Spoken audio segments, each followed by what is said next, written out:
In the eastern sea lay the Red Algae Archipelago. Among its isles, Hongxiao Island was clothed in many stands of red cedar. Viewed from high above, the island resembled a colossal boiled shrimp lying across the waves, and thus it earned its name. The island's terrain rose in the south and dipped toward the north. To the south stretched a range of uneven mountains thickly forested. The center was a broad plain where a small town stood.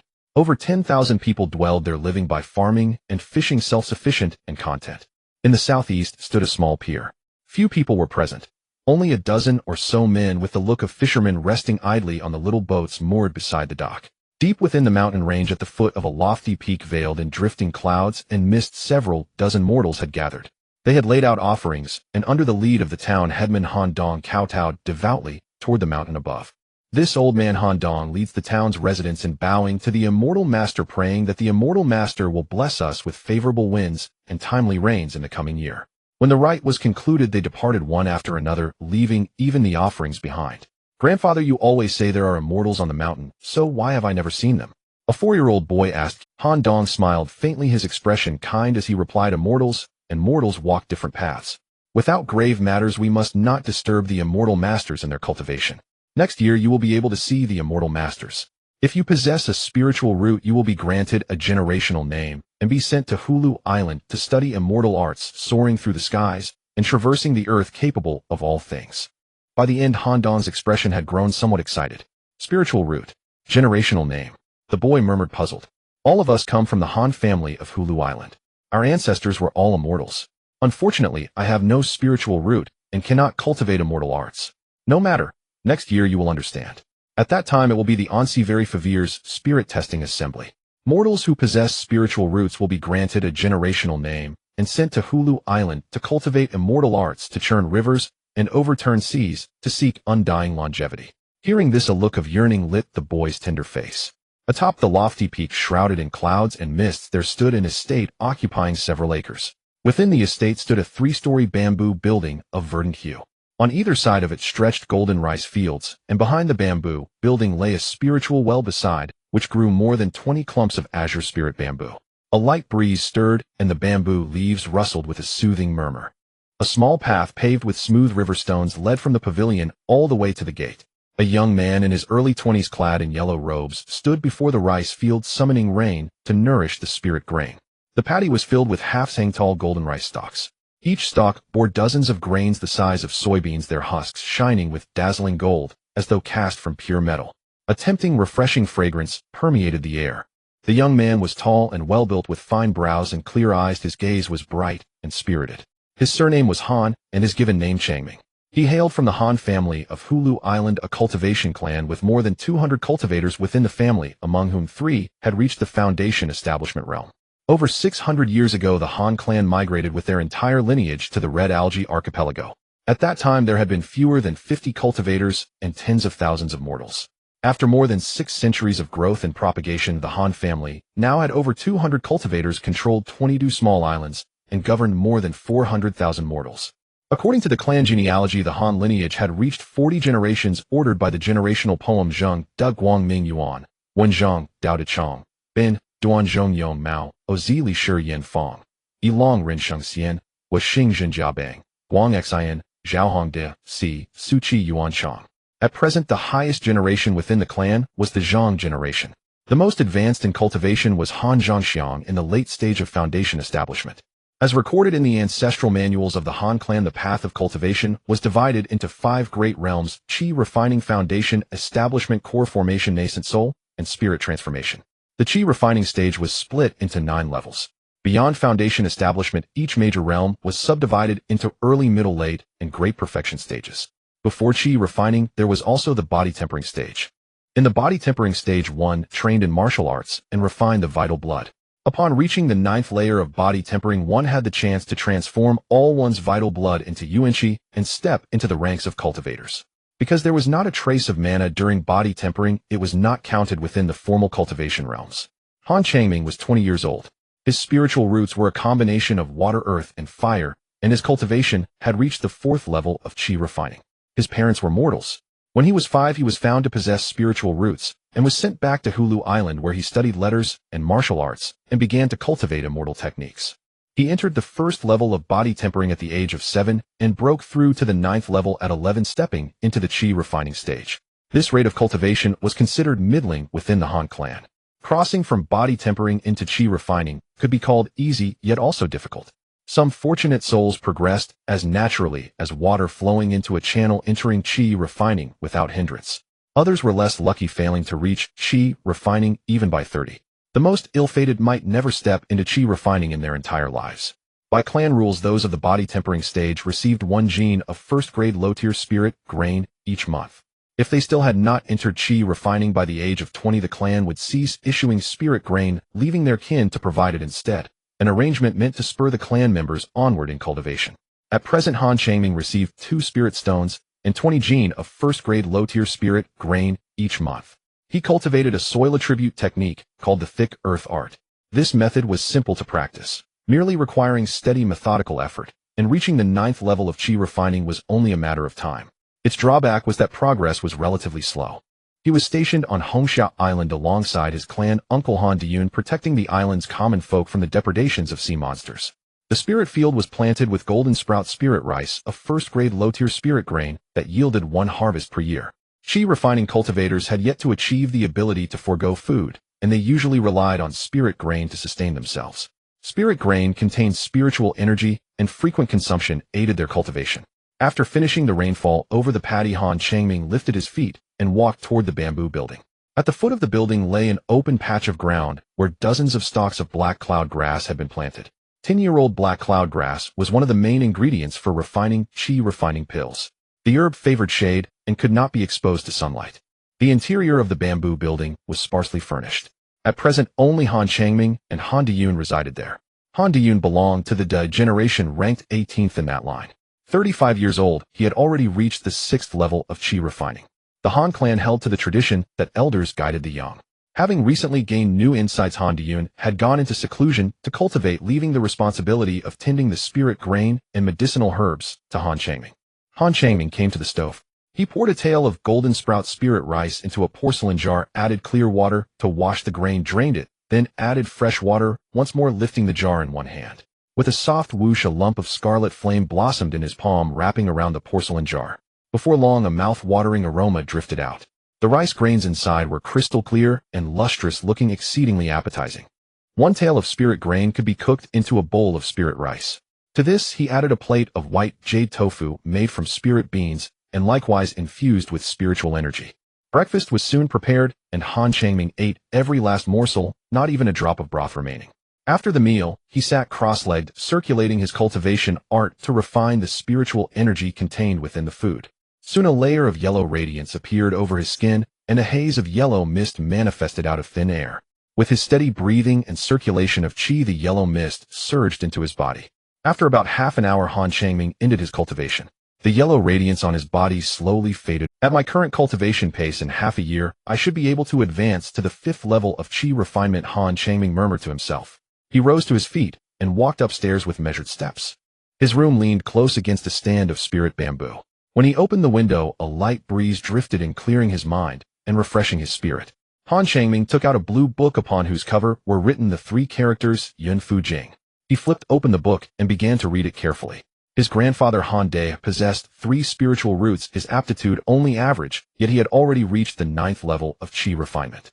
Han De had married relatively late in life and had 2 sons and 1 daughter.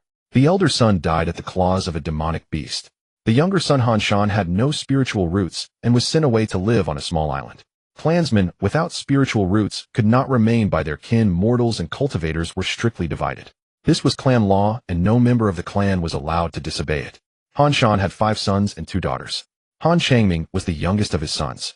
When Han Changming was 5 years old, he was tested and found to possess spiritual roots, and was sent back to Hulu Island to cultivate immortal arts.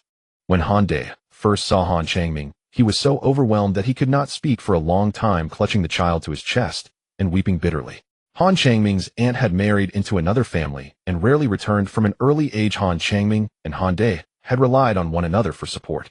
Wealth, companions, methods, and land. These were the 4 pillars of immortal cultivation. Han De understood deeply the importance of resources. On Han Changming's first birthday, during the traditional object-grasping ceremony, the child seized a talisman brush. After Han Changming was found to possess spiritual roots, Han Day scrimped and saved, inviting the clan's talisman masters to instruct him and providing him with large quantities of blank talisman paper so that he could learn the art of talisman crafting. Now Han Changming could already refine 3 types of first-rank low-grade talismans, and for 2 of those first-rank talismans his success rate had reached 30%. According to the conventions of the cultivation world, being able to refine 3 kinds of first-rank talismans with a success rate of 30% qualified one as a first-rank talisman maker. As long as he practiced diligently, it would not be long before he became a first-rank low-grade talisman maker. Only by mastering a craft could he travel farther along the immortal path. He could currently refine Fireball talismans, Water Shield talismans, and Earth Arrow talismans. Fireball and Earth Arrow talismans sold for 1 spirit stone each, while the Water Shield talisman, being a defensive talisman, was more expensive at 2 spirit stones per piece. A bundle of first-rank low-grade blank talisman paper cost 1 spirit stone for 12 sheets. As long as he managed to produce a single Fireball talisman out of those 12, he would not incur a loss. Refining talismans consumed a certain amount of mana and divine sense. The drain on his divine sense was minimal, but the expenditure of mana was considerable. With his current cultivation at the 4th level of Chi refinement, a single hour of talisman crafting required him to spend 2 hours in meditation to restore his mana. And this was only for first-rank low-grade talismans. The higher the talisman's grade, the greater the mana expenditure, and the longer the crafting time. After Han Changming advanced to the 3rd level of Chi refinement, he officially began to practice talisman refinement. Each day, he spent 2 hours studying the art of talisman making. After several years, his skill had nearly reached the level of a first-rank low-grade talisman maker. By rights, everything he had achieved thus far was owed to Han Day's meticulous nurturing. Had he been a lone itinerant cultivator without support, even sustaining his own cultivation would have been a struggle. Fortunately, he was born into a cultivation clan. Under the care of his grandfather and other relatives, he was able to study the art of talisman making without compromising his own cultivation. The Yun Fu Jing was a talisman classic compiled by the clan. It gave a simple account of the origin and development of talisman arts, and outlined the methods for refining several types of first-rank talismans, serving as an introductory guide for beginners. His success rates for the Fireball and Earth Arrow talismans had both reached 30%, but the Water Shield talisman's success rate remained low, not even 10%. Han Changming would have to practice all the more diligently.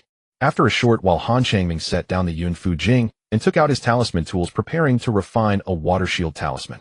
Refining talismans required 3 tools: a talisman brush, cinnabar, and blank talisman paper.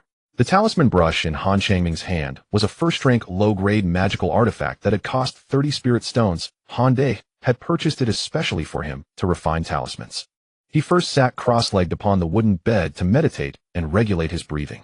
Only after adjusting his mind and body to their optimal state did he walk over to the wooden table. Taking the talisman brush in his right hand, he dipped it into the cinnabar and brought the tip down onto the talisman paper. The Water Shield talisman contained 18 talisman runes, vaguely forming the pattern of a water droplet. Before long, a blue rune appeared upon the talisman paper, followed soon by a second. Han Changming's expression grew solemn, his gaze fixed intently on the talisman paper beneath his brush. As time seeped away, 1 blue rune after another surfaced upon the paper. After a short while, 17 blue runes had already appeared upon the talisman paper. Only the final rune remained. Once it was completed, the Water Shield talisman would be finished.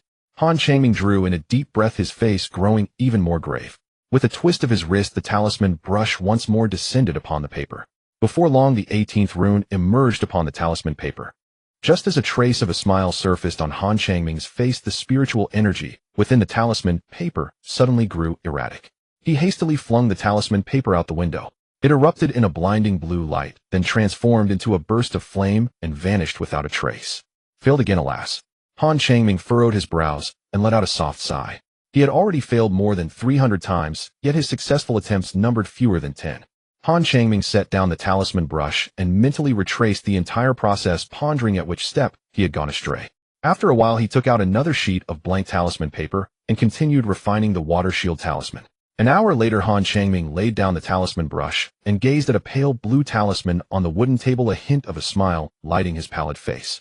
He had refined more than 20 talismans in succession and succeeded only once. His success rate was still under 10%. A single Water Shield talisman could be sold for 2 spirit stones, barely enough to break even. Han Changming put away the talismans and his talisman-making tools. The blank talisman paper in his possession had been completely used up, and he had little cinnabar left. Within a radius of 1,000 li there was no market town, and he was responsible for guarding Gourd Island, barring special circumstances, he could not wander about at will. Only after he obtained more blank talisman paper and cinnabar could he continue refining talismans. He sat cross-legged on the wooden bed to meditate and regulate his breathing, restoring his mana. The day passed swiftly. Early the next morning, while Han Changming was eating breakfast, a low, resonant horn-like sound suddenly rang out from his person. He drew a palm-sized blue conch from his breast and sent a spell into it. A somewhat aged voice suddenly echoed forth, "Changming, are you up yet? Grandfather has come to see you." The blue conch was a first-rank, mid-grade magical artifact known as a transmission conch capable of communicating across a radius of 10 li. "Grandfather is here," Han Changming exclaimed in delight. He hurriedly set down his bowl and chopsticks, dispelled the restriction, and dashed out. Suspended in the air above the courtyard was a gigantic azure gourd upon which sat an elderly man in green robes, his brows kindly and his countenance benevolent. The green-robed elder was Han Changming's grandfather, Han De. He could have remained within the clan to enjoy his later years in peace, yet for the sake of helping Han Changming travel farther along the immortal path, Han De spent years toiling outside. Whenever he returned, he would always bring Han Changming tasty treats and amusing trinkets. Forming a spell with his hands, Han De guided the azure gourd to descend slowly into the courtyard. "Grandfather, how have you returned so soon? Didn't you say you would only be back in 3 months? Han Changming's face was alight with excitement. "Another task came up, so the clan had sent me back for a trip. It has been half a year, yet you are still at the 4th level of chi refinement," Han De said, a trace of sternness in his voice. "Have you been slacking in your cultivation?" Han De's expression turned severe. A doting mother often spoils her child. Though Han De dearly loved Han Changming, his expectations for the boy were strict. "Pray do not blame me, grandfather. Your grandson has not been idle. Within another half-year, I should be able to advance to the 5th level of chi refinement," Han Changming replied with firm confidence. He held a mixture of respect and fear towards his grandfather, Han Daoha. In order for Han Changming to walk further on the path of immortality, despite his old age, he tirelessly toiled away. He did not want to disappoint Han Daoha and had always practiced diligently, never slackening his efforts. Han Daoha was quite satisfied with Han Changming's attitude. He himself had reached a standstill at the chi refinement stage in this life, but he hoped his grandson could tread further down the immortal path. He inquired about Han Changming's cultivation progress and the success rate of his talisman making. Han Changming answered truthfully, "This trip yielded not many spirit stones, but I bought you a bottle of chi refinement pills and 100 sheets of blank talisman paper along with 2 boxes of cinnabar." Han Daoha took out a blue storage bag from his pocket and handed it to Han Changming, a blissful smile spreading across his face. Han Changming felt warmth in his heart. Han Daoha was usually frugal, treating 1 spirit stone as 2, and although he was very economical himself, he was generous towards Han Changming. As long as it was something useful for Han Changming, he would spare no expense to acquire it. "Grandfather, I will definitely work hard on my cultivation and will not disappoint your expectations. Have you eaten yet? I just made breakfast, let's eat together." Han Changming invited Han Daoha into the house and brewed a pot of hot tea. "Grandfather, you've worked hard. I'll prepare 2 dishes for you, and we'll enjoy a good meal together." 18th uncle has been in seclusion, gaining insights in his cultivation. He then prepared 2 dishes: stir-fried spiritual bamboo shoots and steamed white moon eel. The white moon eel was a low-grade spirit fish with delicious meat. He had raised some in the spiritual well, and if it weren't for Han Daoha's visit, he would have hesitated to cook it. As the grandfather and grandson ate and chatted, Han Daoha shared his experiences from outside, broadening Han Changming's horizons. "While there are still tasks within the clan, grandfather has to go. You must take good care of yourself and cultivate diligently. Do not be lazy, understand?" Han Daoha earnestly advised. Han Changming nodded and said, "Understood, grandfather." By the way, however, though there is a distinction between the immortal and the mortal realms, he had always been concerned about his parents. "They are well. Thanks to your existence, their lives have improved significantly. You need not worry about other matters. Your focus should be on your cultivation." Han Changming readily agreed, watching Han Daoha leave. After sending Han Daoha off, Han Changming sat cross-legged on the wooden bed and consumed a chi refinement pill. The pill melted instantly upon entering his mouth, and a vast amount of spiritual energy surged up in his abdomen, swirling wildly. He hurriedly began to refine this spiritual energy. With this bottle of chi refinement pills, he should be able to advance to the 5th layer of chi refinement in less than half a year. A day passed quickly. The next morning, while Han Changming was having breakfast, a sudden, low, mournful horn sounded. He frowned slightly. This was a call for help from the island's residents. They encountered sea monsters while fishing at sea, which required the intervention of cultivators to eliminate. Han Dayun had not yet emerged from his seclusion, so he had to deal with it himself. He hurriedly finished the rice in his bowl and walked out briskly. At the foot of the mountain, the town head Han Dong frowned deeply. Several people stood behind him, among them a middle-aged woman who was sobbing. "All right, Hughes's wife, stop crying. Once the Immortal Master comes out, he will surely save Huzi. Han Dong comforted her. A gigantic green gourd descended from the sky, and Han Changming sat upon it. Upon seeing the weeping middle-aged woman, he furrowed his brow and asked Han Dong, "Town head, what has happened?" His parents were both mortals. Before his spiritual root was detected, Han Changming did not have a good life. The family relied on his father to fish at sea for a living. Every time Han Shan went out to see, Han Changming and his siblings were filled with fear. The seas were boundless and full of sea monsters, making it common for mortals to encounter attacks while fishing. If fishermen died at the mouths of the monsters, the remaining widows and orphans would be devastated. "Greetings, Immortal Master." Han Dong hurriedly bowed, and the others followed suit, their expressions respectful. "All right, tell me what happened. Speak clearly so I can help if I can." Han Dong did not dare to be negligent and briefly explained the situation. About dozens of miles south of Hongxiao Island, there was a small island of over 10 miles in size. It had a lake where fishermen had released some fish fry, intending to catch them once they grew. Everything had been peaceful until yesterday, when fishermen from Hongxiao Island went to the small island to catch the fish in the lake.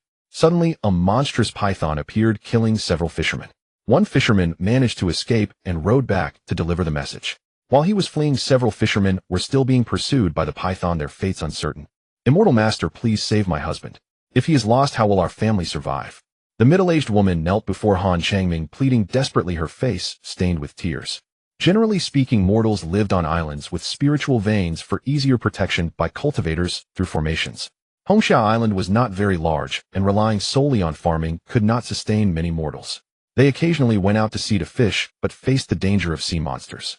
They cast fish fry in the lakes of uninhabited islands to supplement their food supply. This was not uncommon. However, their luck had run out, as a monstrous python had appeared on an uninhabited island without a spiritual vein. Han Changming hesitated. He did not know the rank of the python. First-rank monsters corresponded to the Qi refinement stage, second rank to foundation establishment, third rank to golden core, and fourth rank to nascent soul. If the python's rank was too high, he would not only be unable to save anyone, but might also become the python's prey. Han Yunda was in seclusion and could not come out for the time being. "Immortal Master, please eliminate that python. If this monster is not dealt with, we will not dare to fish in that area in the future. I beg you." Han Dong knelt down, pleading earnestly. The others followed suit, desperately begging. The waters near that deserted island were rich in fishing resources. If the python was not eliminated, they would not dare to fish there, which would significantly reduce their food supply. Han Changming hesitated for a moment and agreed. "All right. Let the fisherman who escaped accompany me to the deserted island. I will do my best to eliminate that python." He had a second-rank talisman, the Water Escape Talisman, which Han Daoha had purchased at a high price for his safety, along with several first-rank magical tools and dozens of first-rank talismans. Even if he could not succeed, he could retreat unscathed. Since the deserted island had no spiritual veins, and the python had appeared by chance, its rank should not be too high. According to Han Dong's account, this python had only appeared in the past 6 months. 6 months ago, when the fishermen released the fry, they had not yet discovered the python. "Thank you, Immortal Master. Thank you, Immortal Master. Ernie, you will lead Immortal Master to the site." Han Dong instructed a dark-skinned middle-aged man. Han Changming allowed the middle-aged man to climb onto the blue gourd. He cast a spell, and the blue gourd glowed brilliantly as it flew eastward. The Qingfeng gourd, a low-grade, first-rank, flying magical tool, was in the hands of every member of the Han family. Though it was not fast, it was sufficient for transportation. The sea breeze howled past, carrying a hint of saltiness. After a short while, the Qingfeng gourd came to a halt above a small island. The island was not large, with a lake several acres wide at its center. There was a line of footprints on the beach, but no sign of fishermen. "The demonic python is in the lake, and it will charge out as soon as we approach the water." The middle-aged man pointed to the lake below, his eyes filled with fear. Han Changming controlled the Qingfeng gourd, slowly descending near the lake. He formed a hand seal, and a dazzling white light erupted from his right hand, slashing toward the lake as a vast expanse of white light surged forth, striking the water. The area struck by the white light rapidly froze, the ice layer spreading quickly. A first-tier low-grade spell, ice binding technique, could freeze a section of area, the extent depending on the caster's cultivation level. Boom! A massive sound erupted as a large amount of lake water splashed up, and a gigantic blue python charged out from the lake. Its body was as thick as a water barrel, covered in fist-sized blue scales adorned with patterned lines. A first-tier low-grade demonic beast. Han Changming breathed a sigh of relief. With his cultivation at the 4th level of Qi refinement, dealing with a first-tier low-grade demonic beast was not a problem. The Han family had dedicated personnel to teach combat techniques, and family members sent out on tasks received special training. Han Changming had sparred with his relatives and fought against puppet beasts, thus possessing some combat experience, not being a novice in the cultivation world. Seeing the blue python, the middle-aged man's legs trembled, his face, pale, filled with fear. "You find a safe place to hide. I'll deal with this demonic beast and bring you back." With Han Changming's words, the middle-aged man felt relieved and took off running. Han Changming summoned a yellow flying knife, striking the blue python, but it didn't even break its scales, and instead angered the beast.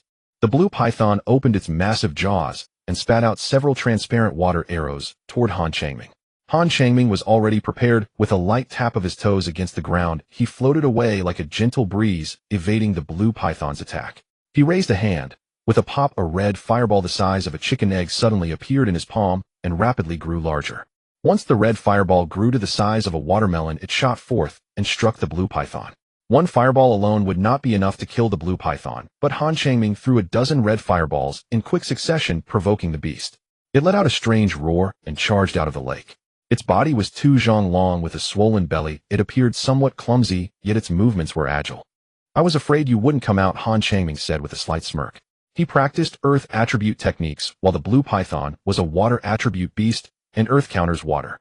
He directed the yellow flying knife towards the blue python's eyes. Although he couldn't kill it, he managed to stall it. Han Changming took out 5 fireball talismans, his expression reluctant. After all, they were 5 spirit stones.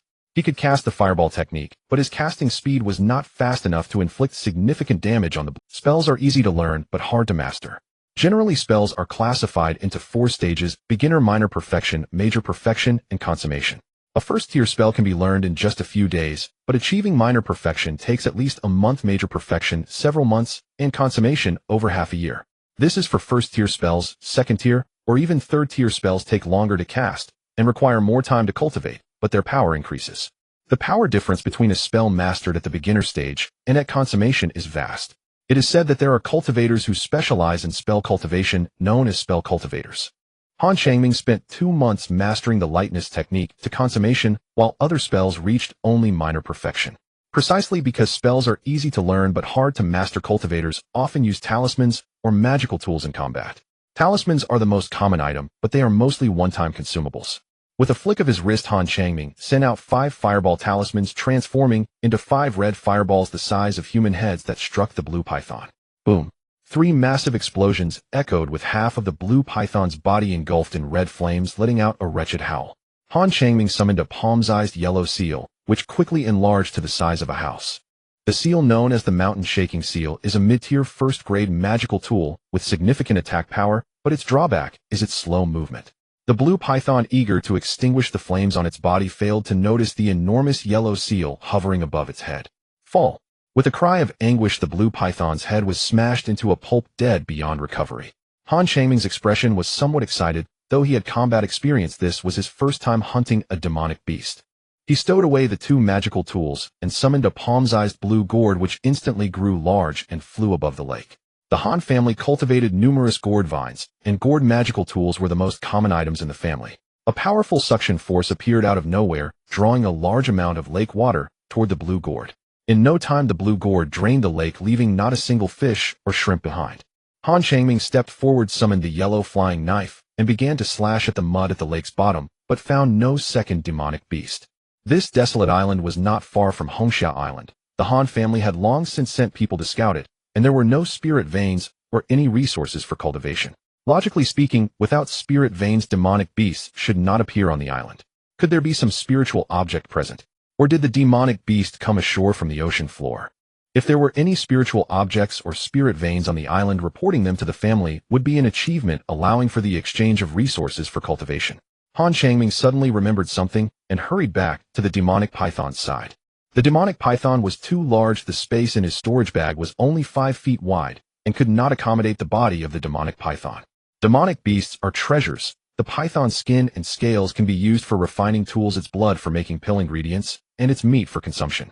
He used the yellow flying knife to cut open the python's belly, discovering the bodies of 5 fishermen, their remains bloodied and mangled. He chopped the python's body into several pieces. His storage bag could only hold half of it, and he tied the rest with rope. Han Changming summoned the Qingfeng gourd and brought the middle-aged man back to Hongxiao Island, asking Han Dong to send people to collect the bodies and increase the manpower to search the island. Hundreds of fishermen searched every corner thoroughly, even overturning the lake bed, but found no other demonic beasts nor any spirit veins or metal ores. Days later, Han Changming returned to Hongxiao Island with hundreds of fishermen. Back at his dwelling, he took out the demonic python meat from his storage bag, planning to cook it. Oh, is this a wood spirit stone? Han Changming discovered a water-green spirit stone in the python's gallbladder, radiating a wave of pure spiritual energy. He picked up the green spirit stone and examined it closely. After a while, Han Changming's expression turned extreme. The wood spirit stone in his hand was a high-grade spirit stone. Spirit stones are categorized based on the amount of stored spiritual energy into low-grade, mid-grade, high-grade, and top-grade spirit stones. Generally, low-grade spirit stones circulate as currency, while high-grade ones are relatively rare. A high-grade spirit stone theoretically can be exchanged for 10,000 low-grade ones, but very few people would do so. High-grade spirit stones are commonly used for setting up formations. I'm rich. This time I've really struck gold. I never expected to obtain a high-grade wood spirit stone, Han Changming murmured, overjoyed. To put it in perspective, his annual salary was only about 20 spirit stones, and this high-grade spirit stone was equivalent to hundreds of years of his salary. He suddenly thought of a question: could there still be high-grade spirit stones on the deserted island? A single high-grade spirit stone would be equivalent to hundreds of years of his salary. If there were 10 high-grade spirit stones, his grandfather Han Daohe wouldn't have to wander around at his age. He was now eager to rush to the deserted island and continue searching for high-grade spirit stones. After a while, Han Changming calmed down. High-grade spirit stones are not as common as cabbages. They wouldn't be found everywhere. Only a medium-sized spirit stone mine would yield high-grade spirit stones, while small or micro mines would never produce them. The Han family had already searched the surrounding small islands multiple times. If there were a medium-sized spirit stone mine on the deserted island, the Han family would have discovered it long ago. Moreover, this high-grade spirit stone was the same size as those circulated in the market, obviously cut from a larger piece. One must know that spirit stones from mines must be processed and cut to a certain size before they can circulate in the market. In other words, this high-grade spirit stone was washed onto the deserted island by the waves. A python swallowed this high-grade spirit stone and gradually evolved into a demon beast. Han Changming thought carefully and shook his head again. This reasoning didn't hold up. Beasts do not expel spiritual energy. Even if it swallowed the high-grade spirit stone, it wouldn't absorb the spiritual energy within it. How could it possibly advance to a demon beast? There are no spiritual veins or any spirit materials on the deserted island. How could an ordinary python evolve into a demon beast? It seems the problem still lies with this high-grade spirit stone. Han Changming suddenly thought of a possibility: it absorbed the spiritual energy from the stone. After a while, his expression became very excited. Could it be a gathering spirit stone? Even 10,000 high-grade spirit stones wouldn't compare to a single gathering spirit stone. He took a deep breath, forcing himself to calm his excited heart, and set the green spirit stone aside. After a short while, he picked up the green spirit stone and examined it closely. Indeed, it is a gathering spirit stone. No wonder the python evolved into a demon beast. A gathering spirit stone is an extremely special type of spirit stone in the cultivation world. It can continuously absorb the spiritual energy of heaven and earth and store it.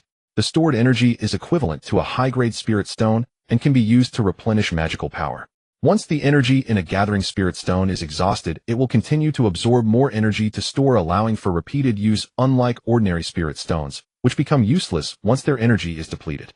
Having a gathering spirit stone is equivalent to having an inexhaustible high-grade spirit stone.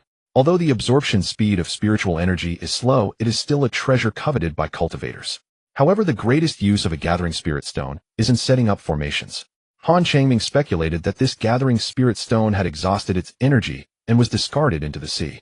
The seawater washed the stone onto the deserted island, and the python inadvertently swallowed it. The gathering spirit stone slowly absorbed the spiritual energy of heaven and earth, and the python's body gradually evolved into a demon beast after being nourished by that energy for a long time. With this gathering spirit stone, I need to spend a lot of time sitting in meditation to recover my magical power. The gathering spirit stone contained the 5 elemental spiritual energy, which was not suitable for cultivation, but was perfect for replenishing magical power. Normally, when refining talismans, Han Changming would need to spend 2 hours in meditation to recover his magical power for every hour he spent crafting. With this gathering spirit stone, he wouldn't have to waste so much time recovering anymore. Just in time, his grandfather Han Dao has sent 100 pieces of first-tier blank talisman paper and 2 boxes of cinnabar, allowing Han Changming to refine talismans freely. The value of the gathering spirit stone is immense. A common person is innocent, but becomes a target for possessing something precious. He would not reveal the existence of the gathering spirit stone to anyone, not even to his grandfather. Everyone has their own secrets, and he did not feel wrong in doing so. He put away the gathering spirit stone sitting cross-legged on the wooden bed to meditate and adjust his breathing. After a short while he adjusted his state to its best. He went to the wooden table, took out the talisman paper, talisman brush, and cinnabar, and began refining water barrier talismans. One blue rune after another appeared on the talisman paper. 2 months passed quickly. Han Changming sat at the wooden table fully focused on a blue talisman paper in front of him. On the talisman paper were 18 blue runes forming a droplet pattern with spiritual light flickering and the spiritual energy stable, clearly a water barrier talisman. Han Changming exhaled a breath, his face revealing joy. With the gathering spirit stone in hand, the number of talismans he refined each day had more than doubled. Coupled with the ample supply of blank talisman paper, his talisman-making skills improved rapidly. The success rate of the water barrier talisman rose from below 10% to 20%. Once the success rate reached 30%, he would be a first-tier lower-grade talisman master. The gathering spirit stone absorbs spiritual energy slowly, and as long as Han Changming doesn't speak of it, no one would know that he has a gathering spirit stone. Outside, a middle-aged man in his 30s was walking back and forth on the cobblestone path, holding an ancient scroll in his hands. The middle-aged man was handsome with clear brows and red lips, dressed like a scholar. He was Han Changming's 18th uncle, Han Diyun. The cultivation method he practiced was a relatively rare Confucian cultivation technique, requiring the recitation of numerous Confucian classics to cultivate righteous energy. The thicker the righteous energy, the faster the cultivation speed. Congratulations, 18th uncle, on advancing to the 7th level of Qi refining, Han Changming said joyfully, congratulating Han Diyun. Han Diyun had successfully advanced from the 6th level to the 7th level after a year of closed-door training. Han Diyun shifted his gaze from the scroll, smiled slightly at Han Changming, and said, "This is all thanks to you guarding Red Shrimp Island and taking care of the Spirit Valley and Spirit Herbs. Otherwise, I wouldn't have been able to focus on my closed-door training. By the way, is there nothing happening recently?" "Nothing much. If anything comes up that can't be resolved, let 18th uncle know. I've grown up and can share the family's burden. By the way, 18th uncle, we are running low on Spirit Valley food." "Nothing much. If anything comes up that can't be resolved, let 18th uncle know. I've grown up and can share the family's burden. By the way, 18th uncle, we are running low on Spirit Valley food." It was not unusual since Han Changming was the one who killed it. Han Changming and Han Diyun's staple food was Spirit Valley food, while they only took spirit replenishing pills during closed-door training. The Spirit Valley food they consumed had to be picked up from their clan. The amount received varied depending on their cultivation level, with an annual supply given at once. Han Changming was at the 4th level of Qi refining, able to receive 2 spirit stones and 20 pounds of first-tier lower-grade Spirit Valley food each month. Han Diyun at the 7th level of Qi refining could receive 8 spirit stones and 80 pounds of first-tier lower-grade Spirit Valley food each month. The higher one's cultivation, the more resources the family would provide. "I'm just going back to the clan Changming. Is there anything you need? I can bring it for you." Han Diyun, who was previously at the 6th level of Qi refining and had now advanced to the 7th level, needed to return to the clan. Only after verification by the clan elders would his status be elevated, allowing him to return and collect resources. 18th uncle, please exchange my spirit stones for first-tier blank talisman paper and get me 2 boxes of cinnabar. That would be enough. Okay, you'll set off after lunch. Changming, you need to practice diligently and strive to advance to the 5th level of Qi refining soon. Don't be lax, understood? Han Diyun's expression was serious and his tone was heavy. Han Changming nodded earnestly, saying, "Understood, 18th uncle. I won't be lax." 18th uncle, Han Diyun said, nodding and inquiring about Han Changming's daily life. Han Changming answered truthfully, but he did not disclose the existence of the gathering spirit stone. While learning a skill is indeed important, you must distribute your time wisely without affecting your cultivation. I will bring back more blank talisman paper for you. Then I will trouble you, 18th uncle. It's getting late. I will go prepare lunch. You can continue reading the classics. After lunch, Han Diyun gave a few reminders and left Red Shrimp Island with the Qing Feng Hu. After sending off Han Diyun, Han Changming took out the talisman brush, talisman paper, and cinnabar, continuing to refine talismans.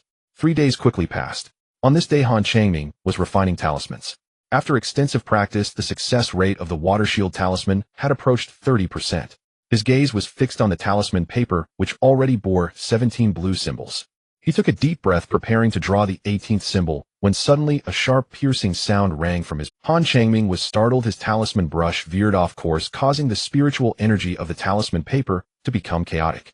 He hurriedly tossed the talisman paper away, which ignited spontaneously, without wind, leaving no trace behind. He pulled out a palm-sized round array plate from his bosom, which flickered with spiritual light and emitted sharp, piercing sounds. This was the array controlling his dwelling, indicating that someone was attacking the formation. Han Changming felt somewhat anxious. He had never encountered such a situation before. There was only a first-tier high-grade defensive array on the island, and with 4 qi refining cultivators attacking the formation, he couldn't hold out for long. Logically, it shouldn't be a beast. Beasts do not attack his dwelling for no reason. The mountain trembled violently, accompanied by a distant, thunderous roar. Han Changming quickly walked outside. When he exited the courtyard, he saw 4 qi refining cultivators, 3 men and 1 woman, attacking the formation. The weakest among them was at the 4th layer of qi refining, while the strongest had reached the 7th layer. Dozens of zhang away from Han Changming, 2 men, a gray-clad elder and a blue-clad young man, were present. The elder was covered in blood, unconscious, while the blue-clad young man, broad-shouldered with thick eyebrows and big eyes, was at the 5th layer of qi refining. Han Changming noticed carefully that their sleeves bore a conch pattern, seemingly representing something. Due to the formation, they had not noticed Han Changming. The blue-clad young man shouted towards Han Changming, "Friend on the mountain, we are disciples of the Yang family from the Qingshui, attacked by evil cultivators. We were passing through your esteemed place, and hope you can help us. The Yang family will certainly reward you handsomely. Helping those in trouble on the road. That's not going to happen." The education Han Changming received since childhood was not like that. When our own kin is in trouble, we should help, but for outsiders it depends on relationships and benefits. He did not know the 2 Yang family cultivators, and he would not save them. Besides, he was barely able to protect himself, let alone save others.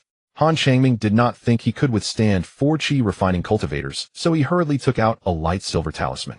The 100 li transmission talisman had a communication range of about 300 li. A second-tier low-grade talisman cost 100 spirit stones.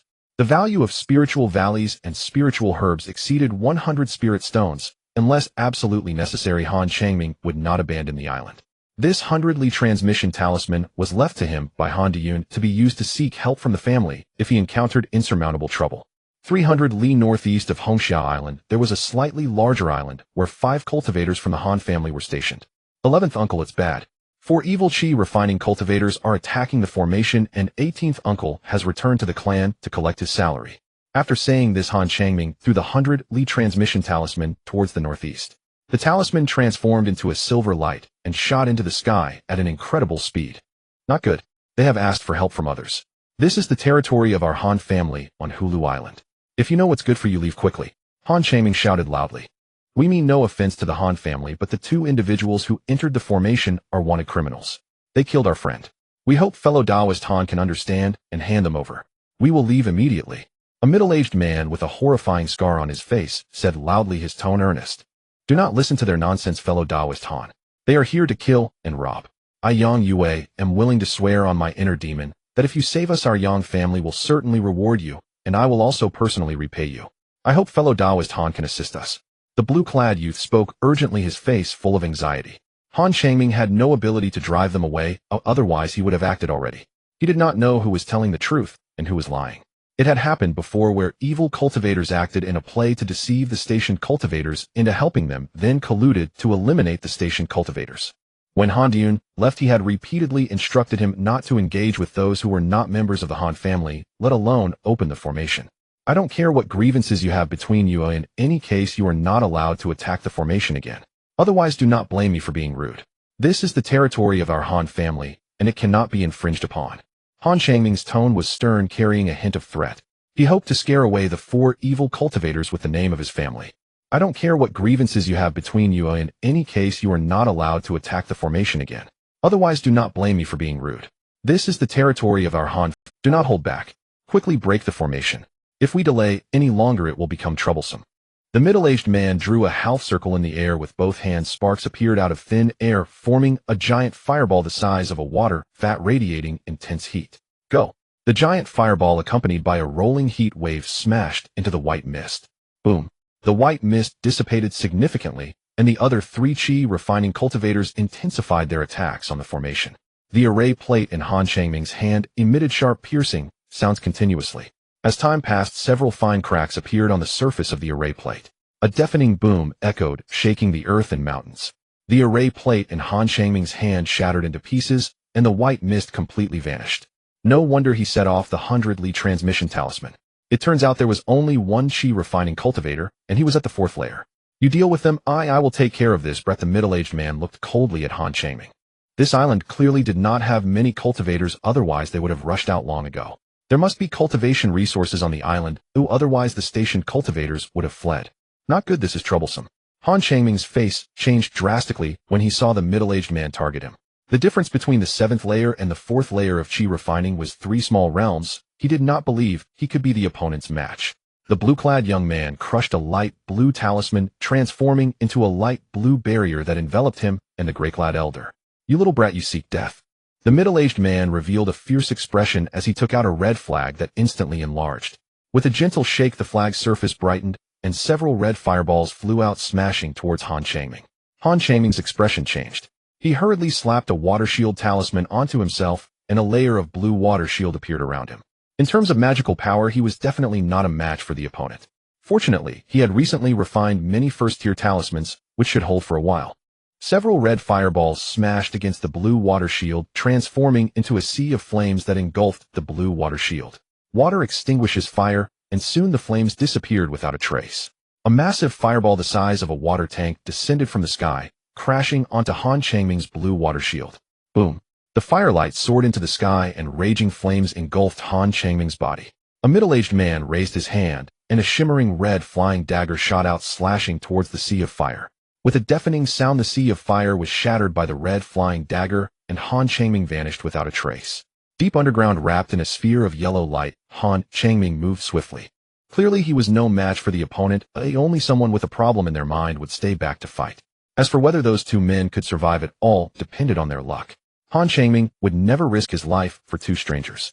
There was no lesson in his upbringing that taught him to fight to the death for outsiders. What worried him a bit was the spiritual valley at his residence, which was worth a considerable amount of spirit stones. Han Changming vaguely heard 2 men's screams, but he ignored them and quickly returned to his dwelling. In the golden rice field, a small mound suddenly bulged, and a pair of pitch-black eyes emerged from the ground. Han Changming looked towards the door, his expression tense, not daring to breathe. Taking advantage of the rice fields cover, the 4 evil cultivators did not notice Han Changming's presence. Quickly harvest the spiritual valley and collect the spiritual herbs. Be a bit faster, this time we've struck gold due to calamity. The middle-aged man ordered, striding towards the bamboo building. A girl in a green dress summoned a green sickle, striking the rice field, causing stalks of rice to fall, with some grains spilling into the spiritual field. Han Changming felt a pang of pain. This was the fruit of his hard work over the past year, and just like that it was taken by the evil cultivators. He burrowed underground, moving towards the green-dressed woman. He had already sent a sound transmission talisman to his clan uncle. As long as he could hold them off for a while, his uncle would definitely arrive. The 4 evil cultivators, seasoned in their craft, quickly cast a protective barrier around themselves, even after Han Changming managed to escape. As the woman in the green dress wielded the green sickle to harvest the spiritual valley, the ground beneath her feet suddenly became uneven, making her realize something was amiss. Not good, that kid is underground. A large mound suddenly bulged up nearby, and Han Changming burrowed up from the ground. He held a stack of fireball talismans in his hands, over a dozen of them. Before the woman in the green dress could react, she only saw more than 10 red fireballs crashing onto her, a large area of flames adhering to the blue light shield around her. Han Changming flipped his hand, and over a dozen earth arrow talismans appeared in his grasp. He flung them out, transforming into several yellow earth arrows that struck into the sea of fire. A piercing scream erupted from the woman as her protective spiritual shield shattered, and the yellow earth arrows pierced through her body, leaving 2 blood holes the size of fingers in her head. She had the lowest cultivation level, easily targeted. At this moment, the others also noticed Han Changming's presence, and all summoned their magical instruments to attack him. Han Changming was already prepared. Having struck successfully, he immediately burrowed back underground. Wrapped in a sphere of yellow light, he quickly descended. Suddenly the ground trembled, and the surrounding earth quickly pressed towards Han Changming, as if trying to. He hurriedly infused mana into the yellow light shield.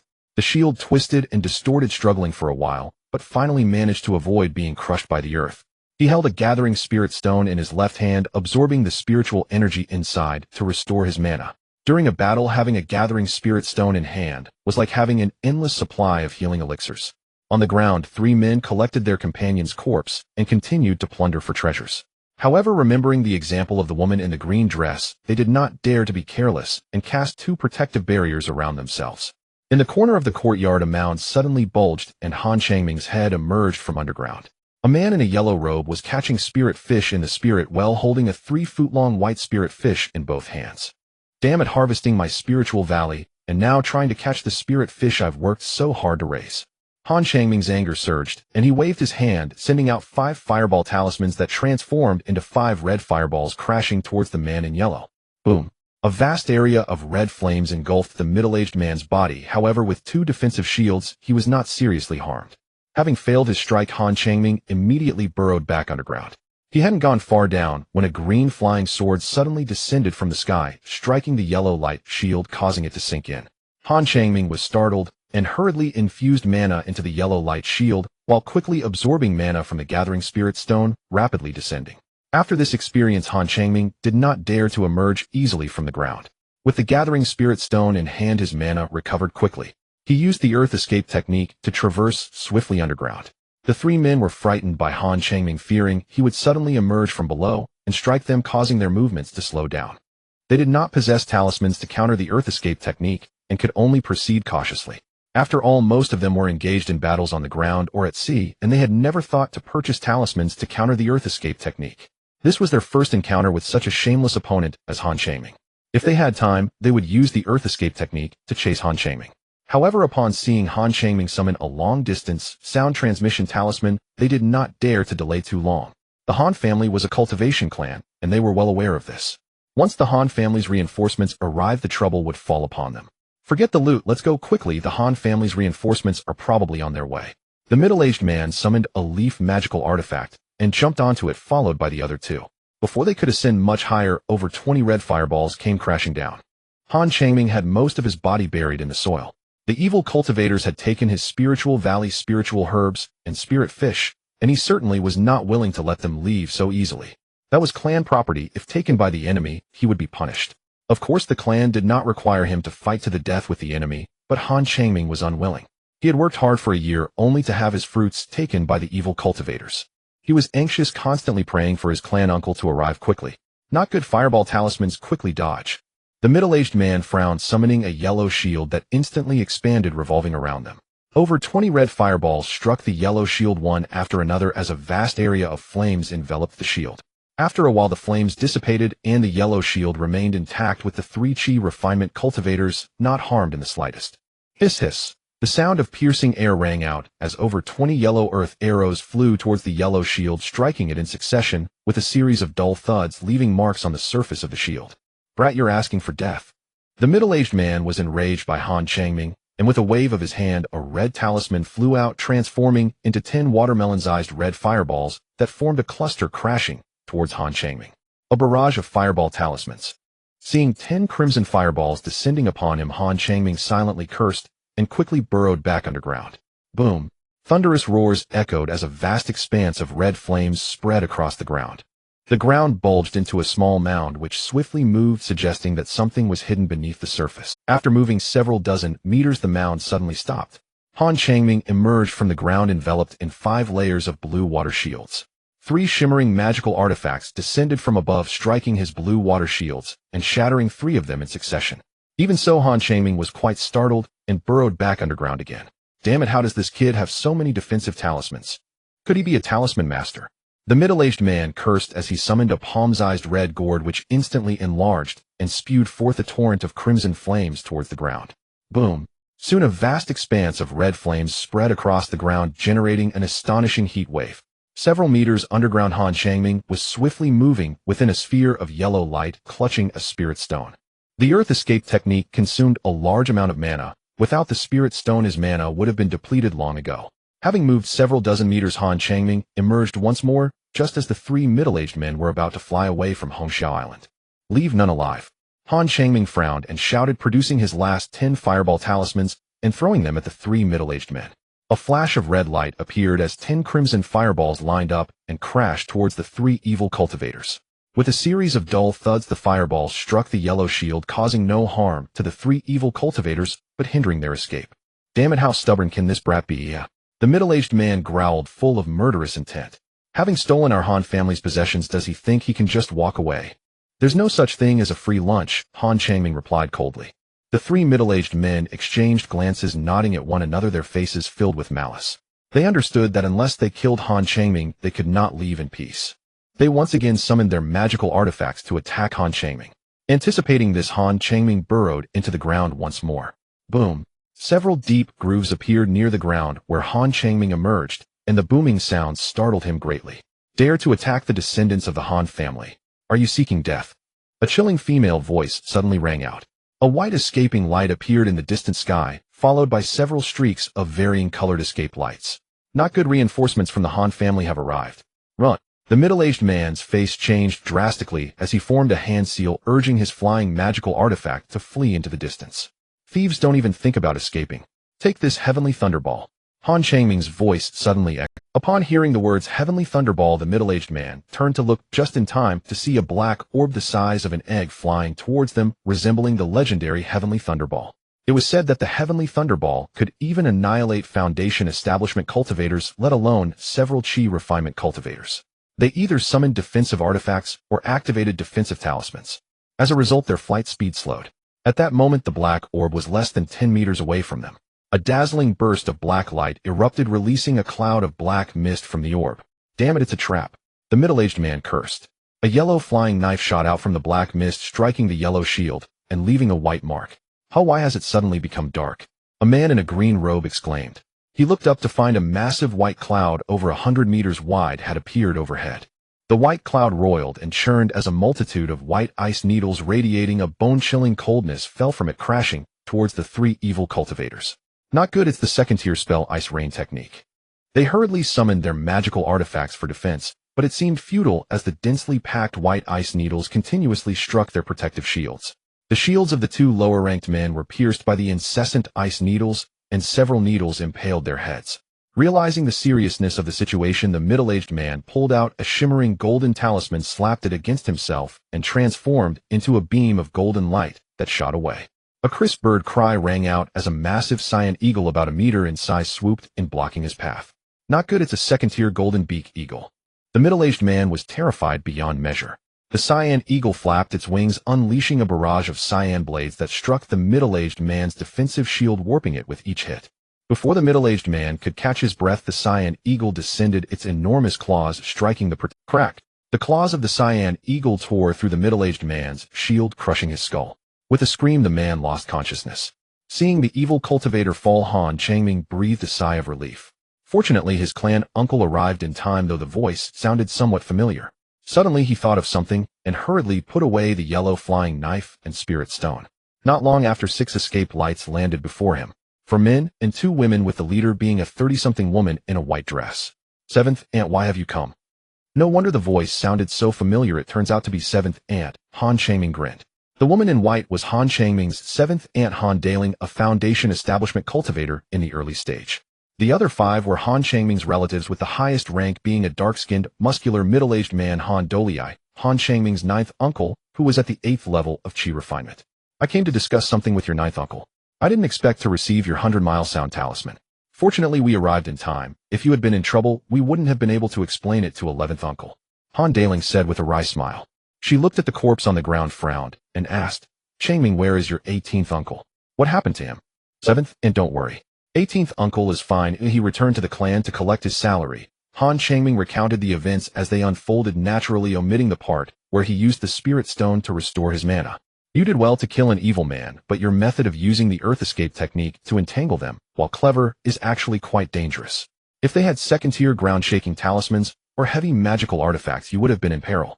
Don't do that again. The disparity between you and the enemy is too great, and such actions could cost you your life. Your life is the most important thing. Han Daling's expression was stern. Understood, 7th Aunt, I won't do it again, Han Changming replied earnestly. Han Dolii laughed heartily, praising. You did well protecting our clan's assets, and killing an evil cultivator, consider it a merit. Han Changming chuckled with a simple smile, joyfully saying, That's great. It was worth risking everything to keep him here. Thankfully, they didn't manage to escape. Otherwise, this year's efforts would have been in vain. To be honest, reflecting on what just happened, Han Changming felt a wave of fear in his heart. After all, he was merely at the 4th level of chi refinement, and he had actively engaged 3 malevolent cultivators at the chi refinement stage. A misstep could have led to his demise. In this battle, the spirit stone played a crucial role. Without it, he wouldn't have been able to move freely underground. I would rather you spend a year in vain than hope for you to encounter danger. 18th brother, how could you leave a junior to guard without providing a life-saving talisman? Han Deliang said with a reproachful tone. Han Changming was the lifeblood of Han Daohua, the family's hope, a fact known throughout the clan. By the way, Changming, do you have many talismans on you?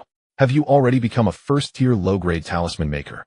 Han Delii asked, recalling Han Changming's earlier statements with curiosity. According to Han Changming's account, he used a large number of talismans to entangle the 3 malevolent cultivators. This was quite normal. Talismans required little mana, and without a significant number of talismans, it would have been impossible for Han Changming to hold off 3 malevolent cultivators. But how could Han Changming at the 4th level of Qi refinement possess so many talismans? Did he have foresight, anticipating the attack from the malevolent cultivators and preparing a large number of talismans in advance? Of course that was impossible. If Han Changming were a talisman maker, it would make sense. His family had him learn the art of talisman making following a lucky encounter when he grasped a talisman brush. This was not a secret. Thanks to the large amount of blank talisman paper provided by my grandfather, I could practice freely. I can now refine 3 types of first-tier talismans with a success rate close to 30%. Well done. This place has just suffered an attack from malevolent cultivators, and there may be accomplices around. Ninth brother, take 2 people to stay here. I will take Changming back to Hulu Island. With Han Changming's success rate for refining first-tier talismans approaching 30%, there was no need for him to remain here. The family would provide him with a larger platform and invest more resources in his training. 7th, and if I stay for another 6 months, I can return to Hulu Island. Leaving early would be considered abandoning my post, right? Han Changming asked nervously. He certainly wanted to return to Hulu Island to cultivate, but according to clan rules, one could not abandon their post without a valid reason. That's not the case. You entangled 3 malevolent cultivators to protect our family assets, which is no small merit. Furthermore, your success rate in refining first-tier talismans is close to 30%. You should return to the clan for proper training. Our family lacks talisman makers, and having one more is a good thing. Someone will take over here. You can rest easy and come back with me. If you run into trouble staying here, how will I explain it to Uncle 11? The Uncle 11 she referred to was Han Changming's grandfather Han Daohua. Han Changming could sense the concern in Han Deliang's words and quickly replied, "Thank you, 7th aunt. He'll go pack my things and join you shortly." He hurried back to his residence, quickly packed his belongings, and returned outside. Han Changming climbed onto the back of the azure giant eagle with Han Deliang. The eagle flapped its massive wings, stirring up a strong whirlwind as it soared into the sky. The cold wind howled past, causing Han Changming's clothes to flutter and his hair to dance in the breeze. 7 days later, the azure giant eagle hovered above a vast expanse of white mist. Looking down from above, all that could be seen was a thick blanket of white mist. Han Deliang took out a square azure token, which bore a gourd pattern on one side and the character Han engraved on the other. The gourd pattern on the token suddenly burst forth with azure spiritual light, and a beam of azure light shot down into the white mist below. The white mist churned violently, quickly dispersing to reveal an island. The island was elongated, wider in the east and narrower in the west, resembling a blue gourd from above. The vegetation on the island was lush with interconnected courtyards, rockeries, ponds, palaces, and pavilions as a flock of white cranes circled gracefully in the sky. In the center of the island stood a peak that resembled a gourd. Among the various buildings, many figures could be seen moving about. Finally home, Han Changming breathed a sigh of relief, his face lighting up with joy. This was the Han family's stronghold, Hulu Island. The island possessed a second-tier high-grade spiritual vein stretching for over 10 miles, using 1,008 second-tier low-grade emerald bamboo as the formations, establishing a second-tier high-grade formation, the 1,000-wood exorcism formation. Surrounding the island was another second-tier high-grade formation, the 4 Seas turning clouds formation, protecting the Han family's members. Han Deliang clapped the azure giant eagle beneath her, and it swiftly descended towards the ground. Before long, they landed atop a verdant peak. The ancestor of the Han family, known as the Gourd Immortal, planted a large number of gourd vines after establishing the family. Even after migrating to the Red Algae Islands, the Han cultivators did not forget to cultivate gourd vines. Han Daohua once drunkenly revealed to Han Changming that there was a gourd vine on the island that had grown for 1,000 years, said to bear 7 gourds of different colors, which could be used to refine magic artifacts. Not far ahead of Han Deliang and Han Changming stood a grand azure hall over 3 zhang high with the words Shu Wu Hall written in silver on the azure plaque. The hall was bright and spacious, furnished with a rectangular wooden table piled high with numerous books and bamboo slips. A blue-robed elder in his 70s with his left arm suspended in the air sat behind the table, engrossed in a book. "Uncle Zhang Kong, it's been a long time. How is your health?" Han Deliang smiled, gently asking with concern. The blue-robed elder was Han Zhangkong, ranked 25th in the Zhang generation. Grandson Han Changming sends his regards to great Uncle Zhang. Han Changming performed a junior's greeting to Han Zhangkong, his expression respectful. He held great respect for the elders of the family. Before they began cultivating, the clan elders would tell them the family's history of development, how the Han family had grown from a few cultivators to what it is today. The Han family's current status is rooted in the contributions of countless ancestors. Han Zhongkong had once escorted goods for the family and suffered an attack from demon beasts, losing one of his hands. Later, as he aged, he retired to manage family affairs, continuing to lend his wisdom. Many clan members were like Han Zhongkong. He nodded, his gaze falling on Han Changming, and asked with confusion, "Why has Changming returned? If I recall correctly, you were stationed at Hongxiao Island, right? It's not yet time for a shift change." Han Deliang recounted the events, and Han Zhongkong understood at once. "Indeed, you are from the Han family and possess courage. However, do not do this again. Knowing your cultivation is weaker than the enemy's and taking such risks is unwise." Han Zhongkong said in a reproachful tone, the concern in his voice unmistakable. "Uncle Zheng's teachings have been noted by me," Han Changming replied earnestly. Han Deliang smiled slightly and said, "Uncle Zhongkong Changming was very brave this time, protecting the family assets and even killing an evil cultivator. Most importantly, his success rate in refining first-grade talismans has approached 30%, so I brought him back to learn talisman making from Uncle Zhongzhou." "Has it really approached 30%? Han Zhongkong showed a hint of approval on his face and said happily, "This is a good thing. We should recall him. Our Han family has established itself for nearly 1,000 years, and talisman making has always been our weak point. From the moment Changming caught a talisman brush during his first birthday celebration, I knew he would develop into a talisman master. Protecting family assets and slaying an evil chi refiner deserves a reward of 100 contribution points. Hand over your identity token. For the family to thrive and develop, it is essential to have clear rewards and punishments." Han Changming's face brightened. 100 contribution points was quite a lot. After all, he had been stationed at Hongxiao Island for 3 years and earned only 30 contribution points. He needed 20,000 contribution points to exchange for a foundation establishment pill. Contribution points can be exchanged for cultivation resources and can be passed down from father to son and from son to grandson. Thanks to the existence of contribution points, the young members of the Han family feel a strong sense of belonging to the family. Most foundation establishment cultivators in the Han family rely on contributions from direct relatives to exchange for foundation establishment pills and ingest them to advance to the foundation establishment stage. Those who plant trees will allow future generations to enjoy the shade. If all goes well, Han Changming will also rely on the contribution points accumulated by Han Dao and himself to exchange for a foundation establishment pill. Han Dao, despite his age, was still traveling around to accumulate more contribution points to help Han Changming exchange for a foundation establishment pill. Han Changming took out his identity token, and Han Zhongkong allocated him 100 contribution points, recording the merits that Han Changming had achieved.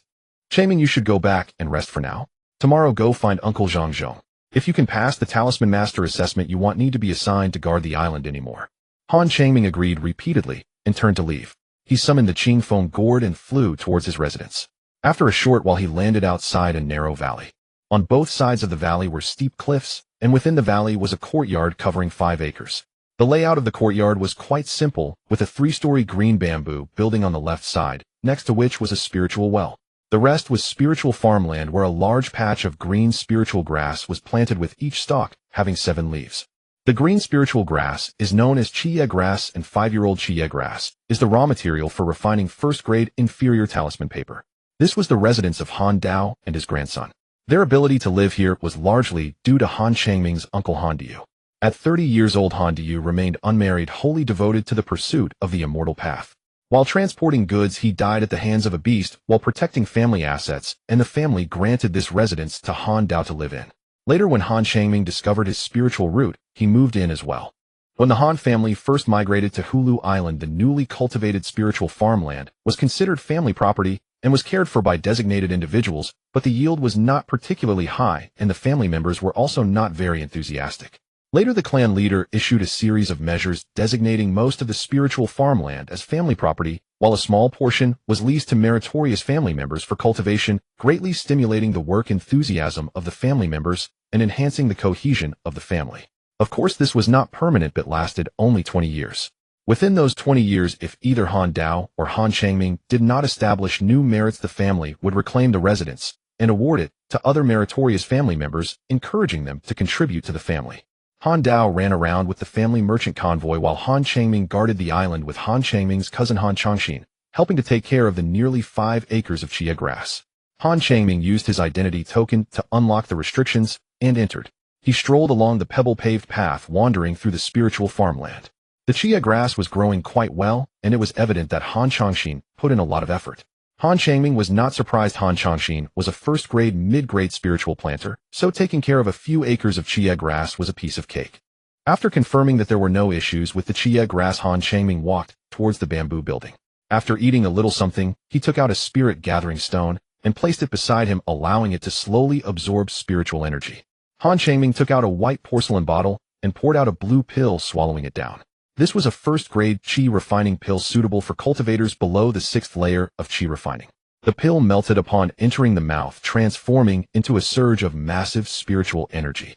He quickly activated his cultivation technique to refine this surge of spiritual energy, guiding it towards his dantian, slowly converting it into magical power. Early the next morning, Han Changming arrived at the entrance of a somewhat secluded courtyard. He took out a communication talisman, said a few words, and tossed it into the courtyard. Shortly after, the courtyard door slowly opened, and a spirited old man in a white robe came out. Grandson Han Changming pays respects to Uncle Zhang. How have you been lately? Han Changming revealed a sincere smile and asked with concern. The old man in white is named Han Zhangzhong, an 8th-layer qi refiner and a first-grade, upper-grade talisman master, the highest-level talisman maker in the Han family. Han Zhangzhong was once hurt by love in his youth and remained unmarried his entire life. He devoted himself to the art of talisman making, treating all the younger generations of the Han family as his own children. In his childhood, Han Changming learned the art of talisman making from Han Zhangzhong. However, during the assessment, Han Changming's cultivation level was too low and his talisman making skills insufficient, so he was not selected. If he had been selected, the family would have covered the costs of learning, but it was not too late now. Through his own studies, his talisman making skills had approached 30%. With a bit more practice, he would surely become a first-grade inferior talisman master. Han Zhangzhong's face showed a hint of tenderness as he said, I am well. I heard from the 25th brother that your success rate in refining first-grade talismans has approached 30%. Indeed, thanks to grandfather providing a large amount of talisman paper for me to practice with, along with the Yunfu Classic compiled by Uncle Zhang, I believe it won't be long before I can confidently become a first-grade inferior talisman master. Han Changming said confidently. He was not boasting you as long as he had a large supply of blank talisman paper for practice. Becoming a first-grade inferior talisman master was merely a matter of time. Very well, it seems that you did not slack off while guarding the island. Come in. I will guide you in the art of talisman making, hoping to help you quickly become a first-grade inferior talisman master. I am getting old. The future of the family relies on your younger generation. As Han Zhangzhong spoke, he walked into the courtyard. Han Changming hurriedly followed him. On the left side of the courtyard was a large patch of spiritual farmland with a vast amount of chia grass, and on the right side was a twaker fish pond, where some silver-scaled spiritual fish swam back and forth. Under the sunlight, the scales of the silver fish reflected shimmering silver light. Silver-scaled fish have delicious flesh, and their skin can be used to refine first-grade blank talisman paper, but they have a large appetite. Han Changming wanted to raise some, but couldn't afford it. Han Changming followed Han Zhangzhong to a stone pavilion where Han Zhangzhong said, You will refine talismans here, and let me see how much your talisman making skills have improved. Han Changming agreed, repeatedly took out talisman paper, a talisman brush, and cinnabar, and began to create talismans. By evening, the sun was slowly setting. Han Changming walked out of the courtyard with a broad smile on his face, and Han Zhangzhong followed him out, his face full of affection. Go back and practice diligently, do not slack off. Yes, Uncle Zhang, I take my leave. Please stay well. Han Changming agreed, and summoned the Qingfeng gourd, flying back to his residence. A young girl around 17 or 18 years old stood before the spiritual field under a large white cloud hovering above. The young girl had delicate and graceful features, wearing a deep-colored dress with 2 adorable dimples appearing on her face. After a while, she retracted her spell, and the white cloud dissipated as if it had never existed. With a muffled creak, Han Changming stepped out of the bamboo house, a faint smile appearing on his face. The young girl smiled sweetly and said, Ninth brother, you woke up so early today? The young girl was Han Changming's cousin Han Changxin, ranking 15th in the Chang generation. 15th sister, you've come very early today. Have you eaten breakfast yet? Let's eat together. Han Changming smiled gently at Han Changxin and said enthusiastically, Hee, I haven't had breakfast yet. Then I won't be polite with you. Han Changming washed rice and cooked, chatting with Han Changxin while eating. Han Changxin was at the 4th level of qi refinement and was responsible for taking care of the family's spiritual herbs and several family spiritual fields. She was quite warm-hearted, often helping her clansmen look after the spiritual herbs, and she worked diligently, making her popular among her kin. Ninth brother, if I remember correctly, you are participating in the talisman assessment today? Han Changming nodded, saying he'll go after breakfast, but I don't know if he'll pass the assessment. In fact, after a lot of practice, Han Changming's success rate for crafting 3 types of first-tier talismans had reached 30%, and the success rate for the Fireball Talisman had reached 40%. His significant progress was thanks to Han Zhangshang's careful guidance and the crucial role of the Spirit Stones. When crafting talismans, he had just begun to gain insight, but his mana ran out, forcing him to sit and recover his mana. Once his mana was restored, his insights would fade. With Spirit Stones in hand, Han Changming's mana recovered quickly, allowing him to craft talismans more frequently, gradually improving his success rate. Ninth brother, keep it up. I believe you can pass the assessment. Han Changxin cheered for Han Changming. After breakfast, Han Changming left his residence, flying to the administrative hall on his flying tool. Before long, Han Changming arrived at the administrative hall. Han Zhangkong and Han Zhangzhong presided over the assessment, and Han Changming needed to craft 7 Fireball Talismans, 7 Earth Arrow Talismans, and 7 Water Shield Talismans from 6 bundles of blank talisman paper to pass. Before long, Han Changming arrived at the administrative hall. Han Zhangkong and Han Zhangzhong presided over the assessment, and Han Changming needed to craft 7 Fireball Talismans, 7 Earth Arrow Talismans, and after a quarter of an hour, he adjusted his state to the best condition, picked up the talisman pen, dipped it in cinnabar, and began to write. Before long, a red talisman appeared on the talisman paper, followed by the second and third. The assessment lasted a day, and after exhausting his mana, he had to sit and recover. Before long, a red talisman appeared on the talisman paper, followed by the second and third. The assessment lasted a day, and after exhausting his mana, according to market prices, 6 bundles of first-tier inferior blank talisman paper cost 6 Spirit Stones. The talismans Han Changming crafted could be sold for 36 Spirit Stones, meaning he earned 30 Spirit Stones in just one day. Of course, he used 1.5 boxes of cinnabar, so after deducting the cost of cinnabar, he didn't get 30 Spirit Stones. When he first learned the art of talisman crafting, Han Changming didn't know how much blank talisman paper he wasted relying on Han Dao and frugality to support his studies, which led him to where he was today. Not bad. Congratulations, Changming. From now on, you will be a first-tier inferior talisman master. The family will provide you with blank talisman paper, giving you 30 bundles each month. You need to submit 108 first-tier talismans with no restrictions on types. The more talismans you submit, the higher the grade, the more contribution points you will earn. Han Zhangkong then took out 2 sets of first-tier robes and handed them to Han Changming. These 2 sets of robes had dust-repelling functions adorned with gourd patterns and 2 leaves on the side. The formal attire of the Han family disciples was embroidered with gourd patterns, with 1 leaf representing ordinary Qi refinement clan members who generally did not have any special skills and mostly engaged in common jobs such as patrolling islands or guarding them. Clansmen with special skills such as talisman masters, alchemists, weapon refiners, and formation masters had 2 leaves embroidered on their clothing, while those who had established their foundation had 3 leaves. Han Changming thanked him and accepted the robes. Changming, you must keep striving. Every 3 days come to me, and I will teach you how to craft other talismans. Fireball, Earth, Arrow, and Water Shield talismans are not particularly lucrative. A talisman master must master the crafting of various talismans. Han Zhangzhong said earnestly, "Grandson understands, and I will practice diligently." Upon returning to his residence, Han Changming immediately changed into his new robes. From today onward, he was officially a first-tier inferior talisman master. If Han Dao and the others learned this news, they would surely be very pleased. After becoming a first-tier inferior talisman master, Han Changming returned to a normal routine, spending 3 hours each day crafting talismans and using the remaining time to cultivate. He did not forget that cultivation was fundamental. Half a year passed quickly. A vast expanse of yellow mist floated in the room, gradually dissipating over time, revealing Han Changming's figure. After a quarter of an hour, Han Changming opened his eyes, a hint of joy evident in his gaze as he murmured to himself, "I have finally advanced to the 5th level of Qi refinement." With 30 bundles of blank talisman paper, needing to craft 108 talismans, having Spirit Stones in hand, Han Changming completed the task in less than half a month, devoting the remaining time to cultivation. Under Han Zhangshang's patient guidance, he was now able to craft 6 types of first-tier talismans, 3 first-tier inferior, and 3 first-tier medium. The 3 types of first-tier medium talismans were Fireblade Talisman, Flowing Sand Talisman, and Waterblade Talisman, with the success rate for Fireblade and Flowing Sand Talismans reaching 20%, and the success rate for Waterblade Talisman at 10%. He now accumulated over 100 contribution points each month, totaling over 1,000 contribution points in a year. In less than 20 years, he could amass 20,000 contribution points to exchange for foundation establishment pills. Though it seemed a long time, guarding islands for several years yielded only a few dozen contribution points unless one achieved significant merits. Calculating the time, it's time to collect the talisman paper. Stepping out of his residence, Han Changming flew to the administrative hall on his flying tool. "Uncle Zeng, I have come to collect this month's blank talisman paper." Here are the talismans I crafted this month. Han Changming took out the crafted talismans and handed them to Han Zhongkong for counting. Not bad. Changming, your skill in crafting first-tier talismans is improving. You have a total of 120 contribution points. Han Zhongkong pocketed the talismans and awarded Han Changming 120 contribution points. Changming, our family has opened a talisman shop in Kuaishing Square, and we lack talisman masters. I plan to send you to help out in Kuaishing Square. What do you think?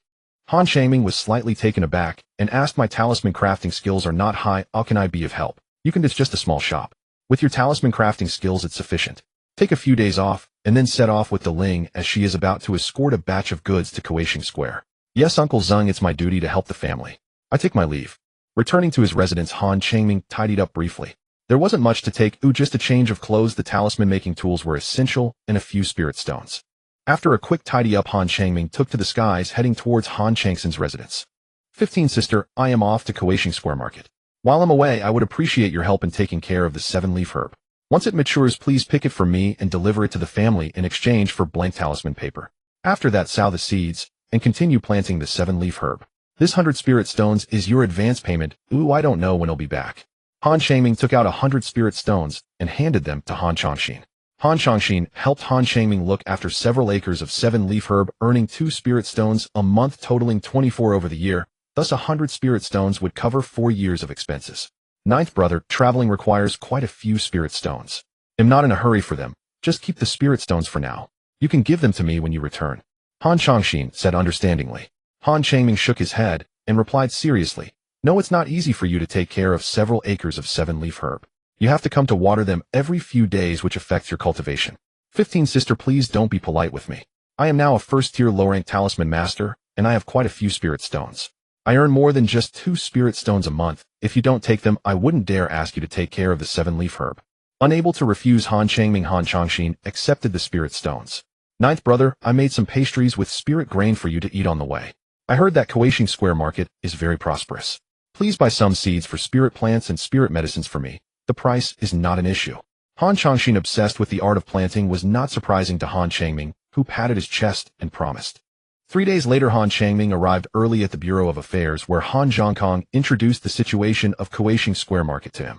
The Red Algae Sea has 4 major powers: Listening Sea Pavilion, Black Crow Island, Qingyun Sect, and Taishu Gate, each with golden core stage cultivators stationed and experts abound. The Han family is an affiliated force of Listening Sea Pavilion. Several clan members have joined, but none have reached the foundation establishment stage, lacking influence. There are 5 markets in the Red Algae Sea, with Kuaishing Square Market being the one operated by Listening Sea Pavilion. The Han family rented 3 shops there: a weapon shop, a spirit grain shop, and a talisman shop, with the weapon shop being the most profitable. This is not surprising, as the Han family started with weapon refining, boasting more than 9 weapon refiners, with Han Zhongxiang being a second-tier, high-rank refiner. The talisman shop was originally a raw material purchasing shop, but due to insufficient resources, not many cultivators were willing to sell monster materials to the Han family because of significant losses. It has since transformed into a talisman shop currently, with 2 talisman masters in Kuaishing Square Market, plus Han Changming, which is enough to maintain its facade. Changming, remember, once you are in Kuaishing Square Market, if you encounter anything you don't understand, ask Uncle Clan. Never leave the market on your own. While you are in the market, your safety is assured, but outside the market, it's uncertain. Han Zhongkong earnestly advised. Grandson has taken note. Uncle Clan, I will definitely not wander around. Han Zhongkong nodded and continued. Remember, opportunities don't fall from the sky. Some evil cultivators deliberately create treasure maps, seeking wealth and endangering lives. Be cautious and do not let greed blind your eyes. Even if there are treasure maps in the world, it may not be so fortunate to fall into your hands. Han Changming nodded, understanding Han Zhongkong's concern. After a while, Han Deliang arrived at the Bureau of Affairs with 10 clan members, and Han Changming greeted them one by one. Changming, this is your first time traveling far. Kuaishing Square Market is not like Hongxiao Island. You must not leave the market on your own, understood? Han Deliang advised anxiously. Han Changming couldn't help but smile bitterly in his heart and agreed. Han Deliang released a yellow gourd, which instantly expanded, and everyone jumped on board one after another. The Han family has planted a large number of gourd vines. The gourd artifact is a symbol of the Han family, and flying artifacts are mostly gourds. Han Deliang's flying artifact is a second-tier low-rank one worth several hundred spirit stones on the market, and it flies much faster than the Qingfeng gourd in Han Changming's hand. Let's go. Han Deliang lightly chanted, casting a spell on the yellow gourd, and a gentle yellow light curtain appeared, enveloping Han Deliang and the others. The yellow gourd transformed into a beam of yellow light, flying out of Gourd Island, disappearing into the horizon. 3 months later, in a vast and boundless sea, a gigantic yellow gourd was flying rapidly in the sky. Han Changming sat atop the yellow gourd looking around. This was indeed his first time traveling far. Previously stationed at Hongxia Island didn't count as far, as it was only a dozen days' journey from Gourd Island. On the way, Uncle Clan introduced Han Changming to some precautions, giving him a deeper understanding of the outside. When escorting goods, one needs to guard against monsters and other cultivators. Especially when encountering groups of monster birds, their individual strength may not be strong, but they often attack cultivators in flocks. If luck is bad, one might encounter third-tier monster birds. A strange screeching sound came from high above, with dozens of black dots appearing in the sky. Not good, it's monster birds. Stay alert, Han Delying exclaimed, her face changing drastically. Seeing the dozens of black dots, Han Changming felt a bit tense. He hadn't expected to encounter such troublesome monster birds on his first trip. His luck was indeed terrible. Under Han Changming's anxious gaze, the black dots dove down from the sky, targeting their group. Han Delying summoned a gleaming white flag, which instantly enlarged, releasing strands of cold air from its surface.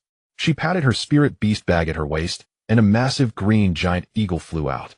The others quickly retrieved their artifacts and talismans, preparing to face the enemy. Han Changming held 10 fireball talismans in his hand, his expression tense. Monster birds are different from evil cultivators. Their skin is tough, and their flesh thick. If a strike misses, they can fly high up, making it difficult for cultivators to eliminate them due to their nimble forms. At this point, Han Changming also got a clear view of the monster birds attacking them. They were entirely black crows with little feathering on their heads, looking bald, and their beaks were shriveled, making them exceptionally ugly. Before the black crows could reach them, they flapped their wings fiercely, releasing a wave of black wind blades. Han Delying had been prepared. Her white flag waved gently, and a large mass of white cold air flew out, forming a solid white ice shield in front of her. Boom. In just one exchange, the monster birds shattered the white ice shield. Attack, hold nothing back. Han Delying commanded, summoning 2 green flying daggers aimed at the monster birds. Han Changming hastily summoned 10 fireball talismans, transforming them into 10 crimson fireballs that lined up and hurled towards the black crows. Other members of the Han family either summoned talismans or conjured magic artifacts. Wind blades, earth arrows, and fireballs rained down upon the monstrous birds, followed closely by a dozen gleaming magic artifacts. As the various spells struck, the black crows attempted to evade, but a massive wave of azure wind blades shot forth, blocking their path. 2 black crows, unable to dodge in time, were struck on their wings by the azure wind blades, causing their flying speed to diminish. A dozen crimson fireballs struck their bodies, engulfing them in a vast sea of red flames, as they emitted a mournful wail, with a dozen magic artifacts shooting towards them. With 2 cries of despair, the 2 black crows fell, transformed into a shower of blood, staining part of the sea red. Han Delying waved her white flag, unleashing a torrent of crystalline white ice blades that surged fiercely towards the black crows. Though the black crows flew swiftly, they found themselves overwhelmed. Han Changming and the others assisted from the side, leaving the monstrous birds in a state of disarray. Just as the 2 black crows evaded several magic artifact attacks, a dozen white ice blades shot forth, striking them. They were not killed, but the accompanying chill from the ice blades slowed their flight, and a massive golden scissors came crashing down, severing their heads. These monstrous birds were of low rank, merely first tier. Within 10 breaths, more than half of them had been injured or killed. They seemed to realize that Han Changming and the others were not to be trifled with, and dared not fight any longer, flapping their wings to ascend into the sky and flee. Han Delying did not pursue them, retracting her magic artifacts. 7th, and why not chase them? They are no match for us, Han Changming asked, puzzled. Do not chase a defeated foe. We were fortunate to encounter mere first-tier monsters. If it had been second-tier, it would have been troublesome. We have tasks to complete, and cannot pursue recklessly. Moreover, the flying speed of the monstrous birds is inherently fast. If we rashly pursue, we could encounter second-tier monsters and find ourselves in trouble, Han Delying explained with a smile. Indeed. Changming, although you are a talisman master, you need not throw out 10 fireball talismans at once. It is unnecessary against monstrous birds, as their speed is quite rapid. You can wait until they are within 30 zhong before casting, which would increase your hit rate. An elder relative earnestly advised. Han Changming nodded silently, noting the elder's words. All right, let us continue on our way. Han Delying instructed someone to collect the corpses of the black crows, casting a spell on a yellow gourd. The yellow gourd shone brilliantly, transforming into a beam of yellow light that vanished into the sky. A month later, at dusk, on a massive island where numerous buildings were visible and countless figures moved about. The island resembled a gigantic starfish, and this was the Kueishing Feng Shi. A beam of yellow light appeared in the sky, swiftly flying towards Kuaishing Fengshe. Before long, the yellow light descended upon the island, revealing itself to be a gigantic yellow gourd with Han Changming and the others seated atop it. Is this Kuaishing Fengshe? Han Changming gazed excitedly at a massive city not far ahead. The city walls were constructed from a certain type of black boulder engraved with countless array patterns, standing over 20 zhang tall, resembling a grand castle. This was Han Changming's first time seeing such a large city, and the shock in his heart was palpable. The wide streets were bustling with people and vehicles, with shops lining both sides, the sounds of vendors calling out echoing endlessly, showcasing a scene of prosperity. The beast hides of the red-scaled fish demons, excellent materials for crafting inner armor, magic artifacts, and many more new products. Don't miss out as you pass by. New store opening. Buy 100 spirit stones and get 5 spirit stones off. Buy 300 and get 20 off. Buy 500 and get 40 off. The more you buy, the more you saved. 100-year elixir shop, quality guaranteed. Come and take a look. The newly produced flying knives crafted by a second-tier artifact master. Come quickly to see, you won't regret it. The shopkeeper stood at the doorway, loudly advertising to attract customers. Han Changming was very curious, as it was his first time witnessing such a scene. He followed Han Delying and the others, continuing forward. Han Changming saw a spirit beast shop featuring a talking parrot, a gigantic python, a giant eagle with 4 wings, and a 2-headed spirit insect. He was seeing so many interesting things for the first time, and amidst his curiosity, he felt a surge of excitement. Suddenly, he felt himself bump into a soft object. Oh no, I've bumped into someone. Han Changming looked up to see a girl in a red dress in her early 20s glaring at him with a face full of anger. The girl in the red dress had an alluring figure dressed in a red robe. Beside her stood a girl in a blue dress around 18 or 19 years old with delicate features, fair skin, and a pair of large dark eyes. Han Changming noticed that the girl in the red dress had a swallow pattern embroidered on her chest, seemingly seeing Han Changming staring at her chest, the girl in the red dress shot him a fierce glare and said irritably, "Why don't you watch where you're walking?" Han Changming awkwardly smiled and said, "I'm sorry, I didn't notice." The girl in the red dress frowned, taking Han Changming for a lecture.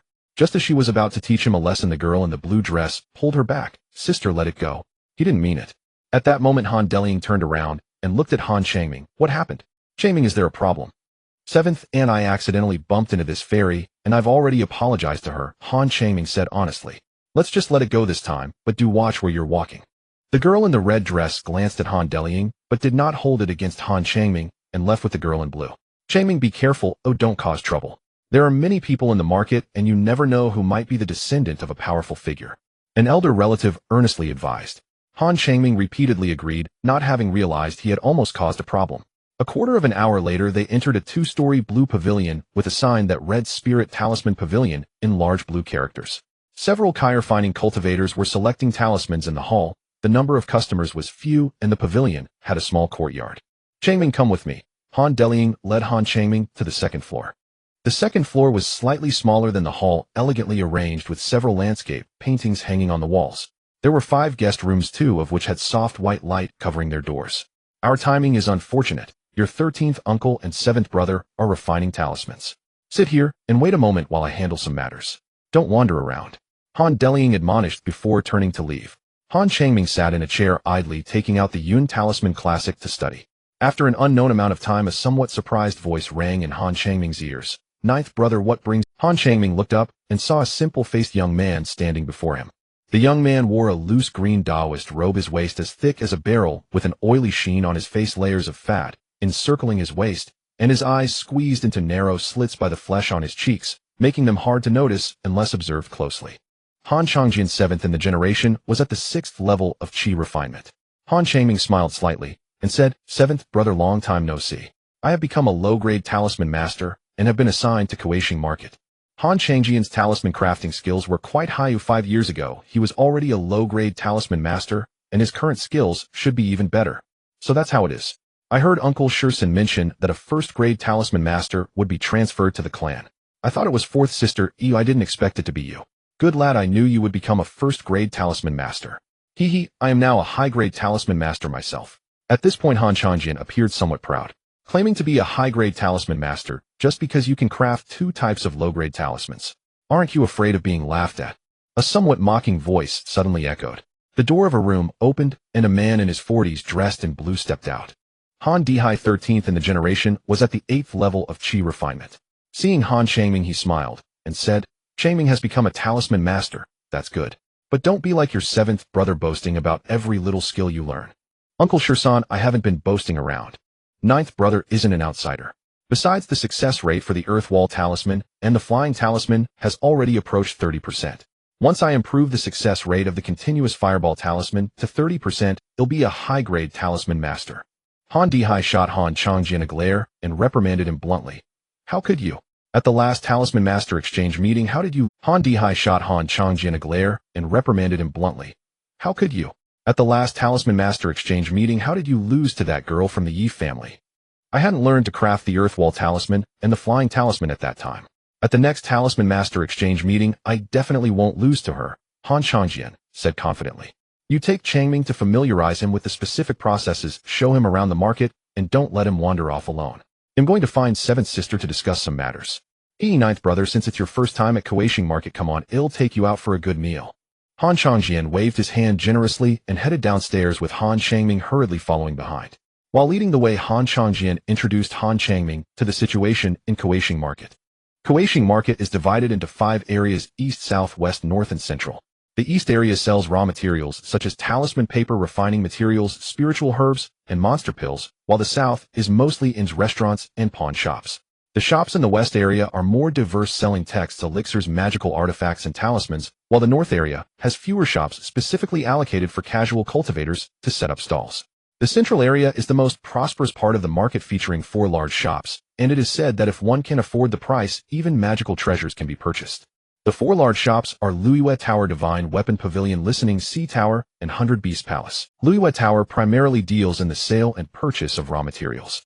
The talisman paper Han Changjian uses for crafting talismans is purchased from Luiyue Tower, and bulk purchases come with some discounts. Divine Weapon Pavilion, as the name suggests, is a shop selling weapons and can accept reservations. It is said that magical treasures can also be reserved. Listening Sea Tower is a shop established by Listening Sea Pavilion, offering a wide variety of goods from raw materials to magical treasures. 100 Beasts Palace specializes in spiritual beasts, spiritual birds, and spiritual insects, and includes a small arena where cultivators can pit their beasts against each other. The flow of people in Kuaishing Market is dense and mixed with both virtuous individuals and wicked cultivators who kill and steal treasures. Han Changjian warned Han Changming to be vigilant, not to fantasize about falling pies from the sky, and not to trust outsiders easily. Some wicked cultivators disguise themselves as treasure seekers to deceive naive cultivators into searching for treasures, and many have never returned. Han Changming seemed somewhat unconvinced. He wouldn't venture out alone, but he thought Han Changjian was exaggerating. Similar stories had been told to him multiple times by his clan uncles, and he didn't believe there were so many wicked cultivators in the world. This cannot be blamed on him. With the protection of family and elders, he had always lived in a peaceful environment. The last encounter with wicked cultivators was coincidental, and he believed that there were still more good people in the world. However, he was very clear that his family was his support, he could trust his clan, but outsiders were another matter. After a cup of tea's time, Han Changjian took Han Changming into a tea house. Listening Sea Pavilion is the largest tea house in Kuaishing Market, known for its decent snacks. Most importantly, many cultivators enjoy coming here to drink tea and chat, making it a good place to gather information and a gathering spot for monster hunters. Cultivators who hunt monsters for a living are called monster hunters. Most of them are casual cultivators, and hunting monsters is very dangerous, with deaths occurring frequently.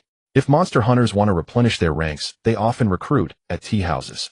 Han Changjian and Han Changming sat down at an empty table on the second floor, positioned to clearly see the passers-by on the street.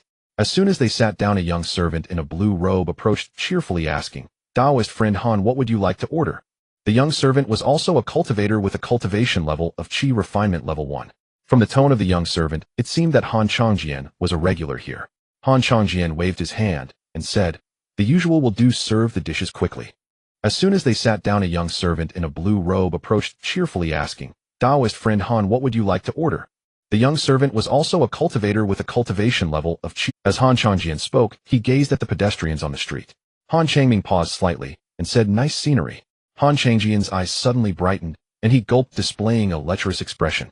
Seeing this, Han Changming curiously followed Han Changjian's gaze and noticed a woman in her 30s dressed in a blue skirt walking by, her figure quite alluring. Han Changming felt a bit dry in the throat and quickly looked away. He glanced at Han Changjian, who wore a lewd expression and couldn't help but smile wryly, finally understanding what Han Changjian meant by scenery. Before long, the young servant brought the snacks and tea, setting them down before leaving. Ninth brother, these are the famous snacks from Listening Sea Pavilion. Don't hold back, order more if you need to. After saying this, Han Changjian picked up a piece of cake and began to eat while gazing at the pedestrians on the street. Han Changming sighed lightly and took a piece of cake as well. As he ate the cake, he listened to the surrounding cultivators chatting. The conversations among the cultivators covered a wide range of topics from hunting ferocious beasts to seeking pleasure in brothels. Han Changming, being new to this world, was filled with curiosity and listened intently. A furious female voice suddenly rang out. Han Fatty, are you peeping at me again? Do you really think I won't dare to dig out your eyeballs? Han Changqing, upon hearing the woman's voice, recoiled his gaze like a mouse spotting a cat and resumed chatting with Han Changming over tea. Seventh brother, did you offend someone? Han Changming asked softly. A graceful lady is a jewel for a gentleman. The beautiful things need appreciation. Ninth brother, you must learn to appreciate beauty. Han Changqing patted Han Changming on the shoulder and smiled.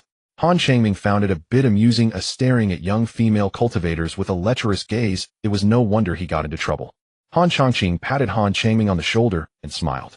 Han Changming found it a bit amusing staring at young female cultivators with a lecherous gaze. It was no wonder he got into trouble. Seeing the two women, a hint of surprise flickered in Han Changming's eyes. He had previously bumped into the girl in the red dress. He never expected to run into her again so soon. Fairy Yi, what a coincidence. Come sit down and have tea with us. I'll treat you, Han Changqing said with a sincere smile and enthusiasm. The girl in red glanced at Han Changming and scoffed coldly. People say that birds of a feather flock together. It turns out you are all from the same clan. Han Fatty, were you just staring at me? Fairy Yi, you can't slander me. What kind of person do you think I am? Han Changqing responded with a grin. Sister, it's nothing serious. Don't hold it against Taoist Han. The girl in green tugged at the girl in red. The girl in red glared fiercely at Han Changqing and said bluntly, Han Fatty, if you continue to act shamelessly, don't blame me for being rude. After saying this, the girl in red left with the girl in green. Han Changqing watched the departing figure of the girl in red, nearly drooling. Seventh brother, do you know them? Han Changming asked curiously. Yes, they are the twin prodigies of the Yi family from Fian Island. The one in red is named Yi Yufeng, and the one in green is Yi Yuyan. Yi Yufeng is notoriously hot-tempered and nicknamed Little Chili Pepper. You mustn't compete with me for her attention. Han Changqing had a pig-headed expression. Han Changming thought for a moment. He had not heard of Fian Island before. This was not surprising, as the Red Algae Sea has thousands of islands, and there are many cultivation families. It was not odd that he had not heard of Fian Island. Fian Island is 180,000 miles away from our Hulu Island. It's normal that you haven't heard of it. Just know that Yi Yufeng is a little chili pepper, and don't provoke her, Han Changqing explained. Han Changming felt a bitter laugh in his heart, thinking, you tell me not to provoke her, yet you go and provoke her. After a short while they left the tea house. Han Changqing took Han Changming for a leisurely stroll. Passing by a noodle shop, they went in, each having a large bowl. Later, passing a bun shop, Han Changqing bought some buns, eating as they walked. These foods were made from spiritual materials infused with spiritual energy and were beneficial for cultivators. Unknowingly, they arrived at a spacious bluestone square filled with numerous small stalls.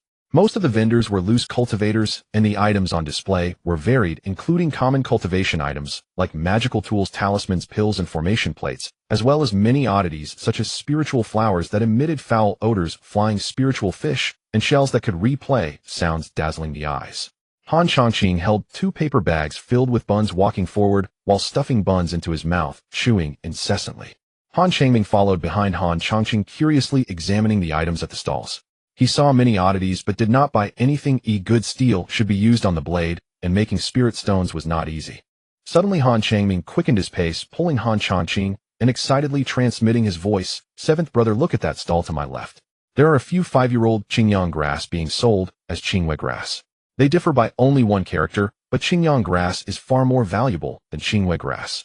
Qingwei grass is feed for herbivorous spiritual beasts, requiring little environmental upkeep, and is easy to care for, thus it is relatively cheap, while Qingyang grass is a material for refining first-grade mid-quality talisman paper. The two look somewhat similar, though Qingwei grass has broader leaves and a well-developed root system, while Qingyang grass has smaller leaves and fewer roots.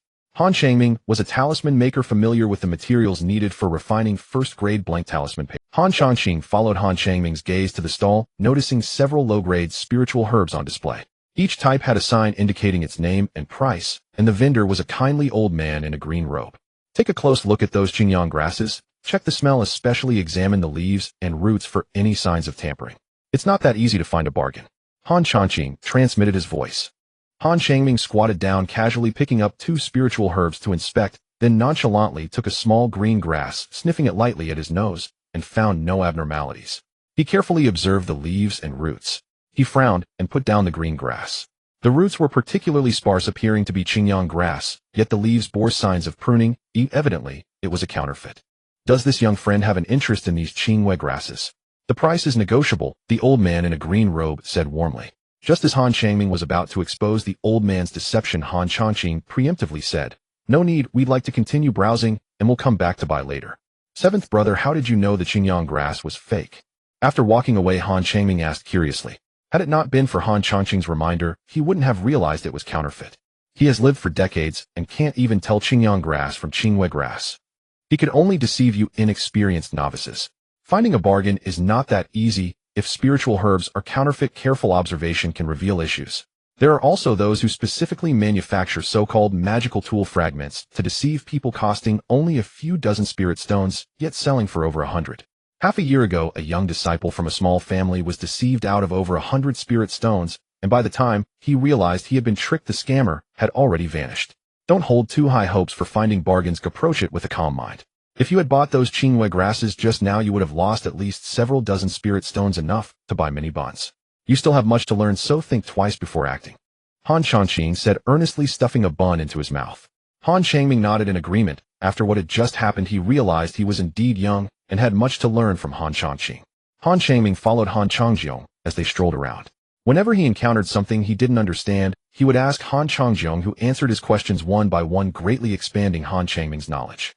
After an hour, Han Changming and Han Changjiong returned to the Spirit Talisman Pavilion. Han Changjiong pushed open the door to a guest room on the second floor. The room was simply furnished with a wooden bed, a wooden table, and a few chairs. The floor and walls were adorned with numerous red runes that shimmered in and out of visibility. Ninth brother, this is your room. From now on you will make talismans here.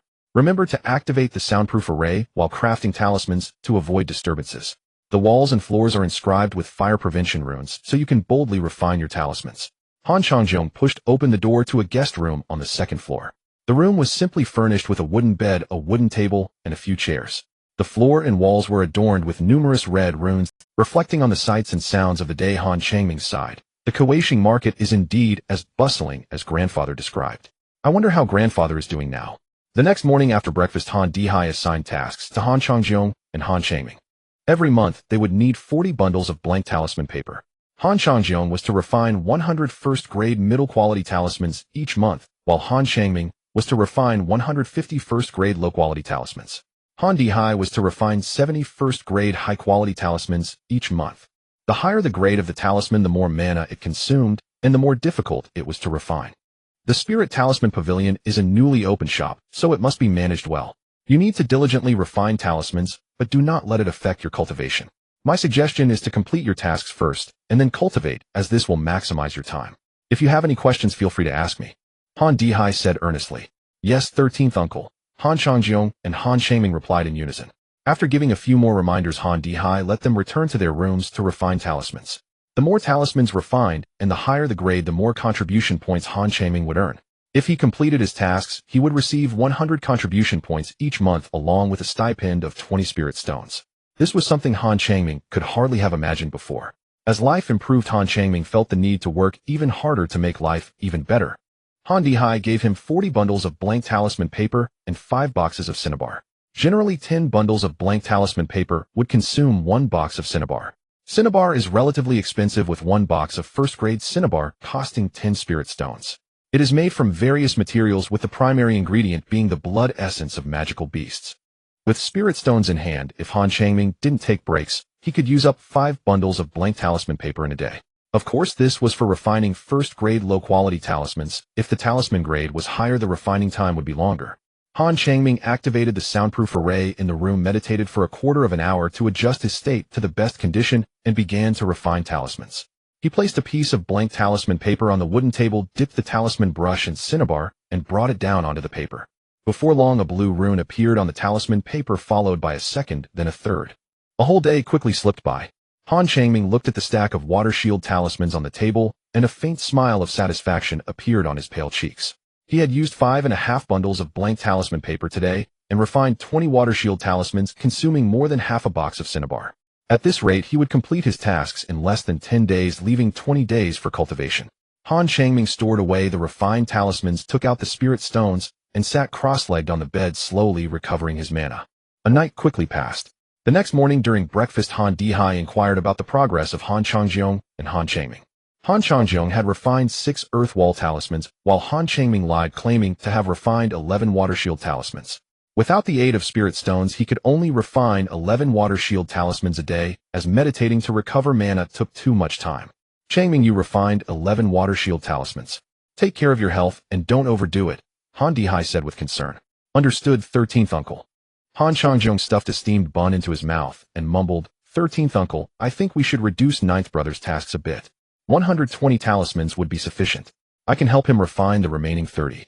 After all, my success rate for refining first-grade low-quality talismans is about 40%, and I can quickly refine those 30. Han Dihai pondered for a moment, then looked at Han Changming and said, Changming, you can refine 120 first-grade low-quality talismans each month. He'll handle the remaining 30. Just don't push yourself too hard and affect your cultivation. However, this means your contribution points and spirit stones will decrease each month. Once you improve your success rate, we can gradually increase the number of talismans. The Spirit Talisman Pavilion had just opened, and he wanted to manage it well. He thought Han Changming was overexerting himself to complete his tasks, so he took the initiative to reduce Han Changming's workload. All right. Thank you, 13th uncle and 7th brother. Han Changming did not refuse. He understood that Han Dihai and Han Changjiong cared for him, but regarding the secret of the spirit stones, he chose not to reveal the truth. The actions of Han Dihai and Han Changjiong made Han Changming feel the warmth of family. Being from the same lineage was indeed different. If they were in a cultivation sect, it might not be as good.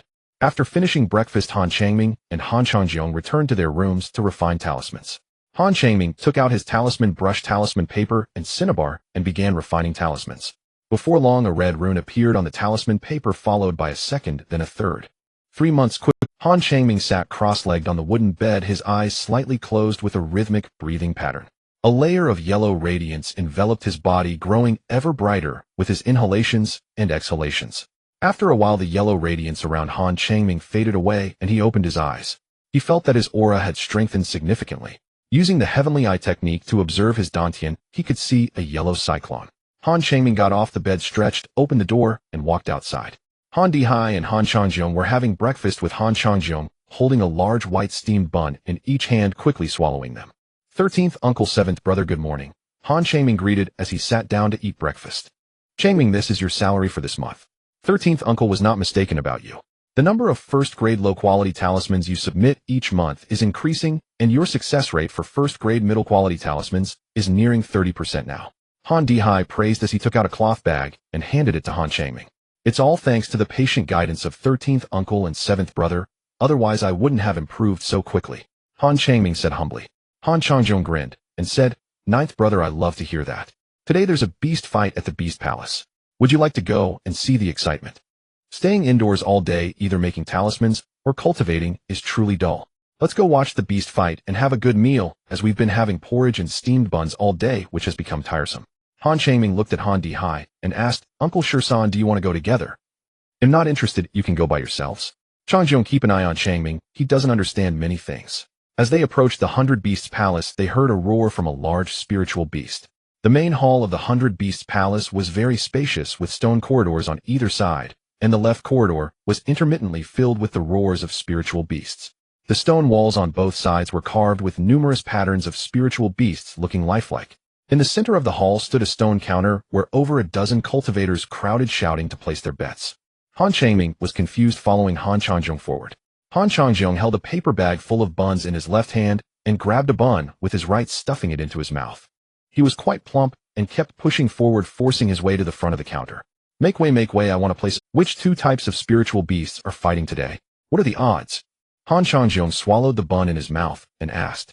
The blue water crocodile is battling the fire carp beast. The odds are 1-to-1, and the maximum bet per person is 1,000 spirit stones. Han Changjiong looked at Han Changming and asked, 9th brother, do you want to have a little fun? A small bet adds to the excitement. Han Changming thought for a moment, shook his head, and declined. Spirit stones are hard to come by. His grandfather had always taught him to be frugal and not wasteful. Han Changjiong didn't insist, took out 20 spirit stones, placed them on the counter, and said, I bet on the fire carp beast to win 20 spirit stones. The attendant collected the spirit stones and handed Han Changjiong a blue token with the number 20 written on the front and the words 100 beasts on the back. Han Changjong put away the token and walked with Han Changming towards the right corridor. After passing through a long passage, a spacious and bright hall appeared before them, bustling with noise. In the center of the hall was a stone platform over 100 feet wide, surrounded by hundreds of stone chairs, most of which were occupied. Han Changjong and Han Changming sat in a front position, allowing them to see clearly. According to Han Changjong, the 100 Beasts Palace held a beast fight periodically where cultivators could place bets. This initiative was to attract cultivators to raise spiritual beasts, and many cultivators would buy a spiritual beast after watching the fights. As time passed, more and more cultivators entered, gathering in groups to discuss which spiritual beast. Han Changming noticed carefully that most cultivators around them had spiritual beast bags hanging from their waists. Seventh brother, have you raised a spiritual beast? Han Changming suddenly remembered something and asked curiously. I have a low-grade first-tier pushing mountain beast. This guy eats more than I do. If it weren't for its toughness, I would have stopped raising it long ago. Han Changjong patted the spiritual beast bag at his waist and said somewhat indistinctly. Han Changming glanced at Han Changjiang's bulging belly, curious about what kind of spiritual beast could eat more than Han Changjong. Before long, a loud gong sounded, and a white-robed elder in his 50s stepped onto the stone platform, possessing the cultivation of the 8th layer of qi refining.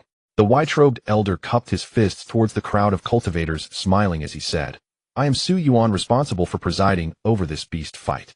Without further ado, let the contestants come to the stage.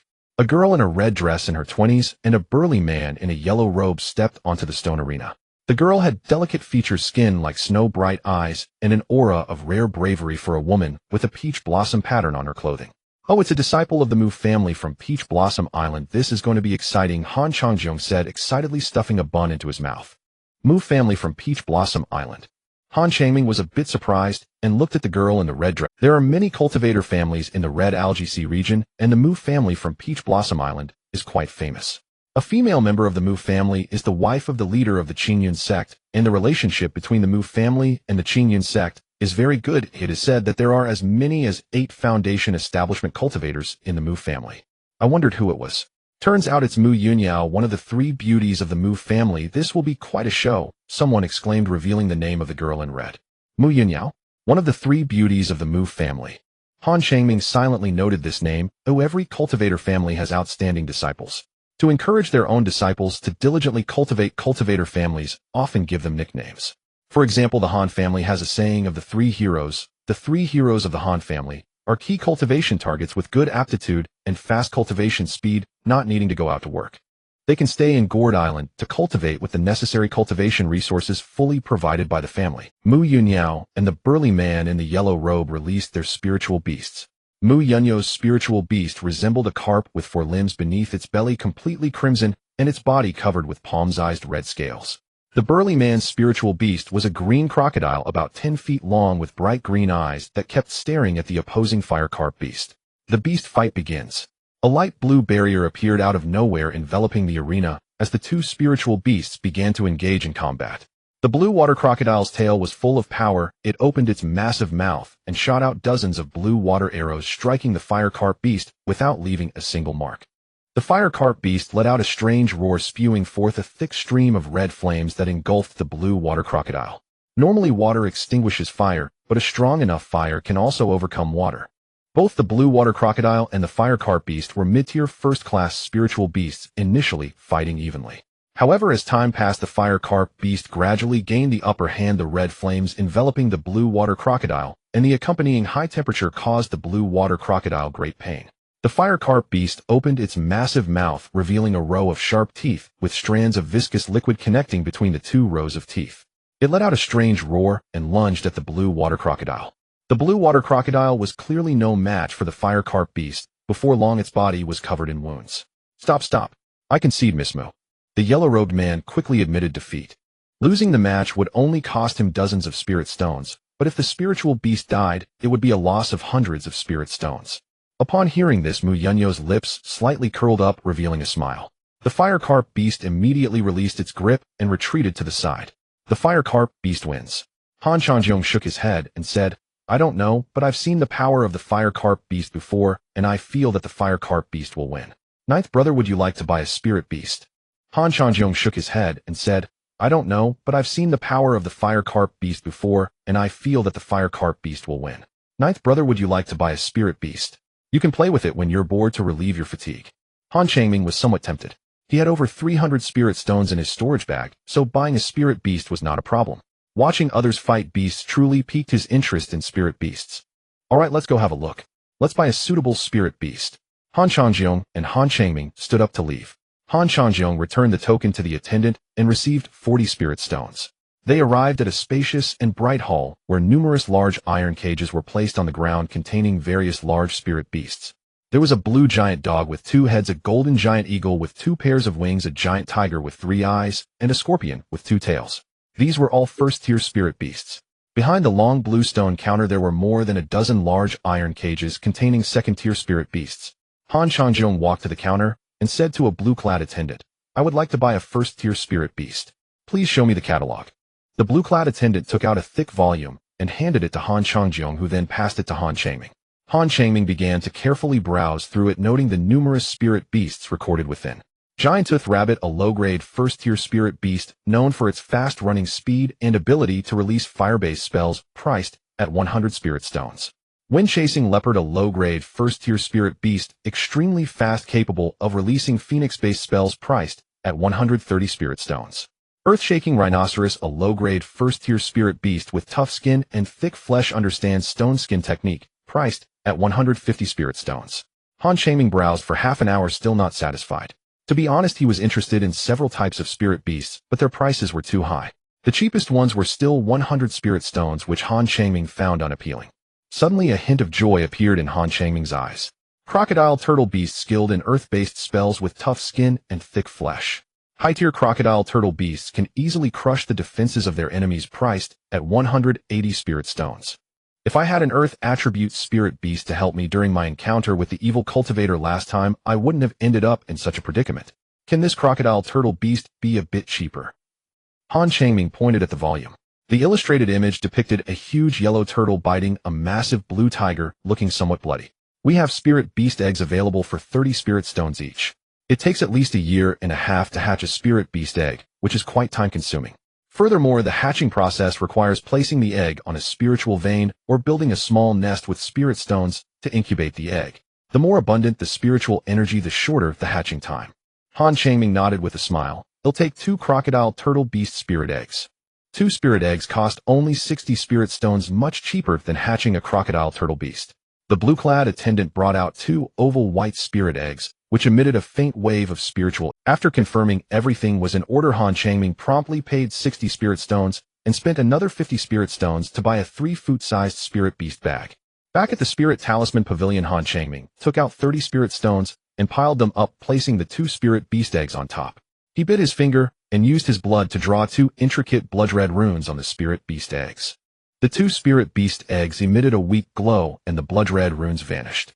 According to the blue-clad attendant, the spirit beast eggs needed to absorb sufficient spiritual energy to hatch. Han Changming placed a gathering spirit stone among the spirit stones. The spiritual energy contained in the gathering spirit stone was equivalent to a high-grade spirit stone and should help shorten the hatching time of the spirit beast eggs. He took out the talisman brush, dan powder, and talisman paper and began to refine the talismans. A day quickly passed as Han Changming focused on refining the talismans in his room. Currently, his success rate for refining low-grade first-tier talismans had reached 40%, while the success rate for medium-grade first-tier talismans was nearing 30%. The talisman brush he used was merely a low-grade first-tier magical tool. If the talisman brush's tier was too low, it would also affect the success rate of talisman crafting. The next day after breakfast, Han Changming left the Spirit Talisman Pavilion intending to buy a good talisman brush. He headed straight for the Divine Weapon Pavilion, which had a wide variety of magical tools, including talisman brushes, although they were a bit expensive. A high-grade first-tier talisman brush costs 300 spirit stones, while a medium-grade first-tier talisman brush costs 200 spirit stones.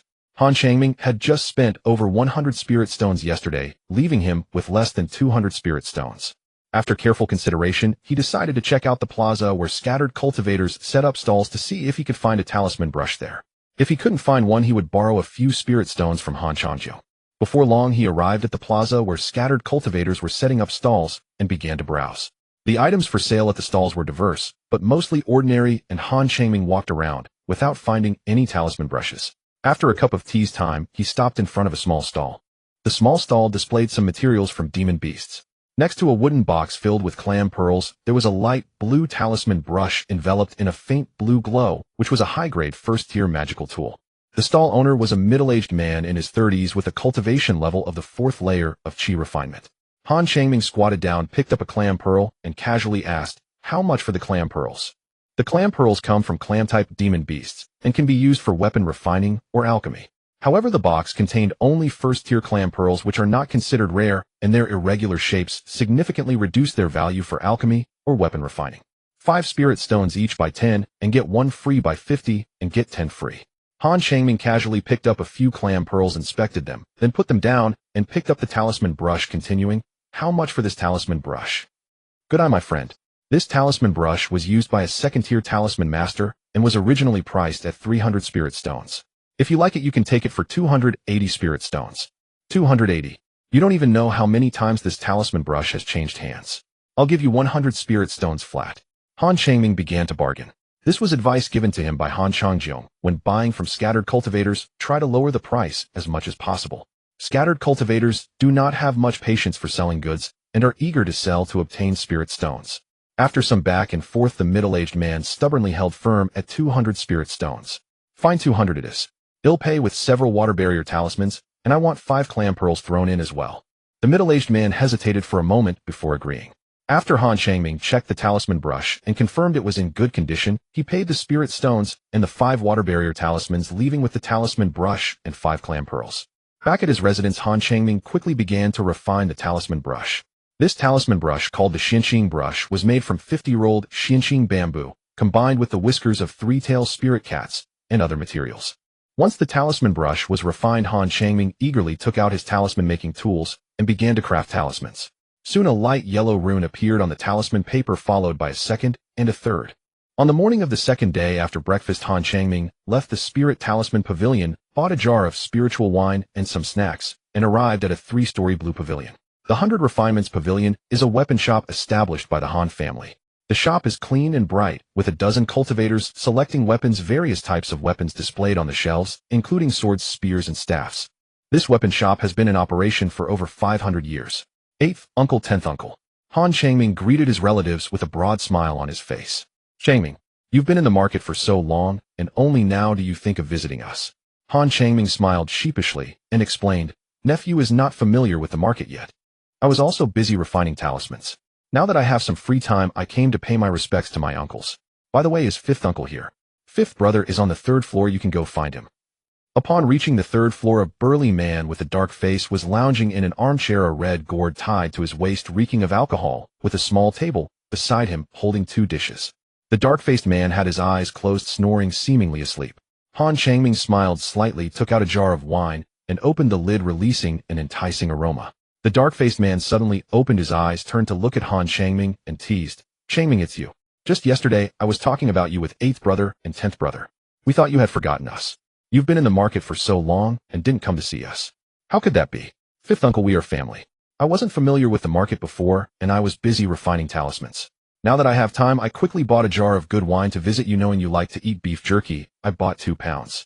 Han Changming smiled slightly and placed the food on the wooden table. The dark-faced man is Han De Biao, a level 8 Qi refining cultivator and the top of the Han family's 3 elites. Han De Biao is a key training target of the Han family, and once he advances to level 9 Qi refining, he will be able to challenge Foundation establishment. This is the Qingmei spirit wine from Bai Lingfang, very good. You still remember that I like this kind."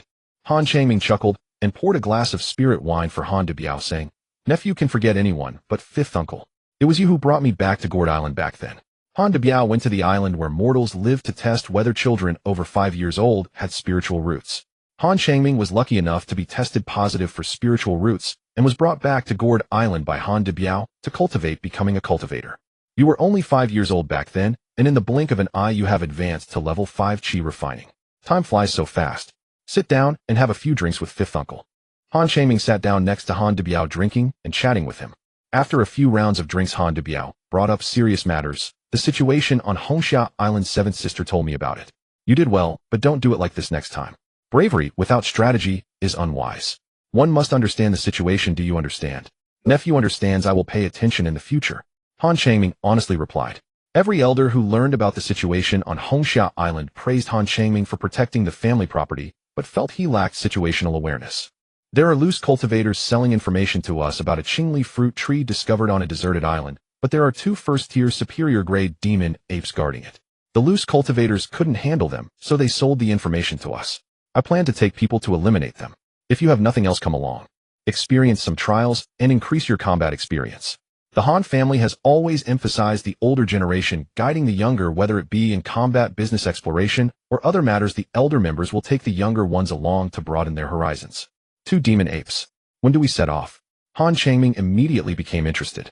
Han Changming also wanted to use this opportunity to gain combat experience.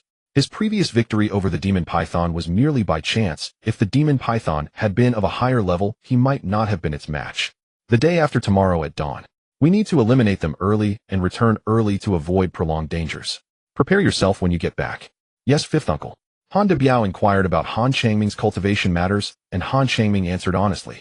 Han de Biao urged Han Changming to practice diligently and not to be lazy, to which Han Changming readily agreed. Back at his residence, Han Changming purchased 5 first-tier superior-grade talismans from the Spirit Talisman Pavilion. The Han family members enjoy certain discounts when buying goods from their own shop. Returning to his room, Han Changming took out his talisman-making tools to refine the talismans. His storage bag contained over 100 first-tier inferior-grade talismans, as well as a dozen first-tier middle-grade talismans. With the 5 first-tier superior-grade talismans, he should have enough. During breakfast the next day, Han Changming brought this up. Han Dihai took out a light red orb and handed it to Han Changming, saying, "This is a first-tier middle-grade self-destructing magical tool, the Fire Cloud Pearl. Its power is greater than that of a first-tier superior-grade talisman. You have little experience hunting demon beasts. Keep this Fire Cloud Pearl for self-defense.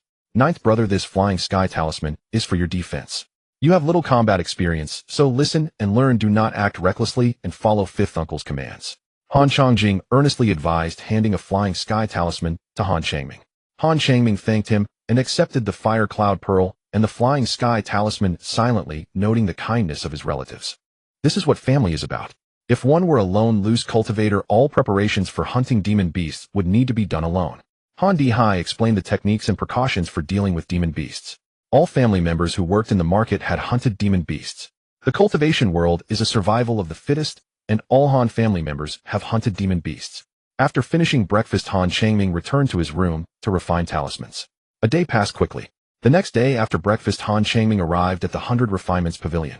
This time a total of 7 people went out to hunt demon beasts, including Han de Biao and Han Changming, along with 3 cultivators at level 5 Qi refining and 2 at level 7 Qi refining. Once outside the market, Han de Biao released a yellow gourd, which instantly enlarged. He jumped up first with Han Changming and the others following closely behind. "Let's go."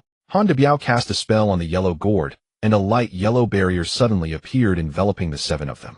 The yellow gourd glowed brightly and flew southeast. Half a month later, the yellow gourd stopped over a long and narrow island. In the center of the island was a dense forest with thin spiritual energy. If it weren't for the loose cultivators selling information, no one would believe there were demon beasts here. Han de Biao controlled the yellow gourd, slowly descending outside a valley overgrown with weeds. "Be careful, there might be other demon beasts on the island. Do not underestimate them." Han de Biao reminded, casting a protective shield around himself, and strode into the valley. The 6 others followed suit, casting protective shields as they moved towards the valley. The valley sides were covered in weeds. Han Changming could feel the spiritual energy in this place. It wasn't abundant, likely just a middling first-tier spiritual vein. The Red Algae Sea has over 10,000 islands, some of which are too remote. Although they have spiritual veins, no one resides there. After walking over 100 paces, they halted before a dark, several zang wide cave entrance whose depths remained shrouded in impenetrable gloom. "Changjing, it's your turn." Han de Biao addressed a young maiden clad in a yellow ruchuan. As cultivators at the Qi refinement realm, their divine senses could not yet extend outward. Entering blindly would invite ambushes by monstrous beasts. Han Changjing, 5th among the Chang generation, had attained the 5th layer of Qi refinement and was a mid-grade first-rank puppet artificer. She nodded with a gentle smile and flipped her palm, revealing a pale azure metal sphere. Intricate azure spirit runes flared across the sphere's surface. With a muffled crack, it transformed into a 10-foot-long azure dog puppet, which obediently padded into the cavern under Han Changjing's command. 8th brother, stay behind. Changming followed closely behind Changjing. Han de Biao instructed, then strode forward first. The cave walls glistened with dampness, thickly veiled in emerald moss. After another 100 paces, a fork appeared ahead, 2 narrow passages diverging left and right. "Take the left passage." The azure dog puppet turned left, Han de Biao and the others hurried after. Turning left and proceeding another 100 paces, they emerged before a vast stone cavern spanning over 100 zhang. Stalactites hung like frozen constellations from the cavern ceiling. In its lower left corner stood an azure fruit tree 10 feet tall bearing rhomboid leaves and 3 pale azure fruits, each over 30 years matured. Beneath the tree loomed 2 towering yellow apes, each 10 feet high, broadmouth tusked and thickly furred in coarse golden hair. The moment Han de Biao's party appeared at the cavern mouth, both apes whirled around, eyes locking onto them. With guttural roars they pounded their chests and lunged forward. "I'll take one. I'll handle it alone. You deal with the other." As Han de Biao spoke, he drew forth a crimson glowing iron staff, its surface etched with vivid vermilion cloud motifs. Striding forward, he charged straight toward one of the yellow apes. His speed was blinding. Within moments he stood before the beast. His crimson staff blurred, unleashing a torrent of scarlet afterimages that crashed down upon the ape. A dazzling golden light erupted across the ape's hide, coalescing instantly into a thick earthen armor. Clang, clang, clang. The barrage of staff strikes hammered against its armored form, but failed to pierce or wound. That defiance ignited Han de Biao's battle fervor. His crimson staff blazed anew, wreathed in searing crimson flames as he swung again, this time with incinerating force. Before the staff even descended, a wave of unbearable heat surged forth. Boom! A thunderous detonation shook the cavern. Rolling inferno engulfed the yellow ape whole. Roar! A furious bellow tore through the smoke. The crimson fire died swiftly, leaving the ape singed and soot-streaked, its fury now fully awakened. The ape slammed its fists against its chest and charged headlong at Han de Biao.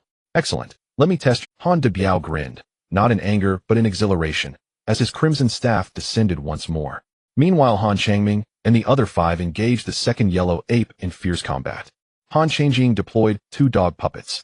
They darted forward, jaws snapping with razor-sharp teeth aimed at the ape's legs, but its dense earthen armor repelled every bite. Han Changming summoned 2 yellow flying daggers to strike the beast, though he observed more than fought, studying tactics for subduing monstrous beasts. The remaining 4 likewise unleashed their artifacts, striking relentlessly. This yellow ape was a top-tier first-rank monstrous beast, naturally thick-skinned and versed in defensive arts. Though 6 cultivators pressed the assault, they made little headway, for they held back, relying solely on artifacts and puppets rather than consuming precious talismans. Han Changming summoned 2 yellow flying daggers to strike the beast, though he observed more than fought, studying tactics for subduing monstrous beasts. The remaining 4— "Danger! Stop it now!" Han Changming raised his hand. 2 streaks of yellow light shot forth, solidifying midair into twin earthen walls, each over 2 zhang tall and a foot thick, blocking the ape's path. The ape clenched its right fist and smashed it into the wall. Crunch! A gaping hole split the barrier open. Within moments both walls lay shattered, its raw power leaving Han Changming inwardly stunned. At that instant the earth beneath the ape's feet flared yellow, softening into quicksand. Its massive frame sank rapidly downward. The sand flowed, transmuting earth into shifting sand. Han Changming then activated his mountain-shaking seal, which swelled instantly and plummeted toward the ape's skull. Sensing peril, the ape thrust both arms upward, barely arresting the seal's descent. A flicker of astonishment crossed Han Changming's gaze. Such immense strength. Simultaneously, several luminous artifacts struck the ape's body, landing with dull, heavy thuds. 2 faint, shimmering azure beams streaked forward, aimed unerringly at the ape's eyes. A piercing shriek echoed. The beast's eyes wept crimson blood, eyes its sole vulnerable point. Seizing the opening, Han Changming channeled the spell formula into the mountain-shaking seal. Its radiance intensified, and it crashed down anew. Though the ape strained to hold it aloft, Han Changming and the others redoubled their attacks with artifacts. One pair of hands cannot withstand many. Soon the ape buckled, crushed utterly beneath the mountain-shaking seal into a pulpy ruin. With the second ape slain, Han Changming exhaled deeply. Had he faced it alone, he knew he would have fallen. He turned toward Han de Biao and froze speechless. There Han de Biao wielded his crimson staff in relentless hammering blows. The yellow ape dodged frantically, offering no counterattack whatsoever. Its hide was charred, black breath ragged, and shallow left arm hanging limp, clearly grievously wounded. Han Changming had already witnessed this ape's terrifying strength firsthand. He swallowed hard, gaze shifting to Han de Biao, filled now with profound reverence. Truly a body cultivator. No wonder even a top-tier, first-rank monstrous beast falls before him. Han de Biao's crimson staff blazed brighter, still sheathed in roaring vermilion flame, descending in a final devastating overhead strike. A final agonized shriek pierced the air, then silence. The staff shattered the ape's skull entirely. It collapsed lifelessly, viscera and gore spilling across the stone floor. Already dead. So frail. Han Debiao shook his head, disappointment clouding his features. Hearing this, Han Changming and the others exchanged quiet, knowing smiles.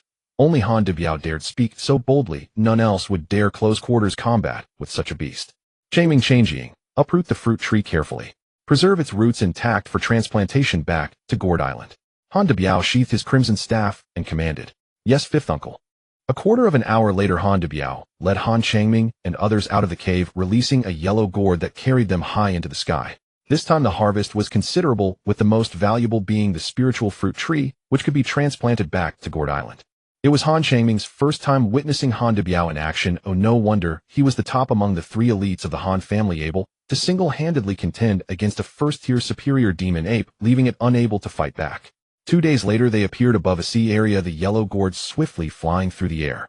Han Changming softly exclaimed, pointing to a certain direction. Following her finger, they spotted a small island below where a dozen black turtles were basking in the sun on the beach. The Xianshui turtles were social demon beasts that were quite timid and would flee at the slightest disturbance. However, they loved basking in the sun and occasionally came ashore to enjoy the warmth. The shells of Xianshui turtles were excellent materials for crafting defensive magical artifacts, and their meat could be used for delicious dishes. Do not startle them, let's encircle them from all sides. Han Debiao's expression was somewhat excited as he controlled the yellow gourd to land on the small island, keeping them several hundred zhang away from the Xianshui turtles. 4 clan members submerged underwater, moving toward the beach, while 3 others approached the Xianshui turtles slowly. Wrapped in a blue light curtain, Han Changming swiftly advanced beneath the sea. They did not dive too deep, only 3 zhang down to avoid encountering second-tier demon beasts. Just as Han Changming and the others were about to surface, one of the Xianshui turtles seemed to sense something and sounded the alarm, causing the group of turtles to scatter, rushing towards the sea. These Xianshui turtles were not high in rank, all being first-tier demon beasts. However, their speed was extraordinarily fast. As water attribute demon beasts, once they entered the water, Han Changming would not be able to catch up. Block them, don't let them escape. Han Debiao shouted loudly. Han Changming raised his hand, sending out 5 earth wall talismans that transformed into 10 yellow earth walls over 2 zhang high and a foot thick, forming a line to obstruct the Xianshui turtles' path.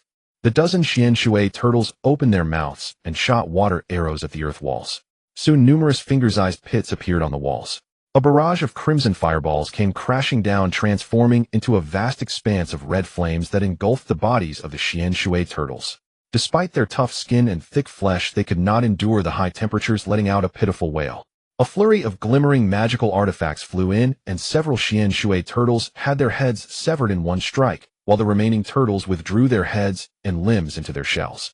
At this moment, Han Debiao and the others also rushed over. Han Debiao wielded a red iron rod, striking the air towards the Xianshui turtles, sending a large wave of red flames erupting from the rod, intensifying the fire. The fire cloud rod, a first-tier superior magical artifact, was infused with fire attack properties. Han Changming and the others either cast fire spells or threw fire talismans at the Xianshui turtles. The most valuable part of the Xianshui turtle was its shell, and they had to force the turtles to extend their heads using high temperatures. Under the scorching heat, the Xianshui turtles had no choice but to stretch out their heads, and the barrage of magical artifacts swiftly decapitated them. Before long, the flames dissipated. Changming, well done, I commend you for this. Han Debiao praised. If it weren't for Han Changming summoning 5 earth wall talismans to block the Xianshui turtles' escape route, they might have dashed back into the sea. 1 earth wall talisman costs 4 spirit stones in the market, and Han Changming had used up 20 spirit stones. Fortunately, he was a talisman master and could afford the expense. Receiving praise from his elder, Han Changming's face broke into a smile. Quickly deal with the corpses of the Xianshui turtles and do not damage the shells. The Xianshui turtles were quite large, and handling them made it easier to store them in storage bags. Each person took care of 1 turtle, with Han Debiao also helping. Han Changming approached one of the Xianshui turtles, grabbing its neck to pull out the corpse.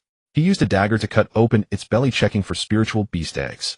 Oh, what's this? A gourd? Han Changming exclaimed softly. He discovered a palm-sized blue gourd inside the Xianshui turtle, which was small and emitted a faint spiritual energy fluctuation, clearly a magical artifact. It was not uncommon to find magical artifacts within demon beasts. Larger beasts occasionally even contained the corpses of cultivators. Han Changming thought little of it and pocketed the blue gourd. Judging by its spiritual energy fluctuation, it was likely a gourd magical artifact used for holding liquids. After disposing of the Xian Shui turtle's corpse, Han Debiao released the yellow gourd, carrying everyone upwards into the sky. A little more than half a month later, they returned to Kuaishing Fong Market. As soon as Han Changming entered his room, he noticed two palm-length turtle-like spiritual beasts crawling around inside. They had crocodile heads and tails, but their bodies were adorned with yellow turtle shells resembling a combination of a crocodile and a turtle. Han Changming glanced into a corner of the room where two spiritual beast eggs had already hatched. Crocodile, turtle, beast. They hatched so quickly, he said, somewhat astonished. The people from the Beast Palace had mentioned that typically spiritual beast eggs would take a year or so to hatch. Han Changming had placed gathering spirit stones next to the eggs, which contained spiritual energy equivalent to a high-grade spirit stone. It took just over a month for the eggs to hatch. As soon as Han Changming walked in, the two crocodile turtle beasts crawled eagerly towards him.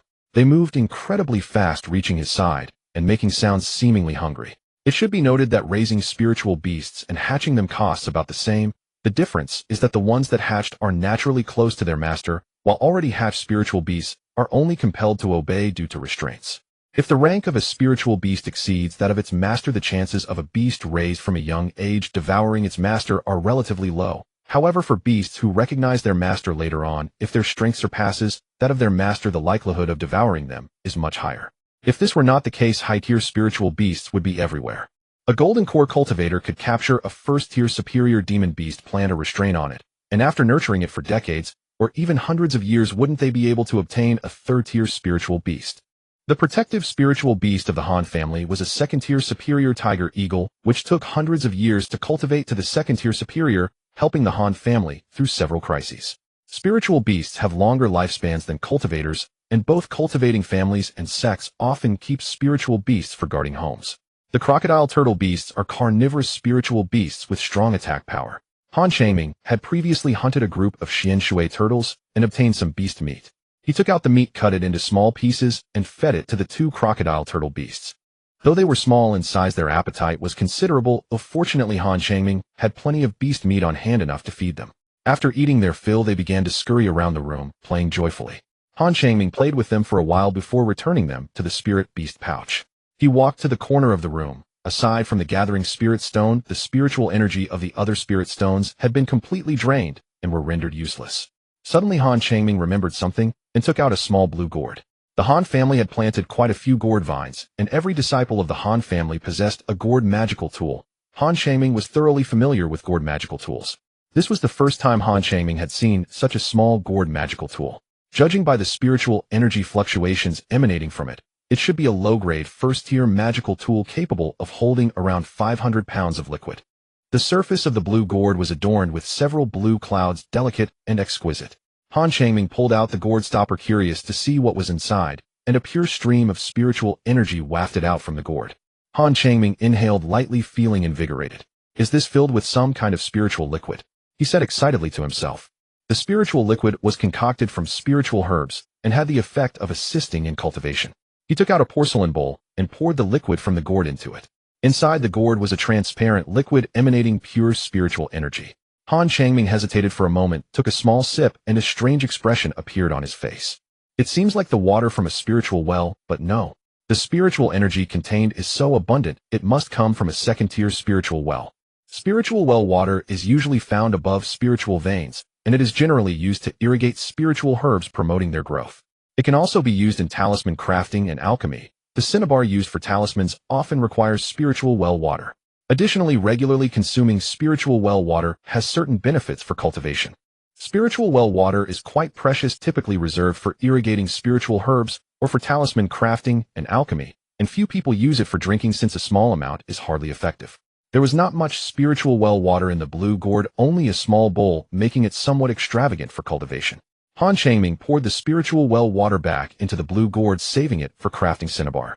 He returned the blue gourd and gathering spirit stone to the spirit beast pouch, and sat cross-legged on the wooden bed to cultivate.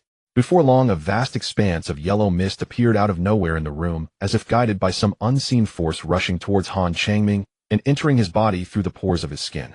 The next morning during breakfast, Han Dihai asked Changming, "Where did you go this time? What did you learn?" Han Changming answered truthfully, but he did not mention the existence of the blue gourd. It was just a low-grade, first-tier magical tool and some spiritual well water, nothing worth talking about. "Fifth uncle is truly impressive," he single-handedly took down a first-tier superior-grade demon ape.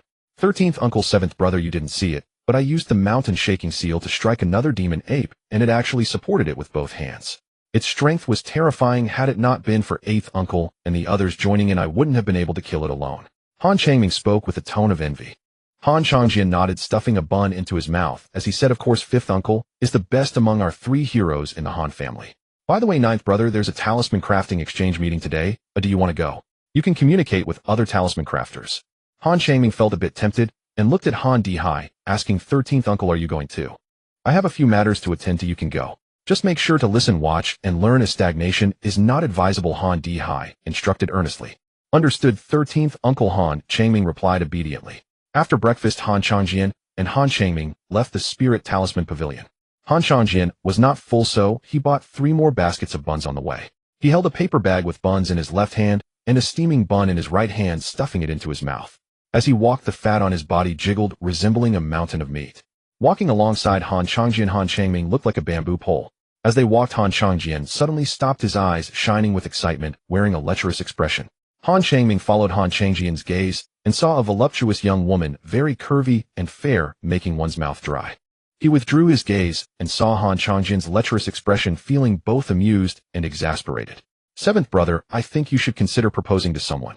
I'm still young. Getting married too early is not wise. Let's talk about it in a few years. Han Changjian grinned, saying, your little hot pepper. Yi Yufeng and Yi Yuyin, the 2 sisters, walked out from a shop, coming right in front of them. Han Changjian's eyes sparkled as he hurried towards Yi Yufeng. Han Changming shook his head with a wry smile and followed along. What a coincidence, Fairy Yi. Are you going to this talisman crafting exchange meeting as well? Han Changjian wore a smile, his gaze fleetingly scanning Yi Yufeng's voluptuous figure. Of course. Why? Is your clan's younger brother attending too? Is he also a talisman crafter? Yi Yufeng looked at Han Changming with curiosity. Han Changming nodded and clasped his fists, saying, I am indeed a talisman crafter. I hope Fairy Yi will provide me with guidance. A quarter of an hour later, they arrived at a 3-story green pavilion. The Qingzhou Pavilion was a tea house.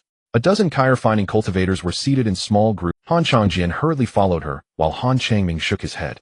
A quarter of an hour later, they arrived at a 3-story green pavilion. The Qingzhou Pavilion was a tea house. A dozen kyre-finding cultivators were seated in small groups, enjoying tea and chatting. They did not linger in the hall, but headed straight to the 3rd floor. There were not many cultivators on the 3rd floor, 2 men and 1 woman, the most powerful being a middle-aged man in his 30s, with an 8th-layer kyre-finding level, his clothing adorned with a peach blossom pattern. Fairy Yi Daoist friend Han, you've arrived, the middle-aged man greeted with a sincere smile, his gaze landing on, this is my clan's younger brother Han Changming. 9th Brother, this is Daoist Mu Yunxiao, he is the initiator of this talisman crafting exchange meeting. Daoist Mu's talisman crafting skills are quite high, you should ask him for guidance later. If Daoist Mu points you in a few directions, you will benefit immensely. Han Changjian's flattery made Mu Yunxiao feel quite pleased. Mu Yunxiao smiled slightly and humbly replied, Daoist friend Han, you are too kind. Guidance is not what I dare to offer, it is merely a mutual exchange. Please take a seat, enjoy some tea and snacks, there are still other friends who haven't arrived. Han Changming and Han Changjian found an empty table and sat down. The table was adorned with 7 plates of pastries and a pot of spirit tea. Han Changjian wasted no time and grabbed a piece of spirit cake, tossing it into his mouth. Han Changming found it strange. Every other table had 2 plates of pastries and 1 pot of spirit tea, yet their table had 5 extra plates of pastries. 7th Brother, did we sit in the wrong place? Save some for others. Don't finish all the snacks, Han Changming conveyed through spirit communication. This table is my exclusive spot. Do you think I buttered him up for nothing? When you eat from someone's hand, you should be grateful. Eat without worry. Mu Yunxiao is one of the 2 outstanding members of the Mu family, a key training target for them. He certainly wouldn't mind this bit of spirit stone. Eat boldly. We're not freeloaders here. Last time 13th Uncle led the charge for the exchange meeting and ordered a large table of dishes to entertain the other talisman crafters. Han Changjian explained through spirit communication as he took another piece of pastry and popped it into his. 15 minutes later, more than 20 chi refining cultivators gathered on the 3rd floor, most of whom were disciples from immortal cultivation families, with a few being loose cultivators. This is not surprising. Without certain financial support, one cannot learn talisman crafting. Loose cultivators mostly survive by hunting monsters, and a few may possess a specific skill, which is not unusual. Mu Daoyou, are all the people here? Yi Yufeng urged. Mu Yunxiao smiled slightly and said, please wait a moment, Fairy Yi. There is one more friend coming whose talisman crafting skills are on par with mine. Mu Daoyou, are all the people here? Yi Yufeng urged. Mu Yunxiao smiled slightly and said, Please wait a moment, Fairy Yi. There is one more friend coming whose talisman crafting skills are on par with mine. A flicker of surprise crossed Han Changming's eyes. This was the emblem of the Fire Cloud sect. The Fire Cloud sect has been passed down for 1,000 years, yet it has never had a golden core cultivator, with its highest cultivation level being that of a foundation establishment cultivator. It is said that the Fire Cloud sect is backed by a great power, and although it lacks golden core cultivators, its overall strength surpasses that of any immortal cultivation family in the Red Algae Sea region. How could the four major forces of the Red Algae Sea tolerate the existence of the Fire Cloud sect if it were not for the support of a powerful force? There is inherent competition among immortal cultivation sects. If the Fire Cloud sect were to produce a golden core cultivator, the situation in the Red Algae Sea would undergo a tremendous change. I apologize for being late, Dao Yu Mu, the young man in green said, clasping his fists with a hint of apology. Mu Yunxiao laughed heartily and said, Yang Dao Yu is joking. Let me introduce everyone. This is Yang Yi from the Fire Cloud sect, a first-tier upper-grade talisman master and one of the 4 heroes of Fire Cloud. Any cultivator with a title is a key training target for their respective forces. Clearly, Yang Yi is a key trainee of the Fire Cloud sect. Yang Yi pays his respects to all fellow cultivators. Yang Yi said politely, while clasping his fists, giving off a refreshing aura. The cultivators did not dare to be negligent and returned the greeting, introducing themselves. All right, everyone is here. Let's begin sharing our insights on talisman crafting. I am the initiator. Let me go first. I have recently been refining the Chain Fireball Talisman, but the success rate is not very high. In refining, Han Changming had just begun to engage with the crafting of first-tier mid-grade talismans and had not yet touched upon first-tier upper-grade talismans. His primary purpose for attending the Talisman Master Exchange was to gain knowledge. My younger sister has also been refining the Chain Fireball Talisman recently, and her success rate is not very high either. The issues I encountered are quite similar to Dao Yu Mu's, Yi Yufeng echoed. The Chain Fireball Talisman is a first-tier upper-grade talisman, powerful in effect and considered relatively difficult to refine among first-tier upper-grade talismans. Yang Yi smiled slightly, pondered for a moment, and said, I have crafted the Chain Fireball Talisman before. The most challenging part is at the finishing stage. During the finishing process, one must be quick, steady, and precise, completing it in one go. Moreover, the talisman crafting tools can also affect the success rate. As we all know, there are 3 talisman crafting tools: the talisman brush, talisman paper, and dance sand. For the talisman brush, as long as you spend a bit more spirit stones, you can buy a good one. However, for talisman paper and dance sand, it is best to refine them yourself. There are many formulas for talisman paper and dance sand, generally similar. It is better to frequently use the same formula for talisman paper and dance sand. The talisman paper I use for crafting is all produced by our Fire Cloud sect. Hearing what Yang Dao Yu said is enlightening. Would it be possible for you to personally refine a few Chain Fireball talismans for us to observe? Mu Yunxiao sincerely asked. Yes, Yang Daoyu, please refine a few Chain Fireball talismans for us. My younger sister wants to observe how you finish it. Yi Yufeng added, her beautiful eyes filled with anticipation. Yang Yi smiled slightly and said, since both of you have spoken, I shall show my skills. He took out the talisman crafting tools and personally refined the talismans in front of everyone. All present held their breath, not daring to make a sound, fearing it might disturb Yang Yi's crafting. Mu Yunxiao and Yi Yufeng watched from the side, their expressions serious. Han Changming also approached Yang Yi to observe his talisman crafting. Under the gaze of dozens of eyes, Yang Yi began refining the Chain Fireball Talisman. Soon the first fire attribute rune appeared on the talisman paper, followed by the second and third. After a short while, Yang Yi set down the talisman brush, and a red swirling talisman appeared on the wooden table, emanating a faint wave of fire spiritual energy. Han Changming nodded secretly. Yang Yi's talisman crafting skills were indeed very high, and the crafting process flowed smoothly, without any hesitation. Yang Yi refined 5 times in succession, achieving success 3 times. That was quite a high success rate. So that's how it is, Yang Daoyu. Thank you for your guidance.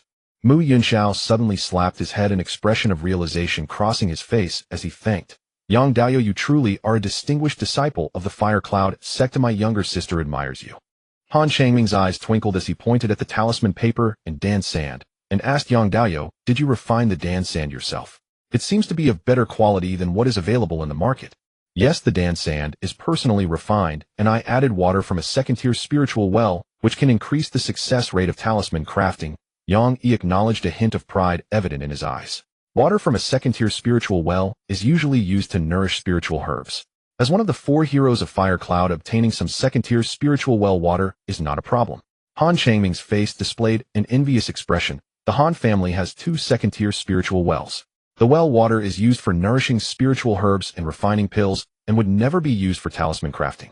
If the water from the spiritual wells is consumed excessively, the wells must be sealed for a time. Overuse can lead to the well being exhausted. This is common sense. Han Changming was refining a first-tier, upper-grade talisman. The questions he posed were answered by both Yang Yi and Mu Yunxiao with Yang Yi's talisman crafting skills were quite high, and he was humble and sincere with others. Although it was their first meeting, many cultivators held a favorable impression of him, including Han Changming. Han Changming was refining a first-tier, upper-grade talisman. The questions he posed were answered by both Yang Yi and Mu Yunxiao with Yang Yi's insights providing significant inspiration to Han Changming. Let's conclude the exchange of talisman crafting insights here and move on to the next segment. As per the usual practice, within the time it takes for an incense stick to burn, let's see who can craft more talismans. Contestants can put forth items as stakes, spirit stones, refining materials, or alchemy materials are all acceptable. With Yang Daoyu here, I won't embarrass myself, Yi Yufeng said with a smile. Yang Yi's talisman crafting skills were evident to all present. If he participated in the talisman crafting competition, no one would truly be able to win against him. Fairy Yi, you flatter me. I won't participate in the talisman crafting competition, I just came to observe. I would like to see how you all craft talismans. As the saying goes, in the company of three, there must be my teacher. Yang Yi humbly stated. His words greatly increased the favorability of the cultivators towards him. Yang Yi did not participate in the talisman-making competition, while many talisman masters took part. All participants in the talisman-making competition were first-tier, upper-grade talisman masters who wagered spirit stones, elixirs, refining materials, and alchemy ingredients. The first place would claim all the bets. 7 talisman masters participated in the competition, and Han Changming watched as Mu Yunxiao crafted the talismans. Mu Yunxiao was making the Pearl Fireball talisman, and perhaps due to Yang Yi's earlier guidance, he used 12 talisman papers to successfully create 3 Pearl Fireball talismans. Yi Yufeng produced 2 Pearl Fireball talismans, while Han Changzhong crafted 2 Giant Strength talismans. The Giant Strength talisman is a first-tier, upper-grade talisman that grants the caster hundreds of pounds of strength. One such talisman can sell for 50 spirit stones in the market. A Pearl Fireball talisman costs 20 spirit stones, and 3 would only amount to 60 spirit stones. Han Fatty, you actually learned to craft Giant Strength talismans. Yi Yufeng remarked in surprise. Han Changzhong chuckled, a proud expression on his face as he humbly replied, it was just luck. I am still far behind compared to Taoist Yang. Half a year ago at the Talisman Master Exchange meeting, Han Changzhong merely qualified to participate, placing at the bottom. However, over the past 6 months, he practiced crafting Giant Strength talismans extensively, gradually improving his success rate, all in hopes of making a remarkable impression. Giant Strength talismans are not easy to craft, especially at the beginning and end. To produce 2 Giant Strength talismans from a single talisman paper, it appears that Taoist Han has put in considerable effort. Yang Yi said with a smile. Haha, Taoist Yang, your insight is sharp. I indeed spent a lot of time crafting Giant Strength talismans. Han Changzhong was very pleased with Yang Yi's praise. Han Changzhong won with his 2 Giant Strength talismans, earning 100 spirit stones and some materials from demon beasts. This Talisman Master Exchange meeting is now concluded. Next time it will be hosted by Fairy Yi. He gained much insight from this Talisman Master Exchange meeting and learned a lot. A day passed quickly. Han Changming put down his talisman brush and looked at the dozens of blue talismans on the table. A smile. He gained much insight from this Talisman Master Exchange meeting and learned a lot. A day passed quickly. Han Changming put down his talisman brush and looked at the dozens of blue talismans on the table, a smile appearing on his pale face. The Water Wall talisman is a middle-tier, first-grade talisman that costs 5 spirit stones. Han Changming's remaining mana was minimal, and the consumption of spiritual sense was significant. He took out a gathering spirit stone, intending to absorb the spiritual energy within to restore his mana. What's going on? Han Changming uttered softly, a peculiar expression on his face. He clearly remembered that before the gathering spirit stone was stored in his bag, it was full of spiritual energy, but now it seemed that the spirit energy within had decreased. Han Changming thought for a moment, took out the blue gourd, and examined it closely. Before obtaining the blue gourd, there were no anomalies with the gathering spirit stone.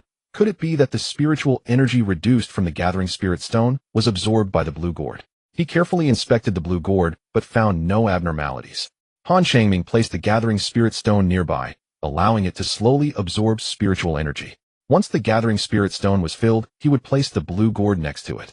As expected, the blue gourd did absorb spiritual energy. Without the gathering spirit stone, it would have been difficult for Han Changming to notice the anomaly with the blue gourd. An artifact that automatically absorbs spiritual energy. This was Han Changming's first encounter.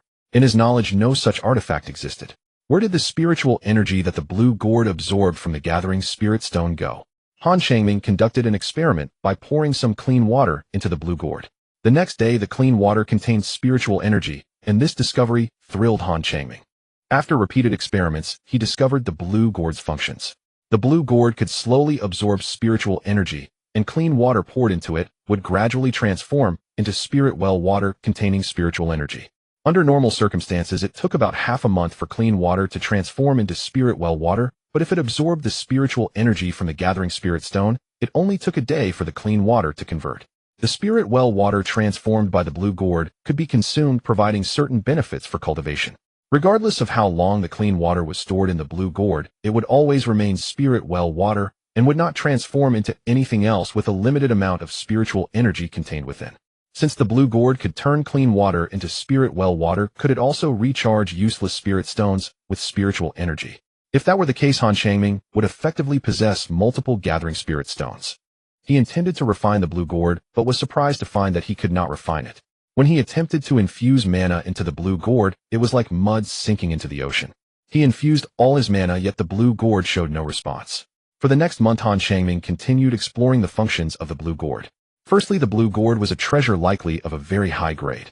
He could not refine it or control it, only able to remove the gourd stopper to produce some spirit well water. Secondly, the blue gourd needed to absorb a significant amount of spiritual energy to turn clean water into spirit well water. The gathering spirit stone could shorten the time required for this transformation. The more clean water there was, the longer it took. Thirdly, the blue gourd could hold up to 10,000 pounds of clean water, but converting that much into spirit well water required a lot of time. Fourthly, the spirit well water contained limited spiritual energy, which could enhance talisman making success rates, and could be consumed for cultivation, but it required a substantial amount to be effective.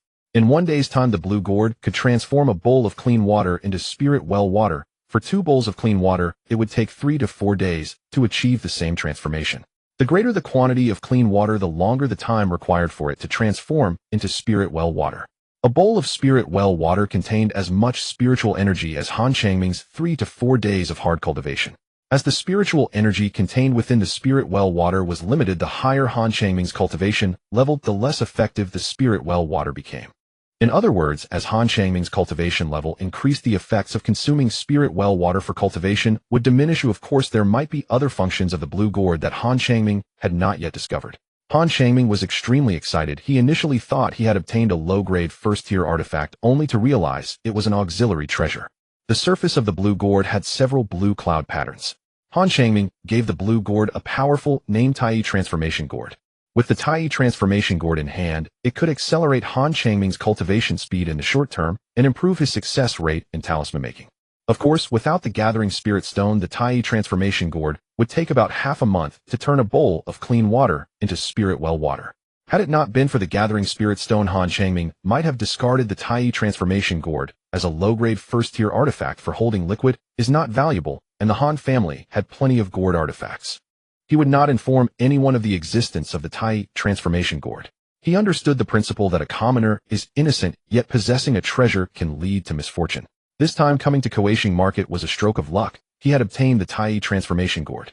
With its assistance, Han Changming was confident he could advance to the 6th level of Qi refinement within a year, as 1 bowl of spirit well water equated to 3 to 4 days of hard cultivation.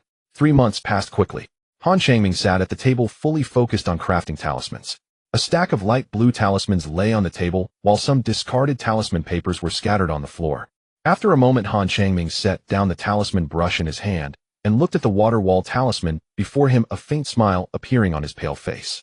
The use of the spiritual water produced by the Tai Transformation Gourd greatly increased the success rate of talisman crafting. Han Changming was now a first-tier intermediate talisman master, with a success rate for first-tier lower intermediate talismans reaching 50%, nearly catching up to Han Changming. With 40 blank talisman papers crafted each month, totaling 480 sheets, Han Changming could produce 240 talismans, submitting 150 first-tier talismans each month, and keeping 90 first-tier talismans for himself. Over 3 months, he accumulated nearly 300 first-tier talismans. 300 first-tier talismans, if sold entirely, would amount to a significant sum of spirit stones. The Tai Transformation Gourd absorbed spiritual energy at a rate far surpassing that of the gathering spirit stones. Within just over a month, it would completely drain the energy from the gathering spirit stones, requiring over half a month for the stones to refill with energy. Han Changming speculated that it was related to his environment, the location of the talisman pavilion did not have abundant spiritual energy. If he were on a spiritual vein, the gathering spirit stones would absorb energy faster, similar to how cultivators train in barren lands versus training on spiritual veins. The higher the rank of the spiritual vein, the quicker the gathering spirit stones could restore their energy, allowing the Tai transformation gourd to produce more spiritual water. Due to this limitation, Han Changming adjusted his training schedule. In the first month, he focused on crafting talismans, producing enough talismans for 3 months, which amounted to 450 sheets, leaving the remaining 2 months for training. During his training period, he would allow the gathering spirit stones to absorb spiritual energy, using the Tai transformation gourd to create spiritual water, storing it for either consumption during training or for crafting. Dansha. Han Changming packed away the talismans and crafting tools and stepped outside, planning to have breakfast. Uncle Shirsan, brother Chiga, good morning. Han Changming greeted Han Dihai and Han Changjing. Han Dihai and Han Changjing had somewhat grim expressions, as if they had encountered some trouble. Changming, we've run into a problem. We may need you to craft a batch of first-tier intermediate talismans. Han Dihai said with a frown, his tone heavy. Han Changming was already capable of crafting first-tier intermediate talismans and submitted a portion every month, although the quantity was not large, as he primarily focused on first-tier lower-grade talismans.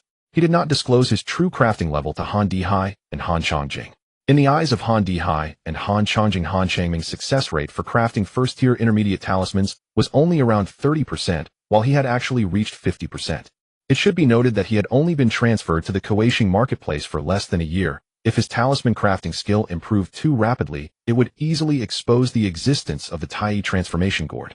What's going on? Uncle Shirsan, is something wrong? Han Changming asked earnestly. This was the first time he had seen Han Dihai in such a state. Even if there were big orders, Han Changjing and Han Dihai could assist. Han Dihai sighed deeply and recounted the sequence of events.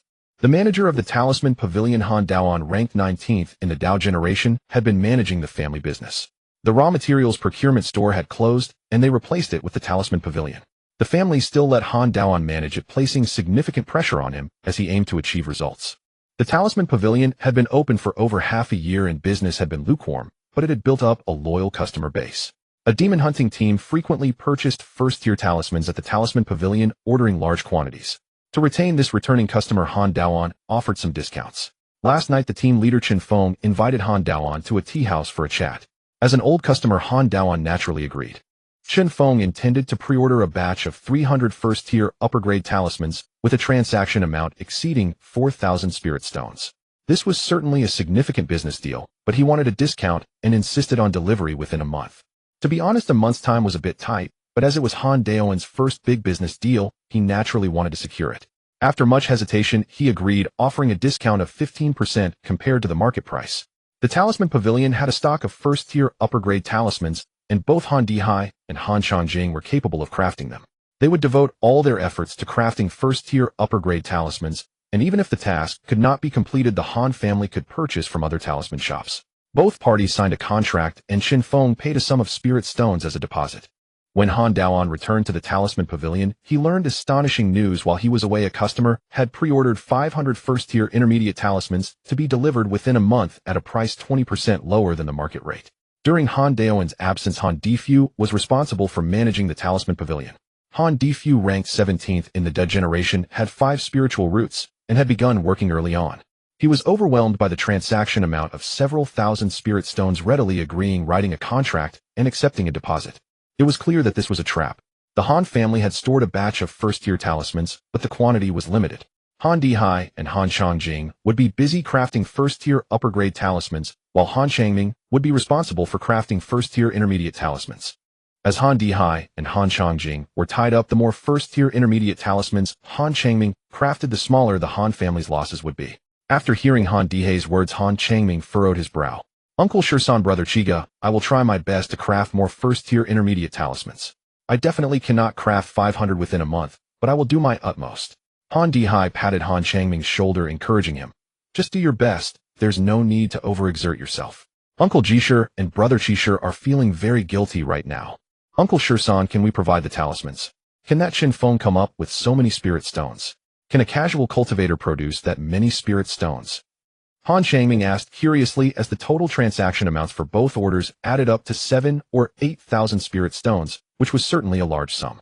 If they dare to do this, they can certainly come up with the spirit stones. This matter was likely instigated by the Chun family, who also owns a talisman shop located near the talisman pavilion. Han Dihai replied somewhat angrily. The Chun family had been long-standing rivals of the Han family, and their strength was comparatively formidable, with 7 foundation establishment cultivators controlling 35 islands. To counter the Chun family, the Han family had formed an alliance with another cultivation family, the Liu family. The Chun family was also a subordinate force of the Listening Sea Pavilion. Unlike the Han family, the Chun family's members had achieved foundation establishment, leading to significant losses for the Han family during conflicts between the two families. The territories of the Chunyang Han and Liu families overlapped, with the Chun family being the strongest, the Liu family the weakest, and the Han family second to last. The Han family and the Chun family have been long-standing rivals, having fought privately numerous times, resulting in casualties on both sides. Due to the constraints of the Listening Sea Pavilion, the Chun family and the Han family have not completely torn their masks off, but they have engaged in private skirmishes many times, with the Han family suffering more losses. Humph, the Chun family is going too far, repeatedly targeting us, thinking that the Han family is easy to bully. Han Changjiang's face was filled with anger. Han Dihai sighed softly and said, "The situation is not in our favor. We can only endure for now. The most important thing is to refine more talismans to reduce our losses.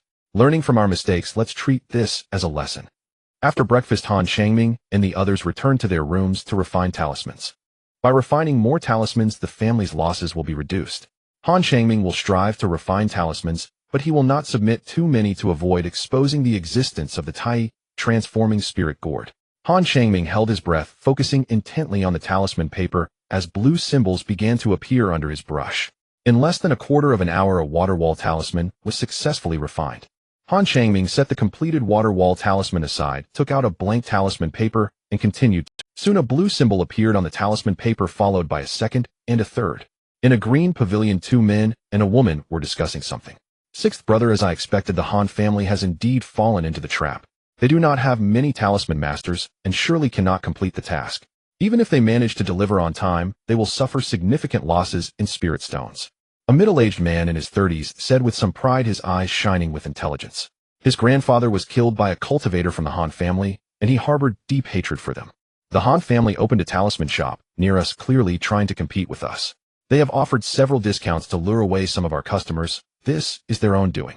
A resolute-looking man in a red shirt waved his hand and said, "All right, these are just minor matters, nothing serious. At most, the Han family will suffer a hidden loss. To forge iron, one must first strengthen oneself. Improving our own strength is the most important thing. Eighth uncle has sent word for us to send people to search for the inner cores of the second stage Qing Tong fish demons. It is said that UXIN needs the inner cores to refine pills, and the higher her status at the Listening Sea Pavilion, the more help it will bring to our Qin family." Chen Yusin, who is studying alchemy and has already achieved foundation establishment at the Listening Sea Pavilion, is also a pillar for the Qin family. The Chun family's repeated successes over the Han family are not only due to the larger number of foundation establishment cultivators, but also to the connections with Chen Yusin. The Listening Sea Pavilion has 4 core formation cultivators, one of whom is a 3rd-stage alchemist. If Chun Yusin becomes a 2nd-stage alchemist, she has a certain chance of being accepted as a disciple by the 3rd-stage alchemist. If she becomes a disciple, she can provide even greater assistance to the Qin family. The inner cores of the Qing Tong fish demons can be used to refine detoxification pills, and the effects are better with 2nd-stage demon cores. For this reason, cultivators are hunting the Qing Tong fish demons in droves, and they are now rarely seen. We should inquire at the large shops to see if there are any 2nd-stage Qing Tong fish demons inner cores available. The more the better.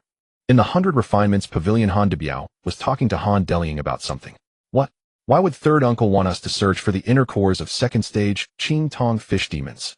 Our Han family doesn't have any 2nd-stage alchemists. Is someone in the clan poisoned?" Han Debiao said with a frown, a hint of confusion in his eyes. "I don't know. It's third uncle's order to send more people to gather information on the 2nd-stage Qing Tong fish demons. I went to the large shop to inquire and found no 2nd-stage inner cores available. However, there are 2nd-stage detoxification pills. Third uncle said that the more inner cores we can find, the better." "I don't know. It's third uncle's order to send more people to gather information on the 2nd-stage Qing Tong fish demons. I went to the large shop to inquire and found no 2nd-stage inner cores available. However, there are 2nd-stage detoxification." He recounted the events in detail, hoping Han Deliang would have a solution. Uncle 19 was careless. The spiritual talisman pavilion has not been open for a year, yet how could a loose cultivator reserve a large batch of 1st-stage talismans? Uncle 19 is already feeling guilty, and so is brother 17. They only wanted to earn a bit more spirit stones, but they did not expect it to be a trap from the Qin family. Seventh sister, do you have any way to minimize our losses? The Han family is bound to suffer losses, that is a certainty.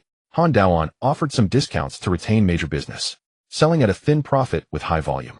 Han de Biao has inquired at other talisman shops and found that they would only offer a 10% discount for reserving 500 first-stage talismans, how a 20% discount only applies for more than 1,000, so, in the end it's still a losing transaction.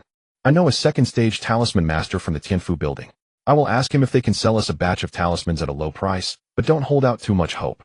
Let 13th brother and the others refine more talismans. Let's hope so. By the way, Changming has good talent in talisman making. In less than a year his skill has improved rapidly, and he is now a mid-tier first-stage talisman master. I wonder how he was overlooked back then. Han Deliang smiled slightly, and said, Heaven rewards diligence. Uncle 11 saved up to support Changming's studies in talisman making, and he himself worked hard.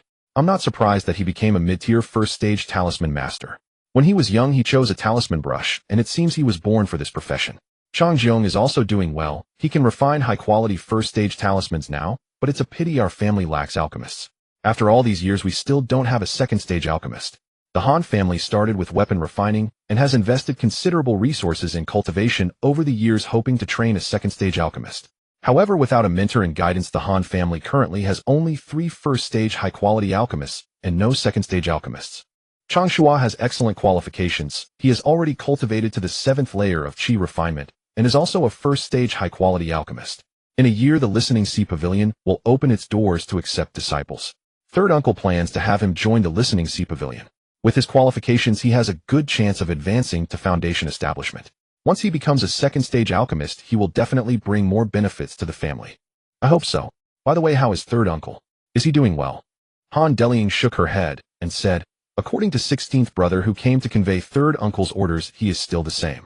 He has been poisoned for too long and his cultivation has stagnated. It's already quite good that he can keep his life. Speaking of which, without third uncle, I wouldn't have been able to advance to foundation establishment. I really hope to help him resolve the deadly poison within him. Indeed, I also wish I could help third uncle with the poison. Over the years we have tried every possible method. If only we knew a third-stage alchemist to help. Unfortunately, we don't know any third-stage alchemists. Han de Biao sighed, his expression somewhat sorrowful. Zhao Ping is a loose cultivator who stumbled into the world of cultivation by chance. To this day he has reached the 6th level of qi refinement. The life of a loose cultivator is not easy. Apart from hunting ferocious beasts, Zhao Ping is not skilled in any other arts. In a fortunate turn of events, Zhao Ping was rescued by a cultivator from the Chun family of Gourd Island, who sought to recruit him and his companions. The conditions offered by the Chun family were quite appealing. After discussing with his companions, Zhao Ping joined the Chun family, and the demon hunting team he belonged to became an affiliated force of the Chun family. A month ago, Chun Hongwang from the Chun family instructed Zhao Ping to create trouble for the Spirit Talismans Pavilion. The Spirit Talismans Pavilion is a talisman shop set up by the Han family, while the Chun family's talisman shop is located nearby. To attract business, the Han family introduced some promotions, thereby snatching away a significant amount of business from the Chun family. Zhao Ping and his companions set a trap. They frequently bought talismans from the Spirit Talismans Pavilion, gradually earning the trust of the shopkeeper Han Daoan, then finding an excuse to send him away and placing 2 large orders consecutively. They had investigated beforehand. The Spirit Talismans Pavilion only had 3 talisman masters, making it difficult for the Han family to fulfill 2 large orders. In theory, the Han family could purchase talismans, but every shop has its own unique mark. If there are quality issues, it would be easy to trace. The talismans sold by the Spirit Talismans Pavilion all have a gourd pattern on the back. Moreover, the weapons sold by the 100 Refinement Pavilion also bear a gourd mark, which is difficult for outsiders to replicate. Thus, if the Han family were to buy talismans on the market and fulfill the order, if Zhao Ping were to publicly expose that the Han family purchased talismans from other shops, the reputation of the Spirit Talismans Pavilion would be ruined. Could the Han family ask other talisman masters to help produce first-grade talismans? They could do that, but the losses would be even greater. If they cannot deliver fully, the Han family would have to pay a hefty penalty for breach of contract.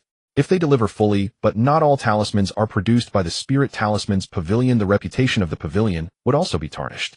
With only 3 talisman masters at the Spirit Talismans Pavilion, even if there are some stock, it would be impossible to complete the task. Of course, if the Han family completes the task, it wouldn't matter. The Chun family would still buy everything at full price, since it was purchased at a discounted rate, keeping it for their own use. The chances of the Spirit Talismans Pavilion completing the task are very low. One day Zhao Ping and his companion Lu Sheng arrived early at the Spirit Talisman's pavilion. Daoist Han, the time has come, where are the goods we requested? Han Daoan showed a troubled expression and said, fellow Daoists, can you grant us a few more days?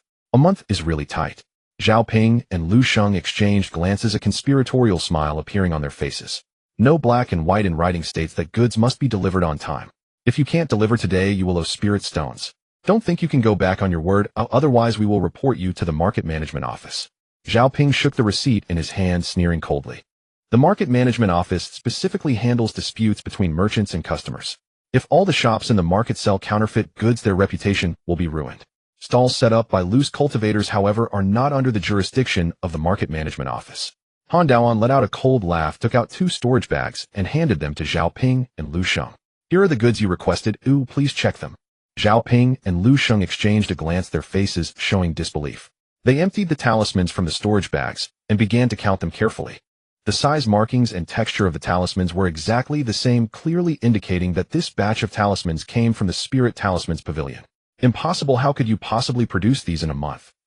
The evidence is right in front of you. Facts speak louder than words. Fellow Daoists, settle the remaining debt. Zhao Daoist, you owe 3,000 spirit stones, and Lu Daoist, you owe 2,100 spirit stones. Han Daoan said with a smiling face as several cultivators from the Han family appeared at the entrance. Daoist Han, we are also regular customers. Can you grant us a few more days? Zhao Ping said with a smile on his face. Han Daoan's expression turned cold, and he said bluntly, no, I just asked you for an extension. How did you respond? A cold voice from a man came from upstairs. You want to set a trap against our Spirit Talisman's pavilion. You should weigh your own capabilities. You can't come up with over 5,000 spirit stones, can you? A cold voice from a man came from upstairs. You want to set a trap against our Spirit Talisman's pavilion. You should weigh your own capabilities. You can't. Han Dihai walked down from upstairs looking somewhat weary, with Han Changming and Han Changjian following behind. The 3 of them worked tirelessly to produce talismans combined with the stock at the Spirit Talisman's pavilion and their privately hoarded talismans. They successfully completed the task. Producing talismans consumes not only spiritual power, but also divine sense. Han Deliang brought some spirit recovering incense, which can speed up the recovery of a cultivator's divine sense. However, its effect is somewhat lesser for foundation establishment cultivators. Without the aid of the spirit recovering incense, the 3 of them would not have been able to complete the task. Zhao Ping's expression fluctuated, and he took out a silver jade plate, making a series of gestures. After a short while, an elderly man in a green robe over 50 and an elderly woman in a white robe over 60 arrived at the Spirit Talisman's pavilion. They carefully inspected the quality of the talismans and found no abnormalities. Here are 5,100 spirit stones. You 2 come with us. Don't embarrass yourselves here. Zhao Ping and Lu Sheng followed the 2, leaving the Spirit Talisman's pavilion in a dejected manner. Daoist, Zhao Daoist, Lu, come again next time. Han Daoan waved his hand, smiling. Over 5,000 spirit stones nearly equate to the annual transaction volume of the Spirit Talisman's pavilion. Seeing their faces makes me want to laugh. There are quite a few talismans in this batch. The Chun family cannot sell them on the market and can only keep them for themselves. This time the Chun family has shot themselves in the foot. Han Dihai nodded with a smile, looking at Han Changming, and said, this time we were able to complete the task thanks to Changming's efforts.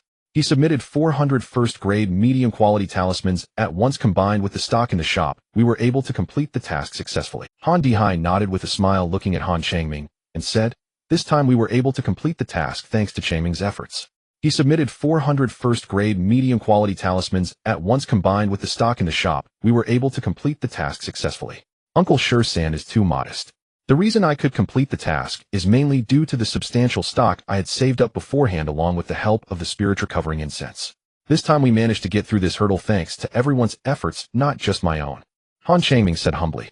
Of the 400 first-grade medium-quality talismans, most were produced by Han Changming, with a small portion being his privately stored talismans.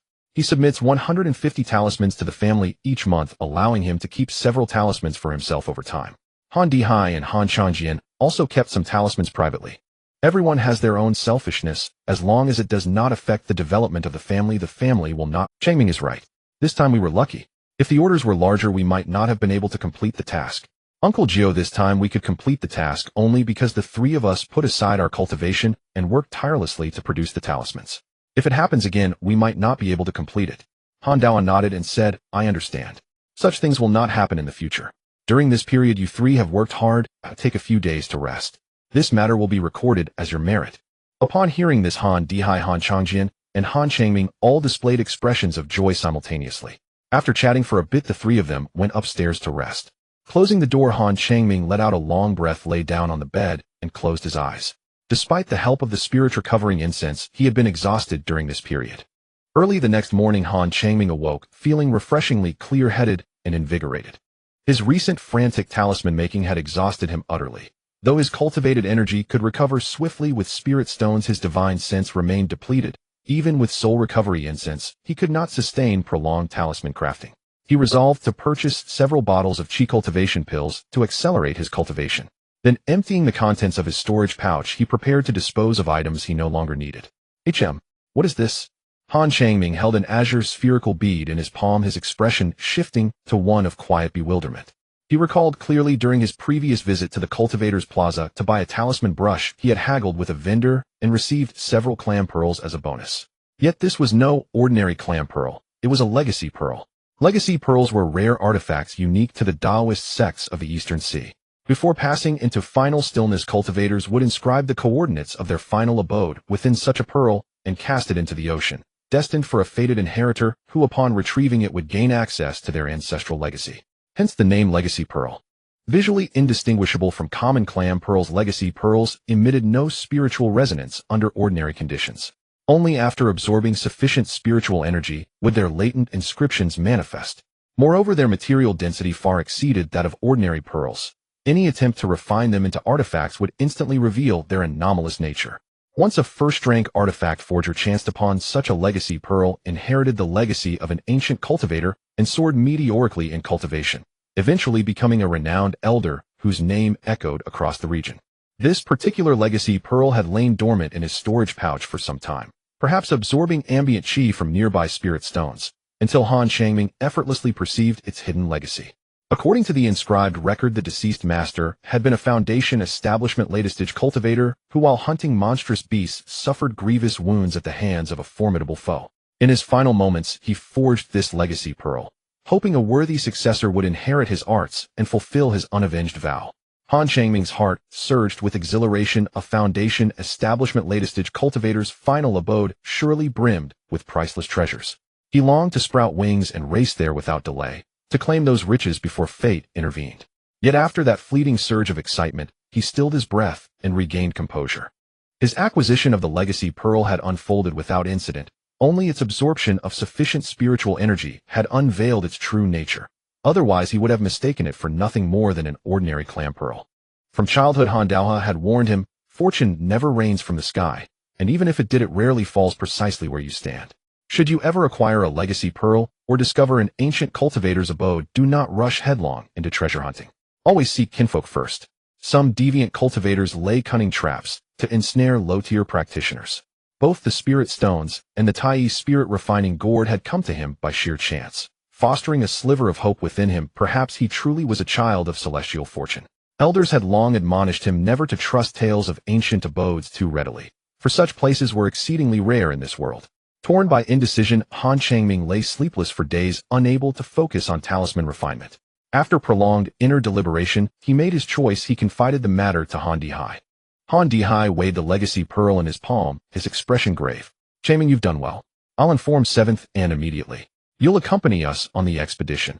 Until then, under no circumstances are you to seek the abode alone. Do you understand? Substantial sum of merit points. Han Changming was no paragon of selflessness. Rather, his own cultivation stood at merely 5th stage qi refinement. Against any deviant cultivator, he would stand no chance whatsoever. Han Dihai weighed the legacy pearl in his palm, his expression grave. Changming, you've done well. I'll inform 7th and immediately. You'll accompany us on the expedition. Until then, under no circumstances are you to seek the abode alone. Do you understand? Deviant cultivators frequently set snares to slaughter low-tier practitioners. Your 11th uncle has only you as his grandson. If harm befell you, his grief would be unbearable. At his advanced age, he still travels tirelessly, for your sake alone. Should this abode yield treasures, your role will constitute a great merit to the clan. Our ancestral statutes ensure no loyal servant goes unrewarded. Han Dihai spoke with solemn weight. Understood, 13th uncle. I won't venture forth alone, Han Changming replied obediently. Having entrusted the secret to Han Dihai, he naturally had no intention of acting independently. 9th brother, you're simply too fortunate. Even casual shopping yields a legacy pearl. Why haven't I such luck? I must wander the cultivator's plaza more diligently. Han Changjiong exclaimed with wistful envy. Han Dihai shot him a sharp reproving glance. It remains uncertain whether this truly is a legacy pearl. It may yet be a deviant cultivator's snare. Changjiong, from this day forward you are to watch Changming closely. Should he leave the market district unaccompanied, I'll hold you accountable first. Understood, 13th uncle. Han Changming offered a wry, rueful smile. He hadn't anticipated Han Dihai's lingering apprehension about his potential recklessness. Such caution was hardly surprising. Who among cultivators could remain unmoved by the prospect of a foundation establishment latest abode? After breakfast, Han Changming and Han Changjiong departed Lingfu Pavilion. Passing a steam bun shop, Han Changjiong tugged Han Changming inside and purchased 2 5-caddy bundles. Cradling the steaming parcels, he nibbled steadily as they walked. With over 700 spirit stones at his disposal, Han Changming spent 100 on 2 bottles of qi cultivation pills, while Han Changjiong likewise acquired 2 bottles. Anticipating the upcoming expedition, Han Changming visited Balian Pavilion and expended 600 spirit stones on 2 artifacts. The first was Xian Guang armor, a top-tier first-rank defensive artifact forged from the carapace of a top-tier first-rank darkwater turtle priced at 350 spirit stones. The second was Shadowless Needles, a mid-tier first-rank offensive artifact famed for its invisibility and lethality, costing 250 spirit stones. As members of the Han clan, they enjoyed preferential pricing at Balian Pavilion. Outsiders would require no less than 700 spirit stones to procure both artifacts. Han Changjiong and Han Changming then entered the cultivator's plaza, hoping serendipity might favor them. Han Changming's gaze swept briskly across each stall, searching for overlooked bargains. Suddenly Han Changjiong quickened his pace, and Han Changming hastened to follow. Moments later, Han Changjiong halted before a modest stall. The stall displayed various monster beast materials and several spirit herbs. Its proprietor was an 18 or 19-year-old maiden clad in a yellow skirt. Her figure voluptuous, her face round and softly plump, radiating innocent charm. Esteemed immortal maiden, how much for these wares? Han Changjiong's eyes lingered brazenly upon her chest as he swallowed, audibly addressing her with exaggerated deference. Han Changming sighed inwardly. His 7th brother, upon encountering any woman of shapely grace, invariably adopted the leering demeanor of a lovesick boor. Prices are marked plainly. If you wish to purchase, speak plainly which item you desire. We welcome buyers, but if you intend no purchase, please refrain from disturbing our trade. A voice cold as glacial ice cut through from behind them. Han Changming turned to see a vile-trogued young woman, barely 20, standing silently behind them, her form elegant, her countenance impassive. Han Changjiong chuckled, sheepishly stuffed a bun into his mouth, and hastily led Han Changming away. Little sister, do take greater care henceforth. Don't let others exploit your innocence without realizing it. Han Changming flushed faintly at the remark. After wandering half the plaza without success, they returned to Lingfu Pavilion to rest. 2 months later, Han Changming sat cross-legged on the wooden bed, enveloped by a yellow glow with a rhythmic quality to his breaths. After a while, the yellow glow dissipated, and he opened his eyes, a deep joy flickering in his gaze. I've finally reached the 6th level of qi refinement. With the assistance of qi refinement pills and the Tai transformation gourd, Han Changming successfully advanced to the 6th level of qi refinement. He had previously purchased some spirit well water from the market, but found its effects far inferior to the spiritual water produced by the Tai transformation gourd. The spirit beast pouch at his waist stirred restlessly, as if something was trying to emerge from within. Han Changming smiled slightly and tapped the pouch, from which 2 crocodile turtle beasts crawled out. The spirit beast pouch at his waist stirred restlessly, as if something was trying to emerge from within. Han Changming smiled slightly and tapped the pouch, from which 2 crocodile turtle beasts. Once they were wealth, they began to frolic in the room, their teeth remarkably sharp. A sound transmission talisman flew in, and Han Changming crushed it suddenly, hearing Han Dihai's voice. Changming, we have found that ancient cultivator's cave. Are you available now? Let's go treasure hunting together.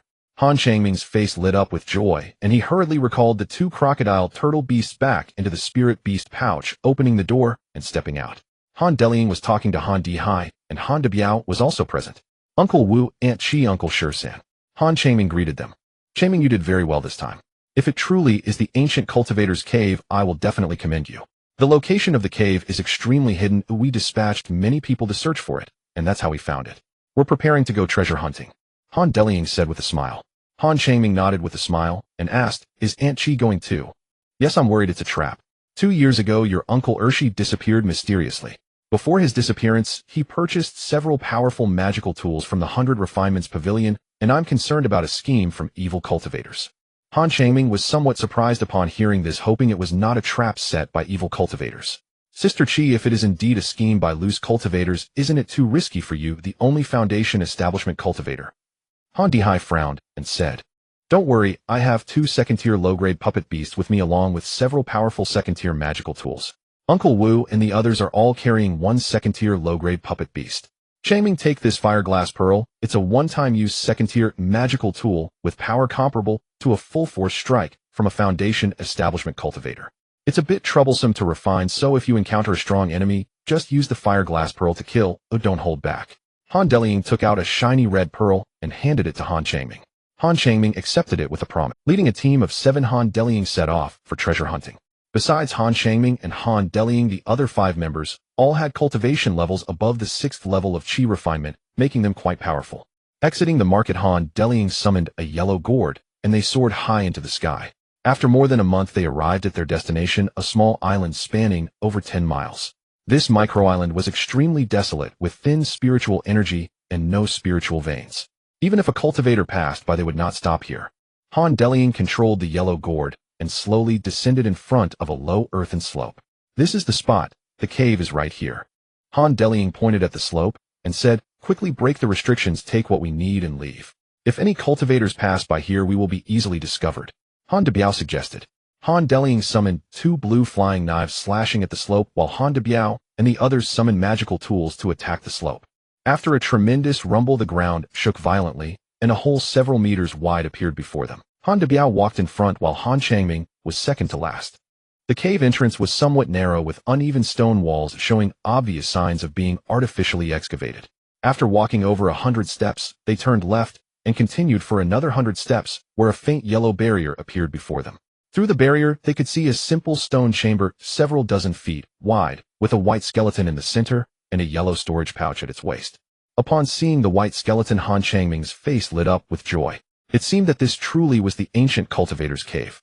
Han Delying and the others summoned their magical tools and attacked the yellow barrier.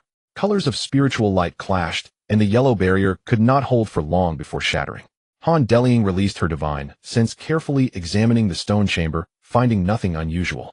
Han Debiao released a monkey puppet beast which approached the white skeleton. As soon as the monkey puppet beast got close, the white skeleton suddenly moved, grabbing the monkey puppet beast with its claws.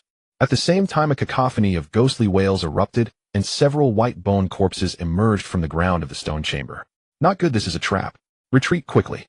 At the same time, a cacophony of ghostly wails erupted, and several white bone corpses emerged from the ground of the stone chamber. Not good, this is a trap. Retreat quick. The 7 of them retreated along the path they came, while over a dozen white bone corpses emerged from the ground, brandishing bone knives and charging towards Han Changming and the others. Han Changming hurriedly summoned a stack of fireball talismans, transforming them into more than a dozen red fireballs, which he hurled at the dozen or so white bone corpses behind him. Han Delying and the others summoned their second-tier puppet beasts, unleashing spells to attack the bone corpses. Boom. The thundering sound echoed continuously, with various magical lights flashing, creating a terrifying spectacle. The red fireballs struck the white bone corpses, engulfing them in a massive sea of red flames, but soon the flames dissipated. They seemed unafraid of the flames and continued rushing towards Han Changming. Gritting his teeth, Han Changming took out the Fireglass Pearl and threw it. With a deafening explosion, a vast expanse of red flames erupted, engulfing the dozen white bone corpses, and an overwhelming wave of heat rushed towards him. Before long, the flames subsided, and all the white bone corpses vanished without a trace, as if they had never existed, leaving behind a massive pit in the ground emitting steam. Hee, if you intrude upon the cave of the White Bone Master, don't even think about leaving. A somewhat hoarse male voice suddenly echoed. As soon as the voice fell, the sound of ghostly wails surged, unsettling the mind. Han Changming felt a blur before his eyes, suddenly finding himself in a grayish space with gusts of cold wind blowing through. The ground shook violently, and one white bone corpse after another emerged from the ground, their eyes burning with green flames, wielding bone knives. Han Changming looked around in terror, realizing that Han Delying and the others had disappeared. Not good, this is an array. Han Changming's expression turned grave. He regretted his decision, deeply thinking that if he had known it would turn out like this, he would not have come for treasure. Now it was too late to say anything, he just hoped to safely pass this ordeal. A multitude of skeletal corpses surged from all directions, targeting Han Changming. Han Changming felt a surge of anxiety and quickly summoned a stack of fireball talismans, transforming them into watermelon-sized crimson fireballs that thunderously smashed towards the advancing white skeletal corpses. Boom! A tremendous roar erupted as roaring flames engulfed more than a dozen white skeletal corpses, which emitted a series of mournful wails, but did not fall. Han Changming unleashed 2 yellow flying knives, shattering the more than a dozen white skeletal corpses. Shortly after, another dozen white skeletal corpses emerged from the ground. Han Changming employed the same tactic again, annihilating these white skeletal corpses, but soon yet another dozen white skeletal corpses burrowed up from the ground, seemingly endless. Han Changming frowned deeply. He realized that the white skeletal corpses were inexhaustible unless someone broke the formation. As he was only at the 6th layer of chi refinement, placing his hopes on himself was clearly unrealistic. He could only hope that his clansmen would break the formation quickly, as he couldn't hold out much longer. He manipulated 2 yellow flying knives to swirl protectively around him, instantly shredding any white skeletal corpses that came within 5 zhang. The white skeletal corpses were endless, continuously emerging from the ground. After a quarter of an hour, Han Changming had slain hundreds of white skeletal corpses, but it was still of little use. His complexion grew slightly pale. If this continued, his magical power would eventually be depleted. Considering the presence of his clansmen, he dared not use any spirit stones. Boom! A deafening sound echoed and a powerful shockwave swept outwards. Han Changming felt a blur before his eyes, and all the white skeletal corpses vanished, finding himself inside a cave. Han Delling's face appeared somewhat pale. Not far in front of them was a massive pit, still emitting steam. A gaunt hollow-eyed Taoist in a white robe stood within the stone chamber, clearly a Foundation establishment cultivator. Beside the white-robed Taoist was a white skeletal python over 10 zhang long, its hollow eyes glowing with 2 green flames. At his feet lay a pile of fragments vaguely recognizable as a formation plate. Behind Han Changming stood a man and a woman, both chi refinement cultivators, emanating a chilling aura, each carrying 2 black leather bags at their waists. Both of them possessed the cultivation of the 8th layer of chi refinement, showcasing formidable strength. "Attack, kill them," the white-robed Taoist commanded coldly. The white skeletal python beside him opened its massive jaws and lunged at Han Delling and the others. The white-robed Taoist summoned a shimmering white flag, transforming it into a white skeletal tiger over a zhang long, charging towards Han Delling. Han Delling and her companions did not dare to hesitate, quickly manipulating their second-tier puppet beasts to cast spells against the 2 skeletal corpses. Boom! The resounding roars were relentless, with various spells illuminating the scene. A man and a woman each unleashed a humanoid skeletal corpse that lunged at Han Changming. Han Changming hurriedly threw out 10 fireball talismans, transforming them into 10 watermelon-sized fireballs that smashed towards the 2 corpses.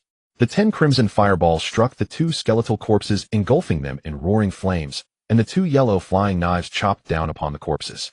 Clang! A series of dull sounds echoed as the skeletal corpses remained unscathed. A chilling wind swept through, extinguishing the flames, and the 2 skeletal corpses continued to advance toward Han Changming.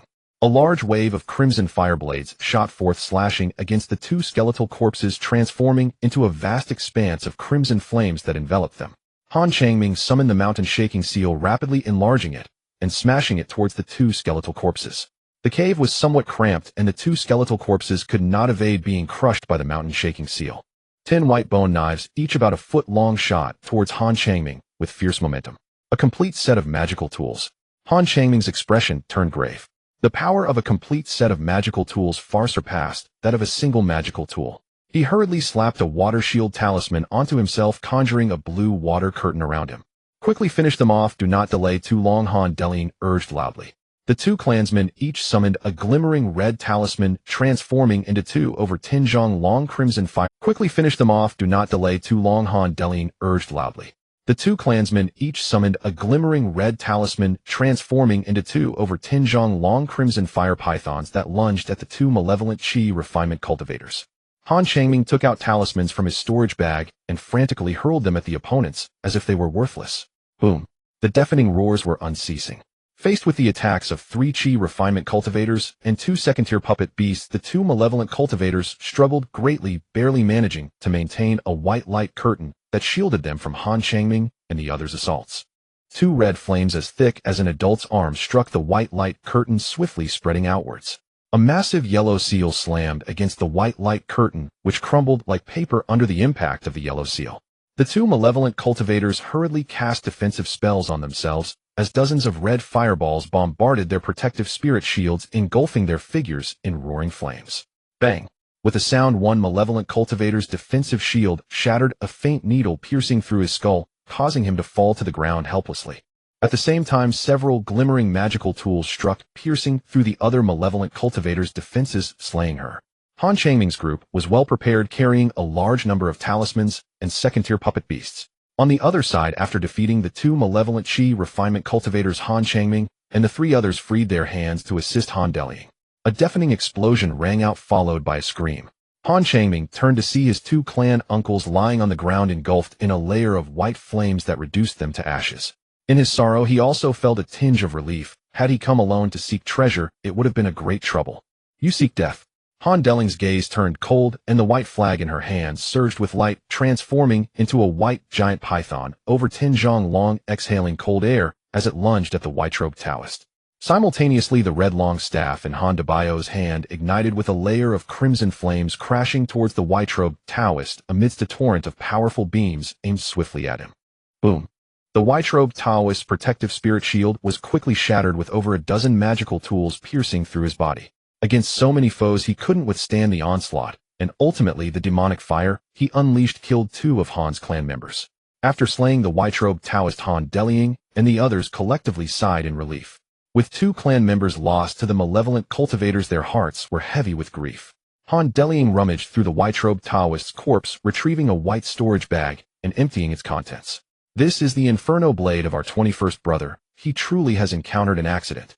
There are not that many ancient cultivators' caves. This is a bloody lesson. Han Delying frowned as she spoke, holding 5 red flying knives. Changming, if you had come alone to seek treasure, you would have followed in the footsteps of the 21st brother. Fortunately, you informed us. Han Dehai sighed, speaking earnestly. Han Changming smiled bitterly and nodded silently, thinking, if I were to come here alone to take the treasure, I would surely follow in Uncle 21's footsteps. After defeating the enemies, it was time to divide the spoils. There were over 1,000 spirit stones, 5 first-tier magical artifacts, 6 second-tier magical artifacts, more than 20 first-tier talismans, as well as some refining materials and dozens of jade slips. 2 clansmen died in battle, and the spirit stones were left for them. The cave was discovered by Han Changming, who obtained 2 first-tier superior magical artifacts. Having obtained 2 first-tier superior magical artifacts, Han Changming was very happy, but he felt a bit sad when he thought of the 2 deceased clan uncles. Also some low-tier materials from demon beasts.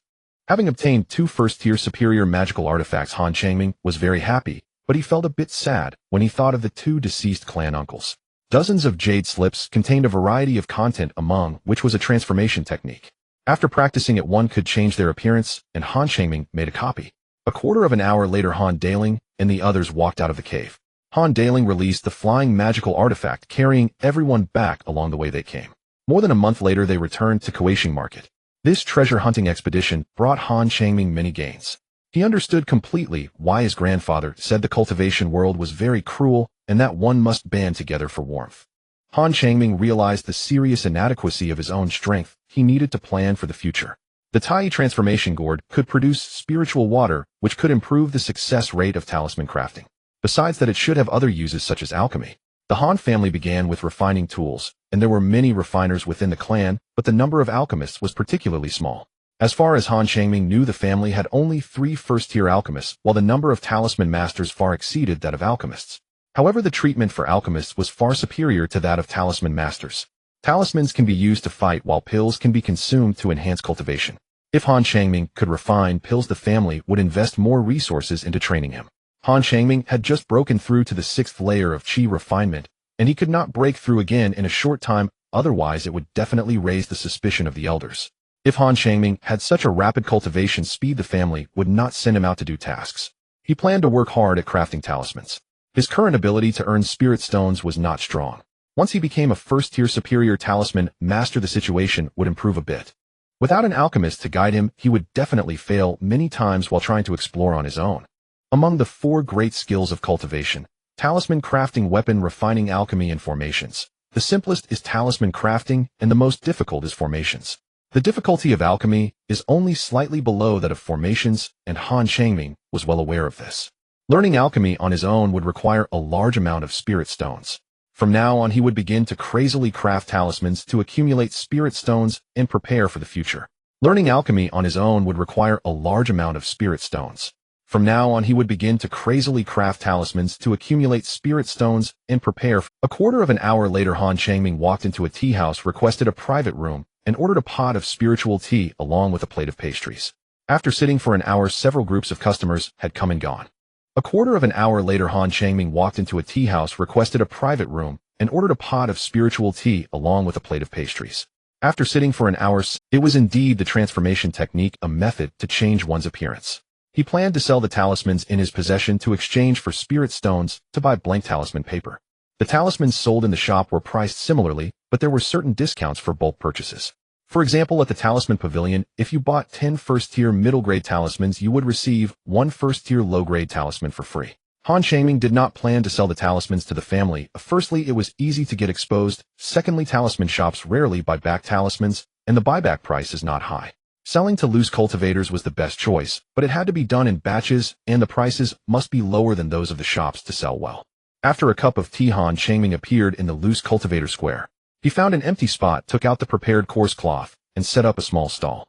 The stall mainly featured first-tier low-middle-grade talismans along with some materials from demon beasts. On the market, fireball talismans were priced at 1 spirit stone each and 10 for 9 spirit stones. Han Changming sold 10 for 8 spirit stones. Earth wall talismans were priced at 4 spirit stones each and 10 for 35 spirit stones. Han Changming sold 10 for 33 spirit stones. The more you bought, the greater the discount. I want all of these talismans, can you give me a discount? A sweet bell-like female voice rang out. Han Changming looked up to see a young girl in a purple dress standing in front of his stall who was in her early 20s and had a cultivation level of the 5th layer of chi refinement. All of them. Of course, that will be 300 spirit stones. The talismans on the stall, if sold at market price, would at least be 350 spirit stones, giving a discount of 50 spirit stones. I don't have that many spirit stones, can I trade you some items instead? The girl in the purple dress looked at him with some anticipation. Han Changming frowned and said, it depends on what items they are. I don't accept just anything. I don't have that many spirit stones, can I trade you some items instead? The girl in the purple dress looked at him with some anticipation. Han Changming frowned and said, it depends on what items they are. I don't accept just anything. The girl in the purple dress took out some blank talisman paper and some low-tier spiritual herbs, bargaining with Han Changming. Excuse me, fellow Taoist, may I ask if you are a talisman master? The girl in the purple dress curiously asked. Han Changming had participated in a talisman master exchange meeting, and loose cultivators were not particularly rare at the— Excuse me, fellow Taoist, may I ask if you are a talisman master? The girl in the purple dress curiously asked. Han Changming had participated in a talisman master exchange meeting, and loose cultivators were not particularly rare at the first-tier level. Yes, why? Han Changming readily admitted. The girl in the purple dress smiled and said, it's nothing. If the quality of your talismans is good, I will continue to buy from you in the future. It would be great if you had first-tier superior talismans. Han Changming nodded without saying anything more, and the girl in the purple dress got up and left. 2 hours later, Han Changming packed up his stall and left. First-tier middle-grade blank talisman paper costs 2 spirit stones per dozen, while first-tier superior blank talisman paper costs 5 spirit stones per dozen. Han Changming prepared to refine first-tier superior talismans. He bought 40 dozens of first-tier superior talisman paper and 40 dozens of first-tier middle-grade talisman paper. After purchasing, Han Changming wandered along the street. Half an hour later, he walked into a tea house and sat for a considerable time.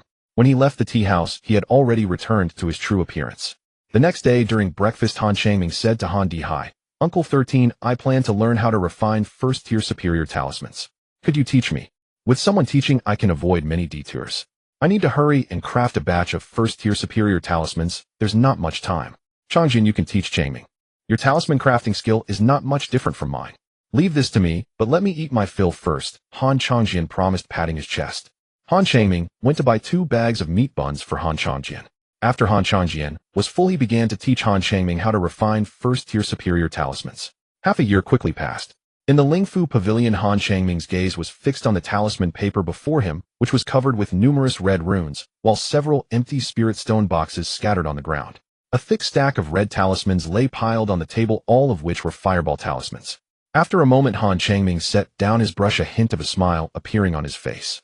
Through extensive practice, he had now become a first-tier high-quality talisman master.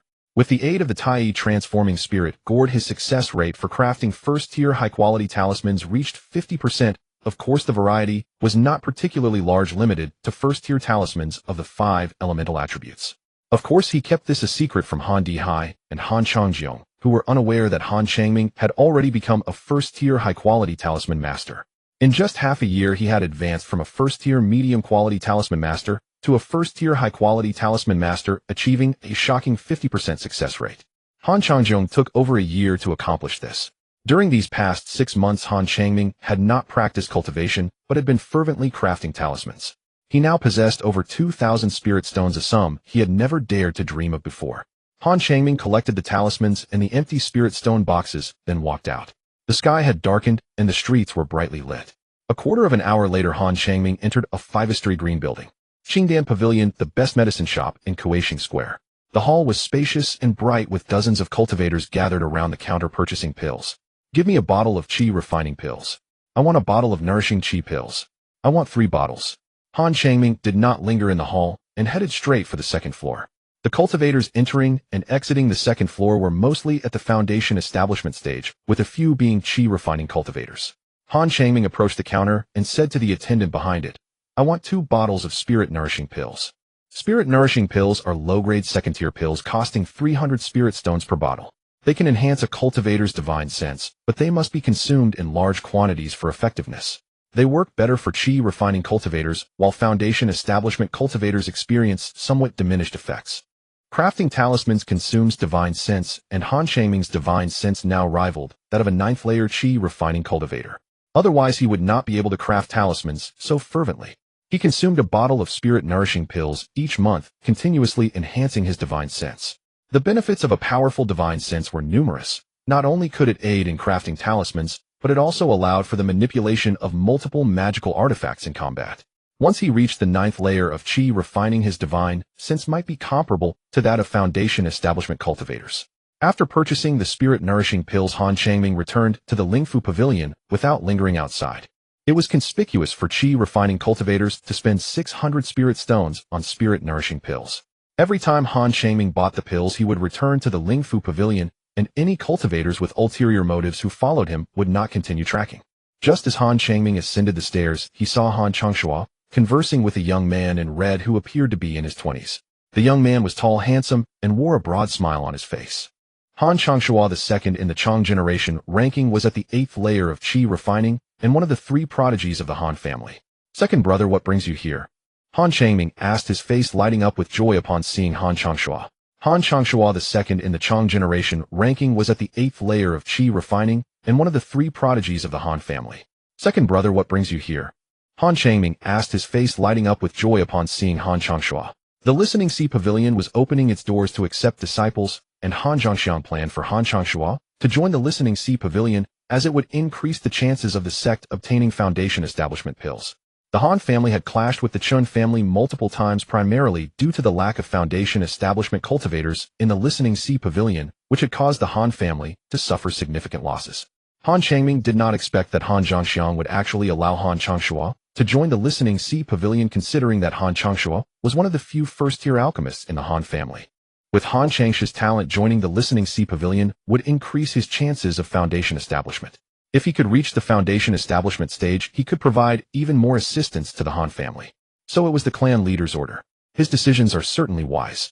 Second brother, you will definitely be able to join the Listening Sea Pavilion, Han Changming said, suddenly enlightened and smiling.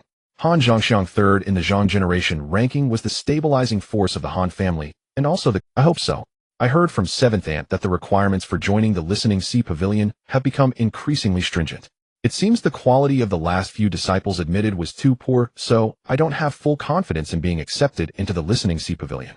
Han Changshua's gaze revealed a hint of worry. Han Changjiong chuckled and said, second brother, regardless of whether you can join the Listening Sea Pavilion, it's rare for you to come to Kuaishing Square. Tomorrow night, I and 9th brother will host a banquet inviting 5th sister. Let's have a good meal together. Tianxiang Tower has introduced some new dishes that I've been wanting to try. I'm not familiar with Kuaishing Square. He'll leave it to you to arrange. 7th brother, 9th brother, it seems like you two are doing quite well. Second brother is joking. We only know how to craft a few types of talismans. If it comes to earning spirit stones, we are no match for you. You are now a first-tier high-quality alchemist, right? Yes, Han Changshua nodded with a smile, humbly replying, I just recently passed the assessment. However, my status as a first-tier high-quality alchemist has some discrepancies compared to the alchemists of the Listening Sea Pavilion. I am still far behind. He spoke the truth. The Han family had never produced a second-tier alchemist, which destined Han Changsha's alchemical skills to not reach great heights. The clan elder no longer had much to teach Han Changshua, and to advance further, he needed to join a cultivation. The Listening Sea Pavilion was the overlord of the Red Algae Sea region, and also the Han family's support, so it was only natural for Han Changshua to join the Listening Sea Pavilion. Upon hearing this, Han Changming smiled, and said, "Second brother, you are too modest. It's rare for you to come here, first rest well. Tomorrow night, I and seventh brother will host a banquet for you. Let's have a good gathering." Han Changming intended to take this opportunity to ask Han Changshua for guidance on alchemy, hoping to gain some useful insights. "All right, then I'll trouble you. You all carry on with your business. I'll go to the 100 Refinements Pavilion to check on 5th uncle and 7th aunt." Han Changshua agreed with a smile and turned to leave. "Ninth brother, let's hurry to Tianxiang Tower and make a reservation. If we go late, there might not be a table left." Han Changjiong pulled Han Changming along as they headed out, making their way directly to Tianxiang Tower. To treat Han Changshua, Han Changming and Han Changjiong reserved a banquet costing 100 spirit stones, quite extravagant. Upon returning to his residence, Han Changming sat cross-legged on the wooden bed, took out a spirit-nourishing pill, and swallowed it. The next evening at the hour of U, Han Changming and Han Changjiong appeared punctually at the entrance of a 6-story golden building where the sign read Tianxiang Tower in glittering gold letters. Standing at the entrance, one could smell an enticing aroma, causing Han Changjiong to swallow hard. "Let's go. Ninth brother, don't keep second brother waiting too long." Han Changjiong tightened his belt and strode inside. Han Changming smiled slightly and followed. The grand hall was filled to capacity, occupied by Qi refinement cultivators sitting together sipping tea and chatting. As they approached the staircase leading to the second floor, 2 women and a man descended from above. 2 young women, one in a purple dress and the other in a yellow dress, were accompanied by a tall young man in a... Han Changming's eyes flickered with a hint of intrigue upon seeing the girl in the purple dress. Shortly after, they entered a private room on the 3rd floor where Han Changshua and Han Changjing had been waiting for a long time. After a brief exchange of pleasantries, they began to eat and chat. After a few rounds of drinks, Han Changming took a bite of his dish and casually asked second brother, "As a first-tier high-grade alchemist, could you share some insights on what to pay attention to while learning alchemy? I'm quite curious about it." "Yes. Second brother, please tell us." Han Changjing expressed her interest as Han Changshua did not hold back and candidly spoke about the important aspects of alchemy. In fact, many members of the older generation had inquired about it. Alchemists were more sought after than talisman makers and artifact refiners, and some family members were even self-funding their studies in alchemy, which Han Changshua was well aware of. Initially, he had also studied artifact refining, as the Han family was known for it. However, he found himself lacking in talent for artifact refinement and switched to alchemy. He had a degree of talent in alchemy coupled with the family's strong support and his own efforts, leading him to successfully become a first-tier high-grade alchemist. Alchemy, like talisman crafting, requires guidance from a master and good tools, with the alchemy furnace being of utmost importance. The clan leader personally helped me refine a first-tier high-grade alchemy furnace. With the clan's strong support, I was able to become a first-tier high-grade alchemist. Second brother, if the clan leader were to help you refine a second-tier low-grade furnace, wouldn't your success rate in alchemy be even higher? Han Changjing asked curiously. Han Changshua shook his head and replied, "Fifth sister is an artifact refiner. She should know the preciousness of an alchemy furnace. The clan leader has tried, but has not succeeded. What second brother says is true. The difficulty of refining an alchemy furnace is much higher than that of other magical tools. The difficulty of refining items, such as furnaces, mirrors, and pagodas, is quite significant. To excel in one's craft, one must first have good tools. Second-tier alchemy furnaces are relatively rare, while some large shops sell them. To purchase a quality alchemy furnace, one could attend the large auction, happening in a few days, where it is said that Foundation Establishment pills will also be auctioned. Tinghai Pavilion has opened its doors and countless cultivators wish to join. They are flooding into the Kuaishing market, significantly increasing the foot traffic, while some shops have introduced special promotions or are holding auctions to attract customers. Han Changjing smiled and said, "For a large auction, I definitely want to go and broaden my horizons. A friend of mine is hosting a small exchange meeting in a few days. Many Qi refinement cultivators will attend, and I heard there will be disciples from Tinghai Pavilion present. Second brother, fifth sister, would you like to join? It could be beneficial to meet other cultivators for future development." "That would be wonderful." Han Changshua readily agreed.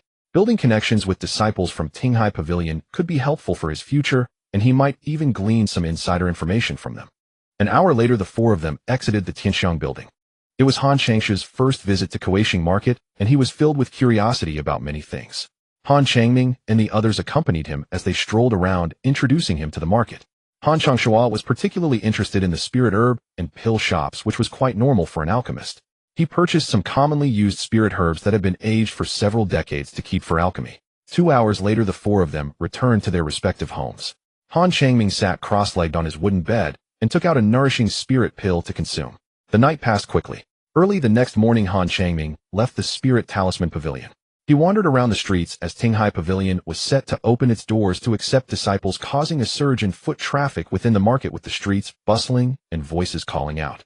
An hour later, Han Changming appeared in a private room on the second floor of a tea house. He used the transformation technique to alter his appearance. He ordered a pot of spirit tea and a plate of snacks, seemingly waiting for someone. Before long, 3 knocks were heard at the door. "Fairy, please come in." A girl in a purple dress and another in a yellow dress pushed the door open and entered, both wearing bright smiles. The girl in the purple dress was named Yi Xian, while the girl in the yellow dress was called Yi Shui. They often bought talismans from Han Changming and had become familiar through their interactions. Every 2 months, Han Changming would sell a batch of first-tier talismans to Yi Xian, of course, at a slightly lower price than the market rate. The girl in the purple dress was named Yi Xian, while the girl in the yellow dress was called Yi Shui. They often bought talismans from Han Changming and had become familiar through their interaction. Of course, Han Changming had observed for a period and confirmed that they were casual cultivators before he decided to sell them talismans in bulk. According to Yi Xian, they made a living by hunting demonic beasts. Yi Xian was the vice-captain of a hunting team, and their demand for talismans was substantial. Han Changming sold talismans to them at a lower price, knowing that even if they resold them, they wouldn't make much profit. In return, Yi Xian helped gather information. Half a year ago, the clan leader ordered all members of the Han family to inquire about the whereabouts of the second-tier Qing Tong fish demon, including its inner core, with no limits on quantity. Strangely, the clan leader instructed them to carry out their inquiries discreetly, as it was said that he feared the Qin family would find out and sabotage their efforts. There had been such instances before where the resources the Han family sought were preemptively grabbed by the Qin family. The Qing Tong fish demon had been overhunted and was nearly extinct. As a member of the Han family, Han Changming was obliged to contribute to his clan. "Fairy Yi, here are the talismans you requested." Han Changming took out a blue storage bag and handed it to Yi Xian. Yi Xian emptied the contents of the bag, and the two sisters carefully counted them. "Taoist, who here are 700 spirit stones." Yi Shui handed Han Changming a yellow storage bag, smiling brightly. Yi Xian emptied the contents of the bag, and the two sisters carefully counted them. "Taoist, who here are 700 spirit stones." Yi Shui handed Han Changming a yellow store. "These talismans are worth over 1,000 spirit stones." Yi Xian smiled charmingly and explained, "Taoist, who didn't you ask us to inquire about the Qing Tong fish demon? Not long ago, we encountered a second-tier demonic beast, and our team was scattered. While escaping, my sister and I discovered a group of Qing Tong fish demons, among which were a few second-tier ones. This information is worth 300 spirit stones, right? Currently, there are people willing to pay a high price for the whereabouts of the Qing Tong fish demon. Asking 300 spirit stones is definitely not expensive. The whereabouts of a group of Qing Tong fish demons. Is it true? We are old acquaintances, would we deceive you? However, we cannot guarantee that the Qing Tong fish demons will always be there, so you should sell this information quickly," Yi Shui said with a smile, taking out a blue shell and handing it to Han Changming. "Alright, thank you. If the information is accurate, I can offer you talismans at a discount next time. I have other matters to attend to, so I'll take my leave now." Han Changming took the blue shell and left swiftly. The movements of the demonic beasts were unpredictable, and he needed to report this promptly so that the family could send someone to hunt the Qing Tong fish demons. Han Changming wandered around the streets for a while, ensuring that no one was following him before entering a tea house. An hour later, Han Changming stepped out of the tea house. He took a stroll around the street and returned to the Spirit Talisman Pavilion. Han Changming found Han Dihai, took out a blue shell and handed it to Han Dihai, saying, "13th uncle, I have gathered some news about the blue-eyed fish demon. It is said that there is a group of blue-eyed fish demons, among which a few are of the second rank. I bought this information from a loose cultivator, am not sure how reliable it is." "You bought it from a loose cultivator. How much did it cost?"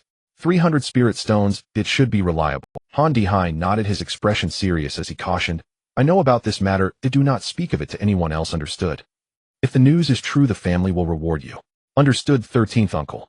Han Changming replied obediently and returned to his room to refine talismans. Just as he took out the talisman-making tools, a commotion arose from his waist. He patted the spirit beast bag, and 2 crocodile tortoises crawled out. They had grown to half a zhang in length, still first-grade low-grade with a large appetite. They nuzzled against Han Changming, exposing a row of sharp teeth, seemingly hungry. Han Changming took out a tuzhanglong red carp and threw it on the ground. The 2 crocodile tortoises rushed forward and began to tear into the corpse of the red carp. Before long, the red carp was completely devoured, leaving not even the bones behind, with a large pool of blood and fish scales splattered on the ground, filling the room with a pungent fishy smell. Han Changming cleaned up the blood and fish scales, cast a dust-cleansing spell, and opened the doors and windows, allowing the fishy smell to dissipate slowly. After playing with the 2 crocodile tortoises for a while, he returned them to the spirit beast bag. After sitting quietly for a moment, Han Changming picked up the talisman brush, dipped it in cinnabar, and began to write. Before long, a red talisman appeared on the talisman paper, followed by a second and a third. A whole day quickly passed. The Juxian Pavilion is the largest tea house in the Kuaishing Square, and a great place for cultivators to meet like-minded individuals and gather information, though the prices are a bit steep, so loose cultivators rarely appear there. On the 3rd floor, over 20 cultivators gathered, all wearing clothes with embroidered patterns from different cultivation factions, while Han Changming and his companions arrived early at the Juxian Pavilion. The Talisman Maker Exchange meeting is primarily for internal exchanges among talisman makers, while the small-scale exchange is mainly for making friends. Wealth and companions are ranked. Companions are not only fellow cultivators and relatives, but also those who provide guidance. Han Changjong looked around, munching on food with both hands, holding a piece of pastry. One by one, chi refining cultivators approached, mostly children from cultivation families, as well as 2 loose cultivators. Han Changming noticed a tall young man in a blue robe, a flash of unusual color crossing his eyes. If he remembered correctly, he had seen Yi Xin and Yi Shui with the blue-robed youth a few days ago. After a short, while over 40 cultivators gathered on the 3rd floor with realms ranging from the 4th to the 9th layer of chi refining. There were loose cultivators, children of cultivation families, and disciples from the Huayan sect, but disciples from the Tinghai Pavilion were absent. Mu Daoyo, didn't you say that disciples from the Tinghai Pavilion would attend the exchange meeting? Haven't they arrived yet? Yi Yufeng asked Mu Yinxiao. Mu Yinxiao shook his head and said, Zhou Daoyu and the others had some last-minute matters and couldn't make it. However, my cousin will come. He is the only son of the head of the Qingyun sect, one of the 7 sons of Qingyun, and a key training target of the sect. After hearing this, some female cultivators present showed curious expressions. Cousin Yinxiao, you're really... A somewhat cheerful male voice came from downstairs. A light sound of footsteps followed as a young man in a blue robe walked up. He had a complexion like white jade, handsome features, and a tall stature, holding a blue folding fan, presenting the appearance of a dashing young man. Upon seeing the blue-robed youth, Mu Yongxiu's face brightened as he said, I was just mentioning you. Lin Xian, your humble servant. Greetings to all fellow cultivators. Lin Xian cupped his hands to the crowd, speaking politely with a gentle tone that felt refreshing. After a brief introduction, Lin Xian took a seat. According to custom, everyone first exchanged cultivation insights. The cultivators present practiced different arts, but some aspects could be referenced, such as methods to overcome bottlenecks. After hearing about the methods other cultivators used to break through bottlenecks, Han Changming gained some insights. In addition to cultivation insights, they also exchanged skills such as talisman making, alchemy, and weapon refining. When alchemy was mentioned, Han Changshua spoke quite a bit. Lin Xian was also a first-grade upper-tier alchemist, and his alchemy skills were far superior to Han Changshua's. After a short while, they entered the exchange process. As the initiator, Mu Yunxiao was the first to present his items for exchange: a fishtail, 2 fist-sized green stones, and 5 white teeth, about a foot long. A first-grade upper-tier beast, the tail of the Haiyun beast, 5 teeth, and 2 pieces of first-grade upper-tier refining material, the Qinghua stone. I am looking to exchange for a second-grade talisman brush or second-grade cinnabar. Talisman-making materials are also fine, but not any ordinary materials.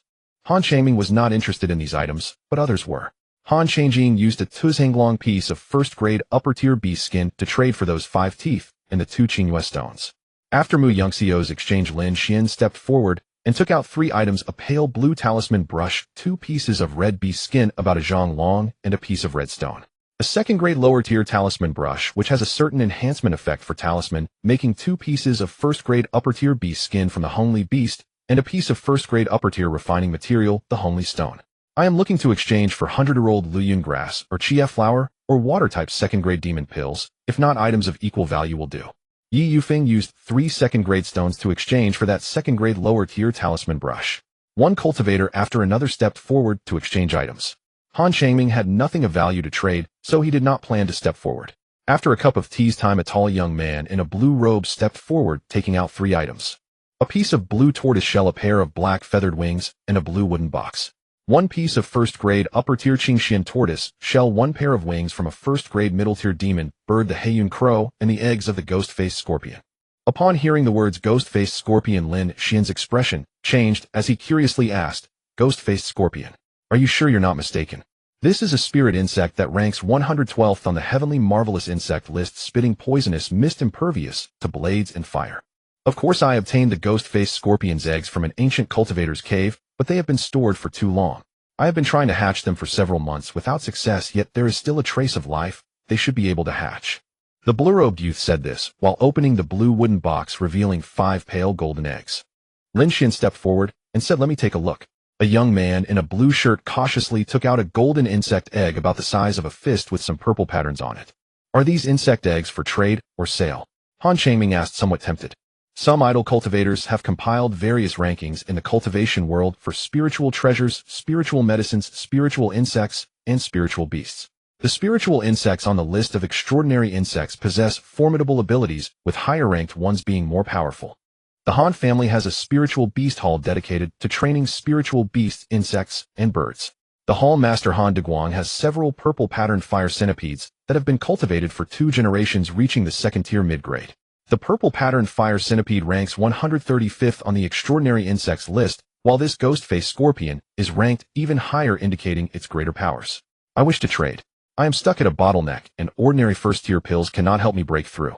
I would like to exchange for 2nd-tier spiritual fruits, or spiritual water, or spiritual liquids. Lin Xian shook his head and said these insect eggs have been stored for too long. To hatch them, they must be placed on a spiritual vein rich in spiritual energy, or soaked in spiritual water or liquid to have a chance of hatching. The chances of hatching are very low. If it were that easy, you wouldn't need to bring them out for trade. Spend more time hatching them, and you can sell them for a considerable amount of spirit stones. Han Changming felt that Lin Xian made a valid point. If hatching were easy, the young man in the blue shirt could have spent some time on it and sold them for a large sum of spirit stones. Not to mention the danger of hunting beasts for spirit stones, hatching insect eggs would be even more perilous.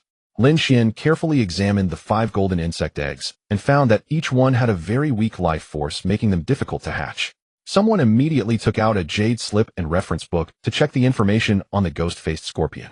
The reference states that insect eggs should not be golden, right? How come they have purple patterns? Could they be counterfeit?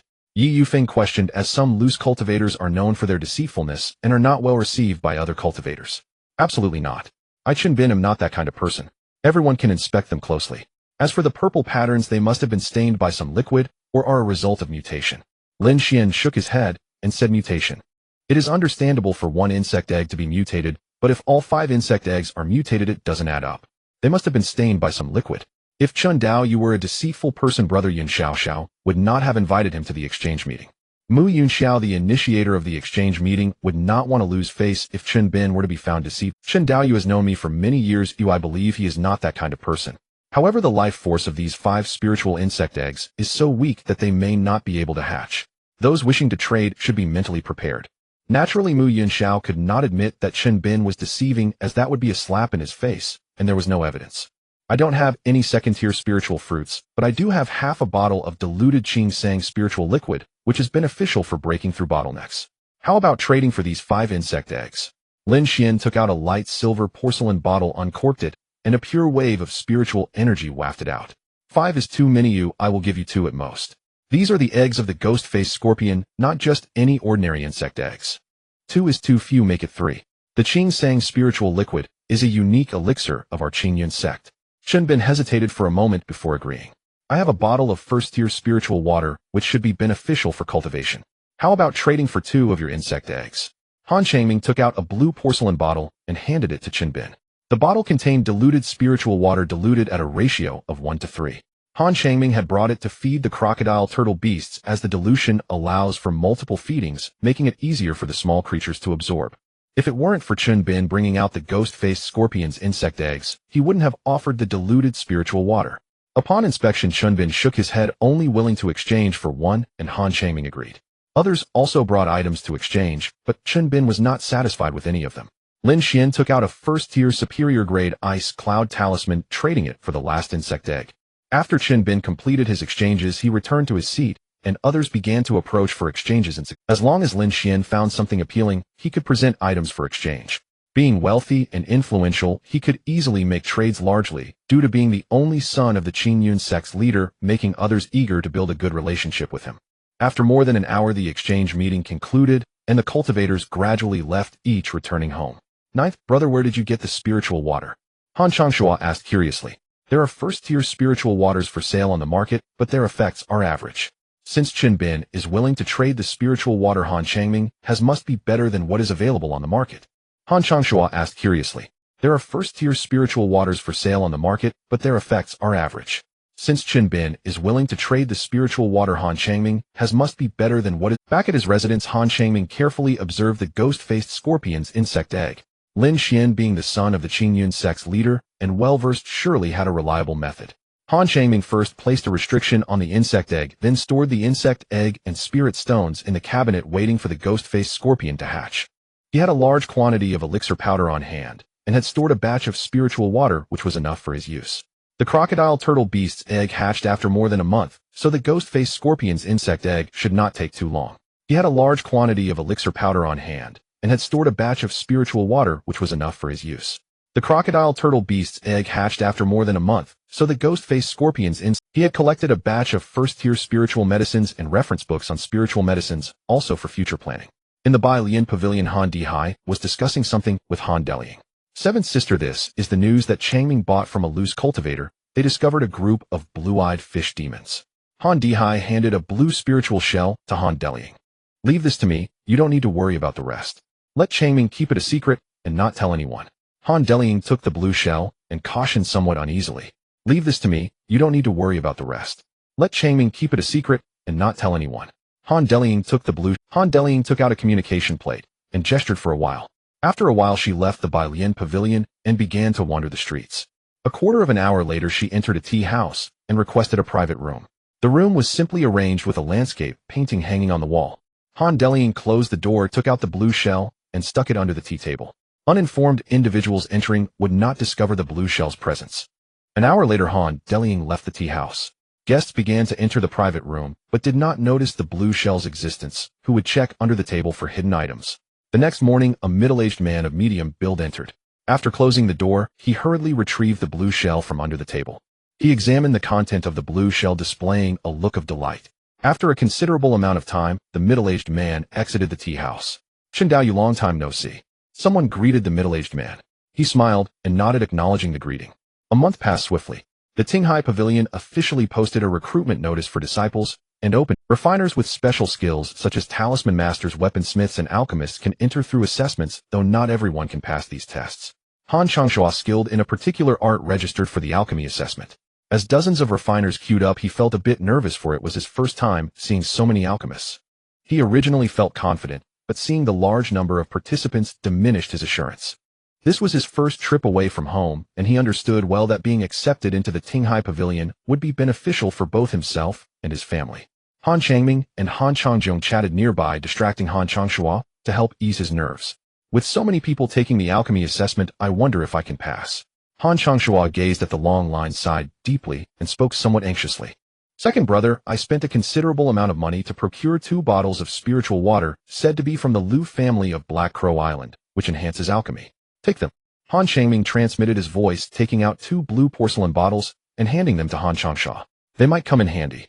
Black Crow Island is one of the 4 major powers in the Red Algae Sea region. It is the residence of the Liu family, renowned for their alchemy. It is said that the Liu family's ancestors were disciples of the Tiandan sect, one of the 7 sects in the East Sea, renowned for its numerous experts, including several nascent soul cultivators. The Liu family excels in water-based alchemy, and this is no secret in the Red Algae Sea." To be honest, Han Changming was unsure if the spiritual water made from the Tai transformation spirit gourd would be beneficial for alchemy, but since Han Changshua was participating in the assessment, it might prove useful. Thus Han Changming had prepared 2 bottles of diluted spiritual water in advance. Spiritual water from the Liu family of Black Crow Island. "Ninth brother, you are thoughtful." Han Changshua smiled and accepted the 2 porcelain bottles. How could spiritual water that enhances alchemy be easily dispersed? Han Changshua felt that Han Changming had fallen for a trick. This was not surprising. With the Tinghai Pavilion recruiting disciples, the flow of people in Kuaishing Square increased significantly, and many shops launched promotional activities to boost sales. Some began to engage in deception, claiming insider information about joining the Tinghai Pavilion, offering to leverage connections for backdoor access, and introducing the offspring of Tinghai Pavilion elders. Such words could hardly deceive seasoned cultivators, but there were indeed people who fell for these tricks. A disciple from the Zhao family, a subsidiary of the Han family, was scammed by someone who falsely claimed to introduce him to the son of a Tinghai pavilion elder promising backdoor access. He was cheated out of hundreds of spirit stones. When he reported it to the Han family, they sent someone to track down the scammer, but the scammer had vanished, leaving the matter unresolved. Han Changming, appreciating his brother's goodwill, certainly wouldn't expose him. After a cup of tea's time, Han Changshua entered the Earth Fire Chamber to take the assessment. The plaque bore the 3 characters, Jingbao Palace, in bold script, shimmering with spiritual light. At the entrance stood 2 refiners in matching golden robes, and payment was required. Han Changjiong urged, his expression somewhat excited. They jogged and soon arrived at the entrance of a golden palace over 10 zhang high. The plaque bore the 3 characters, Jingbao Palace, in bold script, shimmering with spiritual light. At the entrance stood 2 refiners in matching golden robes, and payment was required to enter. As they stood at the entrance, they could hear a lively commotion inside, indicating it was quite bustling. Han Changjiong paid 20 spirit stones and entered with Han Changming. The main hall was spacious and bright, with a circular stone platform about a zhang high in the center.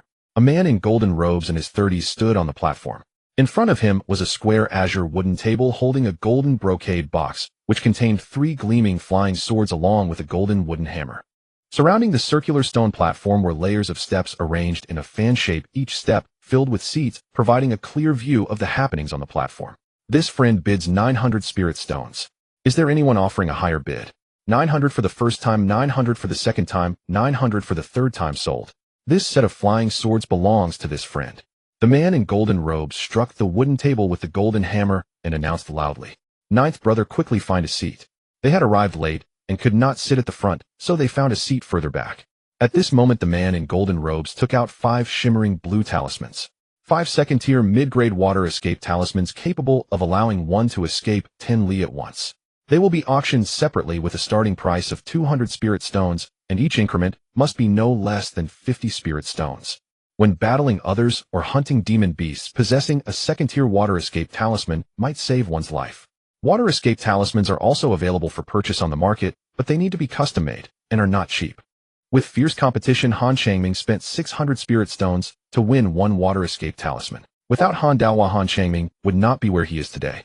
After winning the 5 water escape talismans, the man in golden robes took out 5 earth red talismans. Second-tier mid-grade fire flood talismans with immense power comparable to a full-strength strike from a foundation establishment cultivator. Starting price is 300 spirit stones with increments of no less than 50. 300. 350. 400. The bidding voices were incessant. Han Changming joined in spending 800 spirit stones to win a fire flood talismans. Following that, the man in golden robes auctioned off dozens of items, including second-tier talismans, second-tier magical artifacts, and second-tier pills, each fetching high prices. Han Changjiong spent 1,000 spirit stones to purchase a bundle of second-tier low-grade spirit-nourishing incense, said to gradually enhance one's divine sense. When lit during talisman crafting, it can also speed up the recovery of divine sense. 7th brother, why didn't you buy spirit-nourishing pills? Aren't pills better than incense? Han Changming asked curiously. Spirit-nourishing pills are too expensive, 300 spirit stones for a bottle. I wanted to try the spirit-nourishing incense using them interchangeably. Overuse of pills can lead to resistance, Han Changjiong explained. After winning a second-tier mid-grade defensive magical artifact, the man in golden robes cleared his throat and smiled. Thank you all for your patience. Now it's time for the grand finale of our auction. He clapped his hands, and a maid in a red dress came forward holding a tray covered with red silk. The man in golden robes lifted the silk, revealing 3 pale golden metallic spheres, their surfaces adorned with spiritual patterns. Second-tier puppet beasts. Han Changming's expression turned peculiar. The Han family originated from crafting and is adept at making puppets. The 100 refiner pavilion sells second-tier puppet beasts. If they were merely second-tier puppet beasts, there would be no reason for the auction house to present them unless they were second-tier superior puppet beasts. It was rather unusual to put 3 second-tier superior puppet beasts up for auction all at once. 3 second-tier inferior puppet beasts. When combined, they can set up a minor 3 talents formation, releasing 3 different attribute spells. Starting price is 2,000 spirit stones, and each increment must be no less than 200 spirit stones. Han Changming suddenly realized that it was a puppet beast capable of setting up formations. The puppet beasts sold by the Han family do not possess this ability. A puppet beast that can set up formations requires the alchemist to understand formations. The Han family has a second-tier formation master, but he can only arrange some simple second-tier formations and cannot integrate them into the puppet beast. The competition for these three puppet beasts was quite fierce, and they were ultimately bought by the Mu family for a high price of 5,000 spirit stones. Han Changming felt a surge of envy. The final auction item sold for 5,000 spirit stones, and the subsequent auction items would surely fetch even higher prices. A complete set of flying swords totaling 9, each one a low-grade second-tier magical weapon. Friends cultivating the sword path should not miss this. The starting bid is 2,000 spirit stones, and each increment must be no less than 300.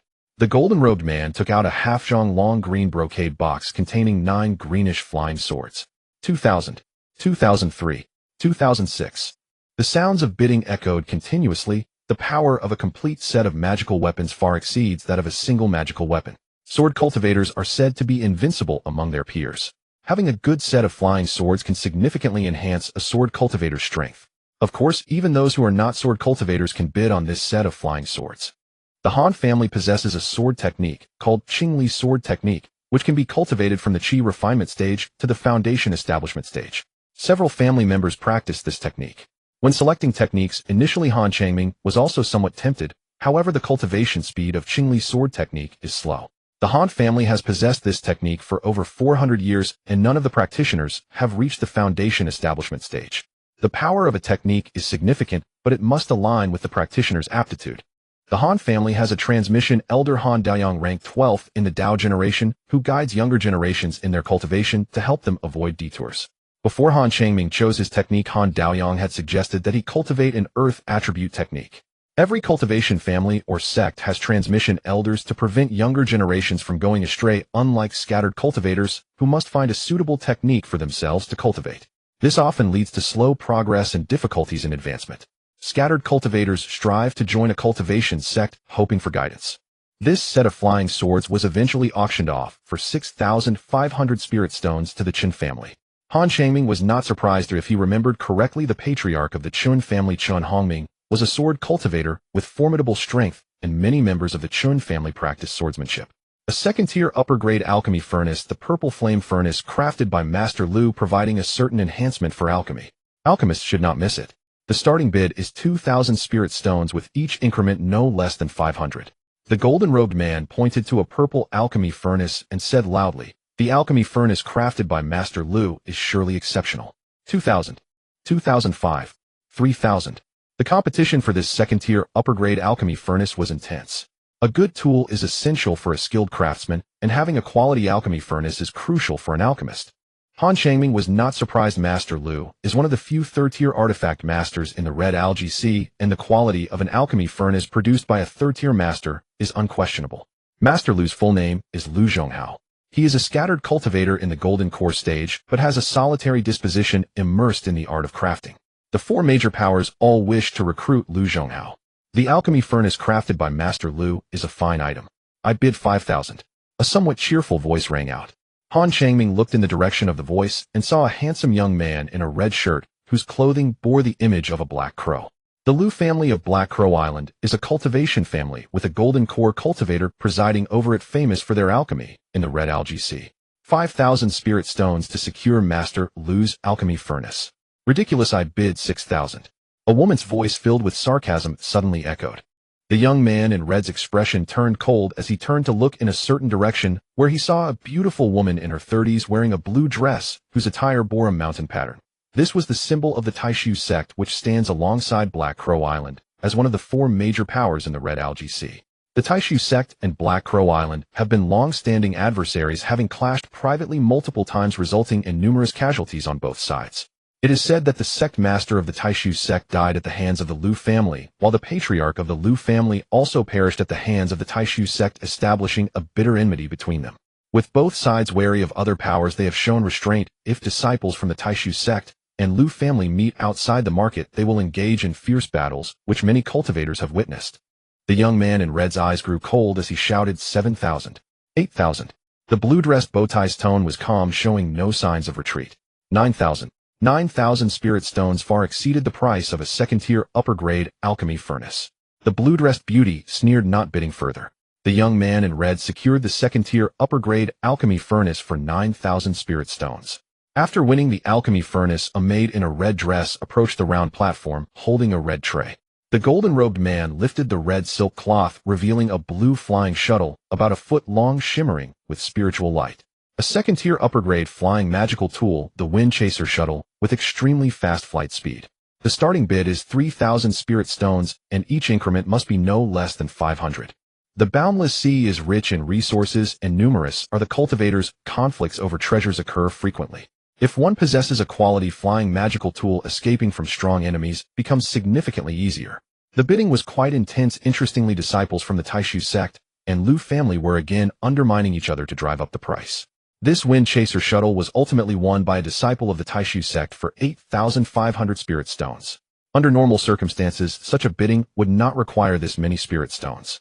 7 foundation establishment pills auctioned separately, starting at 10,000 with each increment no less than 1,000. The golden-robed man pointed at 7 blue porcelain bottles on the wooden table, raising his voice. Upon the appearance of the foundation establishment pills, a stir erupted among the cultivators present, and the gazes of Qi refinement cultivators turned fervent. Cultivators at the 9th level of Qi refinement have a significantly higher success rate of achieving foundation establishment after consuming a foundation establishment pill. Most foundation establishment cultivators utilize foundation establishment pills to establish their foundations, although a few exceptionally gifted cultivators can establish their foundations without them. Such individuals are exceedingly rare, 1 in 10,000. The competition for foundation establishment pills was extremely fierce, with prices rising steadily. Han Deliang opened the bidding, securing 1 foundation establishment pill for a high price of 43,000 spirit stones. The Chun family acquired 2 foundation establishment pills for 89,000 spirit stones, while the Mu family and Firecloud sect each won 2. After the auction for the foundation establishment pills concluded, the golden-robed man clasped his hands to the cultivators and smiled, saying, "This auction has now concluded. Thank you, fellow cultivators, for attending. We hope you will come to our next auction." With the auction concluded under the direction of the attendants, the cultivators left in an orderly manner. Han Changming and Han Changjing estimated that the alchemy assessment had also concluded, and after exiting the treasure competition palace, they headed straight for the fire palace. The underground fire is more refined and hotter than the true fire of cultivators, boasting the advantages of durability and stability.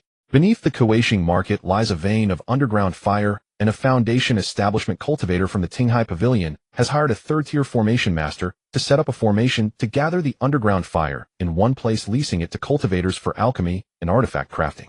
Han Changshua is participating in the assessment at the Hall of Underground Fire, and it should have concluded by now.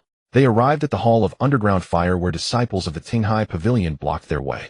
No entry for bystanders, only assessment participants are allowed inside. "Excuse me, Taoist friend, is the assessment not over yet?" Han Changjing politely inquired. "Not yet, it will take a full day to finish. Come back tomorrow." After hearing this, Han Changming and Han Changjing had no choice but to return to their residence and come back the next day. In a side room of the Hall of Underground Fire, Han Changshua sat cross-legged on a green mat, with a 3-foot-tall red alchemy furnace in front of him, engulfed by a mass of crimson flames. The walls were engraved with dense red runes, and 5 vividly carved serpent heads were embedded in the stone wall, each spewing forth a stream of crimson flames converging at the bottom of the red alchemy furnace, emanating a terrifying heat. The alchemy assessment provided 5 sets of materials for refining the Qi Nourishing Pill. The Qi Nourishing Pill is a top-grade 1st-tier pill suitable for cultivators at the 6th layer of Qi refinement and above. Paludio lacks an underground fire vein. Previously Han Changsha's alchemy was entirely reliant on a spiritual wood called fire yang wood, which burns for a long duration. Beginning cultivators in alchemy and artifact crafting often use fire yang wood, and Han Changshua was no exception. In the Hall of Underground Fire, alchemy is conducted using underground fire, which is significantly hotter than fire yang wood. Han Changshua had practiced for a while before, but he was still not very proficient. A full furnace of Qi Nourishing Pills consists of 24 pills. Han Changshua must submit 60 Qi Nourishing Pills to pass the assessment, which means he must achieve a success rate of at least 50%. Previously, Han Changshua had a success rate of 50% in refining Qi Nourishing Pills, but he was unfamiliar with alchemy using underground fire. In his first batch, he only managed to produce 5 Qi Nourishing Pills, which was already quite good. Thus, for the remaining 4 sets of materials, Han Changshua needs to refine 55 more Qi Nourishing Pills. Han Changsha's expression grew tense. He was a key training target of his family, and this time the clan leader had sent him to join the Tinghai Pavilion, placing great expectations on him, which added considerable pressure. A little more than a quarter of an hour later, a burnt smell suddenly wafted from the alchemy furnace. Han Changshua frowned, and quickly extinguished the flames, opened the top lid of the furnace, and leaned in to check. Inside the furnace were several charred round objects.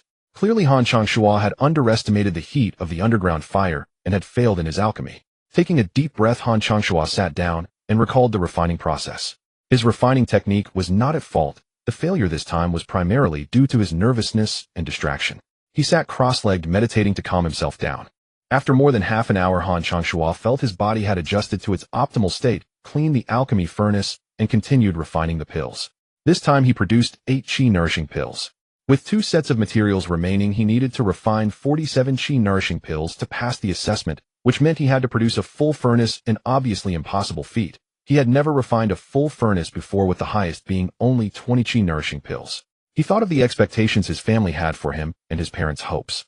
If he failed the assessment, he would still be the key training target of the Han family, but that was not the outcome he desired.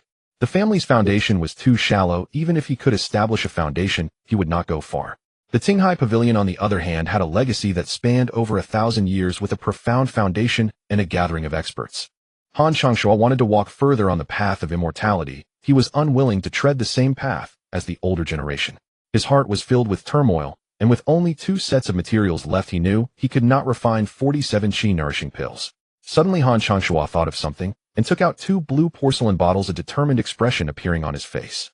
These were the spiritual waters given to him by Han Changming, said to be from the Lu family of Haya Island, known to enhance alchemy. He questioned himself, knowing he could not refine a full furnace, but decided to give the spiritual water a try. What if it worked? The Lu family was renowned for their alchemy skills in the Hongzhou Sea, so perhaps this spiritual water could truly increase the success rate. He pulled the cork from the bottle, and a stream of pure spiritual energy wafted out. After inhaling a bit, he felt a surge of vitality and nodded in satisfaction. It was indeed spiritual water passed down from the Lu family. Forget it, I've refined 3 furnaces and only produced 13 qi-nourishing pills. Since success is unlikely, I might as well try this spiritual water. What if it works? Han Changshua muttered to himself, then sat cross-legged to meditate. An hour later, he opened his eyes and began refining the pills. This time, he added half a bottle of the spiritual water given by Han Changming. The blazing flames engulfed the furnace, and soon a fragrant aroma wafted from it. Han Changshua made a hand gesture, reducing the flames slightly. After a short while, a strong fragrance emerged from the alchemy furnace. He took out a red token and infused it with his energy, causing the underground fire to vanish. He opened the lid of the furnace, walked up to it, and his eyes widened in shock. Inside the alchemy furnace lay 24 identical pills. Han Changshua swallowed hard. Disbelief etched on his face, his eyes filled with excitement. A full furnace? It's actually a full furnace. Han Changshua was extremely excited. He had never refined a full furnace before. He regretted not using the spiritual water earlier. Perhaps he could have already refined 96 qi-nourishing pills. He calmed his racing heart and settled down. Now was not the time for joy. He still needed 23 more qi-nourishing pills to complete the task. After resting for a while, Han Changshua refined qi-nourishing pills again, throwing the materials into the alchemy furnace one after another, with half a bottle of spiritual water still left. After a brief period, the door to the side room opened and Han Changshua walked out with a beaming expression. The last furnace of qi-nourishing pills was also a full furnace, and he had successfully completed the task. He appeared in a long corridor where several alchemists emerged from the underground fire chamber, their expressions filled with regret, indicating that they had not completed their tasks. Shortly after, Han Changshua arrived at the main hall of the Hall of Underground Fire. A young man in a green robe and a woman in a red dress, both Foundation establishment cultivators, sat behind a green wooden table. The man in green was responsible for collecting the pills, while the woman in red tasted and registered them. The alchemists participating in the assessment took turns submitting their refined pills. Han Changshua patiently stood in line to submit his. Han Changshua submits 61 qi-nourishing pills. After the woman in red registered, she randomly selected one of the qi-nourishing pills submitted by Han Changshua and swallowed it.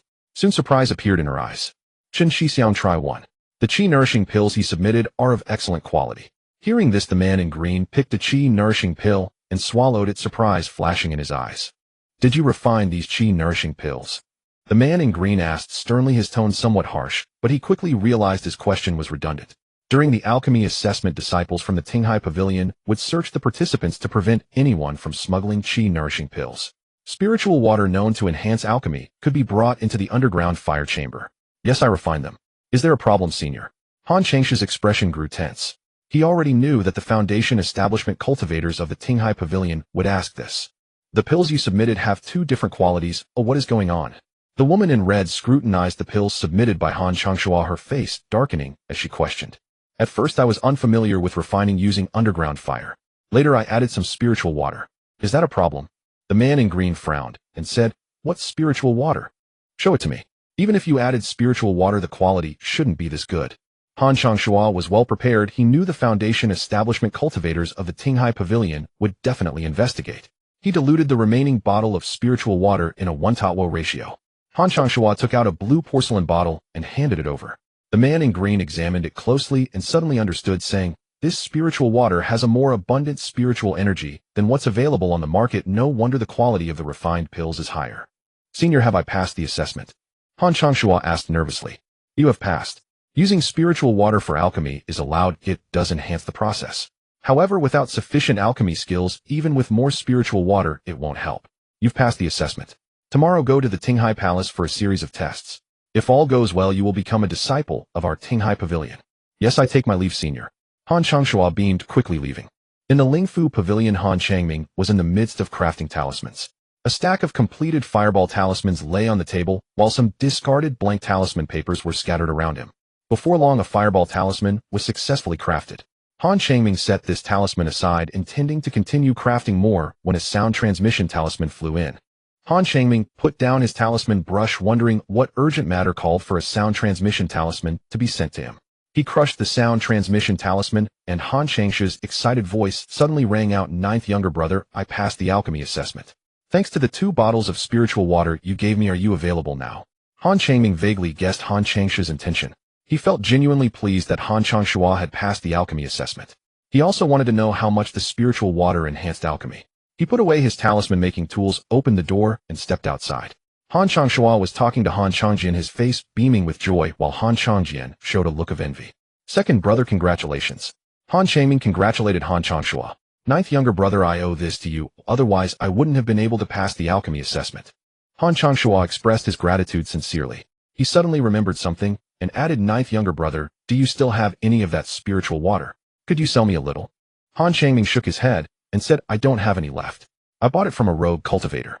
I used it to refine Dan Sha, which can improve the success rate of talisman making. I gave you the remaining 2 bottles of spiritual water." "Second brother, does that spiritual water really enhance alchemy?" "Yes, the effect is quite good. Of course, my success rate for refining the Qi nourishing pill was originally 50%. This spiritual water only increased the success rate. If a novice is refining pills, the effect may not be as good since spiritual water serves as an aid. The success rate ultimately depends on the alchemist's refining skills." Han Changming was not surprised. After all, spiritual water was indeed an auxiliary. The spiritual water he gave to Han Changshua was prepared in a 1-to-1 ratio, and without diluted spiritual water the effect would certainly be better. Second brother, from now on you will be a disciple of the Listening Sea Pavilion. Don't forget about us brothers." And Han Changshua smiled slightly and said, "We are all brothers, we should help each other." "Seventh brother, ninth brother, once I pass the test tomorrow, I will treat you at Tianxiang Tower, and we will celebrate properly." After chatting for a while, Han Changshua took his leave.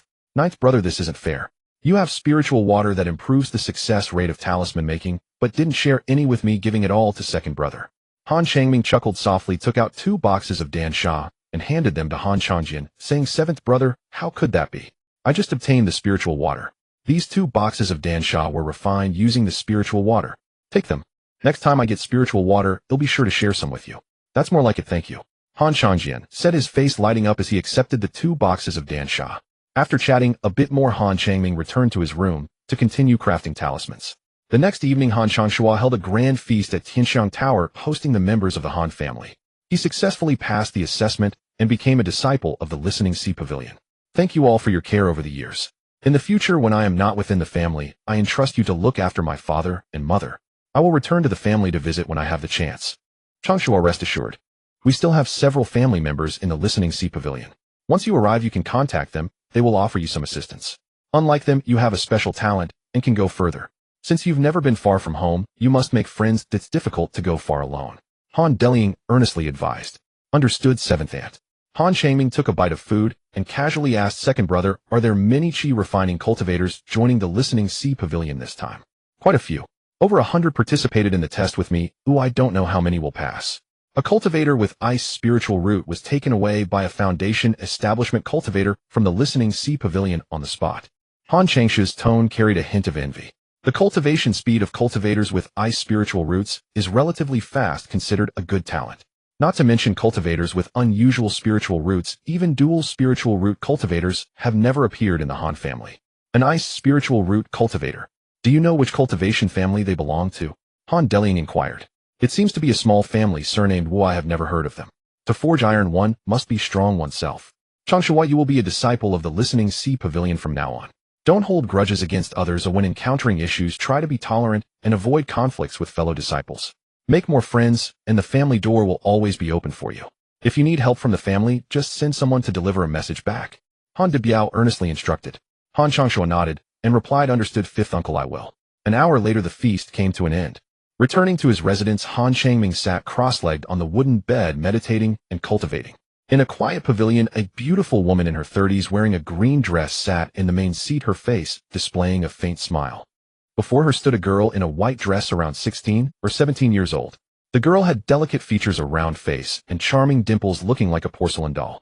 The beautiful woman in green was Lu Yun, a core formation cultivator of the Listening Sea Pavilion in the mid-core formation stage, and a third-tier alchemist. I didn't expect to receive a cultivator with an unusual spiritual root this time. Not bad. Would you be willing to become my disciple? Lu Yun asked kindly. Disciple Wu Shuili pays respects to master.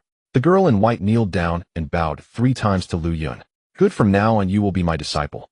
You have 1 senior brother and 1 senior sister above you, and after returning to the Listening Sea Pavilion you will meet them. For now you can stay by my side. Don't run around. Lu Yun instructed.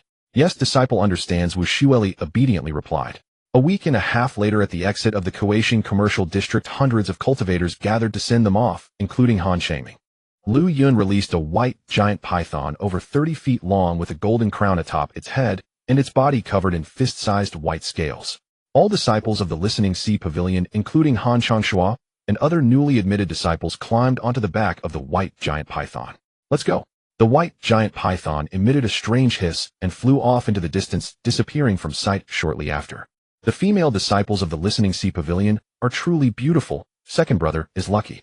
Han Changjian said to himself, looking like a fool. Han Changming found it both amusing and exasperating, no matter when Han Changjian's thoughts were always on women. Alright, Changshuo has left, let's go back. Work hard on your cultivation and tasks. Changshuo is working hard and you can't slack off either, Han Deliang instructed. Returning to his residence, Han Changming took out a blue porcelain bottle and drank all the spiritual water inside. As the spiritual water settled in his stomach, it transformed into a stream of pure spiritual energy flowing through his limbs. Han Changming hurriedly operated his cultivation technique to refine this pure spiritual energy.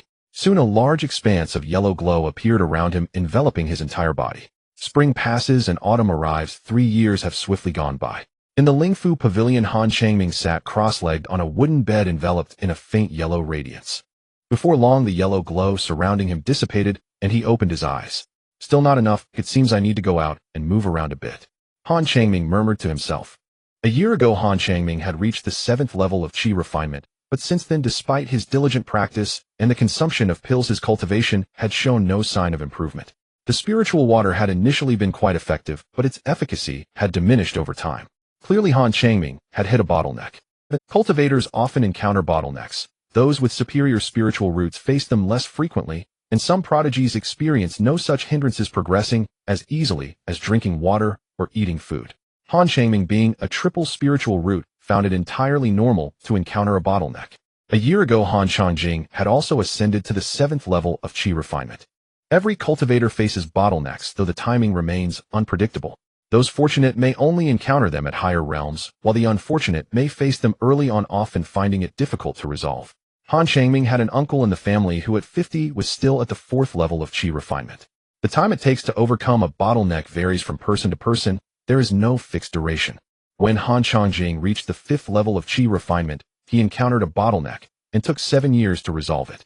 Han Dihai at the 7th level overcame his bottleneck in 2 years, while Han Debiao took 10 years at the 8th level, and Han Deliai spent 20 years stuck at his bottleneck.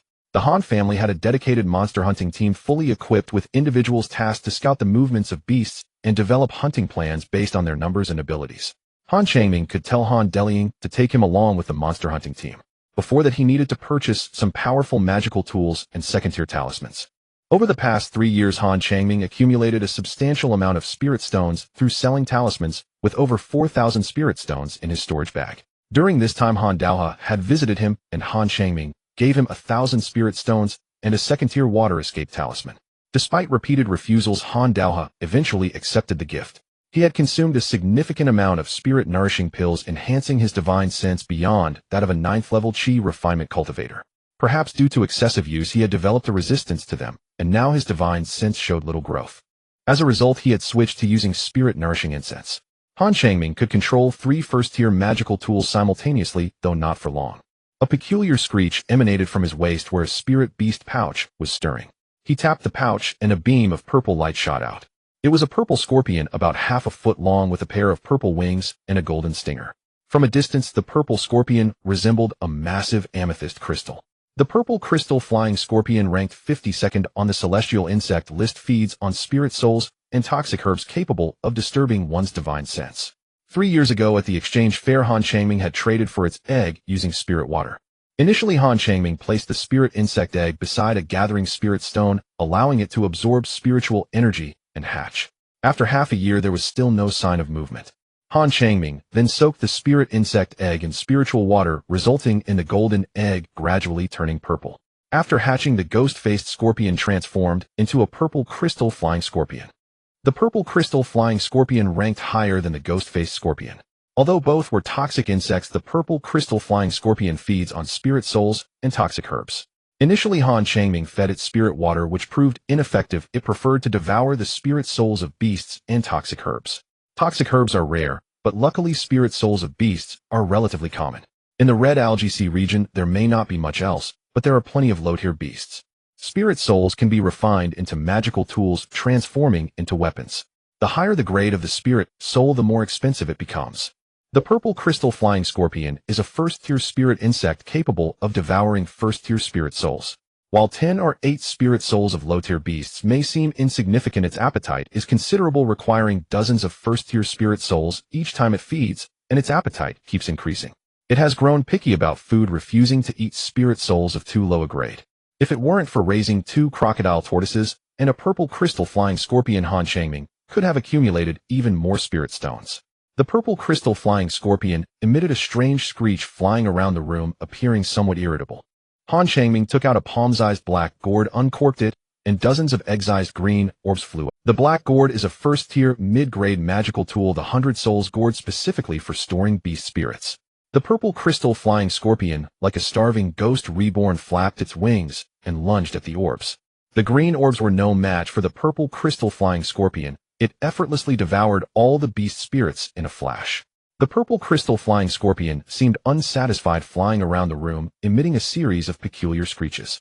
Over 2 years, it had consumed hundreds of first-tier beast spirits and dozens of toxic herbs, aged over 10 years, yet remained a low-tier spirit insect. Han Changming sighed lightly and murmured, "One day you will eat me out of house and home." He uncorked a vial, and a fist-sized green orb flew out, which could be vaguely recognized as the spirit of a monster crab.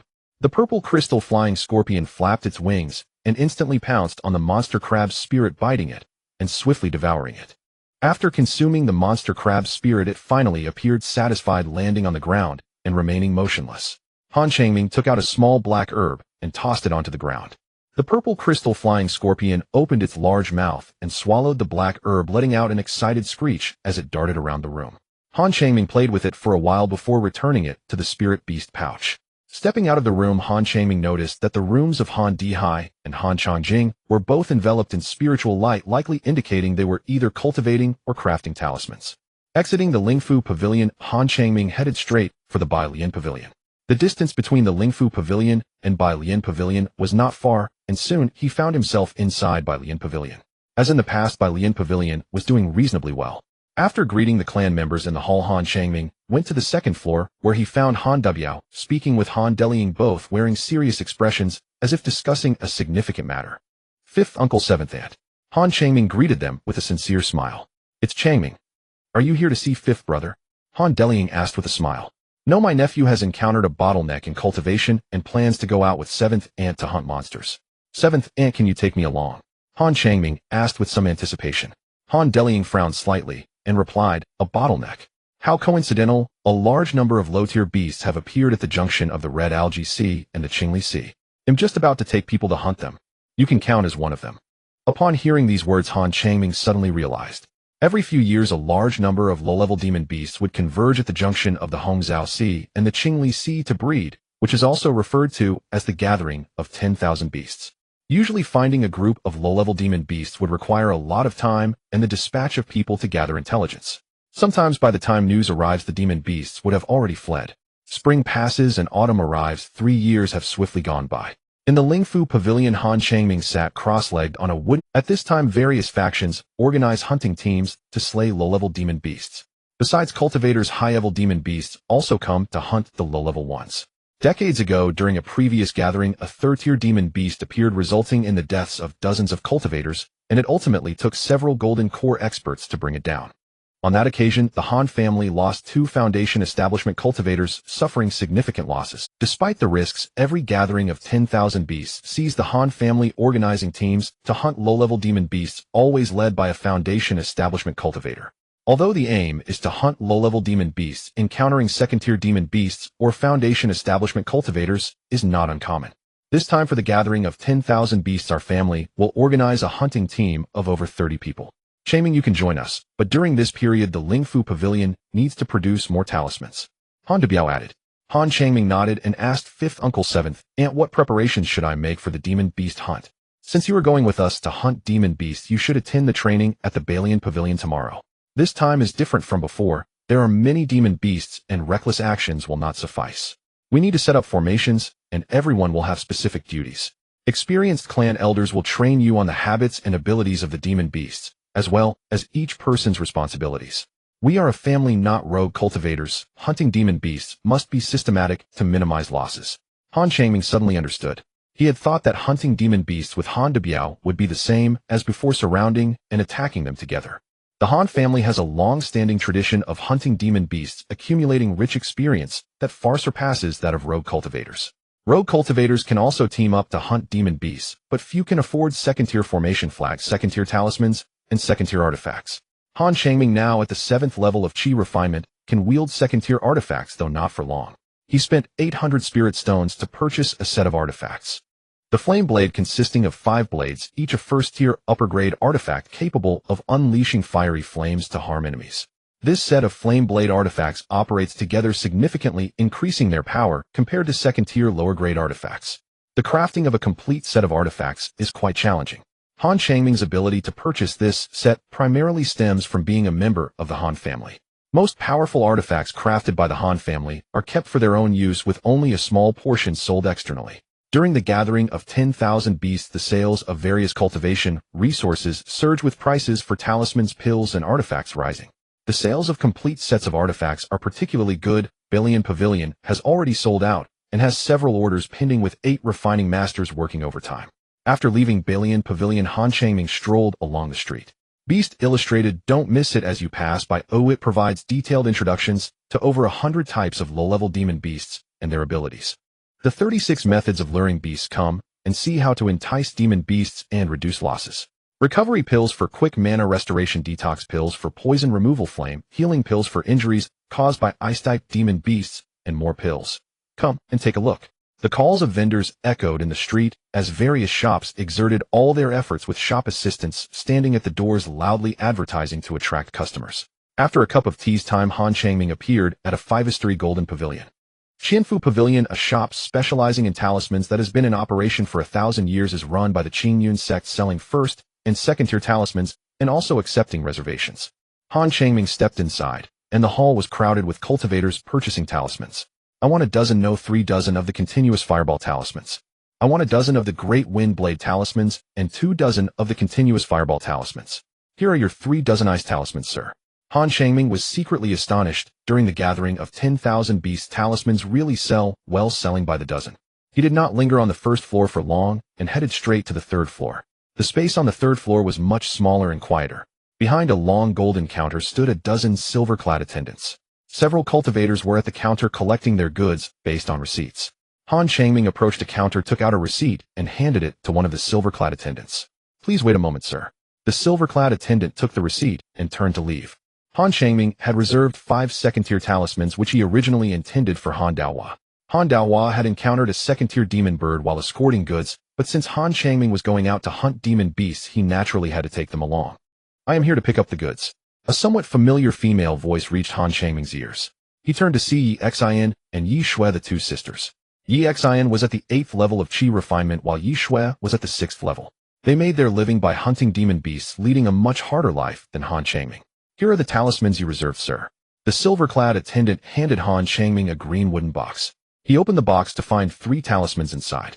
1 Thundercloud Talisman, 100 Blades Talisman, 1 Water Escape Talisman, and 2 Flame Cloud Talismans. Han Changming took out 1,500 Spirit Stones, paid the remaining amount, and turned to leave. Han Changming also purchased 300 first-tier upper-grade blank talisman papers and a batch of materials for refining elixirs. Since he did not know when he would return from hunting demon beasts, having talisman-making materials on hand allowed him to replenish talismans at any time. Upon returning to his residence, Han Changming began crafting talismans. He can now produce 10 types of first-tier upper-grade talismans, encompassing offensive, supportive, and defensive abilities. A whole night passed quickly. The next morning after breakfast, Han Changming went to Balian Pavilion. 20 people attended the training, mainly from the Da and Chong clans, all of whom were temporarily added to the hunting team, with 3 experienced clan elders providing training. At the start of the training, the clan elders asked each clan member to honestly state their cultivation methods, skills levels, and the number of demon beasts they had hunted. Based on this information, they were grouped. For people per group, each group consisting of 4 Qi refiners. Han Changming, Han Changjing, Han Debiao, and Han Deliai formed one small group. Different groups had different assignments. There were specialized groups for controlling formations, luring demon beasts, exterminating demon beasts, managing supplies, and each group had unique roles for every member. The group Han Changming was in was responsible for exterminating demon beasts. Han Debiao was in charge of close combat. Han Deliai focused on defense. Han Changjing controlled the puppet beast to attack demon beasts, and Han Changming assisted from the side. If their firepower was insufficient, Han Changming had to quickly unleash a large number of attacking talismans to eliminate demon beasts. Each person had multiple responsibilities and had to be accountable to their group and the entire team. For example, Han Changming assisted his clan members in exterminating demon beasts while also crafting first-tier talismans to replenish their consumption. The hunting team comprised 31 members, excluding Han, dueling with 30 Qi refiners, in total divided into 7 groups. 2 attack groups, 1 lure group, 2 formation control groups, 1 logistics group, and 1 backup group. Each group had 4 Qi refiners and 2 vice captains, with Han dueling as the captain. The demon baiting team completed their task and would transform into the assault team, while the reserve team, consisting of 4 cultivators at the 8th level of Qi refinement each, carried a second-tier low-grade puppet beast. They would only intervene when firepower was insufficient, while the logistics team managed talismans, elixirs, magical artifacts, and formation flags. For this hunt of the demon beasts, there were 2 artifact refiners and 1 talisman master accompanying them. Han Changming also needed to craft talismans, while the 2 artifact refiners were responsible for repairing the magical artifacts. After assigning the teams, the clan elder began to introduce the abilities and habits of the demon beasts. Taking the fire cloud shrimp as an example, this demon beast is of the fire attribute, with its main attack method being the spitting of fire. It has strong defenses and prefers to eat red algae and lower-tier demon fish. The urine of female fire cloud shrimps can attract male fire cloud shrimps. Typically, red algae is sprinkled along the coast and spread on the beach to lure the fire cloud shrimps ashore. This method has a prerequisite, knowing that fire cloud shrimps often appear at a specific location. If their exact position is unknown, sprinkling the urine of female fire cloud shrimps in the seawater has a certain probability of attracting male fire cloud shrimps. Water and ice spells can harm fire cloud shrimps. Generally, an ice attribute formation is set up to eliminate them. If the fire cloud shrimps are not trapped by the formation, ice or earth spells should be used to confine them, and heavy-type magical artifacts should be used to deal with them. There are simply too many types of demon beasts, and Han Changming couldn't remember them all at once. Fortunately, the clan elder provided each person with a small booklet that recorded the appearances, habits, abilities, and methods to eliminate over 100 kinds of demon beasts. Of course, unexpected events can sometimes occur. For instance, when hunting fire cloud shrimps, if second-tier demon birds or other demon beasts appear, the clan elder had taught them how to respond. Han Changming secretly sighed, thinking how good it was to be part of a clan. For scattered cultivators going out to hunt demon beasts, they not only need to adjust to each other, but they also cannot equip themselves with too many resources. The Han family hunts demon beasts equipped with second-tier puppet beasts, second-tier talismans, and second-tier formations, accompanied by artifact refiners and talisman masters. Scattered cultivators must remain vigilant against each other, while family members do not need to do so. In addition to the habits and abilities of the demon beasts, the clan elder also informed them of various methods to deal with unexpected incidents, including encounters with evil cultivators. Half a month passed in no time. As night fell, the Coaching market was brightly lit, the streets bustling with people and shouts, creating a lively atmosphere. In a tea house on the second floor, in a private room, Han Changming changed his appearance and sat inside with a plate of pastries and a pot of spiritual tea on the table. Shortly after, a knock sounded at the door, and Yi Zin's voice suddenly rang out, "Dao friend, who we've arrived. Fairy Yi, come in." Yi Xin pushed open the door and entered with Yi Shui. "Here are the talismans you wanted, all first-tier upper-grade talismans." Han Changming took out a blue storage bag and tossed it to Yi Xin. Every 3 months, he would meet with the Yi sisters here to sell talismans. Yi Xin received the storage bag and scanned it with her divine sense, a glimmer of surprise flashing in her eyes. "Dao friend, who this time's goods are double what we had last time. We don't have that many spirit stones." Yi Xin frowned and said, "How much do you have?" Yi Xin and Yi Shui exchanged glances, thought for a while, and said, 1,200. "We can't take out any more than that." 1,200 it is. The rest can be settled during the next transaction. I plan to enter seclusion for a period of time, at least a year, possibly several years. Han Changming was uncertain about how long he would be away. He intended to sell a large batch of talismans to the Yi sisters and have them help gather poisonous herbs. Yi Xin hesitated for a moment and instructed Yi Shui's sister, "Take out those toxin sacks from the toad beasts. Dao friend who trusts us, and we should repay him." Yi Shui obediently nodded and took out 10 green wooden boxes, handing them to Han Changming. "Dao friend, who these contain the toxin sacks from 10 first-tier toad beasts. The toxin sacks can be used in medicine and are much more effective than poisonous herbs. How about we use these to offset the remaining balance?" Han Changming opened the 10 wooden boxes and checked them one by one.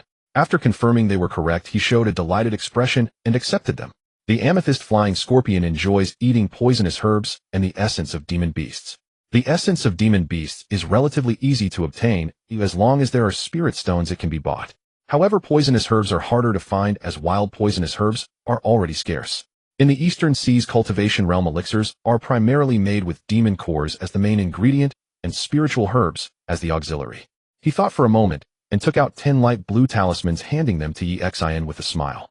"These 10 water sword talismans are for you as a deposit. In the future, if you get toxin sacks or poisonous herbs, just keep any poisonous items for me. The price is negotiable." "All right, definitely." Yi Xin agreed. They often purchased talismans from Han Changming, and the prices were cheaper than those in the market. Over 3 years, they saved a significant amount of spirit stones. "Okay, I have other matters to attend to, so I will take my leave first." Han Changming stood up and left. Yi Xin and Yi Shui did not leave and sat down. "Sister, look at his demeanor and behavior. He doesn't seem like a scattered cultivator. His talisman-making skills are sufficient to open a shop and sell talismans, yet he doesn't. Instead, he sells them to us at a low price, which is truly hard to understand," Yi Shui said in confusion. Yi Xin shook her head and said indifferently, "Whether he is a scattered cultivator or not doesn't matter at all. As long as we can save spirit stones, that's what matters. He sells us talismans at a low price, and we provide him with news about poisonous herbs and demon beasts. It's just a mutually beneficial arrangement. Do you think he has taken a liking to you? Otherwise, it really doesn't make sense. After a few transactions, he establishes a long-term cooperative relationship with you." Yi Shui said, her eyes turning mischievous. Hearing this, Yi Zin's face flushed with embarrassment as she scolded, "You little girl, what nonsense are you talking about? He has his reasons for not opening a shop. It has nothing to do with me." After every transaction, he hurries to leave, not even glancing at me. "But you always stare at him. You aren't interested in him, are you?" "I didn't take a liking to him. I just envy him. He doesn't have to take risks and can earn spirit stones by crafting talismans. It's a pity I lack that talent." Yi Shui sighed lightly, revealing a look of envy. They were scattered cultivators and couldn't enter the Hai Ge sect, which had raised its admission standards. Besides hunting demon beasts, they knew no other skills. Men are unreliable. Relying on oneself is the only way. Our mother suffered from this back, then raising us single-handedly through hardships. This time, with the gathering of the 10,000 demons, it's our opportunity. The more demon beasts we hunt, the more spirit stones we earn. That's what truly matters. Understood. Men are unreliable. We sisters must unite, and together we can achieve great things, bringing comfort to our mother's spirit in the heavens." Yi Shui vowed with determination in her eyes. After a while, they left the tea house and mingled into the crowd. Back at his residence, Han Changming released the amethyst flying scorpion and tossed a toxin sack onto the ground. The amethyst flying scorpion was not polite and quickly devoured the toxin sack, some liquid splattering on the ground and emitting a puff of green smoke. After consuming a toxin sack, the amethyst flying scorpion let out an excited screech. The amethyst flying scorpion is inherently a venomous creature, and its venom sac is like a great treasure to it. The scorpion emitted an excited hiss, seemingly requesting its venom sac from Han Changming. Han Changming took out 3 more venom sacs and fed them to the amethyst flying scorpion. After consuming 4 sacs in total, it finally appeared satisfied. After calming the scorpion, Han Changming stored it back in the spirit beast pouch and took out talismans to craft. 3 days quickly passed. Early one morning, Han Changming arrived at the 100 Forging Pavilion. In the back courtyard of the pavilion, over 30 cultivators from the Han family had gathered with Han Delying standing in front of everyone. After training for so long, it's time to take you all out for a little practice. First, we will hunt some low-level monster beasts to enhance our coordination, and then we will head to the boundary between the Red Algae Sea and the Green Carp Sea to hunt monsters. Everyone must obey commands. Those who defy orders will face severe punishment. Is that clear? Han Delying asked loudly.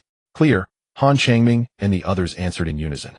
Good, let's set off. Han Delying waved her hand, leading 30 Qi refining cultivators to depart. After exiting the market, she released a yellow gourd that instantly expanded. With the mouth of the gourd facing backward, she was the first to jump on. Han Changming and the 30 Qi refining cultivators jumped on in groups of 4. Let's go. Han Delying cast a spell on the yellow gourd, causing the mouth of the gourd to release a gust of wind. The yellow gourd carried them upwards into the sky, and soon they disappeared into the horizon. Half a month later, the yellow gourd descended onto an oval-shaped island. This island was not large. It measured only a few miles and had just a dozen bare coconut trees with no spiritual veins. The Han family had long sent people to scout the area, discovering that a type of tide cloud crab, an azurite spirit snake, frequented the vicinity. Their numbers were low, but they were perfect for practice. As soon as they landed, they quickly divided their tasks. The formation group was responsible for setting up the array, while the lure team arranged traps to attract the monsters based on the habits of the tide cloud crab and azurite spirit snake. The tide cloud crab particularly enjoys a type of sea snail called the black cloud conch, which is large and delicious. The azurite spirit snake also likes it, and in addition to the snail, meat, it enjoys gnawing on decaying monster corpses. Both the tide cloud crab and azurite spirit snake are water attribute monsters adept at water base. The lure team tossed a large amount of black cloud conch meat into the sea and scattered some on the shore. After setting up the formations and traps, Han Changming and the others used invisibility techniques and hid far away. The tide cloud crab and azurite spirit snake have poor sense of smell, allowing their invisibility technique to go unnoticed. Time passed slowly as the sea water continued to wash ashore, accompanied by a strong sea breeze that stirred up a large amount of mud and sand, burying some of the snail meat. A day quickly slipped by. In the early morning, as dawn broke, a red sun slowly rose in the east, bringing a hint of warmth to the earth. A half-jong large blue crab surfaced from the sea, its eyes darting around. Initially there was just one, but soon a second and a third appeared. Dozens of blue crabs emerged one after another, crawling towards the beach. Their speed was remarkable, and they quickly reached the shore, waving their large pincers as they snatched small pieces of snail meat to their mouths. Unknowingly, they entered the formation. Suddenly a fierce wind arose, lifting a large amount of sand, and a faint yellow light shield appeared, resembling a giant yellow bowl that trapped the dozens of blue crabs inside. 5 tide cloud crabs managed to escape the yellow light shield. Realizing the danger, they hurriedly retreated. Despite their bulk, they were surprisingly fast. Boom! A yellow earthen wall over 10 zhong long and a zhong thick shot up from the ground, blocking the retreat of the 5 tide cloud crabs. At that moment, Han Changming and the others revealed themselves. The lure team and the hunting team attacked together, with 8 Qi refining cultivators focusing their fire on the 5 tide cloud crabs. Since they were not trapped in the formation, they could easily escape. Han Debiao reinforced himself with a protective shield and took out a red iron stick, charging forward. Han Changming and the 7 others unleashed spells or wielded magical tools to attack the 5 tide cloud crabs. The weak points of the tide cloud crab are its eyes and abdomen. Han Changming threw a pearl fireball talisman that transformed into a dozen red fireballs and struck the abdomen of 1 tide cloud crab. Boom! The ground was blasted into a large sand pit as several red fireballs hit the crab's abdomen, erupting into raging flames that engulfed it. The tide cloud crab let out a piercing scream, flailing in panic. Seeing the effect of the pearl fireball talisman, Han Changming quickly threw 2 more, striking the same crab. A series of explosions rang out as a large expanse of red flames engulfed the body of the tide cloud crab. He summoned 5 flame knives, their blades wrapped in red flames, and fiercely slashed at the crab's abdomen. The shell of the tide cloud crab is excellent material for refining weapons and is its strongest defense. Naturally, he would not attack the crab's shell. The 8 Qi refining cultivators activated their skills against the 5 tide cloud crabs, targeting their weaknesses. The crabs were no match for them, emitting cries of pain as bubbles began to emerge from their mouths. The fiercest of them was Han de Biao, who knocked one tide cloud crab into the air, causing it to land heavily on the beach, its abdomen facing up. Before it could flip itself over, a long stick wrapped in raging flames came crashing down onto its abdomen. A vast expanse of red flames quickly spread from the red stick, enveloping the body of the tide cloud. A fierce glint flashed in Han de Bio's eyes as the red stick in his hand radiated intense light, sending out countless stick shadows that smashed down with overwhelming heat waves. Boom! The body of this tide cloud crab sank deeply into the sand pit, motionless. It was evident that Han de Bio's experience was formidable, and his immense strength was something the crab could not withstand. Compared to Han de Biao, Han Changming and the 7 others found it less easy. However, they worked together, and the remaining 4 tide cloud crabs were no match for them. They were quickly slain, though one crab's shell was damaged, which was a pity. Han Delying stood to the side silent. As Han Changming and the others exterminated the 5 tide cloud crabs, the formation team was also controlling the formations to eliminate the crabs. They had set up a first-grade superior array, the quicksand formation, which counters water. 4 chi refining cultivators simultaneously cast several spells into the array plate, causing dozens of large yellow hands to suddenly emerge from the ground, swiftly grabbing the claws of the tide cloud crabs. With a muffled sizzle, a large number of sharp earth spikes shot up from the ground, piercing their abdomens, ensuring they could not survive. Dozens of tide cloud crabs quickly perished within the formation, their blue blood staining the yellows. Han Changming and the others collaborated to handle the remains of the tide cloud crabs. The essence pincers and shells of the crabs could be used for refining weapons, especially the shells, which could be crafted into defensive artifacts. After dealing with the beast's corpse, they cleaned the bloodstains on the beach and sprinkled fresh conch meat to continue luring the magical beasts. 2 days later, a group of emerald green serpents swam ashore, their bodies adorned with swirling green patterns as thick as an adult's arm. The emerald-eyed spirit snake, a highly venomous creature, could kill a cultivator with just a touch if they lacked antidote pills. This serpent was of the water attribute and typically attacked by spitting water arrows, sometimes even spewing venom. One of the emerald-eyed spirit snakes was particularly large, measuring 3 zhang in length, flicking its tongue as it moved slowly. This was a low-grade second-tier emerald-eyed spirit snake, not easy to deal with. There were quite a few emerald-eyed spirit snakes, over 40 in total, led by a second-tier snake king, while the others were all first-tier. They quickly entered the formation, though a few of the serpents lagged behind.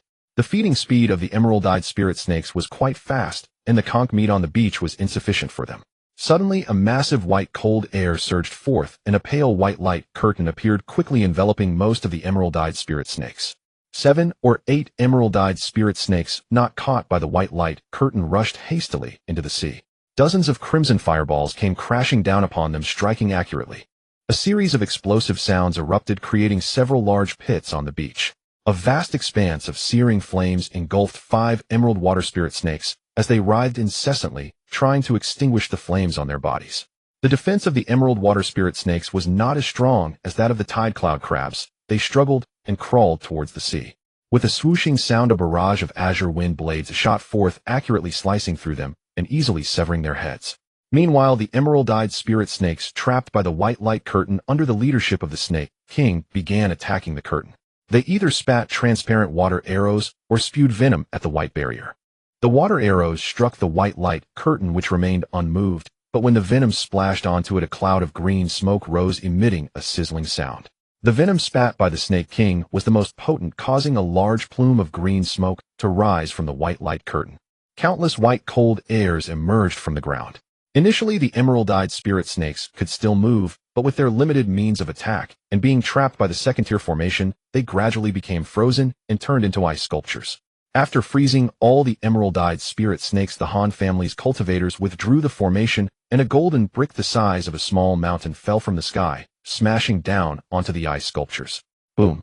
A tremendous roar resounded, shattering the ice layer, and the frozen emerald-eyed spirit snakes were reduced to a pile of mush. Having easily exterminated a group of emerald-eyed spirit snakes, Han Changming and the others exchanged joyful glances. The attack power of the emerald-eyed spirit snakes themselves is not strong. Do not be careless. If the Snake King had not been trapped by the formation, it would have taken considerable effort to eliminate them. Han Daling reminded with a serious expression. Indeed, the most dangerous ones are not the magical beasts, but other cultivators. Han Daobiao echoed.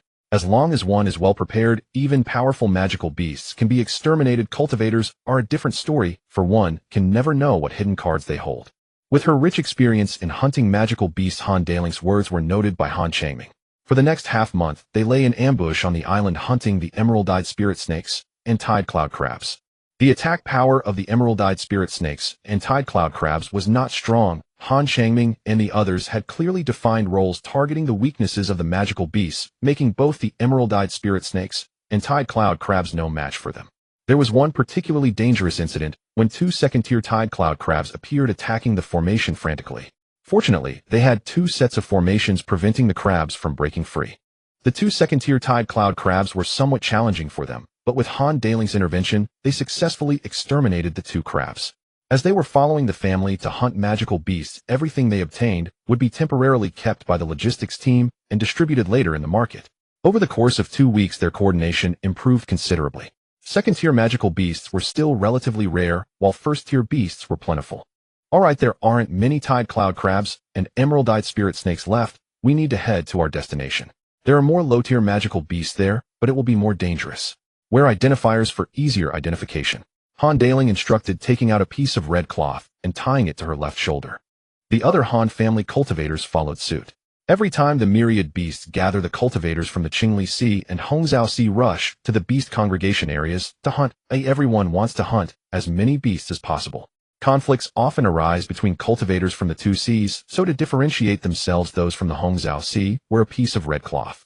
If they encounter cultivators without red cloths, they will join forces to exterminate them, disguising as cultivators from other seas. That won't do it all. There have been hunting teams that attempted this and faced attacks from cultivators of the same sea. Overall, wearing red cloth has little significance, as competition also exists within the Hongzhou Sea. The Han family currently has 3 foundation establishment cultivators. The clan leader Han Zhangxiang oversees the family, while Han Dailing is responsible for leading the hunts. Han Daoqian, a second-tier formation master, manages the operations and maintenance of the family's 20-some island formations and cannot be absent. Decades ago, during the myriad beasts gathering, the Han family suffered severe losses, losing 2 foundation establishment cultivators and a batch of Qi refining stage members. Now, during the myriad beasts gathering, the Han family collaborates with the Lu family. At the junction of the Qingli Sea and Hongzhou Sea, there are hundreds of small islands with thin spiritual energy and no other cultivation resources, rarely visited by anyone. Every time the myriad beasts gather, cultivators from both seas occupy the islands, using them as bases to employ various strategies to attract magical beasts.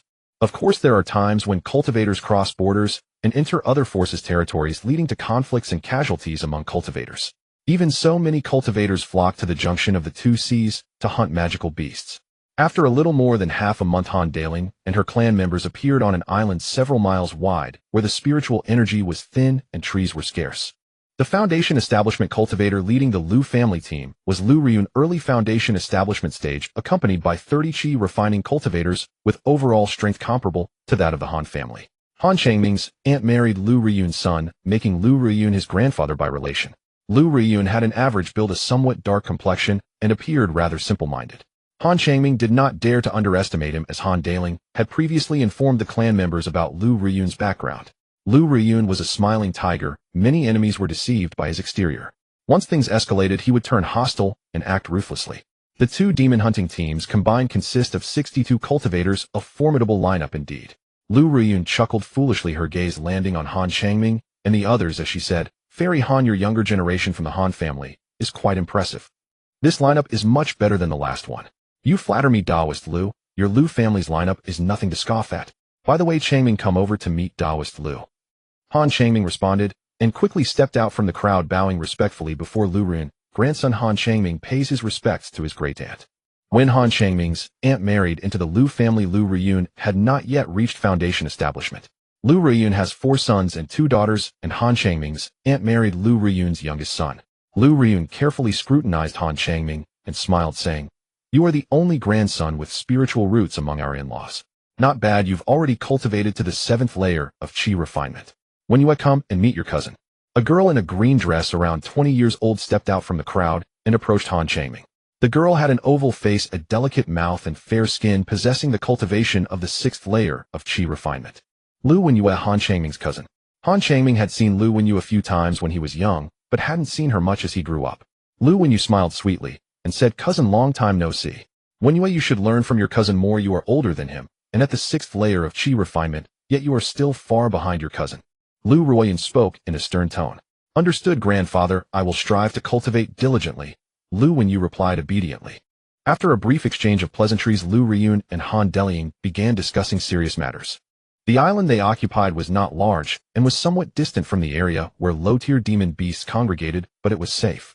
The more demon beasts there are, the more likely conflicts with cultivators from the Qingli Sea region occur. Every time the 10,000 beasts come to pay homage, many low-tier demon beasts pass through here. How many low-tier demon beasts they can hunt depends on their skills. According to custom, they would divide the 60 people into 4 demon hunting teams spread out in the southeast, southwest, northeast, and northwest directions, with 2 foundation establishment cultivators coordinating in the center. If they encounter multiple second-tier demon beasts, they would focus fire to eliminate them and assist each other. The Han family cultivators split into 2 teams, with 15 people in each team, while the Lu family's 2 teams were stationed in the northwest. They constructed a wooden tower over 10 feet tall in the center of the island, with 2 foundation establishment cultivators standing at the top, allowing them to clearly observe the situation of the 4 demon hunting teams. If the Qi refinement cultivators struggled, the foundation establishment cultivators would step in. Every time the 10,000 beasts come to pay homage, dozens of types of demon beasts pass by this island. Since each type has its own habits, they can only cast a wide net. In the demon hunting team that Han Changming was part of, they set up 2 second-tier formations controlled by 4 cultivators at the 8th layer of Qi refinement. The bait team scattered some red algae, chopped demon beast meat and demon beast urine into the sea, while tossing some fish demon corpses and female demon beast urine onto the beach. After completing these tasks, they empowered themselves with the invisibility technique and concealed themselves. In less than half an hour, a group of turtle beasts carrying black shells surfaced and crawled toward the shore. Despite their heavy turtle shells, they moved with great speed, their target being the corpses of the fish demon. The turtle beasts have strong defenses and are adept at water and fire spells. Some mutated turtle beasts can unleash lightning spells, though such mutations are rare. If discovered, they should be captured alive as much as possible. Over 60 turtle beasts crawled ashore and began to voraciously devour the fish demon corpses. Among them 2 were 2 meters long, their heads red and their skin wrinkled. These were second-tier lower-grade turtle beasts. The number of turtle beasts was overwhelming and the bait was nearly devoured, yet more turtle beasts continued to surface from the sea, crawling toward the shore. Han Changming was secretly astonished. Truly, the 10,000 beasts come to pay homage, as it was rare to see so many low-tier demon beasts on ordinary days. If there are too many demon beasts, the formation won't hold. Suddenly, a great deal of red mist appeared, and a pale red barrier materialized, trapping over 40 turtle beasts inside. More than 20 turtle beasts dashed toward the sea at great speed. Boom! A soil wall over 10 feet long and a foot thick rose from the ground, blocking their retreat. The turtle beasts let out strange hissing sounds, some spitting fire and others shooting water arrows, striking the soil wall and leaving large craters on its surface. A wave of scorching heat surged forward as dozens of red fireballs flew in, crashing onto the bodies of the more than 20 turtle beasts. A series of explosions erupted, leaving dozens of massive craters on the beach. The 20-plus turtle beasts were engulfed in red flames, emitting strange cries that sounded quite painful, with some retracting their heads and limbs into their shells, while others, unafraid of fire spells, charged toward the soil wall. The turtle beasts that retracted their heads and limbs into their shells were water-type demon beasts fearing fire. Those unafraid of fire spells were fire-type demon beasts, and they needed to be trapped using earth and ice spells. The ground suddenly caved in, revealing several massive craters. A few turtle beasts fell into the craters, which were as hard as copper or iron, and no matter how hard they tried, they couldn't escape. The sudden attack frightened the other turtle beasts that were preparing to come ashore, causing them to retreat back to the depths of the sea. Han Changjing controlled 2 spider puppets, unleashing red flames that surged fiercely. Han De Biao summoned a red gourd which spewed forth a vast expanse of red flames that surged intensely. Han Changming did not take action, holding a stack of talismans in his hand. The shells of the turtle beasts are quite hard. They are timid and fearful. At the slightest disturbance, they flee, and when faced with danger and unable to escape, they retract their heads and limbs into their shells. The turtle beast shells are quite valuable and are usually used to craft defensive artifacts. Han Changjing and the others unleashed fire spells or summoned fire artifacts to attack the turtle beasts. The 40-plus turtle beasts trapped by the formation realized something was wrong, and led by 2 second-tier turtle beasts began to frantically attack the formation. Water arrows and flames struck the red barrier, yet the barrier remained unmoved. Within the red barrier, countless flames manifested, transforming into massive fireballs the size of water vats, hurling toward the turtle beasts. A series of explosions rang out, and the fire within the red barrier surged fiercely, enveloping the 40-plus turtle beasts in a vast sea of red flames. Even from a distance, Han Changming could feel a scorching heat. The intense heat caused the turtle beasts to emit mournful cries that sounded pitiful. The two second-tier turtle beasts led the others in a frenzied attack on the formation. With their numbers overwhelming the 4-Chi refinement cultivators formation, plates emitted sharp warning sounds, flashing red lights incessantly. Han Changming did not dare to underestimate him, as Han Daling had previously informed the clan members about Lu Riyun's background. Lu Riyun was a smiling tiger. Many enemies were deceived by his exterior. Be careful of the demonic birds' attacks, Changming. Get ready, Han Debiao warned sternly. Han Changming had not yet made a move, remaining vigilant against the demonic birds, as he was a talisman master and had many talismans at hand. Got it, Uncle Wu. You all be careful too, Han Changming nodded. The black dots moved swiftly, and soon Han Changming could discern their true form.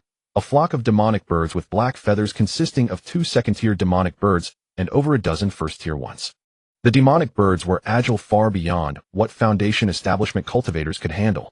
Han Daling and Lu Riyun flew towards them on their flying artifacts, moving at incredible speed. As the demonic birds approached the island, they unleashed a barrage of black wind blades, forming a massive black net directed at Han Changming and the others. Han Changming did not dare to delay, promptly throwing the 5 fireball talismans, which transformed into dozens of crimson fireballs, striking towards the demonic birds.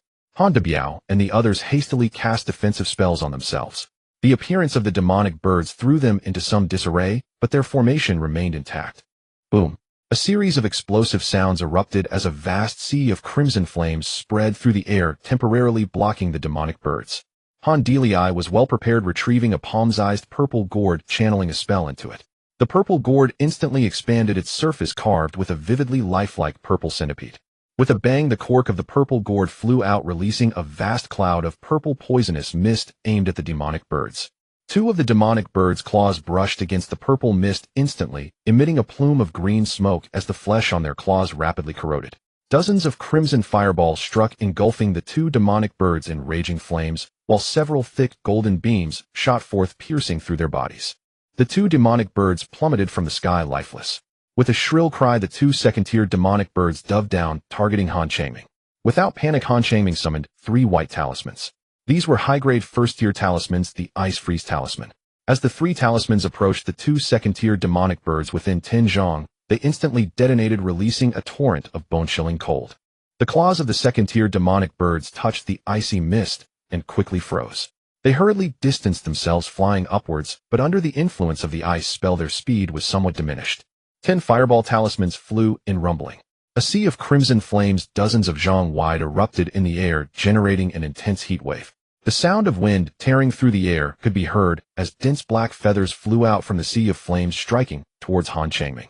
Han Changming quickly retrieved a blue orb the size of a longan, from which a blue light shot forth, enveloping his entire body in a light blue barrier. With a flick of his hand, the 5 fireball talismans flew out and dozens of crimson fireballs were hurled forward. The crimson fireballs collided with the black feathers, resulting in a series of explosive sounds as the red flames scattered. With a clear cry, the 2 second-tier demonic birds emerged from the sea of flames, their sharp claws lunging towards Han Changming. Their claws were sharp enough to easily pierce Han Changming's defenses. A flash of green light appeared as a pale green orb flew in, spinning quickly and erupting into a vast cloud of pungent green poisonous mist. The 2 demonic birds that came into contact with the mist were enveloped in green smoke, their feathers corroded, revealing their white bones. The sound of wind tearing through the air erupted as several thick beams of light shot towards the 2 demonic birds, striking them with dull thuds. The 2 second-tier demonic birds seemed to sense that Han Changming's group was not to be trifled with, and with a flap of their wings they soared into the sky. At that moment, a whooshing sound pierced the air as a 3's hanglong azure wind blade flew towards one of the second-tier demonic birds. The demonic bird hurriedly flapped its wings to evade, but it was too late. The azure blade severed its claw, blood gushing forth. With a sharp screech, a Twazhang-tall white ice sculpture lunged forward, followed closely by a giant. The white ice sculpture and the green eagle attacked the second-tier demonic bird from both sides, targeting the one whose claw had been severed. The second-tier demonic bird attempted to flee, but the white ice sculpture exhaled a vast cloud of cold air, blocking its escape, while the green eagle unleashed a barrage of azure wind blades, striking fiercely at the demonic bird. Furthermore, over a dozen shimmering magical artifacts were also directed at it. With a mournful cry, the left wing of the second-tier demonic bird was struck by a flurry of azure wind blades. Although its wing was not severed, it became bent, significantly slowing its flight speed. A dozen magical artifacts struck its left wing. While they did not sever it, they left it bloodied, further diminishing its speed. The white ice sculpture spiraled and landed on the back of the demonic bird, pecking at its neck. The demonic bird let out a mournful cry as it plummeted from the sky. As soon as it hit the ground, a swarm of shimmering magical artifacts descended upon it, reducing it to a pile of flesh and gore. Seeing the situation turning dire, the other second-tier demonic bird hurriedly retreated to the main group. It moved incredibly fast, and Han Daling and Lu Ryun did not pursue, allowing the flock of demonic birds to escape. Han Changming let out a sigh of relief. The demonic birds were swift, and had it not been for Han Daling and Lu Ryun's intervention, he would have been in trouble. A deafening roar sounded from the northwest corner as a massive blaze erupted there. Not good, something has happened on Wenyu's side. Fairy Han, let's hurry over. Lu Ryun called out, and took the lead, soaring towards the northwest corner. Fifth brother, don't be careless, finish this quickly, Han Daling urged as she flew towards the northwest corner. Everyone put in more effort, and quickly eliminate this group of tortoise hybrids, Han Daling commanded. The 4 Foundation establishment cultivators controlling the formation each channeled spells into the array plate, causing red light curtains to reveal numerous crimson fireballs, each the size of a water tank, hurling towards the tortoise hybrids within the formation. A series of explosive sounds erupted as the giant fireballs crashed down, creating massive craters in the ground, engulfing all the tortoise hybrids in raging flames. The tortoise hybrids frantically attacked the formation, but their efforts were in vain. Their singular attack methods could not breach the array. Initially, they could still assault the formation, but as the flames surged, they could not bear the intense heat, retracting their heads and limbs into their heavy shells for some relief. This action, however, only hastened their demise. Under the efforts of the 4 Foundation establishment cultivators, the flames continued to grow, and even from a distance Han Changming could feel the scorching heat. After a short while, they dismantled the formation. The tortoise hybrids were thoroughly roasted, and the air was filled with the smell of charred flesh. A month passed in the blink of an eye. Han Changming sat at a wooden table, his full concentration fixed on a talisman paper in front of him adorned with a dozen red runes, while a pile of crafted fireball talismans lay on the table. Before long, Han Changming set down his brush. The surface of the red talisman glowed erratically, and a fireball talisman was successfully crafted. Han Changming had been here for a month. They had hunted over 1,000 demon beasts, with 90% being first-tier and more than 70 second-tier beasts.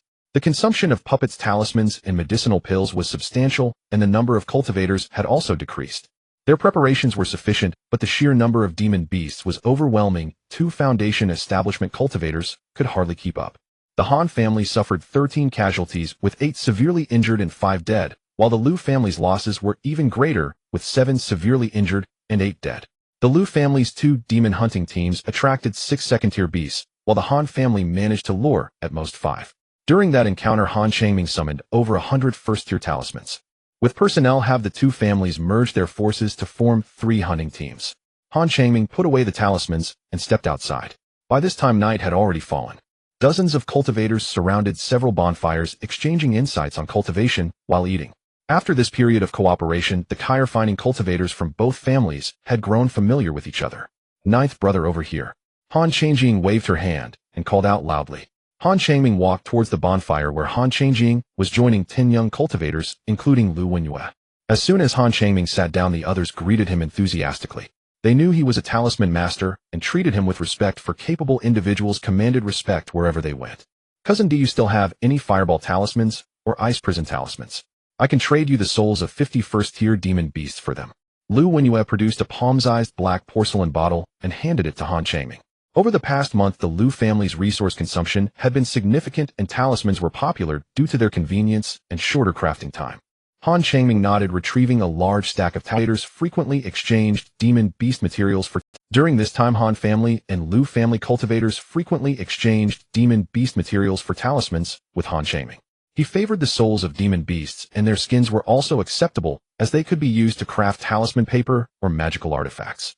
Had I known talismans could earn so many spirit stones, I would have devoted more effort to learning talisman crafting, said a young man in his 20s wearing a red shirt with a smile. Friend Lu, you jest. A talisman master cannot compare to you alchemists, Han Changming replied humbly. The young man in the red shirt was Lu Wenhong, Lu Wenyu's cousin, a top-tier, first-grade alchemist. Whenever there was an opportunity, Han Changming sought Lu Wenhong's advice on alchemy, and Lu Wenhong would offer a few. Han Changming planned to learn the art of alchemy, which was not a secret.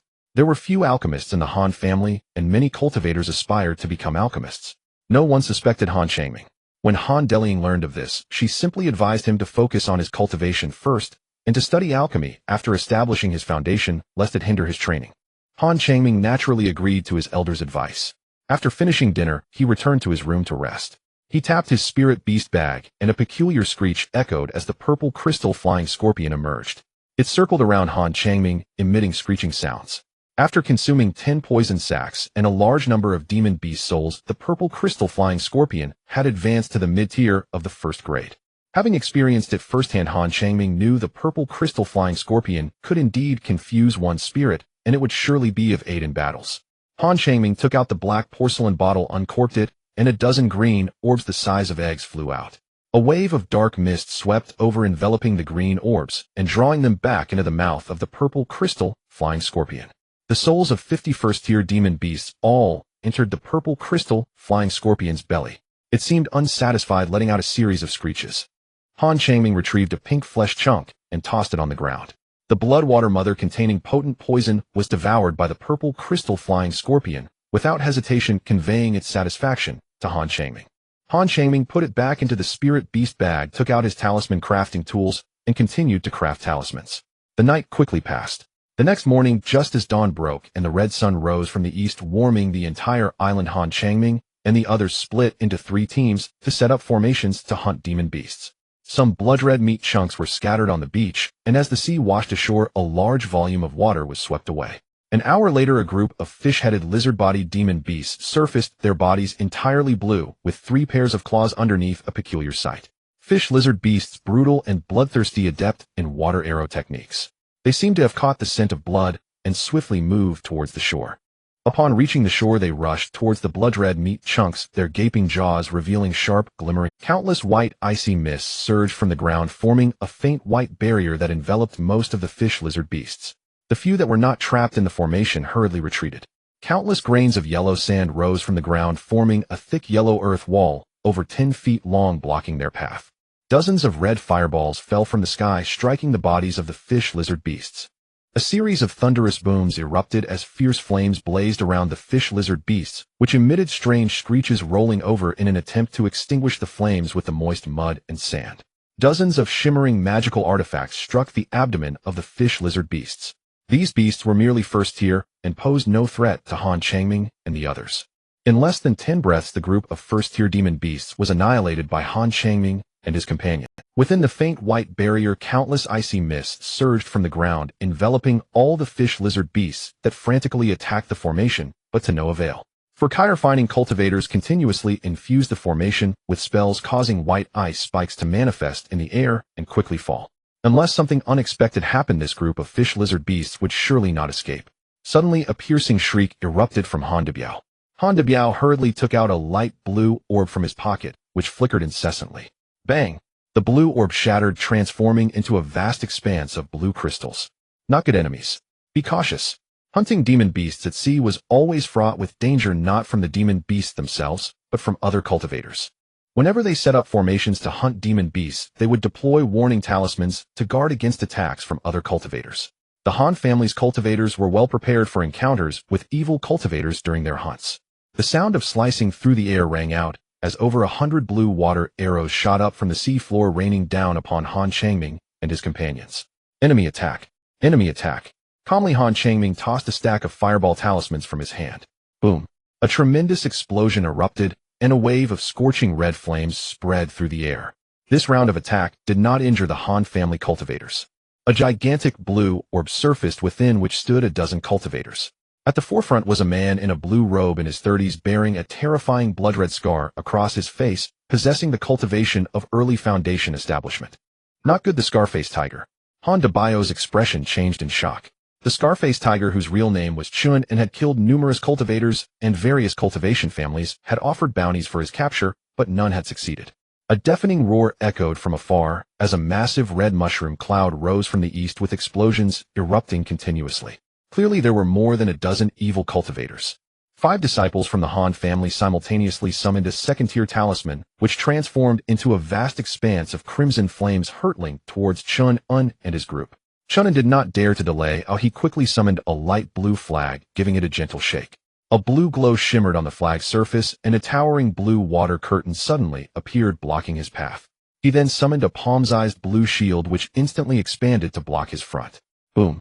A tremendous roar resounded as the blue water curtain was shattered by the crimson flames, while the blue shield successfully deflected the flames. As the flames dissipated, Han Changming and his companions vanished. They reappeared more than 10 zhang beneath the ground, enveloped by a massive yellow light curtain. According to their prior plan, if they encountered an unstoppable force of cultivators, they would flee immediately. They had already used a communication disc to inform Han Deliang to escape and not to fight to the death. Before long, seawater began to seep in. Han Deliang took out a blue short ruler intricately carved with a blue shark. With a gentle shake, the shark seemed to come alive, emitting a blue light that formed a thick blue curtain enveloping the 12 cultivators and swiftly moving through the water. Han Changming could see a group of fish lizard beasts not far from them. Suddenly, a gigantic blue sphere appeared before them, blocking their path. It was none other than Chun-Un. Han Deliang gritted his teeth and said, "Fifth brother, I will entangle them with you. The others should scatter and escape, regrouping at the agreed meeting point. If we don't wait for the others, we can head back to the market, first prioritizing our safety. Quick retreat." The blue short ruler in Han Deliang's hand glowed brightly, transforming into a Tuzhanglong blue shark. Han Changming and the others scattered to escape. The faster they ran, the higher the chance of survival for their clan uncle. The evil cultivators clearly did not intend to let them go, dispersing to pursue them. A chi refining cultivator closely followed Han Changming. Han Changming took out several pieces of blood-soaked beast meat and threw them towards 2 chi refining cultivators. Wrapped in a blue light curtain, the cultivator moved swiftly, evading the beast meat. The stench of the beast meat attracted numerous demonic beasts which rushed towards the evil cultivators and Han Changming. Han Changming crushed a second-tier water escape talisman, greatly increasing his speed. Suddenly, a group of enormous sharks charged toward them, their rows of sharp teeth gleaming, led by a second-tier demonic beast. Han Changming silently cursed and hurriedly moved upward. Before long, Han Changming surfaced from the sea. He could still glimpse that small island where flames erupted into the sky and spiritual light scattered everywhere. Uncertain about the fate of the other clan members, Han Changming could only pray for the protection of his ancestors, hoping for their safety. He summoned a palm-sized green boat, which instantly expanded. He jumped aboard and sped eastward at breakneck speed. 3 days later, the green flying boat appeared above a miniature island several li in size. Han Changming's complexion was pale, gripping a gathering spirit stone in his hand. Behind Han Changming, a dozen black lights followed, revealing several gigantic black eagles. As soon as he landed, Han Changming hurriedly stowed away the Qingfeng boat. Swoosh! The sound of piercing air erupted as a multitude of black wind blades rained down from above. Han Changming quickly threw out a stack of fireball talismans, transforming into dozens of red fireballs that smashed forward. Boom! Dozens of red fireballs shattered the black wind blades. As the flames dissipated, Han Changming vanished from sight, quickly descending under the protection of a yellow light curtain. The earth element technique excelled in this regard, allowing one to swiftly burrow underground when faced with demonic birds. After a cup of tea's time, Han Changming appeared in a cave more than 100 zhang in size.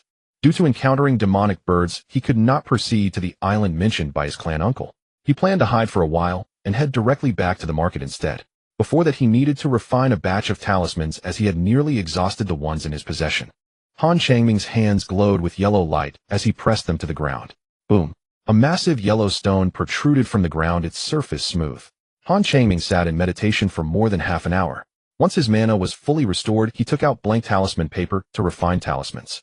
2 days later, he exited the cave, released the Qingfeng boat, and jumped aboard, flying northwest. He had not flown far when several escaping lights appeared in the sky, rapidly heading in his direction. Han Changming frowned and quickly altered his course, landing on the island. He formed a hand seal, causing a yellow light to envelop his body as he burrowed underground. A blue light appeared in the sky, quickly descending onto the island. The blue light turned out to be a blue flying boat upon which stood 2 young women, Yi Xian and Yi Shui. Their expressions were filled with fear, clearly having encountered trouble. "Sister'll hold them off. Take this water escape talisman and run fast." Yi Xian handed a water escape talisman to Yi Shui. "No, sister. If we leave together. I can't abandon you." Yi Zin's brows furrowed tightly as she scolded, "If we both stay, we'll be too conspicuous. He'll buy you some time, you must leave quickly." Yi Shui bit her red lips, accepting the water escape talisman, crushing it. A faint blue glow enveloped her completely. Under the protection of the blue light, Yi Shui submerged into the depths of the sea, disappearing from sight. At this moment, a green light appeared above the island. The green light revealed a green flying shuttle upon which stood 5 men, led by a bald man in his 30s at the 8th level of qi, refining with lasciviousness in his eyes. From behind a massive yellow stone in the distance, Han Changming's head poked out from the ground, gazing at Yi Xian, his brow furrowed. If it were anyone else he would not care, but after interacting with Yi Xian for several years he had a decent impression of her. If Yi Xian died, he would have to find another buyer. If it were anyone else he would not care, but after interacting with Yi Xian for several years he had a decent impression of her. If Yi Xian died, the bald man commanded, and 2 5th-level qi refining cultivators responded, enveloping the seawater as they moved forward. Yi Xian naturally would not let them have their way. She threw out a dozen fireball talismans, transforming into dozens of red fireballs that furiously smashed towards the 5 men. Refusing a toast and opting for a forfeit. Forget about that girl, capture her alive so we can have some fun. The bald man rubbed his forehead, grinning lewdly as he gazed at Yi Xian. He summoned a yellow shield which expanded against the wind, blocking his front.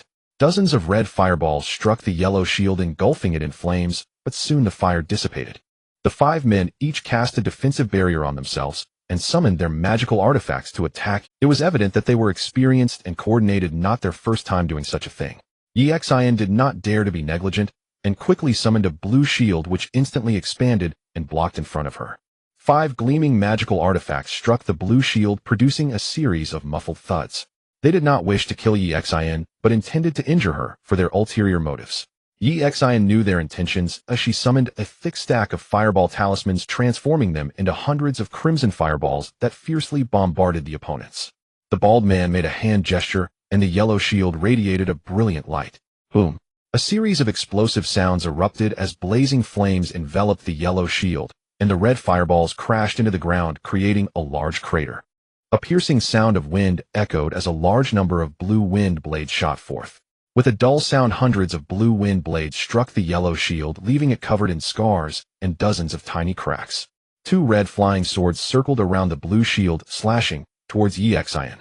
In a hurry, Yi Xian summoned a blue flying sword to meet the 2 red flying swords. Clang! The blue flying sword blocked the 2 red flying swords, while 2 blue flying daggers circled around the blue shield and struck against Yi Xin's protective spiritual barrier, producing a series of dull thuds. Yi Xian was filled with terror. She would rather die than endure the humiliation from the 5 male cultivators. She pressed multiple defensive talismans to her body, enveloping herself in a colorful barrier.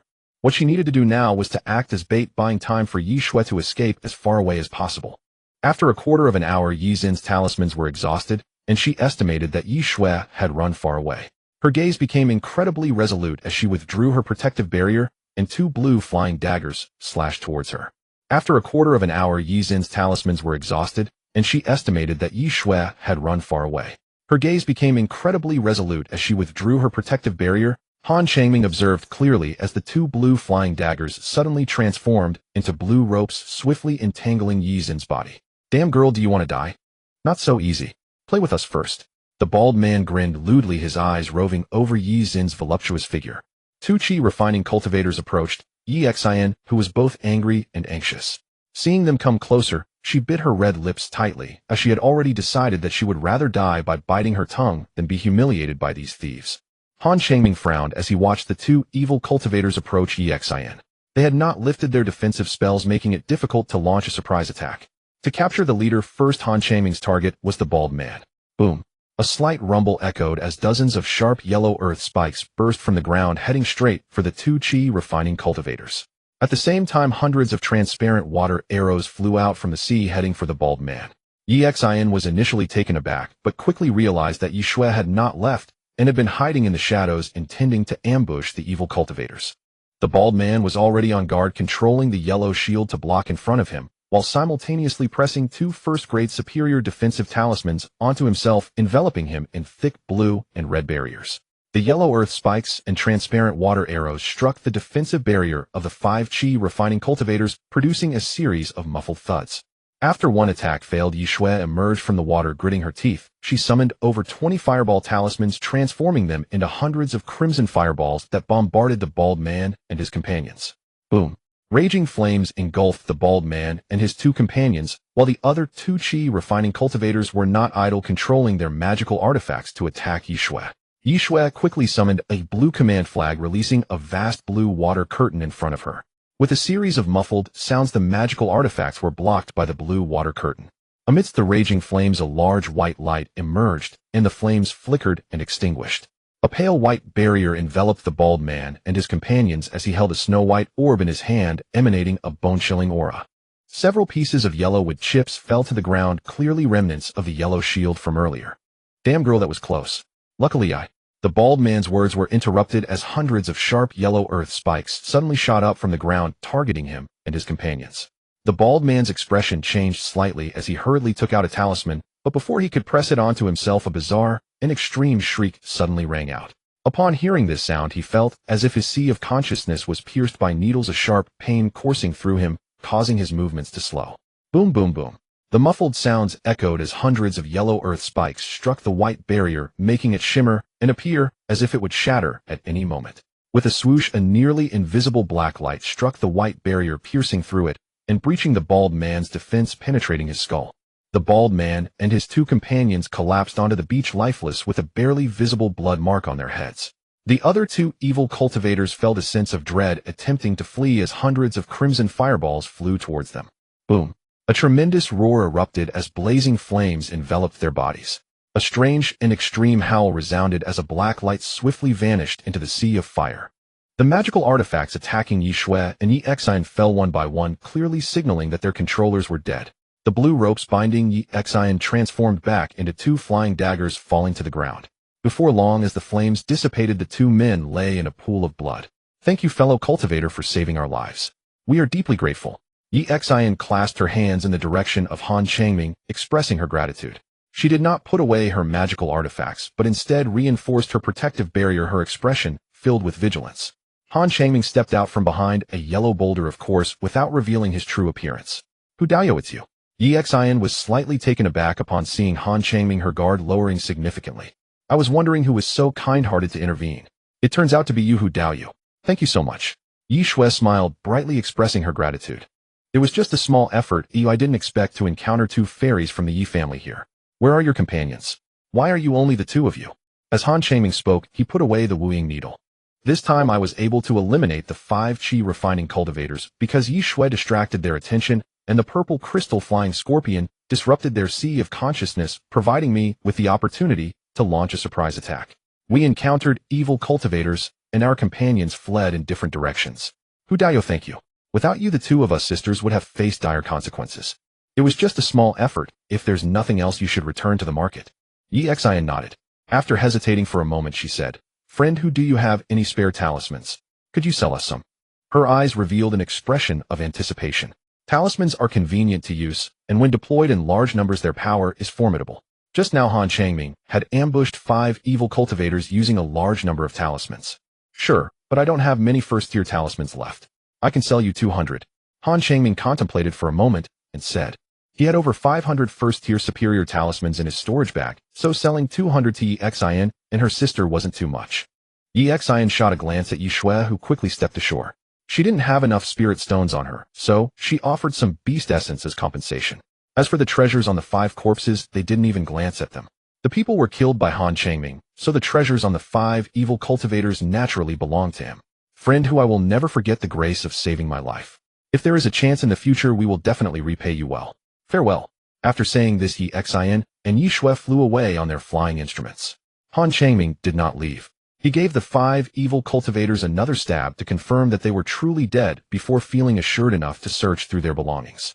There were 5 storage bags, over 3,000 spirit stones, 16 first-tier magic weapons, 7 of which were superior quality, 2 first-tier superior defensive magic weapons, and over a dozen first-tier talismans. What delighted Han Changming was that there was a second-tier inferior defensive talisman, the golden armor talisman, and a second-tier inferior fire rain talisman. Han Changming tossed out a few fireballs to incinerate the corpses and walked towards the cave. He needed to refine another batch of talismans to replenish those he had just used. 3 days later, Han Changming emerged from the cave and released his Qingfeng boat, flying towards the sky. The sea breeze whistled past him, and standing on the Qingfeng boat, he could clearly see a large number of beasts moving in a certain direction.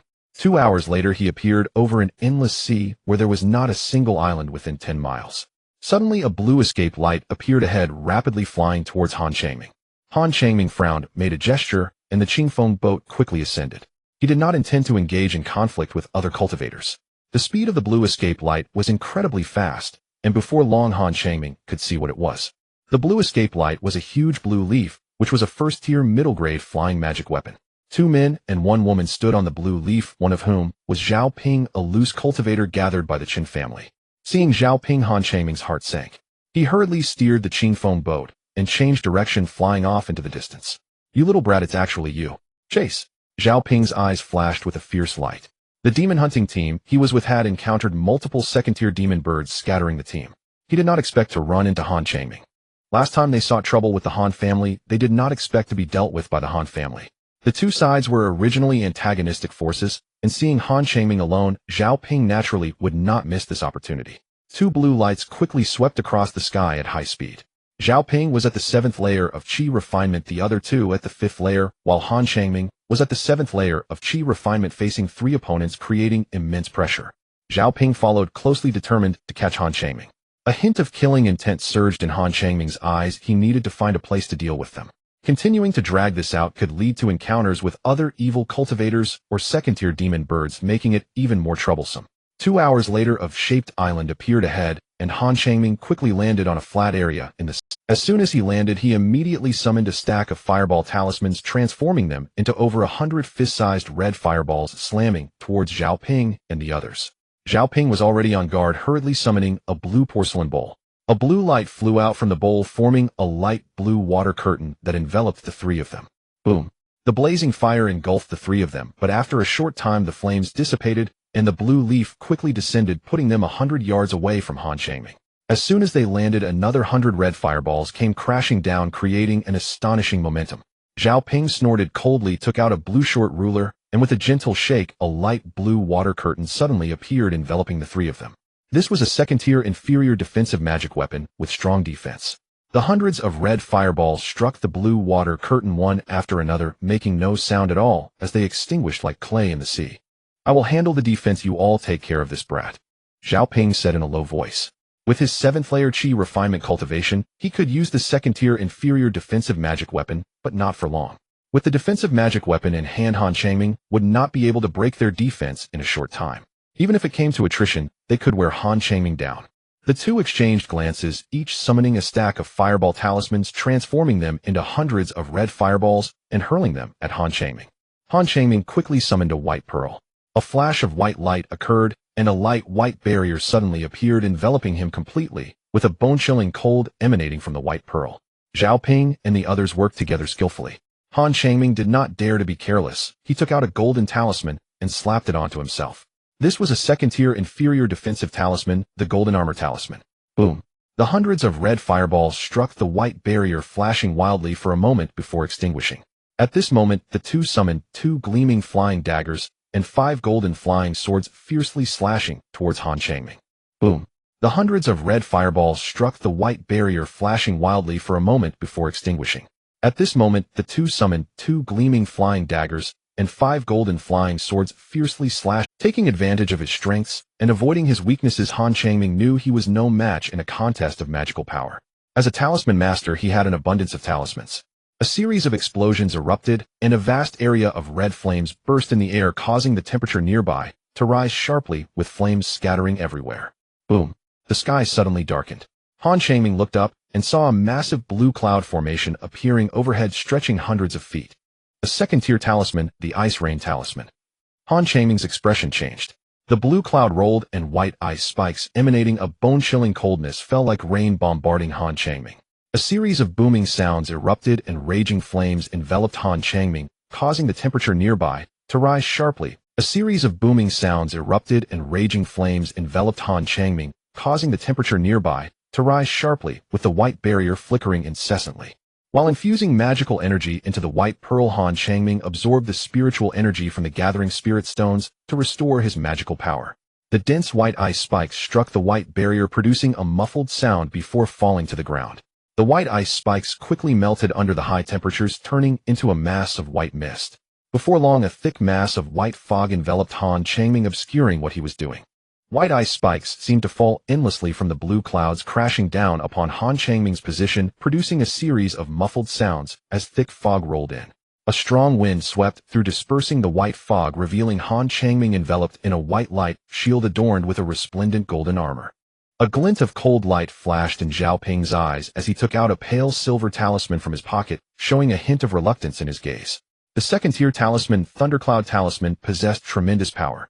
The Thundercloud Talisman was released, instantly soaring above Han Changming, transforming into a massive dark cloud hundreds of feet wide, crackling with lightning and thunder, with silver lightning serpents darting within. A deafening roar of thunder erupted as a silver lightning bolt as thick as an adult's arm shot forth, striking directly against the white light shield.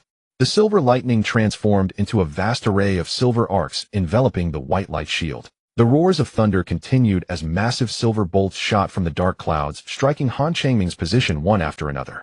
Centered around Han Changming, a silver sea of lightning extended for dozens of feet, with a powerful shockwave sweeping outwards, lifting 2 red flying knives and 5 golden flying swords, which surged brilliantly before vanishing into the sea of lightning, followed by a series of muffled sounds. Zhao Ping's expression turned cold, gritting his teeth as he retrieved a glimmering golden talisman. The second-tier 100 Blades Talisman. This was the last second-tier offensive talisman he possessed. As soon as the golden talisman was released, it transformed into hundreds of gleaming golden flying knives, fiercely slashing towards the silver sea of lightning. Boom! A tremendous roar echoed, faintly followed by the sound of metal clashing. Zhao Ping's expression darkened. Han Changming, being a disciple of a cultivation family, surely had many life-saving items.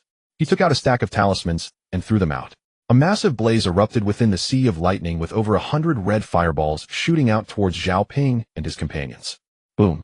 A series of explosive sounds rang out, engulfing Zhao Ping and his companions in roaring flames. 2 beams of red light shot out from the sea of lightning, instantly reaching above Zhao Ping and his companions, transforming into 2 massive crimson fire clouds radiating intense heat. The crimson fire clouds surged violently, carrying an overwhelming wave of heat toward Zhao Ping and his companions. Before the fire clouds descended, an unbearable heat rushed towards them, drying their mouths. Zhao Ping dared not confront it. They attempted to use the wind control technique to evade, but a peculiar shrill scream echoed, causing them to feel a sharp pain in their sea of consciousness. Boom! The crimson fire clouds descended, creating a massive red mushroom cloud that erupted, flames rolling and heat waves surging. Within a radius of 500 feet lay a sea of crimson flames, a tremendous shockwave sweeping outward in all directions. At this moment, the dark clouds above Han Changming dissipated as well. His complexion was pale, enveloped in a faint blue water curtain, with a golden armor on his body. All the defensive artifacts in his hands had been destroyed, leaving only the golden armor talisman and a first-tier defensive talisman. He took out a shimmering silver talisman and tossed it towards his opponents. The silver talisman flew quickly, instantly reaching above Zhao Ping and his companions, transforming into a massive dark cloud crackling with lightning. A deafening roar of thunder erupted as a thick silver lightning bolt shot out from the dark cloud, striking into the sea of flames. Han Changming flipped his palm, a golden talisman appearing in his hand. With a flick of his wrist, the golden talisman shot forth, transforming into hundreds of gleaming flying knives raining down upon his opponents. Hundreds of golden flying knives plunged into the sea of flames, producing a series of muffled sounds. The thunder continued to rumble as thick silver lightning bolts erupted from the dark clouds, striking into the sea of flames. The red flames and silver lightning intertwined, creating a breathtaking spectacle. 2 red flying knives and 5 golden flying swords aggressively attacked Han Changming, striking against the red flames and silver lightning intertwined, creating a breathtaking spectacle. 2 red flying knives and 5 golden flying swords aggressively attacked Han Changming, striking against the faint blue water curtain, producing a series of muffled sounds. Now it was a test of endurance. Han Changming slapped 5 defensive talismans onto himself, enveloping his entire body in a colorful shield. While continuously throwing stacks of talismans towards his opponents, he absorbed the spiritual energy from the spirit stones to restore his mana. The roaring sounds continued, and the flames surged. Before long, 2 beams of white light illuminated the sea of flames as the fire wildly flickered and extinguished. A faint blue light curtain enveloped Zhao Ping and his companions, shimmering in and out of visibility, while the ground nearby was covered in a thick layer of ice. Han Changming let out a cold laugh, throwing out another stack of fireball talismans, transforming into hundreds of red fireballs that bombarded his opponents. Boom! The raging flames once again engulfed Zhao Ping and his companions, causing the ice layer on the ground to rapidly melt into a cloud of white mist. Han Changming summoned the mountain-shaking seal, which instantly grew to the size of a small mountain, crashing towards his opponents. A small blue bell flew out from the sea of flames, instantly enlarging as it approached the mountain-shaking seal. A heavy bell toll resounded as the mountain-shaking seal collided with the blue bell, both struggling against each other. The mountain-shaking seal shone brightly, causing the blue bell to be sent flying backward. Zhao Ping and his companions hurriedly dodged, fleeing in different directions. Two crocodile tortoise beasts suddenly emerged from the ground, opening their massive jaws and lunging towards Zhao Ping. The appearance of the crocodile tortoise beasts was too sudden. Zhao Ping had no time to evade, and his legs were caught in the jaws of the two beasts. With a horrified scream, Zhao Ping was torn in half by the two crocodile tortoise beasts, leaving a bloody mess. A young man in a green shirt flashed a fierce light in his eyes, flicking his finger as a red orb shot out towards the crocodile tortoise beasts. Han Changming secretly cursed, hurriedly maneuvering the beasts to burrow underground, but it was too late. Boom! A deafening roar erupted as a vast sea of crimson flames engulfed a large area. A piercing female scream echoed as the mountain-shaking seal crushed a woman into a pulp. As the flames dissipated, one crocodile tortoise beast lay in a pool of blood, its body mangled and head missing. The two crocodile tortoise beasts had both reached mid-tier first grade, but the young man in the green shirt had unleashed a second-tier self-destruct artifact which the beasts could not withstand. As the flames dissipated, one crocodile tortoise beast lay in a pool of blood, its body mangled and head missing. The two crocodile tortoise beasts had both reached mid-tier first grade, but the young man in the green shirt had unleashed a second-tier self-destruct artifact. 5 flying knives wrapped in crimson flames shot forth, piercing through his chest. The young man's face displayed an expression of disbelief as he glanced down at the blood holes in his chest before collapsing. Han Changming let out a sigh of relief, removing his defenses, picking up the artifacts that had fallen to the ground as he walked towards Zhao Ping and his companions. This time, being able to eliminate 3 Qi refinement cultivators was largely thanks to the crocodile tortoise beasts and the purple crystal flying scorpion. It was somewhat regrettable that one of the crocodile tortoise beasts had been killed by the enemy. He looted the possessions from Zhao Ping and his companions, throwing out a few fireballs to burn the corpses. A crocodile tortoise beast emerged from the ground, emitting a peculiar howl. Han Changming felt a bit perplexed, as if the crocodilian beast had discovered something. He put away his magical artifact, formed a hand seal, and a yellow light illuminated his body as he burrowed into the ground, following the beast. After descending for more than 10 zhang, a faint yellow barrier appeared before him, blocking his path. Han Changming summoned the flame blade and struck fiercely against the yellow barrier. Before long, the yellow barrier shattered. The crocodilian beast, enveloped in a swirl of yellow light, moved towards the position of the yellow barrier without any sign of abnormality, prompting Han Changming to hurriedly follow. He suddenly felt a loosening beneath his feet, his body plummeting rapidly and crashing onto the ground. This was a stone cavern over 100 zhang large, with uneven stone walls showing clear signs of being man-made. He suddenly felt a loosening beneath his feet, his body plummeting rapidly and crashing onto the ground. This was a stone cavern over 100 zhang large, with uneven stone walls. A strange hissing sound came from Han Changming's waist. He patted the spirit beast pouch, and a violet crystal flying scorpion emerged, darting straight towards the human skeleton and devouring all the blackened bones. Han Changming removed the red storage bag from the skeleton, shaking it upside down. A wave of red light swept across, revealing a large pile of items on the ground. There were over 10,000 spirit stones, 8 second-tier magical artifacts, including a second-tier alchemy furnace, along with numerous bottles and jars, a dozen jade slips, and 3 formation sets. The porcelain bottles contained pills, but they had been stored for too long and were no longer usable. Han Changming picked up a jade slip and pressed it to his forehead. After reviewing the contents of all the jade slips, his expression turned exceptionally excited. According to the jade slip, the person's name was Chun Ziang, a second-tier mid-grade alchemist. Chun Ziang hailed from the Tiger Shark Sea region. He came from a family of cultivators, but their strength was not formidable. The Chun family's ancestors excelled in talisman crafting, but Chun Ziang had remarkable talent in alchemy and was a key focus of the family's training.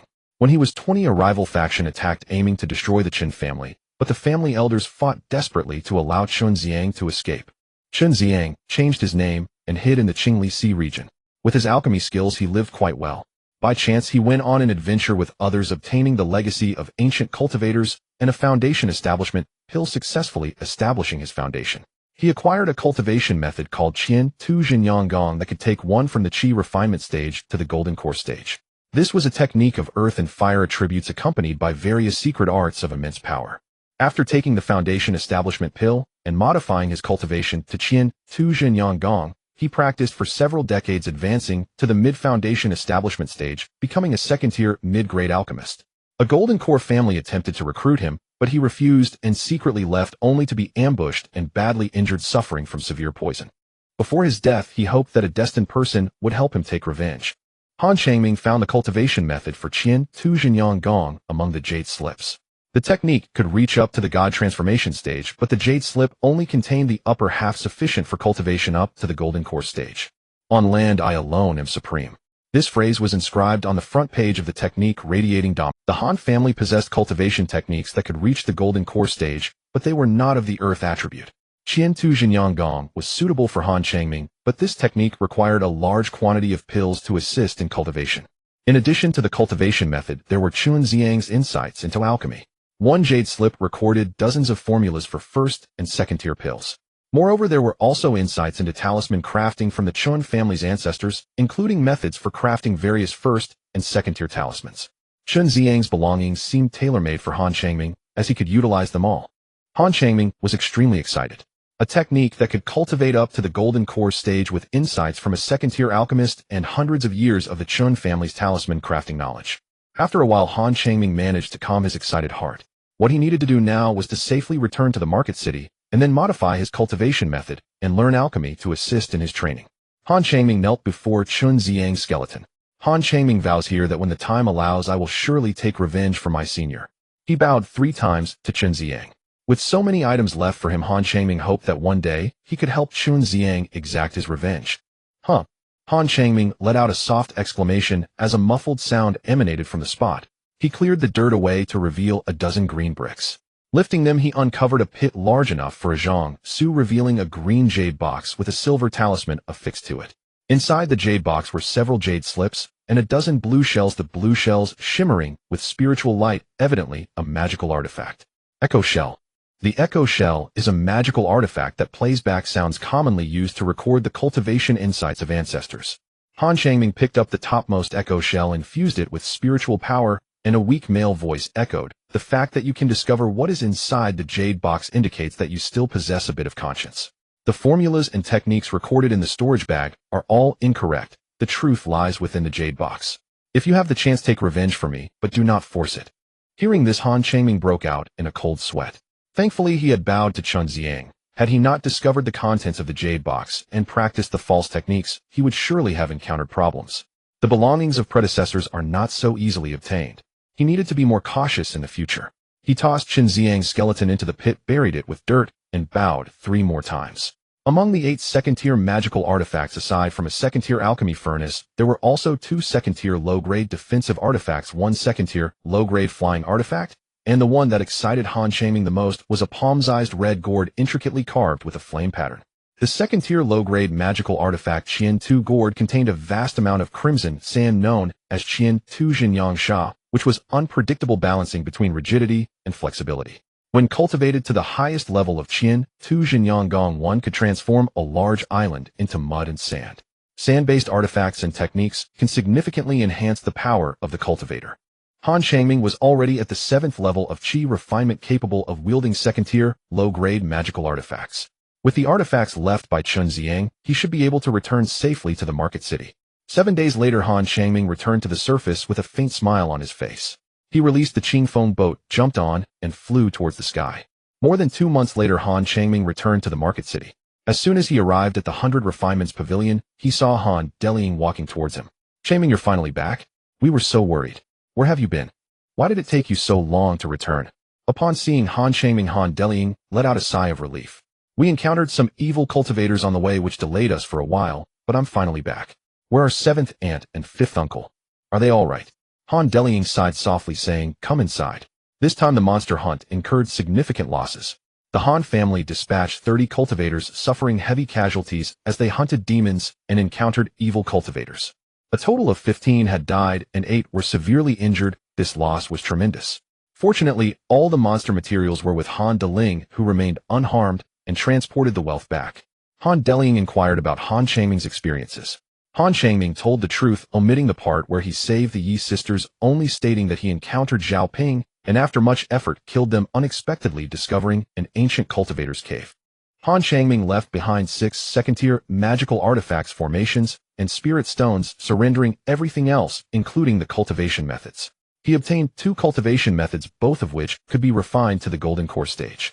One was the Qian Tu Jinyang Gong, and the other was the Wan Lang Ju, with the latter being the clan's ancestral technique from the Chun family, a water attribute technique. According to the Han family's clan rules, if a clan member submits a cultivation method, they will not only receive a substantial number of contribution points, but also have the right to cultivate the submitted methods without expending contribution points. Others must spend contribution points to cultivate. In simple terms, by submitting the text, Han Changming would earn a large number of contribution points, and he could cultivate the methods or learn talisman techniques without spending any points. Because of this system, Han family disciples are eager to submit any cultivation methods they acquire. Upon learning that Han Changming had obtained 2 methods that could be cultivated to the golden core stage, Han Delying was extremely excited. The Han family, having established itself for hundreds of years, possessed only one set of fire attribute techniques that could reach this stage. In the East Sea cultivation world, most cultivators had water attribute roots, and the Han family had long sought a water attribute method that could reach the golden core stage, but they had been unsuccessful. That's wonderful, Changming. The items you submitted are extremely valuable. Remember not to disclose this outside for your own safety, lest Chen Xiang's enemies discover it. As for the contribution points, the clan will settle them for you later. Han Changming nodded and said, 7th Aunt, can I return to the clan? I want to change my cultivation method. Normally, without special circumstances, Han Changming could not return to the clan casually. However, having achieved great merit and submitted a batch of jade slips and several second-tier artifacts, the situation was different. In some time, I plan to return to the clan. You should come with me then. By the way, let me share some good news. Uncle Daobin has entered the foundation establishment stage. The clan leader proposed to select 2 clan members to become the new Han family's 3 heroes and prioritize their training. Recently at the auction, the Han family purchased a foundation establishment pill, and after bringing it back, they gained another foundation establishment cultivator. At the peak of their prosperity, the Han family had 10 foundation establishment cultivators, but after facing several minor tribulations, only 3 remained. Han Daobin, ranked 35th in the Dao generation, is one of the Han family's 3 heroes. The 3 heroes of the Han family are Han Daobin, Han Debiao, and Han Changsha, with Han Daobin advancing to the foundation establishment stage and Han Changshu adjoining the Tinghai Pavilion. The Han family would naturally select clan members to fill the vacancies. To become one of the Han family's 3 heroes, one must possess outstanding talent and have made significant contributions to the clan, either personally or through immediate family. The 3 heroes of the Han family are key training targets and have priority in advancing to foundation establishment. According to the rules, the 3 heroes will be selected from various generations, and Han Changming's recent contributions make him a strong candidate. Changming, with your great achievements this time, I will recommend you to the clan leader to become one of the Han family's 3 heroes. Han Debiao said earnestly. Han Changming has a strong sense of belonging to the clan, as evidenced by his connection to the inheritance pearl and the ancient cultivator legacy. Moreover, his uncle died in battle while protecting the family's wealth. If Han Changming cannot become one of the 3 heroes, who else could? Indeed, I will also recommend you to the clan leader. Changming, stay in the market for now and don't wander off. When it's time to return to the clan, I will take you with me. Nephew understands. Thank you, 5th uncle and 7th aunt. Han Changming replied, sincerely expressing his gratitude. Han Delying waved her hand and smiled. What's there to thank for? We are family, and the clan will not neglect those who have made contributions. You should go back and rest. Returning to his residence, Han Changming took out his wealth and began to sort and categorize it. 7 second-tier magical artifacts, a second-tier alchemy furnace, the second-tier defensive artifact Ziyang Shield, and Shaoyun Pearl Ziguang Mirror, a second-tier auxiliary artifact, and a second-tier offensive artifact Qian Tu Gourd, which sealed the spirit of a second-tier demon bird Qi, Yen Ke, along with a second-tier flying artifact Fei Haizhou. The Chaoyun Pearl was obtained from Zhaoping. With these 7 second-tier magical artifacts, after reaching the foundation establishment stage, Han Changming would no longer need to purchase artifacts. 3 sets of formations, a first-tier superior formation, Yinling formation, that can gather the spiritual energy emitted by the spiritual veins, a second-tier inferior formation, Zhuhua formation suitable for alchemy, and a second-tier inferior defensive formation, Ho-Tu formation, a soil attribute formation. The spirit beast pouch stirred and Han Changming tapped, it causing the purple crystal flying scorpion to emerge. It circled around Han Changming, emitting a series of screeches. Han Changming smiled slightly. During this outing, he had consecutively eliminated 8 Qi refining cultivators, and the purple crystal flying scorpion played a significant role.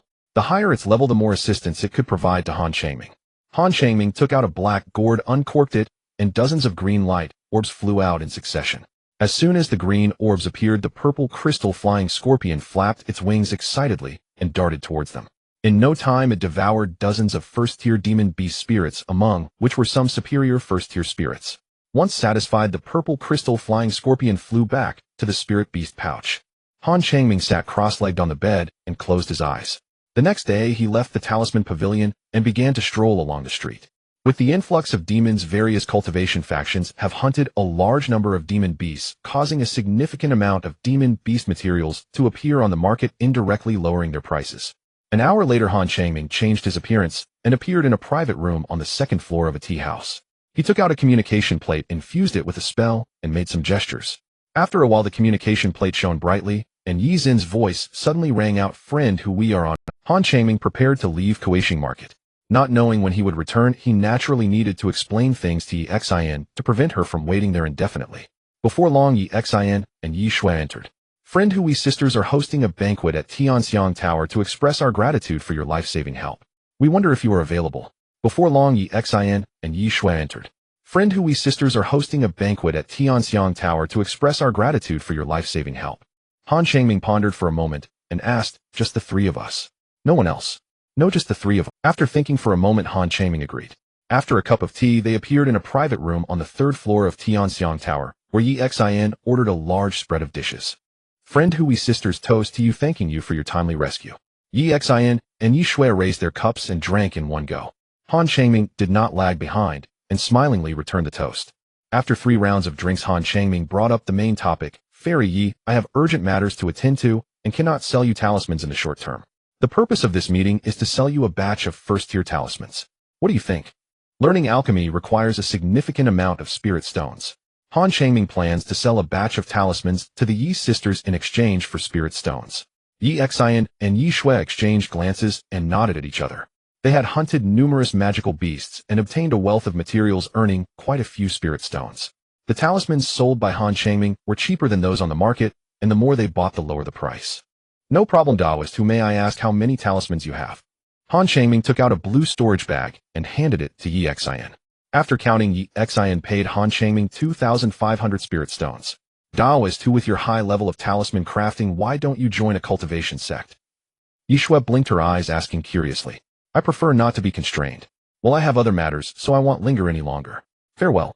Han Changming was unwilling to elaborate on the topic and stood up to take his leave. Yi Xin and Yi Shui were slightly taken aback, unsure of where they had offended Han Changming. Han Changming opened the door and walked out, coming face to face with a young man in a blue shirt. The young man, upon seeing Yi Xin and Yi Shui through the open door, revealed a hint of surprise in his eyes. "Fairy Yi, what brings you here as well?" The young man in blue wore a sincere smile as he asked. "We are dining." Yi Xin's tone was cold. "Friends." The young man furrowed his brows, his gaze falling on Han Changming. Han Changming ignored him and strode downstairs, saying, "Fairy Yi, until we meet again." Yi Xin's tone was cold. "Friends." The young man furrowed his brows, his gaze falling on Han Changming. Han Changming ignored him and strode downstairs, saying, "Fairy Yi, until we meet again." Beast. More than 2 hours later, Han Changming returned to the talisman pavilion. He took out a red jade slip and pressed it to his forehead. This time, while hunting magical beasts, Han Changming felt a loosening of his bottleneck. He intended to make the most of this opportunity to break through the bottleneck and adjust his cultivation method. Otherwise, even upon reaching the 7th layer of qi refinement, he would still encounter bottlenecks. Half a year passed swiftly. Han Changming sat cross-legged on the wooden bed, his body enveloped in a layer of yellow radiance. Before long, the yellow light dissipated, and he opened his eyes filled with joy. 8th layer of qi refinement. With the bottleneck resolved, he could adjust his cultivation method. The spirit beast pouch stirred, and Han Changming chuckled softly, releasing the purple crystal flying scorpion and feeding it dozens of first-tier magical beast essences. The size of the purple crystal flying scorpion did not change much, but its color deepened, resembling a massive purple crystal from afar. It remained a mid-grade first-tier beast, but Han Changming believed that as long as he continued to feed it magical beast essences, the purple crystal flying scorpion would advance to a high-grade first-tier or even possibly to second-tier. A message talisman flew in and landed in Han Changming's hand. The talisman was sent by Han Dihai, indicating that he could return to the family and asking Han Changming to prepare. Stepping out of the room, Han Changming saw Han Changjian chatting over tea with a girl in a blue dress who appeared to be in her 20s. The girl had a pair of adorable dimples and fair skin. Han Changwu fourth in the generation ranking was at the 7th layer of Qi refinement, while Han Changjian was also at the 7th layer. Han Changming looked pleased and smiled, saying, "Fourth sister, what brings you here?" "The clan leader sent me to replace you." "Ninth brother, congratulations. You are now one of the 3 outstanding members of the Han family." "Indeed. Ninth brother, what great achievements have you accomplished?" To be selected as one of the 3 outstanding members means that you will become a key cultivation target for the family in the future. Han Changjian spoke with a hint of envy. Becoming one of the 3 outstanding members means the family will provide vigorous support and prioritize foundation establishment. 7th, Aunt won't let me say much, you'll find out later. By the way, I will be returning to the family tomorrow. I am hosting a banquet at Tianxiang Tower tonight, and you all must come. He naturally. 9th brother, rest assured. I want stand on ceremony with you. After chatting for a while, Han Changming left the Talisman Pavilion. Before long, Han Changming arrived at the 100 Refinements Pavilion. Han Deling was talking to a man in a green shirt who appeared to be in his 30s. The man had an average build, a fair complexion, and a mustache. Han Daobin, a newly established foundation establishment cultivator of the Han family. Grandson pays respects to Uncle Daobin and 7th aunt. Han Daobin nodded and said sternly, "So it's Changming. I have heard about your achievements from Deling. Well done, young man. You have become one of the 3 outstanding members of the Han family. From now on, you must cultivate diligently and never slack off, understand?" "Yes, grandson will remember Uncle Daobin." "Do you have any news about Grandpa?" 11th brother. "No, I just came from the family and haven't heard any news about 11th brother. He won't be back for a while. If he knows you have become one of the 3 outstanding members, he will surely be very happy." Han Changming smiled and nodded. Han Zhang's greatest wish was for Han Changming to enter the foundation establishment stage. Han Changming becoming one of the 3 outstanding members was equivalent to having 1 foot in the foundation establishment stage. That evening, Han Changming hosted a banquet at Tianxiang Tower to entertain the clan members, toasting and enjoying drinks together. Han Changming toasted each clan member, expressing his gratitude for their care during this time. The next morning, Han Changming arrived early at the 100 Refinements Pavilion. Han Deling led Han Changming and over 20 clan members leaving the market and returning to Hulu Island. After more than 4 months, Han Changming returned to Hulu Island. He did not go back to his residence, but headed to the central mountain that resembled a gourd. At the foot of the mountain stood a stone tablet inscribed with the 3 golden characters, Qianhu Mountain. Qianhu Mountain is the most important place for the Han family, where spiritual energy is most abundant. The mountain is covered with numerous gourd vines, and it was Han Changming's first time entering Qianhu Mountain. A stone staircase extended from the foot of the mountain to the summit, flanked by numerous gourd vines. Midway up the mountain stood a grand green palace with thick stone pillars intricately carved with gourd vines. Above the entrance hung a golden plaque about a zhang long, elegantly inscribed with the 3 large characters, Qianhu Palace. The Han family cultivates gourds, cherishes gourds, and utilizes gourds, so important buildings are often adorned with gourd patterns. Grandson Han Changming seeks an audience with the clan leader. Han Changming bowed respectfully to the green palace and called out loudly, "Changming, come in and speak." A somewhat weak male voice came from within the green palace. The palace door slowly opened and Han Changming took a deep breath and walked inside. At the front of the hall hung a huge portrait depicting a spirited old man in a green robe carrying a green gourd and gazing into the distance. A red-robed elder in his 50s stood before Han Changming. The elder was somewhat thin with fierce eyes that commanded respect without anger. Han Zhangxiang, the clan leader of the Han family in the later stage of foundation establishment. Grandson Han Changming pays respects to the clan leader. Han Zhangxiang carefully examined Han Changming, who appeared calm. "Changming, the 2 cultivation methods you submitted are quite good. According to family regulations, what you submitted is enough to exchange for 2 foundation establishment pills. However, the family currently has no surplus foundation establishment pills. Focus on your cultivation for now, and if the family obtains foundation establishment pills, you will be given priority. Thank you, clan leader, for your guidance. I will strive to cultivate diligently," Han Changming said with a joyful expression filled with gratitude. Yes, the secret techniques attached to the Qian Tu Jinyang Gong are far superior to the Ho Tu Ju that I have been practicing. Han Changming admitted, acknowledging that changing his cultivation method was not strange and nothing to hide. Han Zhangxiang nodded and said, "There is no problem with changing your cultivation method, but you are already 27 years old. If you change methods now, you might miss the best age for foundation establishment. I suggest you continue practicing the Ho Tu Ju and transition to foundation establishment before changing your cultivation method. Chun Ziang's relic should have a 2nd-tier alchemy furnace, right? Yes, I plan to keep it for learning alchemy. The art of talisman crafting is not a long-term solution. The 1st-tier talismans are relatively easier to refine compared to 2nd-tier ones, whose difficulty and cost increase significantly. The Han family lacks alchemists, so it is not surprising that Han Changming wishes to become one. Han Zhongxiang nodded a peaceful expression on his face and said, "Alchemy is different from talisman crafting. Your fourth sister had planned to switch to alchemy, but she lacked the talent and lost a significant amount of spirit stones. That is why she gave up. Changhua has joined the Tinghai Pavilion, and I happen to want to cultivate a member of the younger generation as an alchemist. Since you have become one of the 3 outstanding members of the Han family, it will be you. However, I must say this up front, if you do not have the talent for it, do not stubbornly pursue it. You must cultivate diligently and not be like your 9th uncle, who was obstinate." The 9th uncle Han Daojin is a first-tier upper-grade weaponsmith who later switched to alchemy and suffered greatly. He did not heed others' advice and persisted in learning alchemy, eventually becoming a first-tier upper-grade alchemist, but it delayed his cultivation, preventing him from entering the foundation establishment period, which is indeed a regret. I understand, and I will remember the clan leader's teachings. By the way, clan leader, where is my grandfather now? Is he well? Han Changming has always been worried about Han Daoha. Now that he has become one of the 3 outstanding members of the Han family, he does not wish for his grandfather to be out and about. Daoha is still out there doing business and cannot return for the time being. You can focus on your cultivation. Starting tomorrow, the clan elders will teach you alchemy, but you must not neglect your cultivation. Once you reach the foundation establishment period, you can change your cultivation method to avoid missing the best stage for it. Yes, I understand, Han Changming replied. Han Zhongxiang gave him a few more instructions before allowing him to rest. Back at his residence, Han Changming enjoyed a hearty meal, bathed, changed his clothes, and had a good sleep. He had a beautiful dream where he entered the foundation establishment period, and his grandfather Han Daoha was very happy. Early the next day, as dawn broke, Han Changming woke up.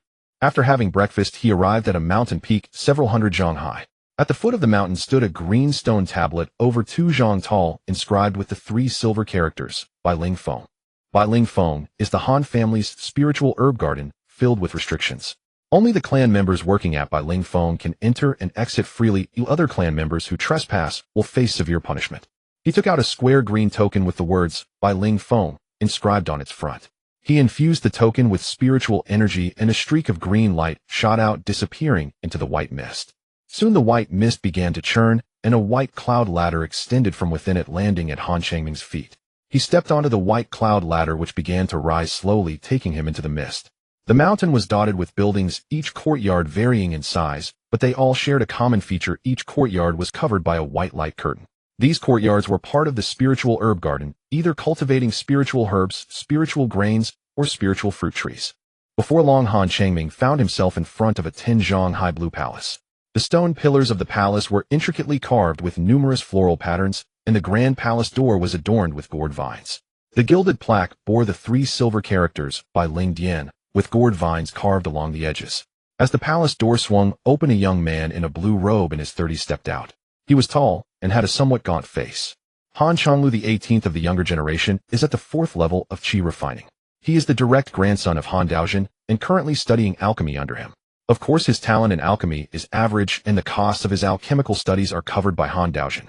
If Han Changming performs poorly and lacks talent in alchemy, he would have to pay for his own studies. Han Changming's storage bag holds nearly 10,000 spirit stones. Even if he pays for himself, he can afford it. He is a first-tier upper-grade talisman master and can actually support himself, but he learns alchemy to walk further on the path of immortality. With the help of the Tai transformation gourd, he believes he won't perform poorly. 18th brother, good morning. Han Changming greeted Han Changlu with a smile. Good morning, 9th brother. Grandfather is waiting for you. Come with me. Han Changlu spoke with a hint of envy. As one of the 3 outstanding members of the Han family, Han Changming's alchemical studies are funded by the family. As long as he is not too foolish, he can become a first-tier alchemist. His studies are funded by Han Daojin, who has invested a significant amount of spirit stones to cultivate him.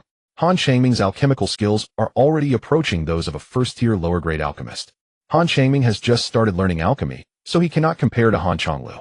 Han Changlu will work even harder in his studies to not disappoint Han Daozin's painstaking efforts. Unaware of Han Changlu's thoughts, Han Changming followed him into the Bai Ling Dian. The hall was spacious with a stone corridor on each side, each marked with the characters Dan and Qi. Han Changming followed Han Changlu down the Dan corridor, which was not long. After walking a few dozen steps, they turned right and walked straight for a few more steps to reach the end. At the end of the corridor were 3 stone chambers. One of the stone chambers had its door wide open, and a wave of intense heat rushed out.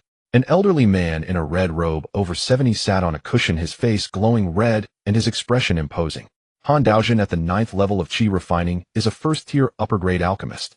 Greetings, ninth uncle, Han Changming said as he quickly approached Han Daozhen and bowed respectfully. Han Daozhen missed the best age for foundation establishment in order to study alchemy. He is currently the top alchemist in the Han family. Changming is here. 11th brother is fortunate to have a grandson like you. Changlu, learn more from your ninth brother, and don't be so carefree all the time. It's not a good look. Han Daozhen's tone was stern. While others do not understand why Han Changming became one of the 3 outstanding members of the Han family, Han Daozhen knows. With 2 methods capable of reaching the golden core stage alongside talisman crafting and the inheritance of second-tier alchemists, Han Changming has made such great contributions. If he cannot become one of the 3 outstanding members, others will have even less hope. Yes, I will certainly learn well from ninth brother, Han Changlu replied repeatedly. Elder Uncle Jiao overpraises me. I am far from the paragon you describe. Han Changming spoke humbly, fully aware of his own limitations. Han Changlu had studied alchemy under Han Daozhen for many years, though not among the clan's most prioritized disciples. His mastery far surpassed Han Changming's, at least for now. Han Daozhen waved a dismissive hand. No need for such modesty. The clan chief has already spoken with me. From today onward, I shall instruct you in alchemy. Though should you prove lacking in aptitude, do not stubbornly persist. Truth be told, many within our clan aspire to master alchemy, yet few succeed. You must brace yourself for this reality. The Han clan had long been renowned for artifact forging, not alchemy. Skilled alchemists were exceedingly rare within the family. As a modest lineage, they lacked access to eminent masters, thus cultivating even several Tier 1 alchemists was no small achievement. The clan chief has already made it clear. I understand completely, Han Changming replied earnestly. Han Daozhen nodded. From this day forth you shall reside in the Bailing Hall, while I instruct you in alchemy, beginning with foundational knowledge. Lessons will span 3 days followed by 7 days of rest. The clan chief insists your cultivation must not suffer. You must devote ample time to cultivation. Do not emulate Elder Uncle Jiao. Had I heeded counsel in my youth, I would not have fallen to this plight today. A shadow of regret crossed Han Daozhen's face as he concluded in his youth he had been obstinate and refused all advice, thus missing the optimal age for foundation establishment. Even consuming a foundation establishment pill failed to elevate him beyond the chi refinement realm. Generally speaking, the ideal age for foundation establishment lies before 40. Beyond that threshold, meridians harden and vital chi wanes, rendering successful foundation establishment increasingly improbable. Han Changming had initially intended to immediately switch cultivation techniques, but upon hearing the clan chief's counsel, he revised his plan: first achieve foundation establishment, then change techniques. Meanwhile, mastering alchemy, without compromising either pursuit. Han Daozhen withdrew a thick ancient tome and handed it to Han Changming. This compendium, the Qianling Gangmu, documents over 1,000 commonly used spirit herbs. Memorize thoroughly those employed during the chi refinement realm, their appearances, effects, aromas, and hues. You shall be tested tomorrow. Yes, Elder Uncle Jiao. Han Changming settled into a side chamber of the Bailing Hall and immersed himself in the Qianling Gangmu, committing its contents to memory with unwavering focus throughout the day. Truth be told, Han Changming had long studied spirit herb texts, but none matched the Qianling Gangmu in comprehensiveness. Its entries combined meticulous textual descriptions with precise illustrations. The following day, Han Daozhen administered the examination. He named dozens of spirit herbs at random, demanding Han Changming recite their effects, colors, forms, and scents, or conversely described one herb's color, effect, or aroma, and required Han Changming to name it. Han Daozhen did not limit himself to herbs common in the chi refinement realm. He also queried those used in foundation establishment. Han Changming answered nearly all correctly. I instructed you only to memorize those pertinent to chi refinement. Yet you recall even foundation establishment herbs with such precision. Han Daozhen asked visibly. Han Changming remained unruffled and replied truthfully, Elder Uncle Jiao did not specify a scope, but if I aspire to become an alchemist, I deemed it essential to master every herb recorded in the Qianling Gangmu.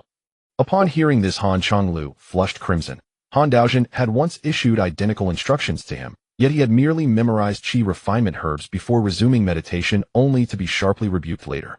A glimmer of approval flickered in Han Daozhen's eyes as he turned to Han Changlu. Changlu, behold your ninth brother. Learn from him.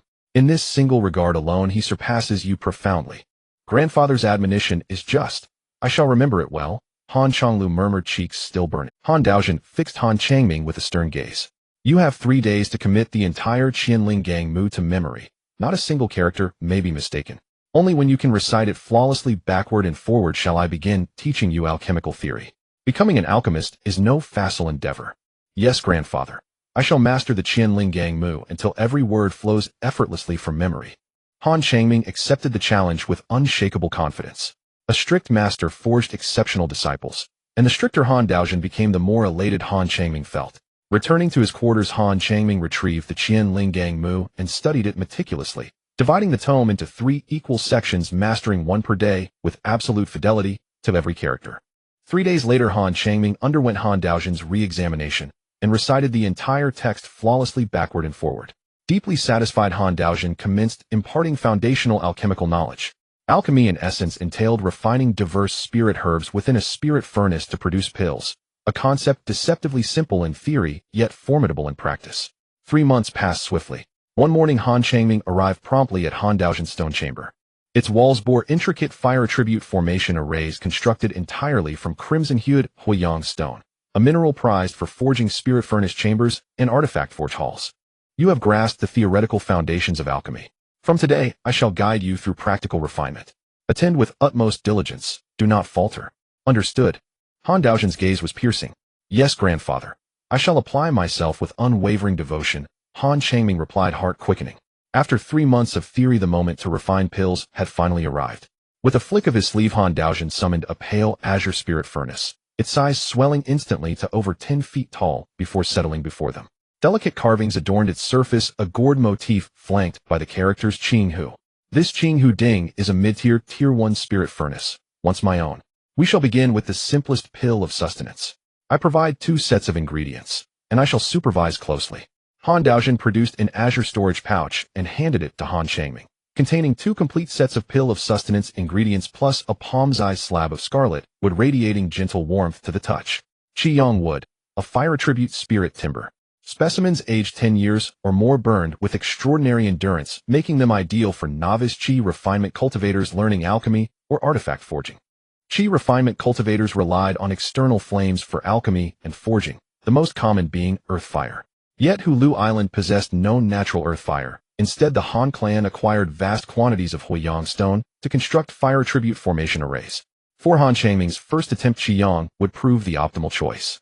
Han Changming first polished the inner walls of the spirit furnace immaculately, then ignited the Qiyang wood and placed it beneath the furnace. Within moments, roaring flames enveloped the vessel.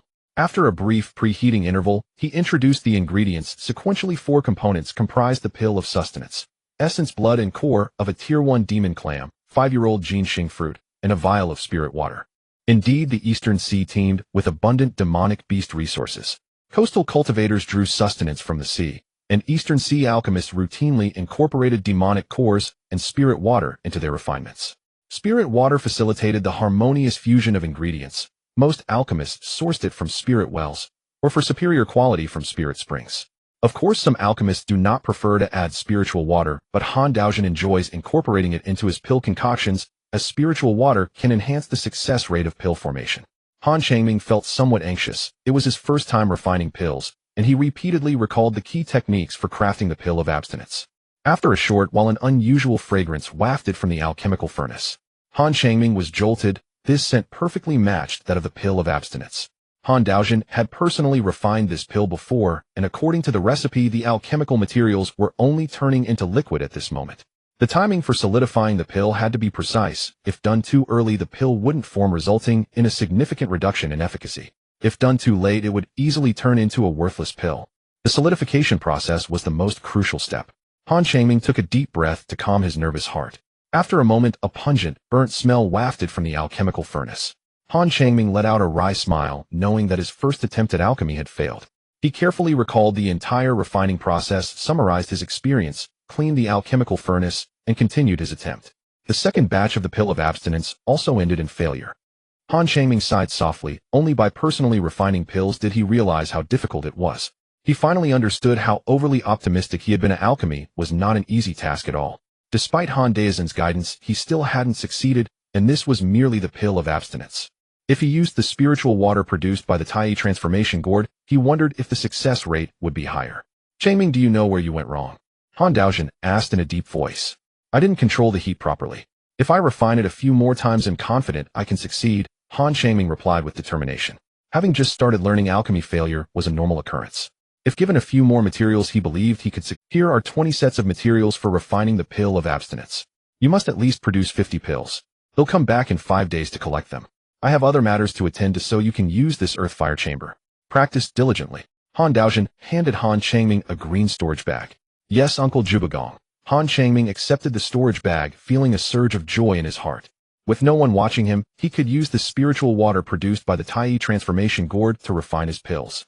After Han Daozhen left, Han Changming closed the door to the alchemical chamber and resumed his work, adding the spiritual water from the Tai transformation gourd this time. The result left Han Changming deeply disappointed. He still failed to refine the pills. It seemed that the spiritual water produced by the Tai transformation gourd was not a panacea. Han Changshua had been able to pass the assessment. His success rate in alchemy was inherently high. Simply put, the spiritual water from the Tai transformation gourd only served as an auxiliary. Learning from his mistakes, Han Changming cleaned the alchemical furnace and attempted alchemy again. 5 days, Han Changming sat cross-legged on the mat, his gaze fixed on the alchemical furnace as an unusual fragrance emerged from within. Before long, Han Changming extinguished the fire and opened the alchemical furnace, revealing 15 yellow pills the size of longan seeds. He pinched one of the yellow pills between his fingers and examined it closely. The pill had a bright hue and a smooth shape, indicating high quality. Han Changming's face lit up as he collected the 15 pills of abstinence. The complete batch of the pill of abstinence requires 36 pills. Han Changming could only produce 15 at the moment, resulting in a success rate of less than half. Out of 20 sets of materials, he had produced a total of 105 pills of abstinence, succeeding after 7 consecutive failures.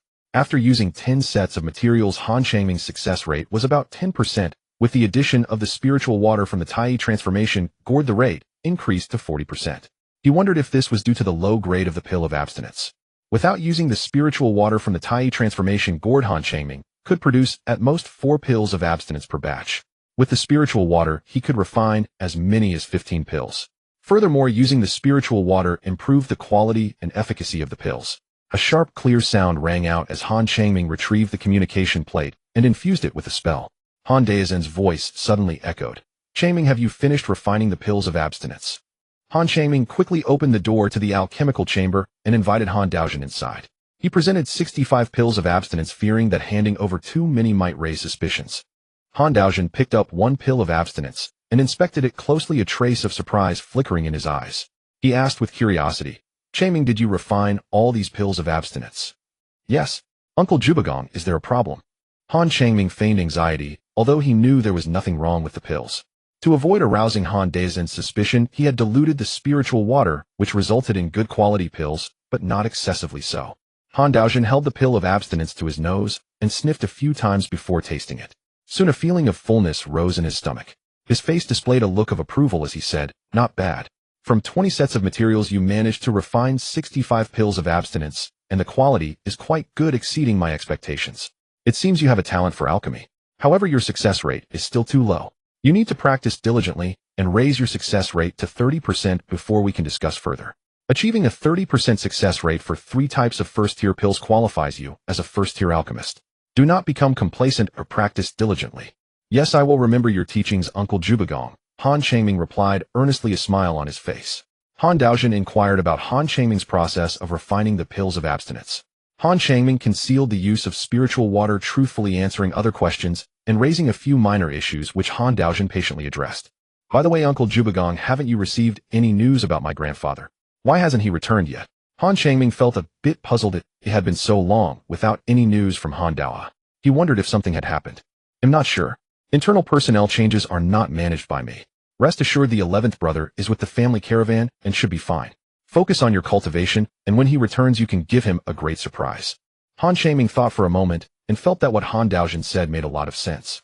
If Han Daozhen knew he had become an alchemist, he would surely be delighted. Upon returning to his residence, Han Changming's 2 spirit beast bags stirred restlessly.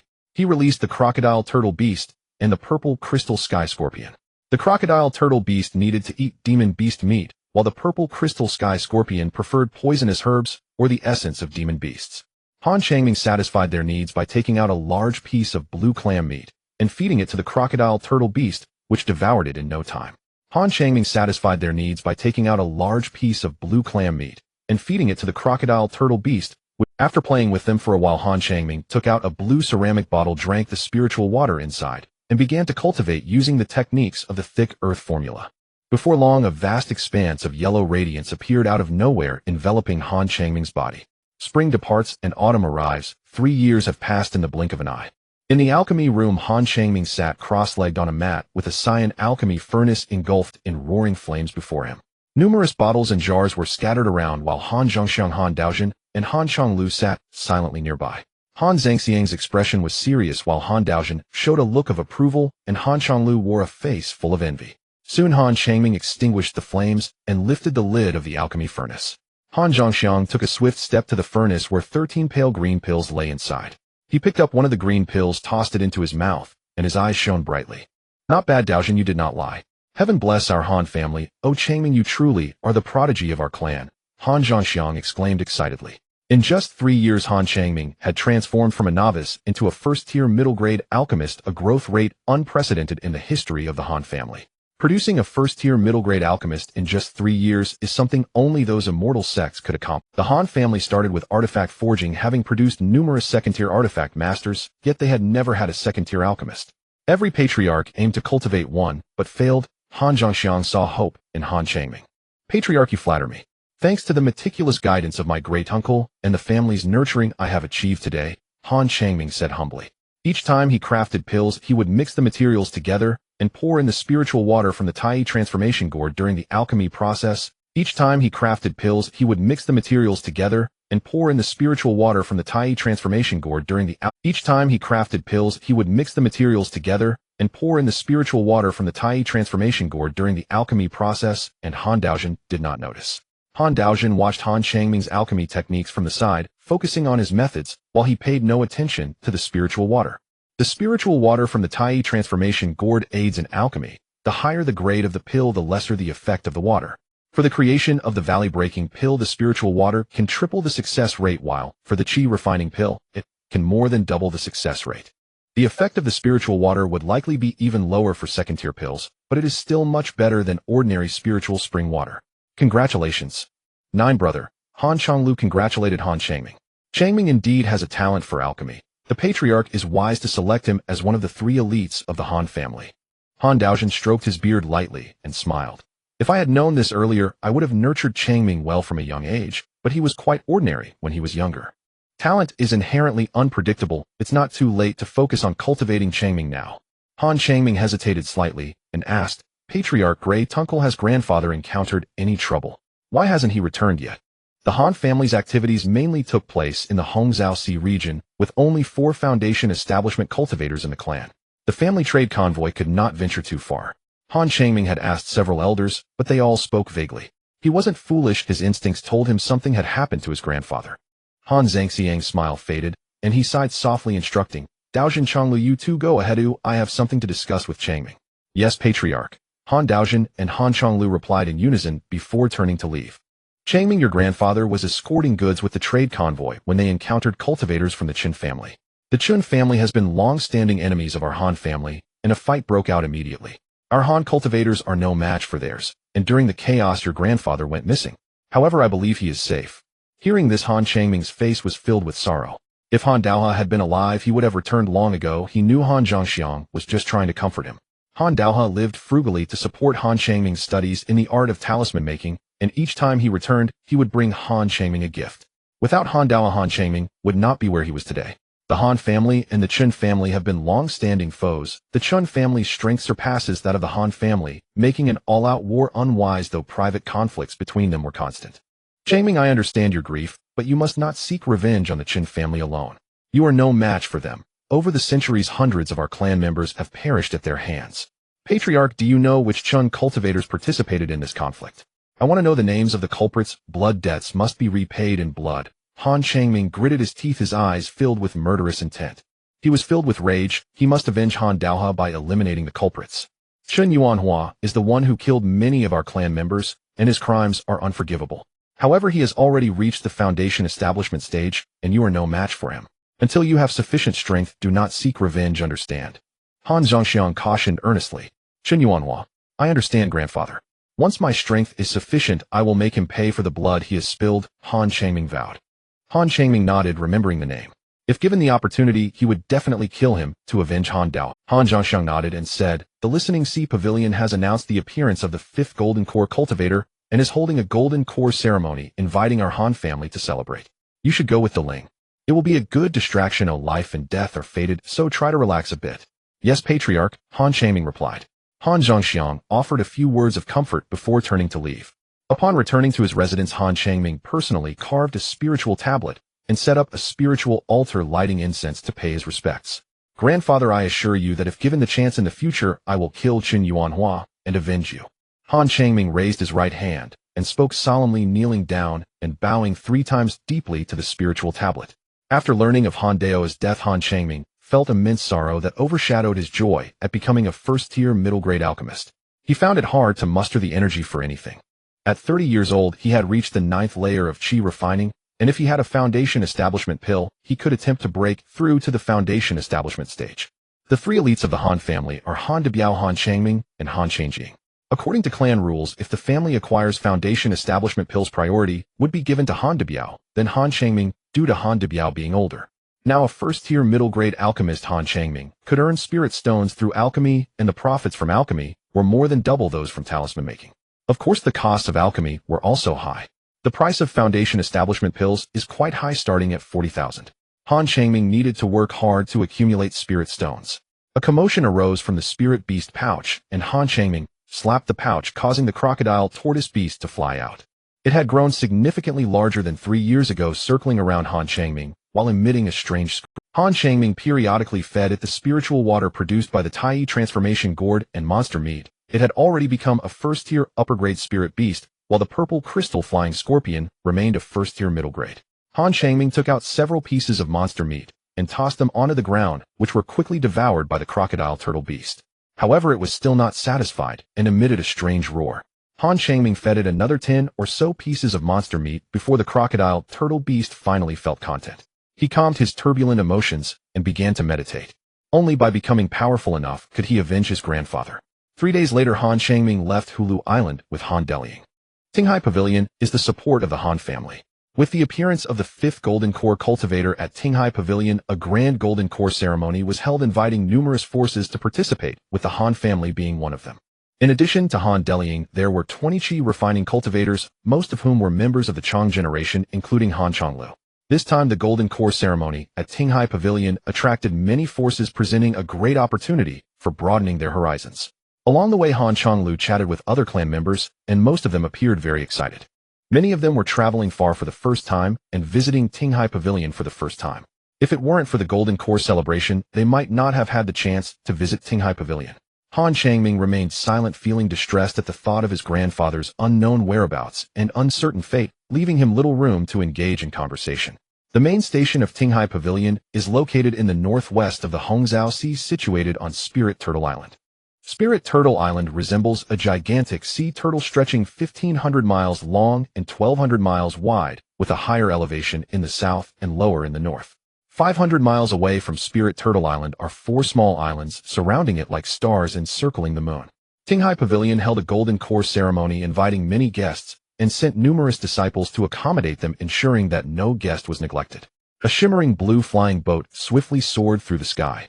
A group of Tinghai Pavilion disciples stood on the boat, with a middle-aged man in his 30s at the forefront, possessing early foundation establishment cultivation. Behind him were a dozen qi refining cultivators, including Han Changsha. The Han family has clan members who are disciples of Tinghai Pavilion, but there are no foundation establishment cultivators among them, which does not provide much help to Han Changsha. Han Changshua is a first-tier high-grade alchemist, and it is expected that he would receive fair treatment upon joining Tinghai Pavilion. In reality, Han Changsha's life was not easy. Chun Yusin, a member of the Chun family who is also a disciple of Tinghai Pavilion, has already entered the foundation establishment stage. As a second-tier low-grade alchemist, she manages the alchemical apprentices at Tinghai Pavilion. Unfortunately, Han Changshua was assigned to work under Chun Yusin. Although Han Changshua is a first-tier high-grade alchemist, Chun Yusin assigned him to refine the lowest-grade pills, the avoiding hunger pill, claiming that he had just started and was not yet proficient in using the earth fire for alchemy. Tinghai Pavilion has a clear division of labor, with the alchemy hall responsible for pill refinement and producing a certain quantity of pills each month. As long as the quantity and quality of the pills do not decline, the higher-ups will not concern themselves with such minor matters, making Chun Yusin's reasoning quite legitimate. Chun Yusin assigned Han Changshua to refine the avoiding hunger pill, while the task of creating first-tier high-grade pills was given to disciples from 2 other cultivation families who had foundation establishment disciples backing them. Han Changshua was not facing the Chun family alone, but rather the interest group formed by 3 cultivation families, which also had relatives and friends, creating an even larger interest group. Han Changsha, being of low status, had no means to resist and could only endure silently while seeking an opportunity to turn the tide. Chen Yusen would not give him any chances. The tasks assigned to Han Changsha not only contributed little, but also consumed considerable time, affecting his cultivation. Han Changsha was in a dire situation. During the Golden Core ceremony at Tinghai Pavilion, Chen Yusen, citing a lack of manpower, sent Han Changsha to receive guests. Han Changsha dared not express his anger and followed other disciples to attend to the guests. Guests are arriving, everyone straighten your attire and be spirited, we represent the sect and must not bring disgrace upon it, commanded the middle-aged man as he adjusted his clothing. A flash of yellow light appeared in the sky, swiftly approaching them. Shortly after, a gigantic yellow gourd appeared before them with over 20 cultivators seated atop it. Indeed, it was Han Delying and her group. Seeing the gourd, Han Changsha's expression became somewhat excited. We are the cultivators from the Han family of Hulu Island. My younger sister Han Delying is the leading cultivator. May I ask how to address you, fellow cultivator? Han Delying cupped her fist respectfully towards the middle-aged man and spoke politely. Seeing the gourd, Han Changsha's expression became somewhat excited. We are the cultivators from the Han family of Hulu Island. My younger sister Han Delying is the leading cultivator. Master Lu, these are my kin. I should take them over. Han Changsha volunteered to take the initiative and spoke up. All right, you can take them to the main station. Lu Yunfei agreed. Yes, thank you, Master Lu. Han Changsha expressed his gratitude and summoned a green gourd, leaping onto it, saying, "Seventh Ant, please follow me." Han Changsha flew ahead with Han Delying and the others following behind, heading towards the main station of Tinghai Pavilion. Lu Yunfei did not think much of it and drove the green flying boat away into the distance. Changsha, what is going on? Aren't you an alchemist? Why were you sent to receive guests? Han Delying asked with a gloomy face. If there weren't outsiders present, she would have exploded in anger earlier. How could the Han family, which places great emphasis on cultivating its members, send Han Changsha to receive guests at Tinghai Pavilion? This was simply a disgrace, a humiliation for the Han family. Han Changming frowned, and his expression grew serious. The fact that Han Changsha, originally one of the Han family's 3 prodigies, was sent to receive guests at Tinghai Pavilion was equivalent to delivering a heavy slap to all the Han family's cultivators. Han Changsha, forced a smile, glanced around, jumped onto the yellow gourd where Han Delying was, and created a soundproof barrier, recounting his experiences over the past few years. That Chen Yusen is going too far. Second brother, you are at least a first-tier high-grade alchemist, yet she assigned you this menial task. Is there no one to manage this? Han Changlu frowned, filled with dissatisfaction, towards Chen Yusen. During the Golden Core ceremony at Tinghai Pavilion, Chen Yusen sending Han Changsha to receive guests was a harsh slap in the face to all the Han family cultivators. Han Changsha forced a smile and said, how can one manage it? Who can manage it? What I face is not just the Chen family, but an interest group formed by multiple cultivation families. If it weren't for my particular skill, I would probably be in a worse situation. The descendants of my 8th uncle were sent to patrol the sea and unfortunately encountered a second-tier monster, ending up with no complete corpse. Such incidents are far too common. In fact, Han Changsha did not wish to resist, but one thing had dissuaded him. Chen Yusen occasionally hosted banquets for influential foundation establishment cultivators. Would they stand up for a mere chi-refining cultivator like him? Thinking about it made it seem impossible. Would he turn to the enemies of the Chen family? They would look down on him. Han Delying sighed, softly patted Han Changsha's shoulder, and said, Changsha, you have suffered these years. She was well aware of how difficult it was for Han Changsha. The Han family hoped that by having him join the Listening Sea Pavilion, he could utilize its resources for cultivation and advance to foundation establishment, thus providing greater assistance to the family. They had not expected Han Changsha to suffer so much at the Listening Sea Pavilion.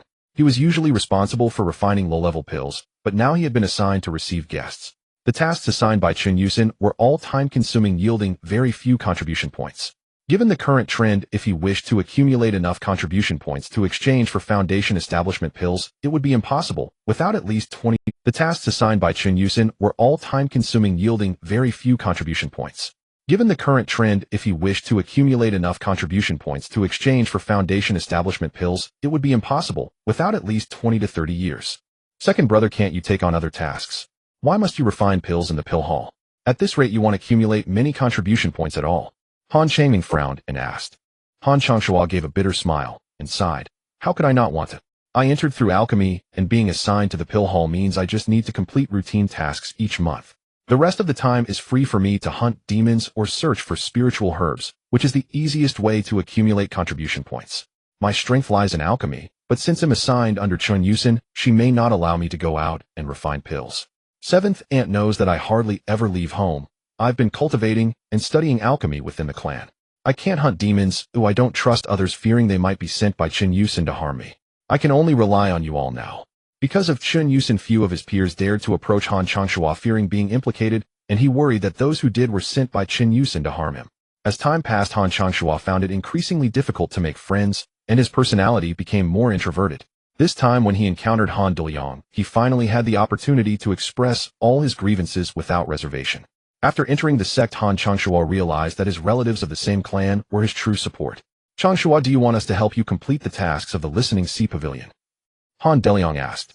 This was not unusual. The Listening Sea Pavilion not only did not discourage such actions, but encouraged them as it was in service of the pavilion. Yes, seventh, and if you do not help me, no one else will. We will help you, but you must also work hard. Focus on your cultivation and raise your level to the 9th layer of Qi refinement. Do not leave the Listening Sea Pavilion with others. As long as you remain here, your safety can be assured. Han Deliang advised somewhat uneasily. She was also worried about Han Changshu's safety. The Qin family and the Han family were old enemies, and it was hard to say whether Chun Yusin would truly act against him, as both families had shed each other's blood. I understand, seventh aunt. I will work hard to cultivate. With Han Deliang's words, Han Changshuo felt reassured. With his family supporting him, his chances would increase. After a short while, Han Changshuo spoke up. We have arrived, seventh aunt. Ahead was an empty expanse. There were no cultivators, not even an island, just a vast expanse of blue sea. Han Changshuo took out a blue token, and a beam of blue light shot forth, striking a point in the void. The void rippled, and a layer of blue waves spread out in all directions. With a flash of blue light, a blue portal appeared in the void from which 2 disciples of the Listening Sea Pavilion flew out, both of them Foundation Establishment cultivators. Seventh, and I can only take you this far. I must continue receiving guests.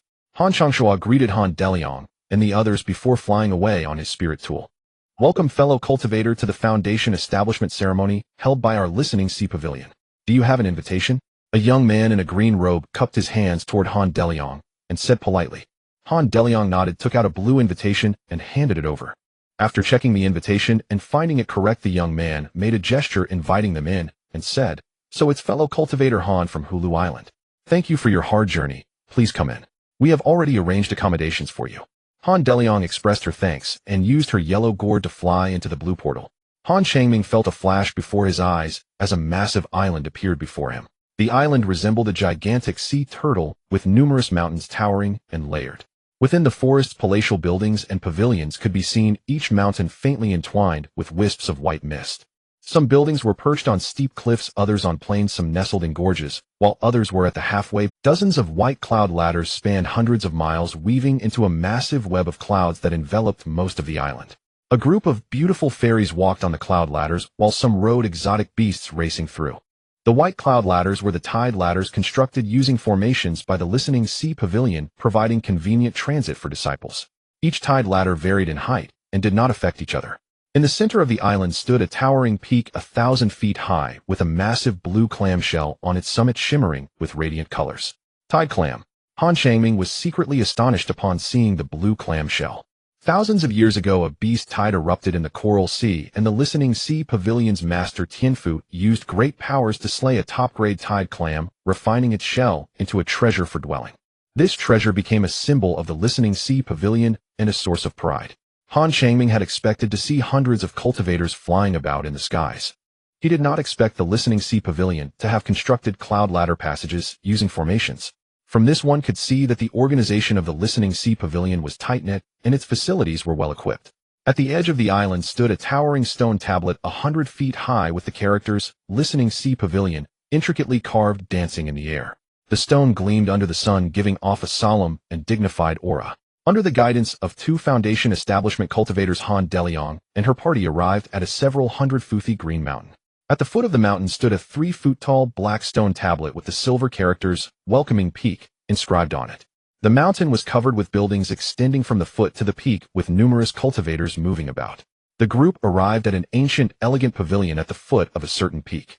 Before long, Han Deliang's group appeared before an ancient, elegant blue pavilion with the characters, Qinghu Pavilion, engraved on the plaque.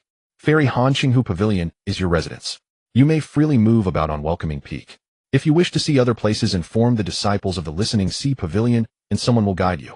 Do not leave here on your own. It would not be good to trigger the sect's restrictions. Alright, we will not wander about. Thank you for your trouble, fellow cultivator. Han Deliang nodded in agreement. After reminding the disciples of Tinghai Pavilion a few times, Han Deliang led her clan members into Qing. Whenever Tinghai Pavilion hosted a major event, the Han family was invited to participate, and the cultivators of the Han family would stay at Qinghu Pavilion, as would other forces, mainly for convenience and arrangements. The grand ceremony of foundation establishment has attracted many guests, so make sure to observe and learn, avoid disputes, and do not cause trouble. Pay attention to making friends with talented young individuals from other forces, understood? Han Deliang earnestly reminded them. Yes, seventh sister, Han Changming and the others replied in. After giving a few more reminders, Han Deliang allowed them to move freely. Ninth brother, let's go explore. It's a rare opportunity to come here. Han Changlu said excitedly. Han Changming nodded. This time, in addition to the affiliated forces of Tinghai Pavilion participating in the grand ceremony of foundation establishment, other allied forces of Tinghai Pavilion were also present. They walked towards the mountaintop, encountering many cultivators along the way, most of whom were disciples from cultivation. After a tea's time, they arrived at the mountaintop, where a spacious bluestone square lay. In the square there were several arenas where Qi refinement cultivators were battling and competing, with many spectators gathered around. There were also many small stalls run by individuals from various cultivation families. Han Changming and Han Changlu squeezed to the front of an arena where a young man in red in his 20s was dueling with a 30-year-old woman in a blue dress. The young man in red had a colorful cloud pattern on his clothing, which was the mark of the Qin family. Han Changming maintained a calm expression, harboring resentment toward the Qin family, but did not show it openly. The young man in red had attained the 8th level of Qi refinement and excelled in fire attribute spells. Without using any magical tools, he waved his hands, and a giant fireball the size of a water vat quickly materialized and hurtled toward his opponent. The woman in blue at the 9th level of Qi refinement summoned a blue short ruler, unleashing a vast blue water curtain to shield herself. The giant fireball struck the blue water curtain, transforming it into a large cloud of white mist. The young man in red drew circles in the air with his hands, causing numerous red flames to appear, forming a giant fireball that radiated an astonishingly high temperature. With a whistling sound, over 100 green wind blades suddenly shot out from the white mist, reaching the young man in red in an instant. A flash of red light appeared as a red jade pendant on the young man's chest brightened with dazzling red brilliance, and a faint red light shield emerged, enveloping him entirely. With a series of dull thuds, the 100 green wind blades struck the red light shield, which remained unyielding. A dozen large yellow stones flew out from the white mist, crashing heavily against the red light shield, producing a loud thud. The young man in red let out a cold laugh as the giant fireball hovering above him smashed toward his opponent. The fireball was as large as a house, radiating an overwhelming heat wave. Boom! A massive red mushroom cloud rose from the arena, attracting much attention. The young man in red raised both hands, launching giant fireballs the size of water vats toward his opponent. Fireball technique at great perfection. Han Changming was secretly astonished. A technique cultivated to great perfection could be cast instantly, but few would spend time practicing spells, as magical tools and talismans could achieve similar results. To cultivate a first-tier spell to great perfection would take at least half a year. The higher the spell tier, the more difficult it would be to cultivate, and the greater its power. It is precisely due to these limitations that the cultivation world has seen the emergence of talismans, magical tools, and formations. If high-tier spells could be easily learned, they would not be considered precious. As giant fireballs struck his opponent, the booming sounds continued, the flames surged, and the faint sound of the blue-dressed girl's scream could be heard. Chun Yunfeng wins. A man in his 50s dressed in a green robe loudly declared as he cast a spell into the formation plate. A burst of blue light emerged from the sea of flames, quickly extinguishing the fire. The blue-dressed woman had several holes torn in her clothing, exposing her, and she looked somewhat disheveled. She stamped her foot, took out a blue robe to cover herself, and jumped off the arena. The Lu family's disciples are too useless. A 9th-level Qi refinement cultivator lost to an 8th brother. Yunfeng is one of the 4 sons of our Chun family, well-versed in fire Dao techniques. How can she be compared to him? Her cultivation is clearly piled up with pills. The 4 sons of the Chun family. Han Changming was secretly astonished. Any cultivator with a title was a key training target for their faction, either mastering a skill or having good cultivation talent. Chun Yunfeng obviously belonged to the latter. With a faint smile on his face, Chun Yunfeng clasped his hands to the surrounding cultivators, cheerfully saying, "Is there any other friend who wishes to give me guidance? I Chun will accompany you to the end." Many forces attending the grand ceremony of foundation establishment were present, making it a great opportunity to gain experience and fame. Young people often love to show off, who wouldn't want to be called a young talent by others. Han Changming had no interest in competing with Chen Yunfeng. Winning would bring no reward, only a hollow reputation. He was not interested, but other qi refinement cultivators were. A short, stout young man in a yellow shirt stepped onto the arena, clasping his fist toward Chen Yunfeng, saying, "I am Huang Yoxin from Huangfeng Island. Please enlighten me, Chen Daoyu." Huang Yoxin practiced earth attribute techniques. He summoned a yellow banner, unleashing a fierce wind to block the incoming giant fireballs. Chen Yunfeng raised both hands, continuously firing giant fireballs, his spellcasting speed increasing rapidly, engulfing Huang Yoxin in blazing flames. "Stop, I admit defeat." In less than 10 breaths, Huang Yoxin was defeated. "Is there any other friend who wishes to give me guidance?" Chen Yunfeng clasped his hands to the crowd, speaking proudly. Over the past few days, he had successively defeated more than a dozen qi refinement cultivators without losing a single match. The cultivators exchanged glances, remaining silent. Chen Yunfeng's gaze swept over the crowd, landing on Han Changming, and he smiled, saying, "Han Daoyu, would you like to come up and spar a bit?" "No need, I'm not interested." Han Changming shook his head, politely declining. There was no benefit in it, just a hollow name, not worth revealing his strength. "Doesn't Han Daoyu at the 9th level of qi refinement dare to spar with me, Chen?" Chen Yunfeng mocked. Han Changming ignored him, pulling Han Changlu away toward the distance. "Ninth brother, why don't you teach him a lesson? He's competed multiple times. Even if it's a battle of mana, you could wear him out." Han Changlu was somewhat confused. "It's just a hollow name. Oh, what does it matter if he comes first? One should not act impulsively out of pride," Han Changming said, shaking his head. Han Dao had taught him from a young age to think twice before acting and to avoid being driven by emotions. Although he hated the cultivators of the Chen family, it did not mean he had to spar with Chen Yunfeng. If he injured Chen Yunfeng publicly, Han Changming would gain a hollow reputation, making things harder for Han Changlu in the future. The Chen family was powerful, and the Han family currently needed to endure. But he's too arrogant. Just look at him. I really want to teach him a lesson. If he has the ability, he can be arrogant. Arrogance doesn't equate to ability. Oh, just wait. Sooner or later, someone will deal with him. Han Changming and Han Changlu began to wander around with Han Changming, intending to purchase poison grass or the venom sacs of poisonous insects. The stall was filled with a myriad of items, including common resources for cultivation, such as pills, talismans, and magic tools, as well as many peculiar and strange things. The Red Algae Sea has over 10,000 islands, but the Han family only controls 22 small islands, so Han Changming has not visited many places. After browsing for a while, Han Changlu parted ways with Han Changming to attend to his own affairs. Han Changming stopped in front of a small stall and crouched down. The stall owner was a young man in his 20s, dressed in a blue shirt with several beast materials displayed on the. Han Changming's gaze fell upon an iron cage containing several colorful small snakes. Each snake was no thicker than 3 fingers, and beside it was a wooden sign that read "Colorful Spirit Snake, priced at 150 spirit stones each." "They'll take them all. Can you give me a discount?" "They'll take them all," Han Changming said, pointing at the colorful spirit snakes in the iron cage. The colorful spirit snake is a type of venomous snake. Its attack power is not strong, but its poison is lethal. If a cultivator is bitten by a colorful spirit snake, it would be quite troublesome even if they do not die. 150 spirit stones each. "They'll take them all." A joyful male voice suddenly came from behind Han Changming. Han Changming frowned slightly and turned to see a fair-faced young man in a blue shirt standing behind him with a red fire cloud pattern on his clothing. Lin Sr. Han Changming was momentarily taken aback. The young man in blue was none other than Lin Xian from the Qingyun sect, who had already entered the foundation establishment stage. At the talisman-making exchange meeting, a loose cultivator had brought out 5 insect eggs, and Han Changming bought one, while Lin Xian purchased the other 4. From Lin Xian's acquisition of the colorful spirit snakes, it seemed he had also hatched a purple crystal flying scorpion.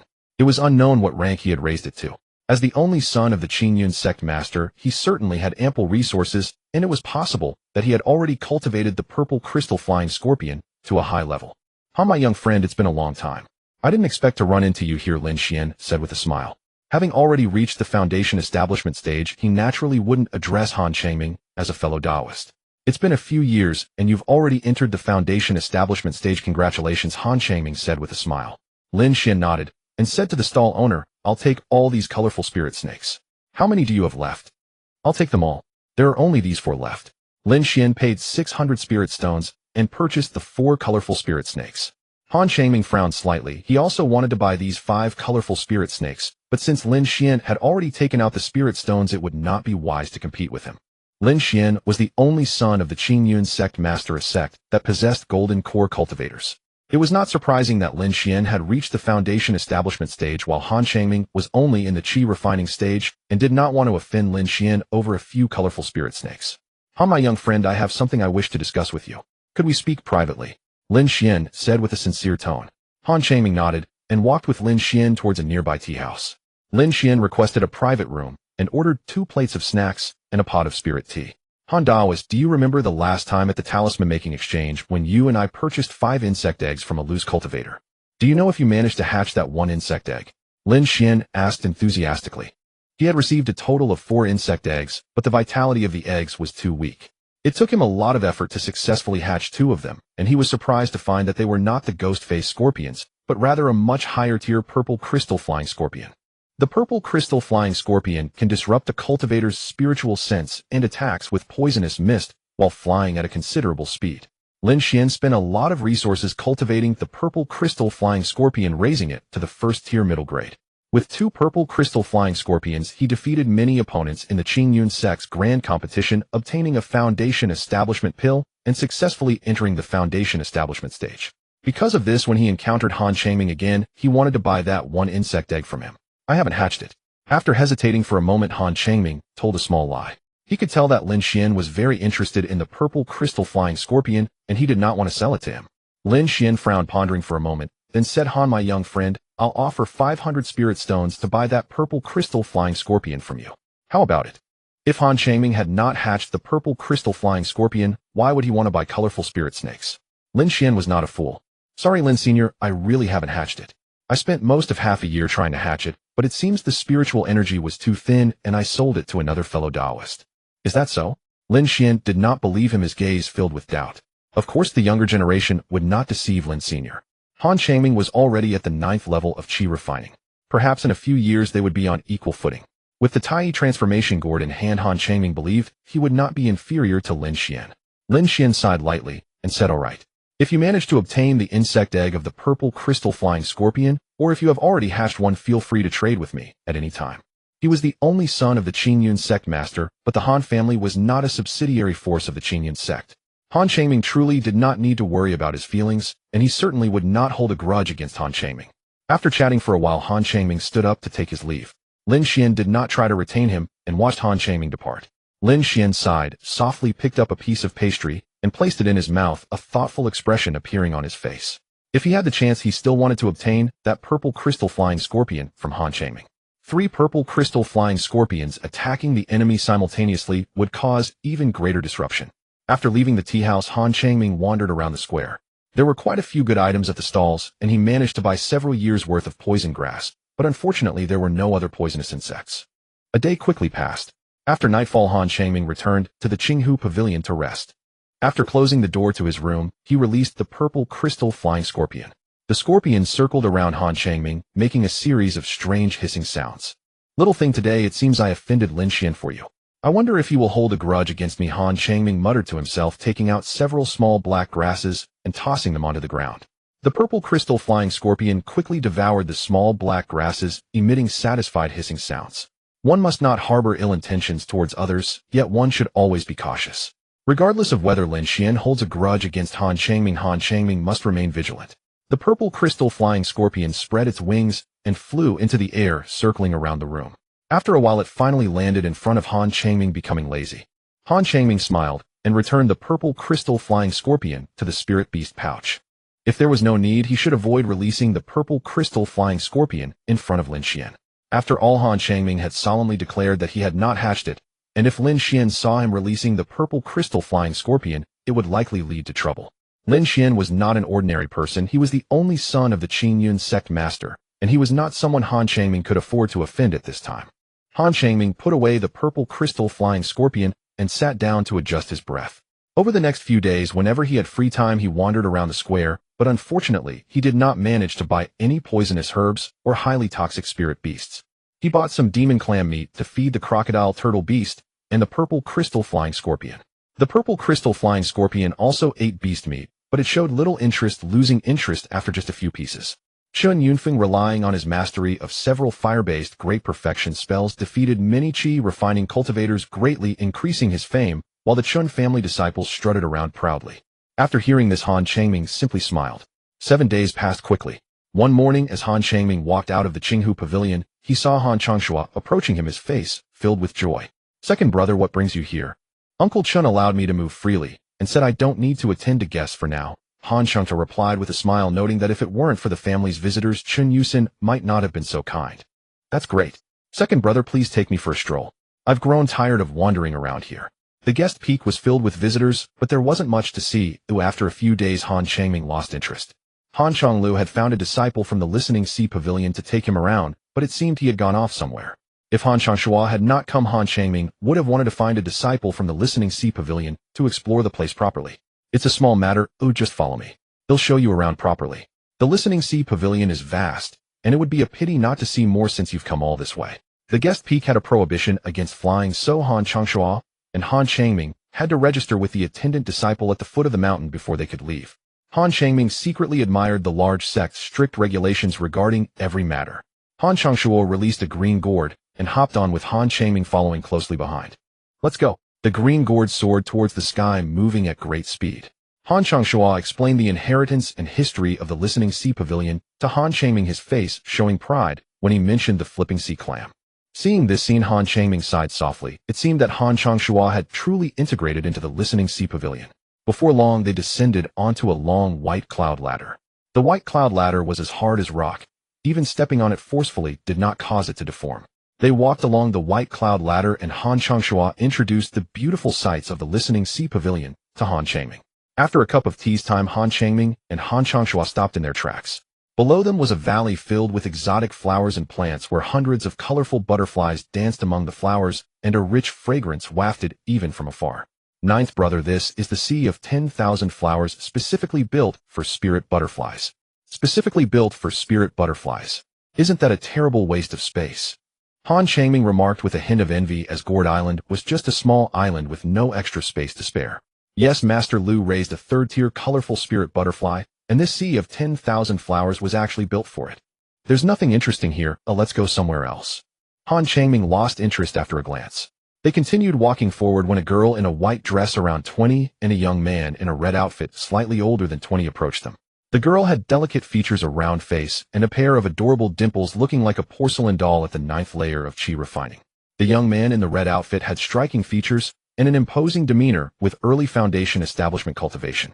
The two chatted and laughed, appearing to get along well. Disciple Han Changshua pays respects to both uncle masters. Han Changshua hurriedly bowed. "Young friend, Han has misunderstood. I am not a disciple of the Listening Sea Pavilion. I am a disciple of Lihua Island." The young man in red said with a smile, his tone gentle, giving a refreshing feeling.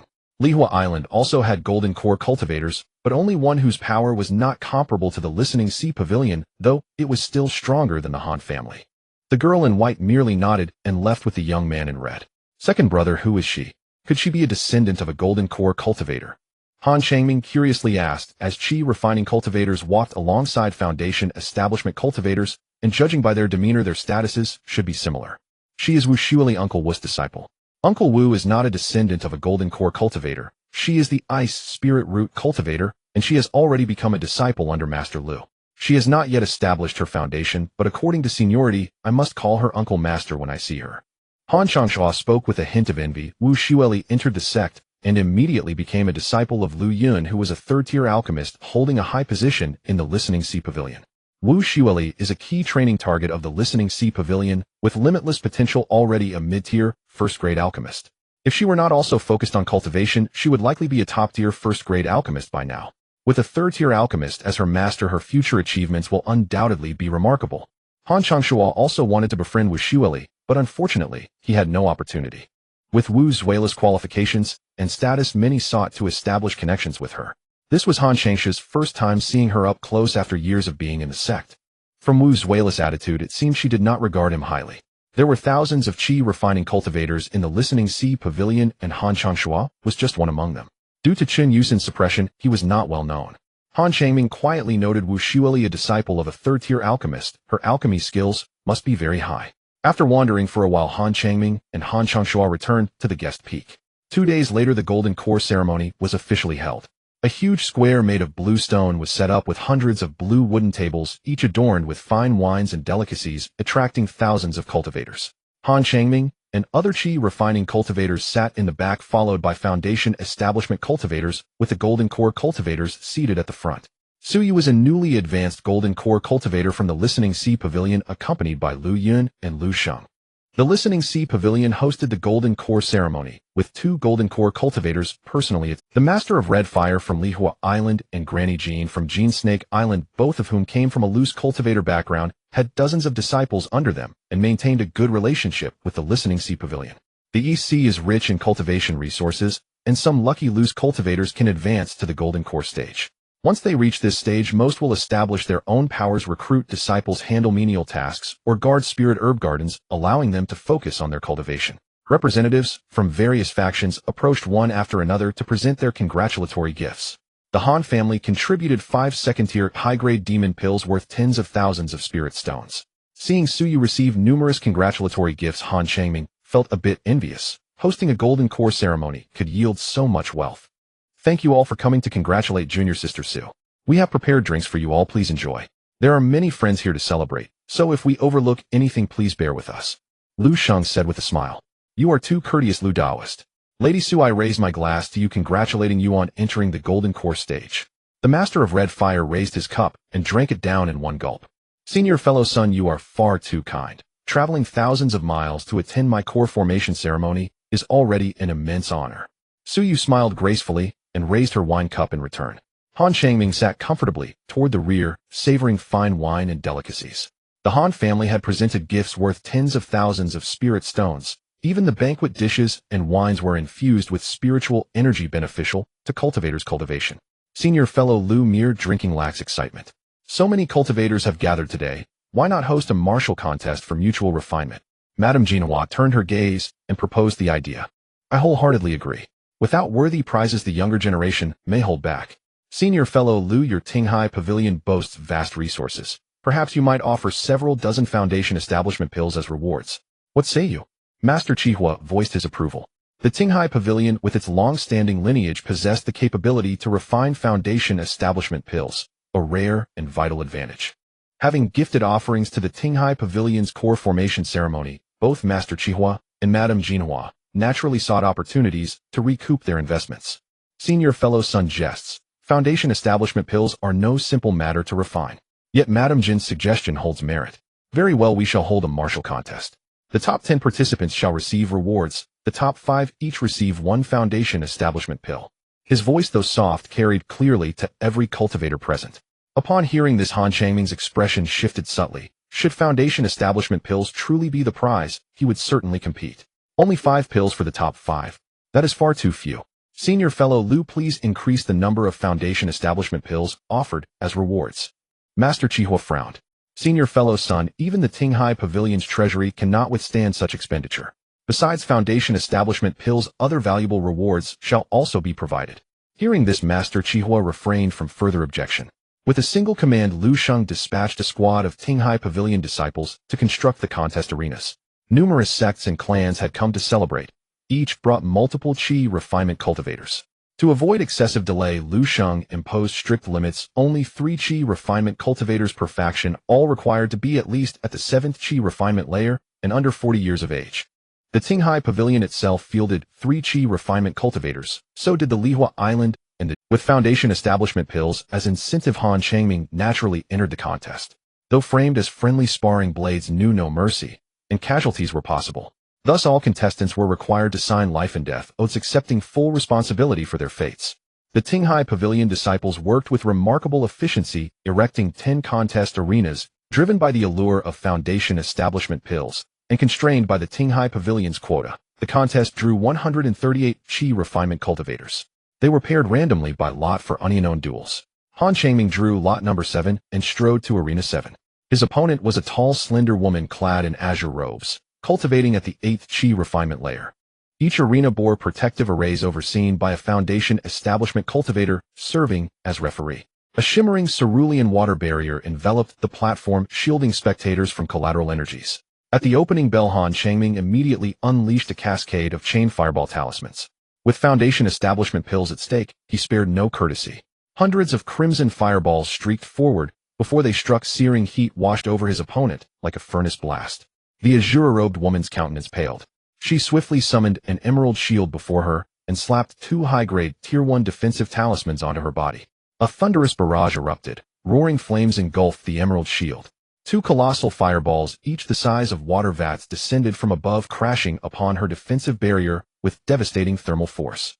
Boom, boom. A torrent of crimson flames swallowed the azure-robed woman, whole radiating waves of scorching heat. With sharp whistles, 5 scarlet flying daggers plunged into the inferno, striking with percussive detonations. A golden yellow seal surged into the air above the conflagration, swelling instantly to the size of a cottage before slamming down with crushing force. A deafening explosion erupted. The seal struck the heart of the firestorm, unleashing a shockwave of staggering power. "Stop, I yield. I yield," the azure-robed woman cried desperately. "Han Changming wins," declared the referee, voice ringing clear. Han Changming's face lit with quiet triumph as he retracted his blazing flame blade and mountain-shaking seal. As the flames dissipated, the azure-robed woman cast him a glance heavy with grievance, as if reproaching him for his lack of chivalry, before reluctantly leaping down from the arena. "Changming, well done. You seized every opportunity with precision. Keep striving." Han Delian commended him. Han Changming nodded and turned his attention to the remaining contests. The lure of Foundation establishment pills drew only the most exceptional chi refinement cultivators from across the sects. Suddenly, a thunderous detonation shook the hall. An arena vanished beneath a roaring pyre, its intensity awe-inspiring. Soon the flames subsided. Chen Yunfeng stood motionless, hands clasped behind his back, while a charred man lay prone at his feet, breath shallow and fading. Chen Yunfeng wins. Han Changming inwardly recoiled. Chen Yunfeng was unquestionably a formidable rival. One by one, contestants ascended the arenas, deploying diverse techniques and arcane arts. The Yi Yufeng sisters also entered the contest, overwhelming their opponents with torrents of Tier 1 talismans, a strategy executed with effortless mastery. Disciples of the Huiyun sect likewise competed. A young woman in a crimson gown wielded a scarlet banner, unleashing vast waves of blazing fire. A wall of crimson flame encircled her like a living rampart. The scarlet banner's destructive might proved insurmountable. Her opponent surrendered without resistance. An azure-robed youth brandished a fan patterned with azure and crimson hues. With a gentle flick, a howling gale erupted, deflecting incoming spells and artifacts alike. A second sweep released a torrent of scarlet flame, surging fiercely toward his foe. The azure-robed youth possessed uncanny tactical acuity. Seizing his opponent's opening, he launched over a dozen colossal wind blades, securing swift victory. According to nearby disciples of the Qingyun sect, he was Li Yutong, one of the famed Qingyun 7, cultivating at the 9th Qi refinement layer.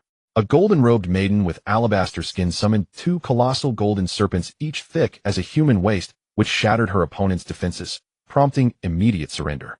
Jin Yaoyao, descendant of Madame Jinhua, also cultivated at the 9th Qi refinement layer. A blue-robed youth in his early 20s commanded a white porcelain vial, exhaling torrents of frigid mist that coalesced into spectral beasts to assail his foe. Victory came effortlessly. Hiyang, grand disciple of Master Qihua, cultivated at the 8th Qi refinement layer. Most dazzling of all was a blue-robed youth in his 20s, master of multiple water attribute arts, water sword art, water wall art, and water serpent art, all perfected to their zenith. His incantations flowed with breathtaking speed. Opponents fell within 5 breaths. Shuai, Lu Shang's probationary disciple and one of the 5 heroes of the Tinghai Pavilion. The first round concluded swiftly. 69 cultivators advanced to round 2. This time Han Changming drew lot number 5. His opponent was a swarthy, gaunt, middle-aged man cultivating at the 9th Qi refinement layer. As the contest began, the middle-aged man immediately cast 2 defensive shields around himself, clearly demonstrating his considerable experience in combat.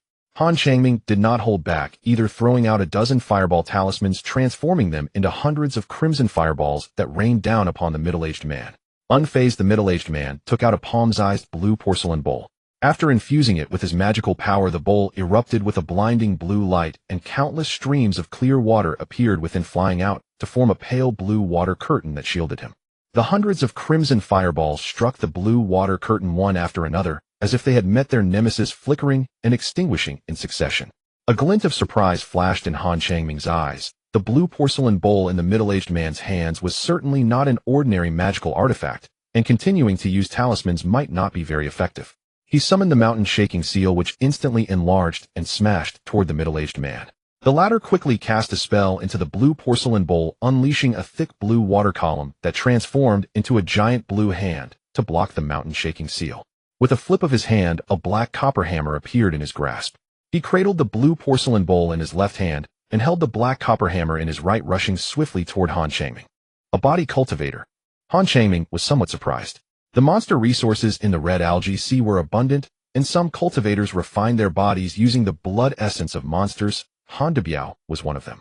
Having witnessed Han Debiao's strength, Han Changming dared not let the middle-aged man get close. He raised his hand, and a palm-sized red gourd flew out with a flame pattern carved on it. He infused it with a spell, and the flame pattern shimmered, causing the red gourd to radiate a brilliant light. With a muffled bang, the gourd stopper was ejected, and after a rush of wind, countless grains of red sand surged out of the gourd, transforming into hundreds of crimson flying daggers, each enveloped in a layer of red flames. The Qian Earth True Sun Sand is unpredictable, blending both softness and hardness. Amidst the sound of breaking air, hundreds of crimson flying daggers descended upon the middle-aged man.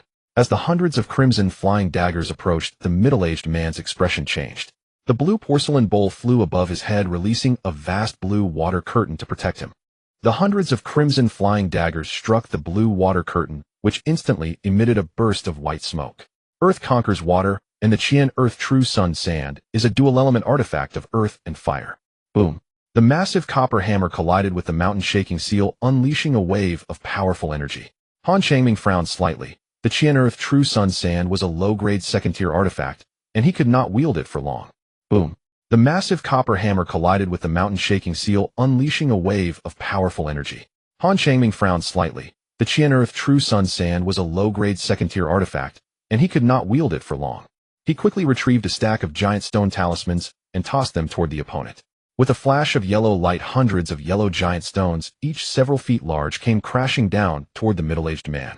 The densely packed yellow giant stones struck the blue water curtain, which instantly transformed into a pool of clear water. Seizing this opportunity, the hundreds of crimson fire blades merged into one, forming a 3-hang-long crimson giant blade that shattered the middle-aged man's defenses, yet did not harm him.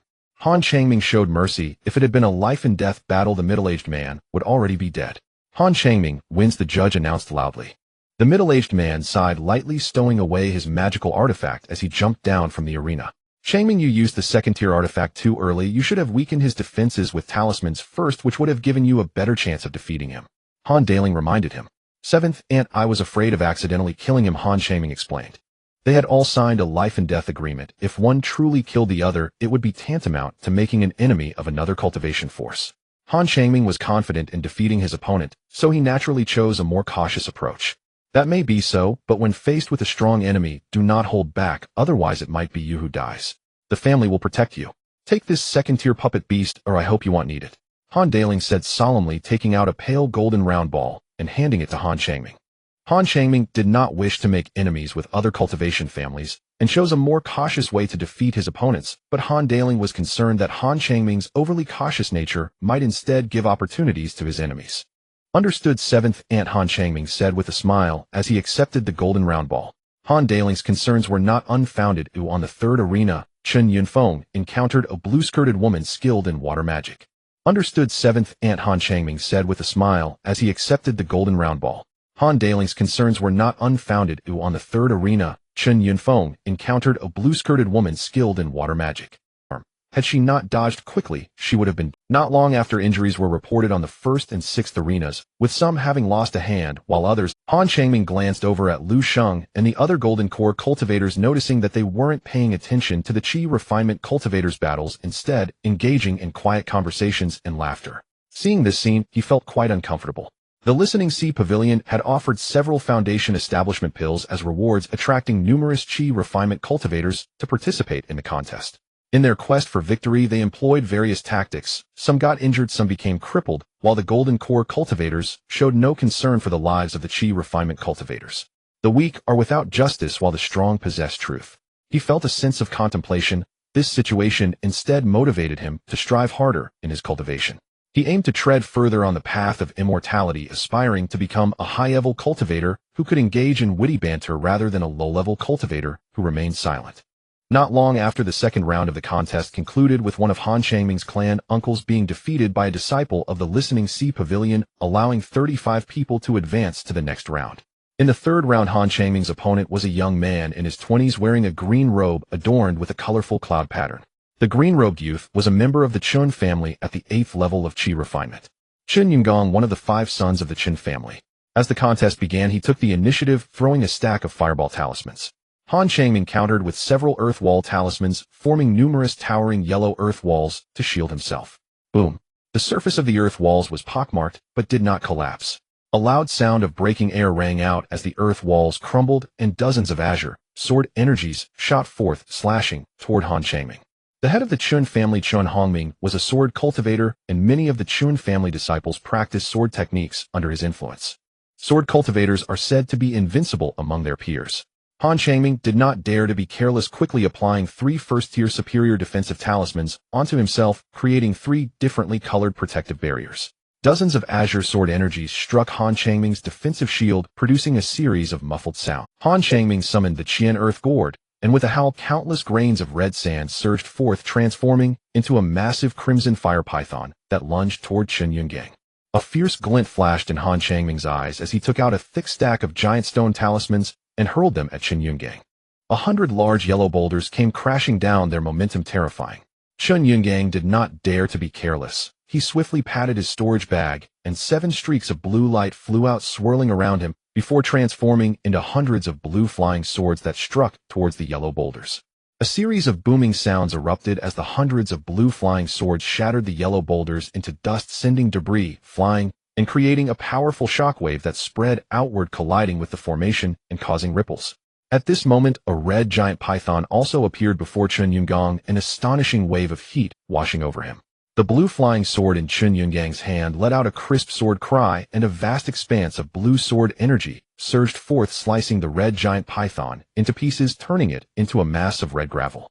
Han Changming let out a cold laugh, forming a seal with his fingers. The red gravel transformed into hundreds of red flying needles, striking ruthlessly against Chen Yunggang's defensive barrier, producing a sound akin to rain hitting banana leaves. The defensive barrier around Chen Yunggang's body became faint, seemingly on the verge of shattering. A thick golden beam shot forth, effortlessly tearing a hole and striking Chen Yungang. He was sent flying backward, his blue robe shredded, revealing a light blue inner armor. He crashed heavily to the ground, spitting out a mouthful of fresh blood.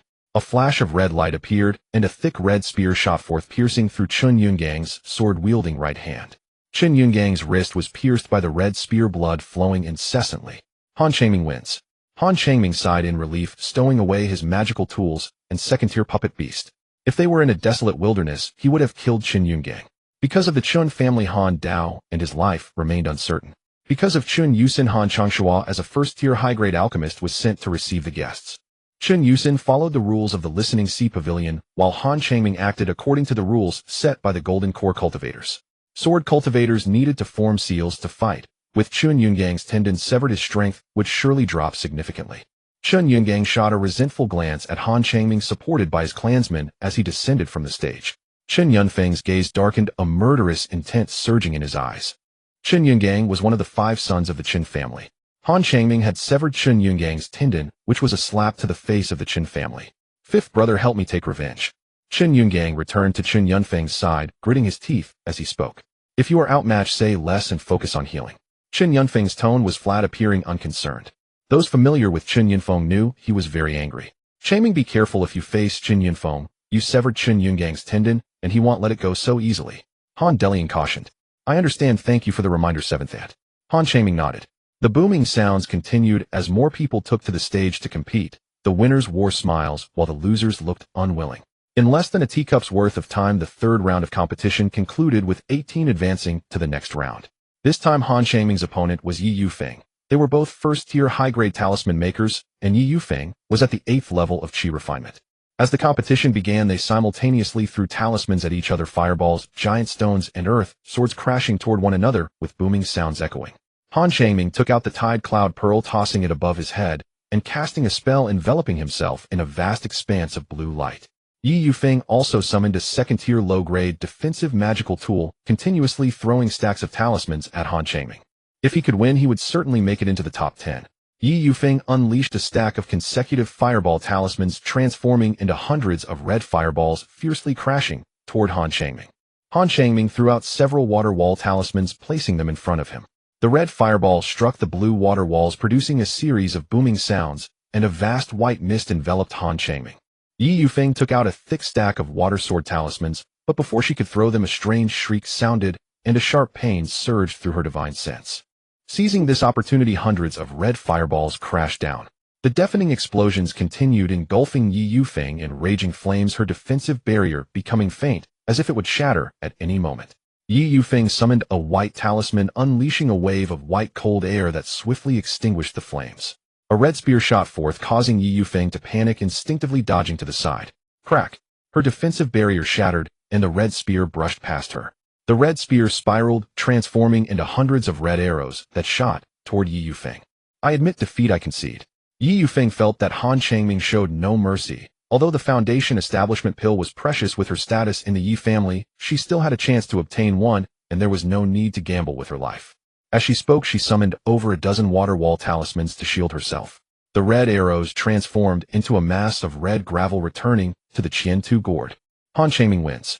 Han Changming sighed in relief, stowed away his magical tools, and jumped off the stage. Lin Xian frowned slightly. He had been observing Han Changming's battle techniques.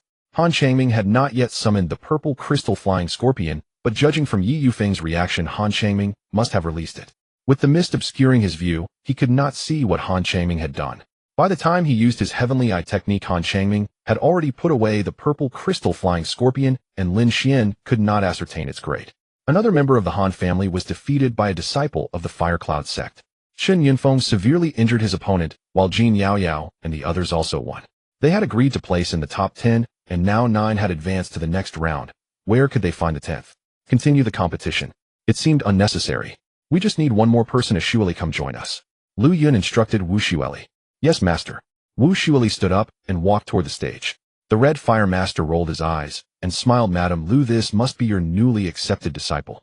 Ice Spirit Root, such a fine seedling. Are you not worried about her encountering any mishaps? A flower in a greenhouse does not grow. I do not want a disciple who looks good, but is useless. Lu Yun said with a smile, her words filled with confidence in Wu Shueli. Wu Shueli was a disciple of a golden core cultivator, and others naturally had no objections. In the drawing for matches, Han Changming drew number 5, and his opponent was Shui Hai. Shui Hai was one of the 5 heroes of the Listening Sea Pavilion, adept at water-type spells, having defeated several 9th-level Qi refinement cultivators. Chen Yunfeng's opponent was Wu Shueli, and he frowned deeply. If Wu Shueli were to lose to him, it would be embarrassing for Lu Yun, and if she were to vent her anger on the Chen family, they would be in trouble. If Chen Yunfeng lost, he would be unwilling. After all, it concerned the Foundation establishment pill.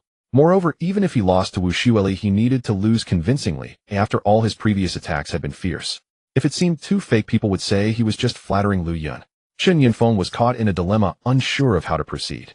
Chen Dao, you need not have any concerns. Feel free to use whatever means you have. If you can defeat me, that is your skill, and no one will blame you. Wu Shueli said, her voice as pleasant as the sound of silver bells. Chen Yunfeng hesitated, repeatedly exhaled, gently nodded, and said in a deep voice, Wu Xianzi, you must be careful. Wu Chen will not hold back.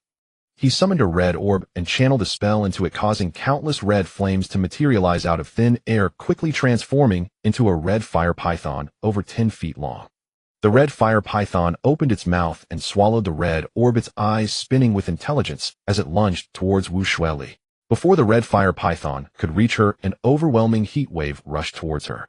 Wu Shueli, unfazed, summoned a white parasol that floated above her head, enveloped by a large area of white cold light. With a flick of her delicate wrist, a white short ruler about a foot long and 2 inches wide appeared in her hand, its surface shrouded in wisps of white mist emanating a chilling aura. She gently waved her wrist, and countless white cold air materialized, rapidly transforming into a large white snow eagle about 10 feet in size, spreading its wings and lunging at the red fire python. Soon the red fire python became entangled with the white snow eagle. Han Changming encountered trouble as several thick blue water pythons attacked him furiously. He wielded 5 fiery blades, shattering one blue water python into a puddle of clear water that splattered onto the arena, making it quite wet. Shui Hai held a blue flag about a foot long with the image of a vivid blue water python embroidered on it. A light blue orb hovered above Shui Hai's head, surrounded by a dense blue water curtain that protected him. He gently waved the blue flag, and countless blue lights materialized, rapidly transforming into a thick blue water python that lunged towards Han Changming. He brought his 2 fingers together and pulled back, causing the blue water curtain to suddenly sink, shooting out a barrage of blue water arrows aimed at Han Changming. Shui Hai was indeed one of the 5 heroes of the Listening Sea Pavilion, and with just this water-based spell, his strength surpassed that of Chen Yungang. There were too many blue water pythons for Han Chongming to kill, who every time he defeated one another appeared quickly. A dense barrage of water arrows shot towards him at high speed, leaving him somewhat flustered. Feeling it was time, Shui Hai began to chant softly, his feet glowing with dazzling white light as he stomped heavily on the ground. An astonishing scene unfolded as the ground froze at a visible speed, rapidly spreading out from Shui Hai's position. The Great Ice Technique. Han Chongming frowned, raised a hand, and shot out a series of fireball talismans that transformed into over 100 red fireballs. Boom! A raging fire enveloped a small part of the arena, rising a large volume of white mist. A fierce light flashed in Han Chongming's eyes as he summoned a metallic sphere which transformed into a golden armored guardian, about 10 feet tall, resplendent in gold, gripping a shimmering golden longsword as it charged towards Shui Hai at great speed. Shui Hai's brow furrowed slightly as he crafted a spell, causing countless blue water ropes to shoot out from the blue water curtain in front of him, rapidly binding the golden armored guardian. The golden armored guardian's hands were tightly bound by the dense blue water ropes, rendering it immobile. It opened its mouth, a flash of golden light appearing as a thick golden beam shot out, instantly striking the blue water curtain.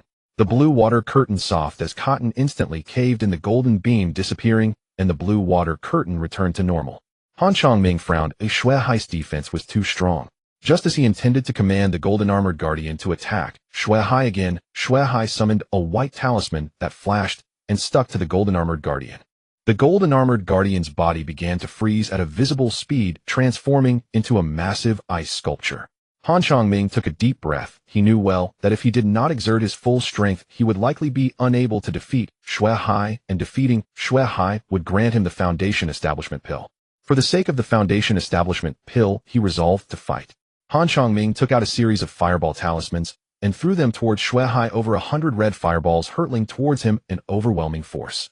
In an instant, the sound of explosions echoed incessantly, the flames surged, and the arena was shrouded in thick mist. Below the arena, Lin Xian hurriedly activated the Heavenly Eye technique to observe Han Chongming. For the sake of the Foundation Establishment Pill, he resolved to fight. Han Chongming took out a series of fireball talismans and threw them towards Shui Hai, over 100 red fireballs. The Heavenly Eye technique could see through mist and discern the cultivation of low-level cultivators, but it could not see through the light emitted by artifacts. After all, the Heavenly Eye technique was merely a first-tier auxiliary spell. Lin Xian clearly saw a thick purple beam shoot out, enveloping Shui Hai. Immediately after, a yellow seal flew out, rapidly enlarging as it smashed towards Shui Hai. Shui Hai seemed stunned, remaining motionless. The yellow seal struck the blue water curtain, instantly shattering it, and Shui Hai was hit by the yellow seal, flying backward and spitting out a mouthful of blood as he crashed heavily to the ground. Before he could sit up, 5 red flying knives were already in front of him, barely a foot away from his head. Shui Hai showed a look of reluctance, sighed deeply, and said, "I concede. Han Daoyu's magic is profound, and I admire it. Thank you, Shui Daoyu." Han Chongming let out a sigh of relief and cupped his hands in greeting. He had just summoned the purple light mirror, temporarily trapping Shui Hai in an illusion, taking the opportunity to attack him. Without that, it would have been difficult for him to win against Shui Hai. The purple light mirror was an artifact left behind by Chunzi Yang, an auxiliary artifact that could temporarily trap enemies in an illusion. The higher the enemy's cultivation and the stronger their divine sense, the easier it was for them to break free from the illusion. Shui Hai was a registered disciple of Lu Shang. The purple crystal flying scorpion was merely a second-tier mid-grade spirit insect, and it might not interfere with Shui Hai's soul, which was why Han Chongming summoned the purple light mirror. Others could not clearly see how Shui Hai had been defeated, but Lu Shang was fully aware. He had initially thought Shui Hai would advance into the top 5 and bring glory to himself. Unexpectedly, Shui Hai had given the victory to Han Chongming, completely exceeding his expectations. "Lu Daoyu, your registered disciple, is not weak, what a pity," the Red Fire Master said with a smile, a hint of pride flashing in his eyes. His disciple He Yang had defeated his opponent, advancing into the top 5, and according to the rules he could obtain a Foundation Establishment Pill. Lacking skill, there is nothing more to say. It's just right to give him a lesson, to let him know that there are heavens beyond the heavens, and people beyond the people. The disciples of the immortal families are not inferior to him. Lu Sheng spoke in a calm tone. He was somewhat disappointed that Shui Hai had lost to Han Chongming, but he would not vent his anger on Han Chongming. In the world of cultivation, strength is paramount, or regardless, Han Chongming had already defeated Shui Hai, which only indicated that Shui Hai was lacking in skill. At that moment, a deafening roar echoed as the arena where Wu Shuili was located was engulfed in a vast sea of red flames, obscuring the situation within. Lu Yun's expression remained calm. She was not worried about Wu Shuili's safety. Soon the sea of red flames rapidly extinguished. Chun Yun Feng had been frozen into an ice sculpture, while Wu Shueli held a white short ruler, her face somewhat pale, her chest rising and falling.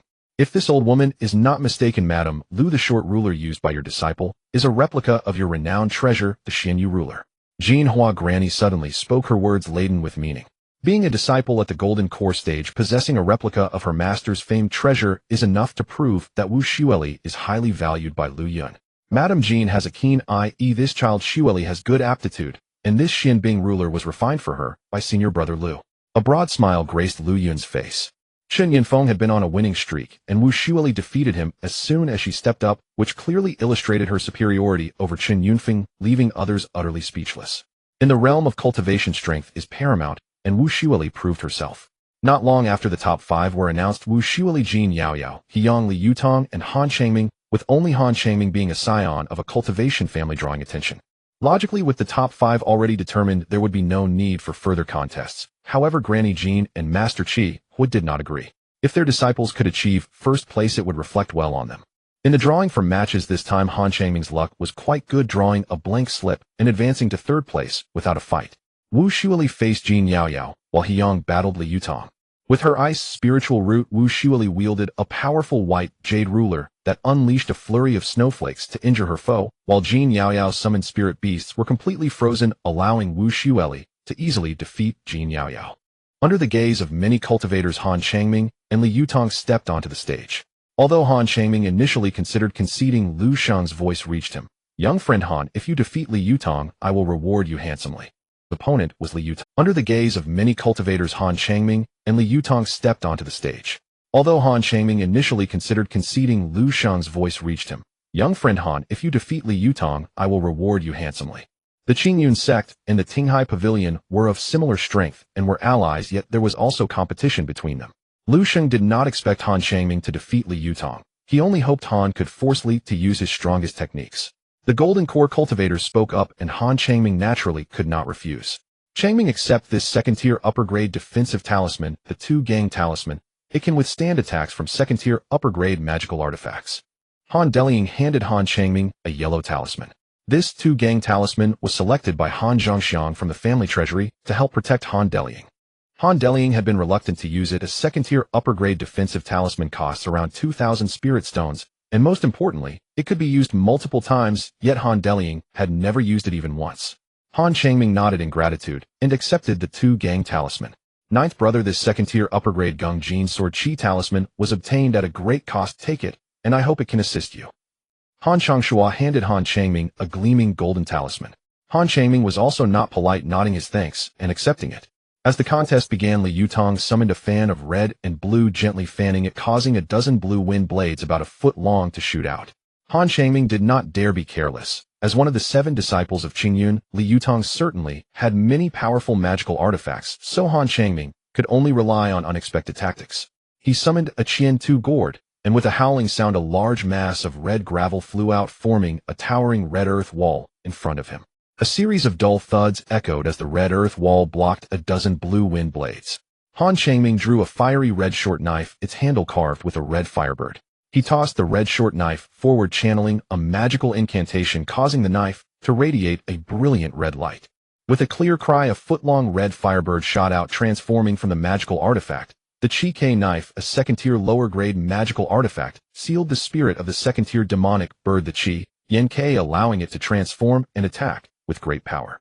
Li Yutong remained unruffled, summoning a blue short ruler and channeling a magical incantation into it, causing the blue ruler to blur and transform into a large blue eagle charging at the red firebird. The sounds of thunderous clashes filled the air as the blue eagle and the red firebird engaged in combat, with blue wind blades colliding against red fireballs.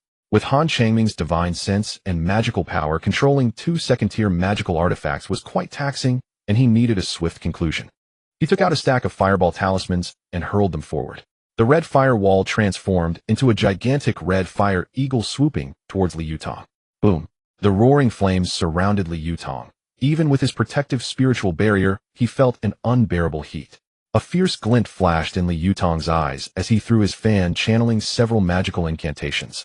A tremendous roar echoed as a massive red tiger emerged, its enormous wings of blue spanning almost 10 feet wide. He then took a blue pill and tossed it into his mouth. With his cultivation, he could not maintain two transforming second-tier magical artifacts for long. Now, it was a matter of who could last longer. The red giant tiger clashed with the red fire eagle, while the red firebird battled the blue eagle, with continuous booms echoing and the blue and red spells flashing rapidly, powerful shockwaves sweeping across the stage. Everyone's gaze was fixed on Han Changming and Li Yutong on the stage, with Han Delying and other members of the Han family showing expressions of anxiety. Compared to second place, Han Delying hoped Han Changming would come through safely. Chen Yunfeng's brow furrowed. Having lost to Wu Shueli, he failed to enter the top 5 and was thus denied the Foundation Establishment Pill. Han Changming actually managed to draw a blank slip, squeezing into the top 3. Whether second or third, Han Changming's reputation would soar. The talismans in Han Changming's hands seemed to be virtually free as he continuously threw them at his opponent, and Li Yutong also launched a barrage of first-tier talismans. The faces of the Qi refining cultivators displayed envy. This was not a battle at all, but rather a spectacle of burning spirit stones. Both Han Changming and Li Yutong were excessively wealthy. Han Changming had a stronger divine sense, so his divine sense consumption was not particularly high, but his magical power consumption was significant. He took out 2 spirit stones, absorbing the spiritual energy within to replenish his magical power, while simultaneously taking a recovery pill. Han Changming wanted to take out a gathering spirit stone, but worried it would attract the attention of the golden core cultivators. After much hesitation, he decided not to. Li Yutong's magical power was depleting rapidly. He dared not delay any longer and summoned a light silver talisman, transforming it into 5 bolts of silver lightning as thick as an adult's arm, striking towards Han Changming. A second-tier middle-grade talisman, the 5 Thunder Talisman. Han Changming had been closely monitoring Li Yutong's movements and quickly took out the 2 Gang Talisman, slapping it onto himself. As a flash of yellow light appeared, a yellow barrier enveloped him. But that was not all. He also slapped several first-tier upper-grade defensive talismans onto himself, encasing Han Changming in a colorful shield of magical light. Boom! A deafening thunderclap erupted as a vast expanse of silver lightning enveloped Han Changming. The next moment, over 100 golden flying swords burst forth from the silver lightning, striking towards Li Yutong. Simultaneously, the red fire eagle spread its wings, splitting into 2 smaller red fire eagles. One entangled the red giant tiger, while the other swooped towards Li Yutong. Li Yutong's face changed drastically as he hurriedly drew a shimmering purple talisman. At that moment, an extremely bizarre screech echoed, causing him intense pain in his sea of consciousness. A thunderous crash resounded, shattering Li Yutong's defenses. A red fire eagle brushed past him, tearing his clothes. This was Han Changming's mercy. Li Yutong took a deep breath, cupped his hands towards the silver lightning, and said, "I concede, fellow Taoist Han, your skills are profound, and I admire you." His victory this time was partly due to Li Yutong having expended many powerful talismans in the previous round, and partly because of the second-tier upper-grade talismans given by Han. As the silver lightning dissipated, Han Changming was unscathed, surrounded by several faintly glowing screens of light, his face filled with joy. His victory this time was partly due to Li Yutong having expended many powerful talismans in the previous round, and partly because of the second-tier upper-grade talismans given by Han Delying and Han Changshi. Han Xiaoyu performed quite well. You should take a break and compete with Wu Shizhi to select the first place, Lu Sheng said with a smile. Han Changming politely declined. Winning against Wu Xianzi might not be a good thing. The tall tree catches the wind. Being second place is already commendable. Since Han Changming had admitted defeat, others naturally had nothing to say. Most cultivators believed Han Changming won due to his talismans, while the golden core cultivators knew he relied on the purple crystal flying scorpion to triumph, but they said nothing. Han Xiaoyu, you may stay at the Listening Sea Pavilion for now. We will provide you with a spirit land to assist in your foundation establishment. Han Changming was slightly taken aback, unsure of Lu Sheng's intentions. Logically, Lu Sheng could have simply given him a foundation establishment pill, yet he was so kind to offer a spirit land to help Han Changming establish his foundation. No good deed goes unpunished. Surely the Listening Sea Pavilion wouldn't be so benevolent. Yes, Senior Lu. My second brother Han Changshua is a disciple of your sex, Dan Hall. He has often said that the Listening Sea Pavilion has beautiful scenery, and I was just thinking of seeing more.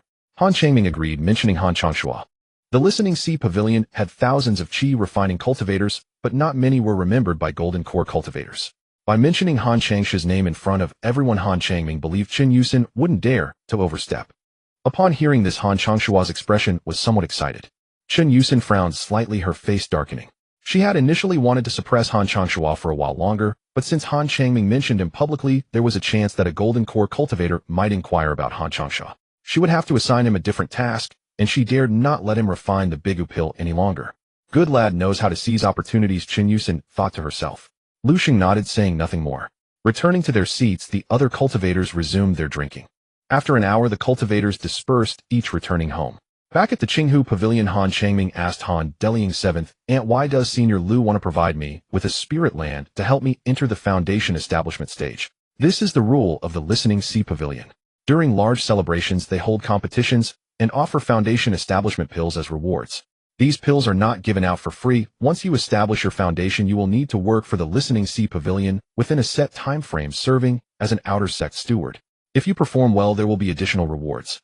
Our ancestors have served as outer sect stewards for the Listening Sea Pavilion, so strictly speaking, it's our Han family assisting the Listening Sea Pavilion.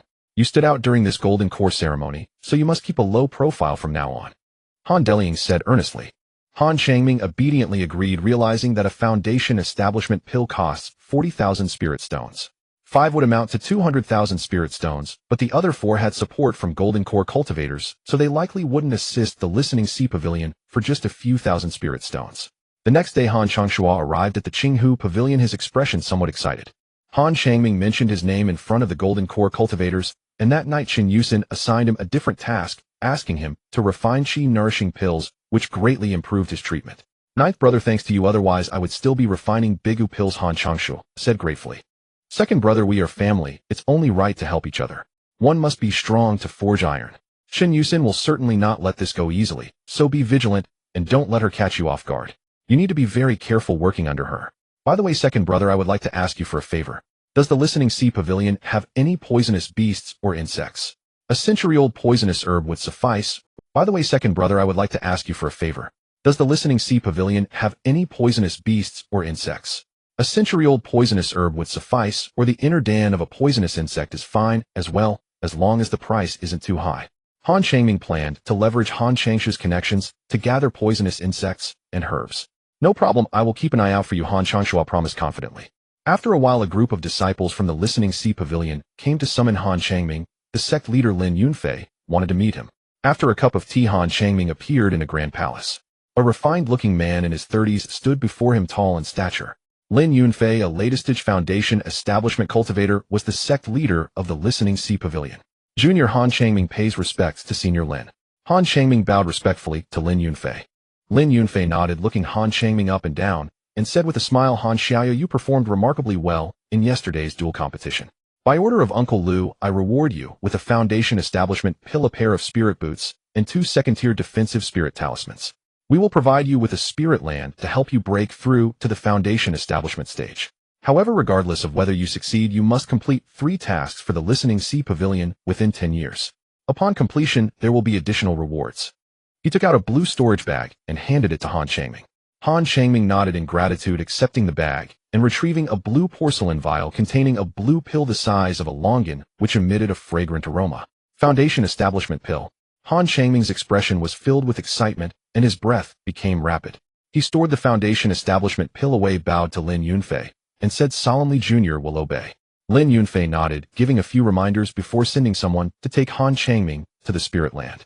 After a short while, Han Changming arrived in a stone chamber rich in spiritual energy. Lin Yunfei nodded, giving a few reminders before sending someone to take Han Changming to the spirit land. After a short while, Han Changming arrived in a stone chamber rich in Han Changming took a deep breath, feeling a surge of spirit within him. He could stay here for a year, which was sufficient for him to break through to the foundation establishment stage. Han Changming did not immediately consume the foundation establishment pill. Instead, he took out the Tai transformation spirit gourd and infused it with several spells. Soon a large amount of spiritual energy seemed to be drawn by some force, surging towards the Tai transformation spirit gourd. The Tai transformation spirit gourd slowly absorbed the incoming spiritual energy, and numerous mysterious runes appeared on its surface, radiating brilliance. Han Changming reviewed the methods in his family's scripture repository and found a way to use the Tai transformation spirit gourd by guiding it with divine sense, barely urging it to accelerate the absorption of spiritual energy. Besides that, he discovered another remarkable use of the Tai transformation spirit gourd. It could enhance the quality of pills, allowing pills to be upgraded to mid-grade. It is well known that pills are divided into 4 grades: lower, middle, upper, and supreme. The higher the grade of the pill, the higher the quality, the better the efficacy, and the fewer side effects. Lower grade pills contain residual medicinal power which cannot be absorbed by cultivators, and will accumulate in the body, slowly forming pill poison. Most pills sold on the market are lower grade, while mid-grade pills are not very common. Upper grade pills are quite rare, and supreme grade pills are unheard of. The foundation establishment pill Han Changming held was a lower grade pill, which should be able to be upgraded to mid-grade. The Tai transformation spirit gourd was now about a foot tall, with a mouth wide enough to fit a chicken egg. Han Changming took the foundation establishment pill and placed it into the Tai transformation spirit gourd. He had experimented several times, and the Tai transformation spirit gourd could indeed enhance the quality of pills. The more abundant the spiritual energy, the faster the enhancement. He crossed his legs and closed his eyes, meditating to adjust his breathing. 2 months passed quickly. Han Changming opened his eyes, a glint of brilliance shooting from them. He removed the gourd stopper, pouring out a blue pill that had shrunk significantly compared to the last time, exuding an incredibly rich fragrance. This was a characteristic of mid-grade pills. The Tai transformation spirit gourd did not disappoint, upgrading the lower-grade foundation establishment pill to mid-grade. Unfortunately, time was limited, otherwise he would have liked to see if he could upgrade the lower-grade foundation establishment pill to supreme grade. With such abundant spiritual energy, it might just be possible. The Listening Sea Pavilion only granted him a year, and he dared not delay too long. With such rich spiritual energy here, attempting to break through to the foundation establishment stage would surely increase his odds. He took out a red pill and placed it into the Tai transformation spirit gourd. Han Changming took a deep breath, calming his excited emotions, and consumed the foundation establishment pill. The pill dissolved instantly upon entering, transforming into a stream of pure spiritual energy that surged wildly within his body. He felt a fire in his abdomen growing stronger, while his entire body's meridians were painfully scorched by the flames. He gritted his teeth, following the cultivation method of the thick earth formula, circulating his spiritual energy throughout his meridians to alleviate the pain. After a while, Han Changming felt a warmth spreading through his organs, a very comfortable feeling. However, accompanying this warmth was an unbearable itch, as if thousands of ants were crawling all over him. Some brownish substances were expelled through his pores. Han Changming squinted his eyes, repeatedly circulating his cultivation technique. If someone were to observe his dantian with heavenly eye techniques, they would see a yellow gas mass rolling violently, as if it were a living being. With the violent rolling of the yellow gas mass, Han Changming's face showed signs of pain, beads of sweat the size of soybeans constantly falling his entire body, feeling as if it were being pricked by needles, suffering immensely.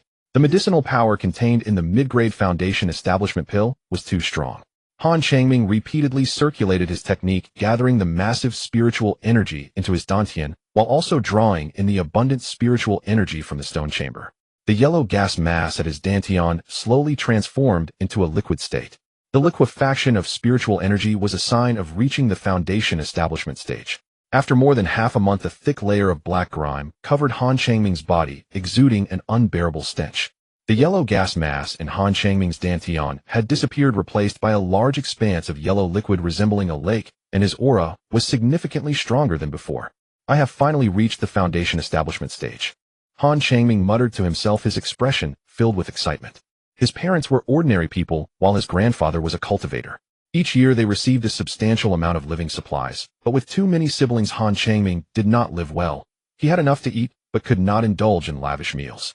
At the age of 5, he was tested for a spiritual root. His parents were so excited that they couldn't sleep all night. When he met his grandfather Han Daohua, Han Changming enjoyed a sumptuous feast. From that moment on, he vowed to work hard in his cultivation, to live a good life, and to help his parents and siblings do the same. Advancing to the foundation establishment stage meant that he would become a high-ranking member of the Han family in the future. If Han Daohua knew that Han Changming had entered the foundation establishment stage, he would surely smile in his grave. The medicinal power contained in the mid-grade foundation establishment pill was immense, and with the abundant spiritual energy in the spiritual land, Han Changming smoothly entered the foundation establishment stage. Some medicinal power from the mid-grade foundation establishment pill still remained, and Han Changming was reluctant to waste it. He quickly took out a red jade slip and pressed it to his forehead. The red jade slip contained the cultivation methods for the first 6 layers of the Qian, Tu Jin Yang Gong. When Han Changming submitted the technique, he copied the cultivation methods for the first 6 layers for his convenience. He began to practice the incantation of the Qian, Tu Jin Yang Gong. A large expanse of red radiance surrounded him, enveloping his entire body, growing stronger with his every breath. In the pill hall, in a certain alchemy room, Han Changshua sat cross-legged on a mat. In front of him was an alchemy furnace engulfed in roaring flames. A rich and fragrant aroma filled the alchemy room, and Han Changshua's expression was tense. The task given to him by Chen Yusin was not heavy, After all, he was just starting to refine qi-nourishing pills. It was unreasonable to ask him to refine a large quantity all at once, as it would easily give others a handle on her, and she was not that foolish. Chen Yusin had strict quality requirements for the qi-nourishing pills. If the quality was poor, Han Changshua would be scolded. In short, if Chen Yusin troubled Han Changshua, it would definitely be for a good reason and in accordance with the rules of the Listening Sea Pavilion rather than mere harassment. Without rules, nothing can be accomplished. The Listening Sea Pavilion would not allow Chen Yusin to act recklessly. If Chen Yusin hinted slightly, there would naturally be other qi-refining cultivators to trouble Han Changshua without her needing to take action herself. After a while, Han Changshua made a hand sign extinguishing the flames. He opened the lid of the alchemy furnace and quickly walked over to take a look. Inside there were 15 pale blue pills. Han Changshua's face lit up with joy. He had been refining the bigu pill for 3 years and was now familiar with using ground fire for alchemy, significantly improving his success rate compared to before. This was largely thanks to Chen Yusin, who had asked him to refine the bigu pill because he was not skilled at using ground fire. Han Changshua had to learn to control the ground fire carefully, and once he mastered it, his success rate improved. He carefully checked the quality of the 15 blue pills. Their color, appearance, and scent were all good. This was a batch of low-grade pills that he could hand in. Han Changshua stored the pills and left the alchemy room. A sharp ringing sound echoed, and Han Changshua took out a communication disc, inserting a spell. A somewhat boisterous male voice sounded. Han Shidi, has your 9th brother exited seclusion yet? In response to Uncle Song, 9th brother has not yet exited seclusion. If he does, I will inform you immediately. Yes, Han Changshua replied respectfully. Han Changming ranked 2nd in the battle competition, gaining great fame. Han Changshua also benefited from this, as many fellow disciples showed him goodwill, and the rival forces of the Chen family extended an olive branch to him. The person contacting him was Song Zhan, one of the 7 sons of the Listening Sea Pavilion. The 7 sons of the Listening Sea Pavilion are key training targets, unlike the families of cultivators. Some of the 7 sons are at the Qi refinement stage, while others are at the foundation establishment stage. The Han family's 3 outstanding members refer to those at the Qi refinement stage. Song Zhan was a battle fanatic who loved to spar with his peers. After learning that Han Changming had ranked 2nd in the battle competition, he contacted Han Changshua, inquiring whether Han Changming had exited seclusion. Han Changshua leveraged Han Changming's reputation to make many friends and resolve his difficulties. Alright, if he exits seclusion, you bring him to my residence. Understood, Uncle Song. Han Changshua put away the communication disc and muttered to himself, I wonder if 9th brother has exited seclusion.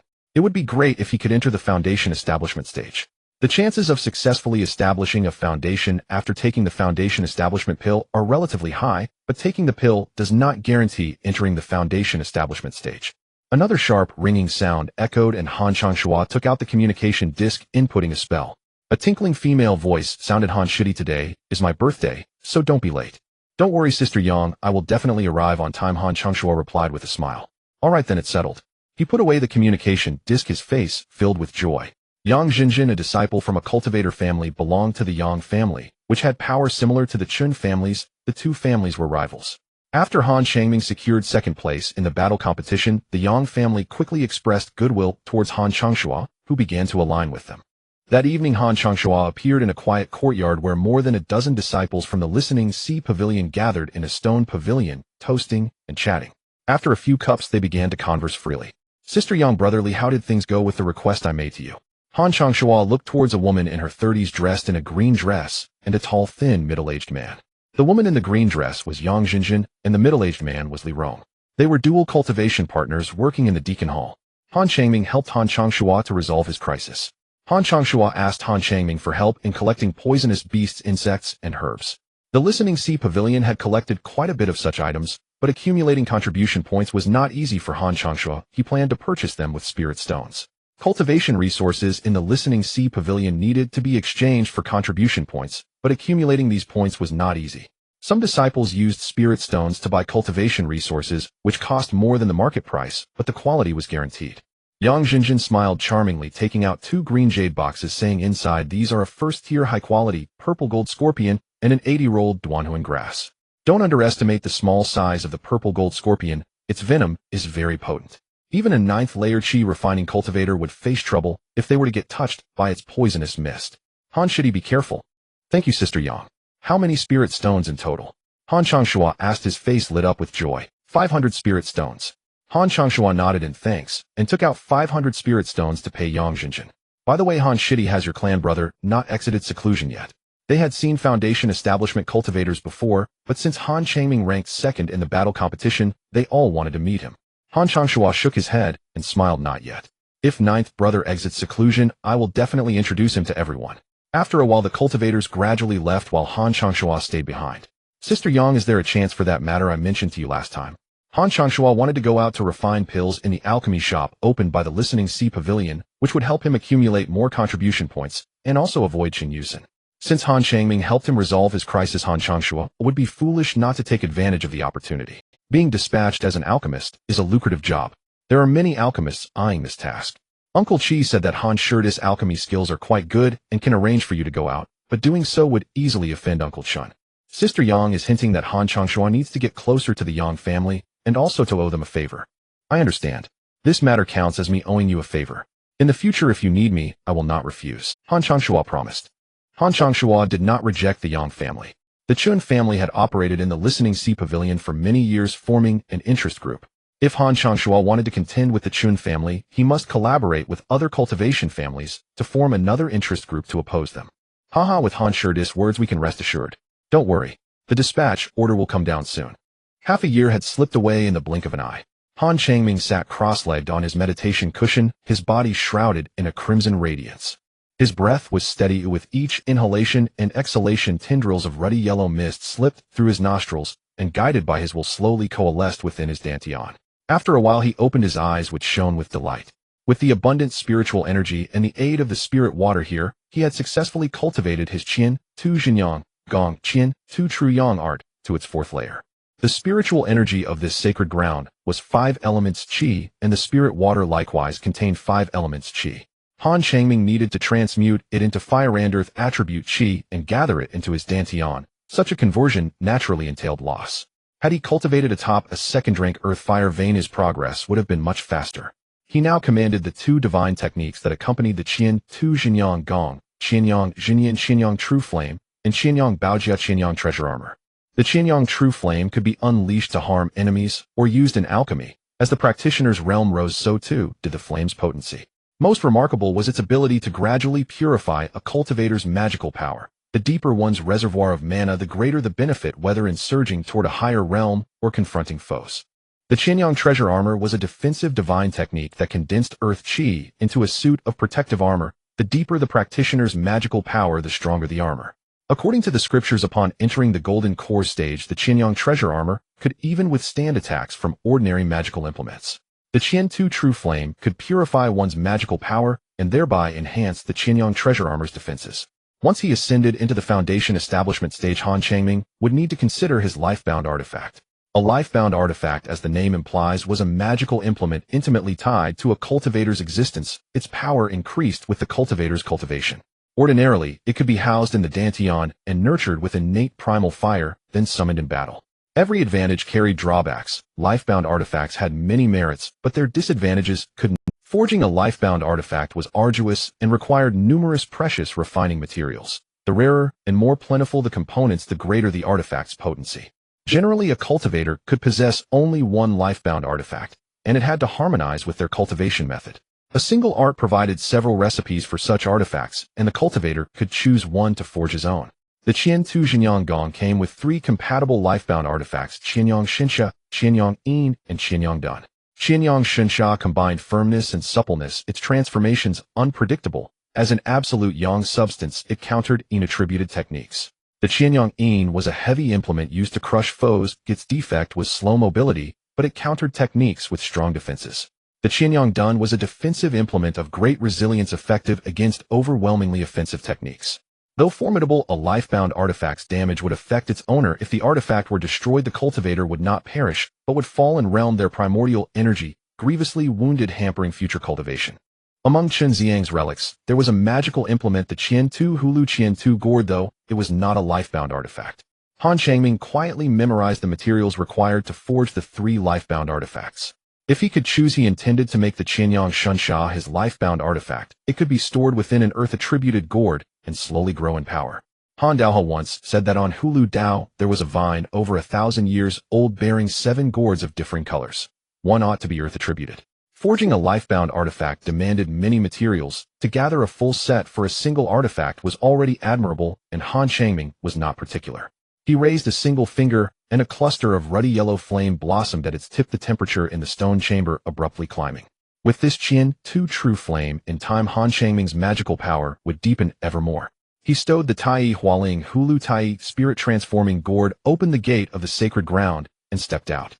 Half an hour later Han Changming arrived at Tinghai Hall, where Lin Yunfei, seeing him, wore an approving expression and offered his congratulations.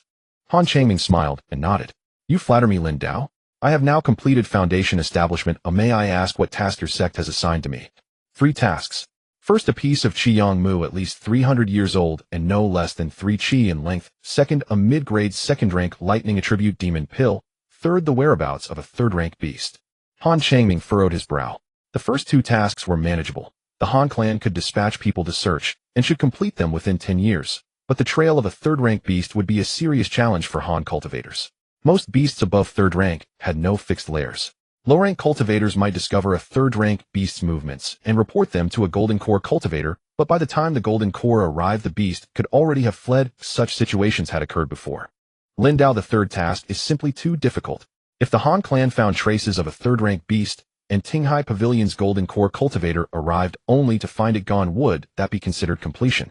Might they thereby incur the Golden Core cultivator's anger?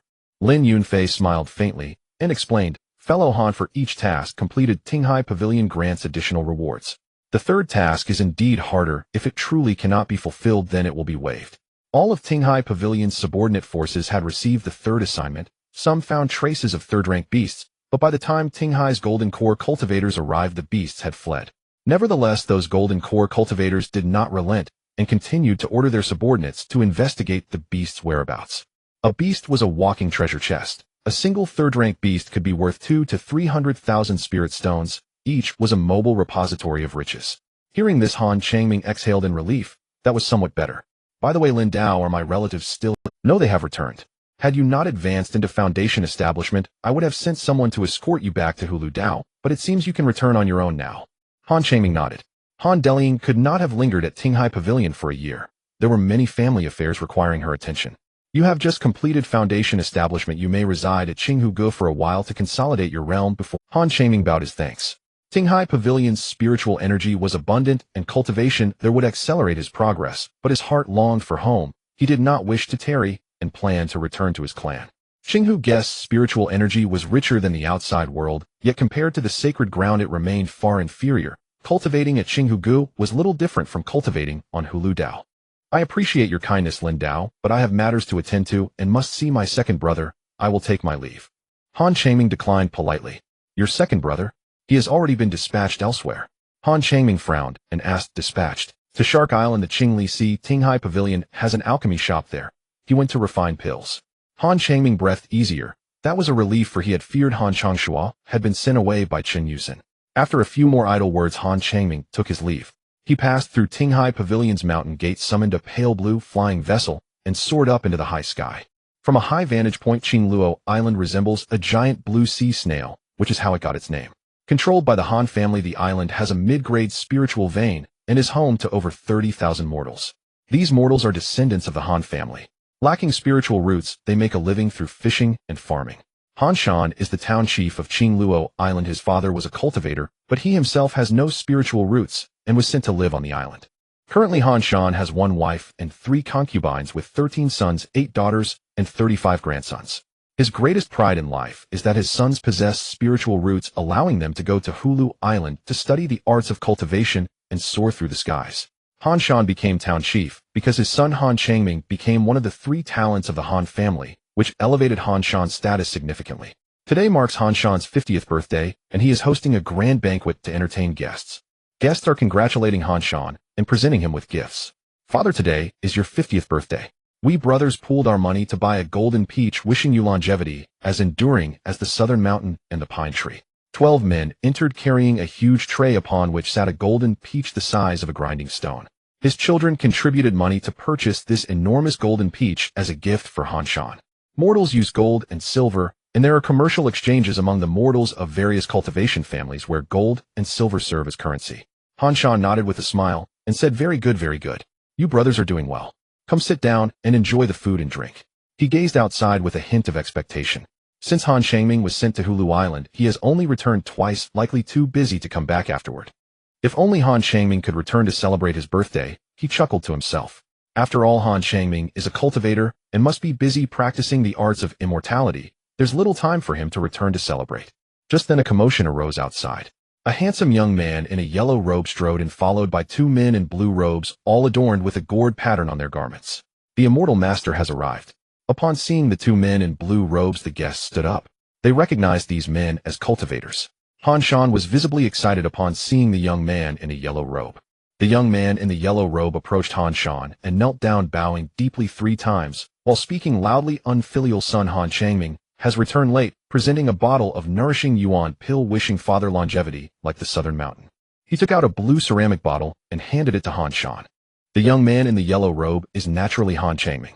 Although he cannot often return to Qingluo Island to visit Han Shan, he has always remembered his father's birthday. This time coinciding with Han Shan's 50th birthday, he hurried back to celebrate.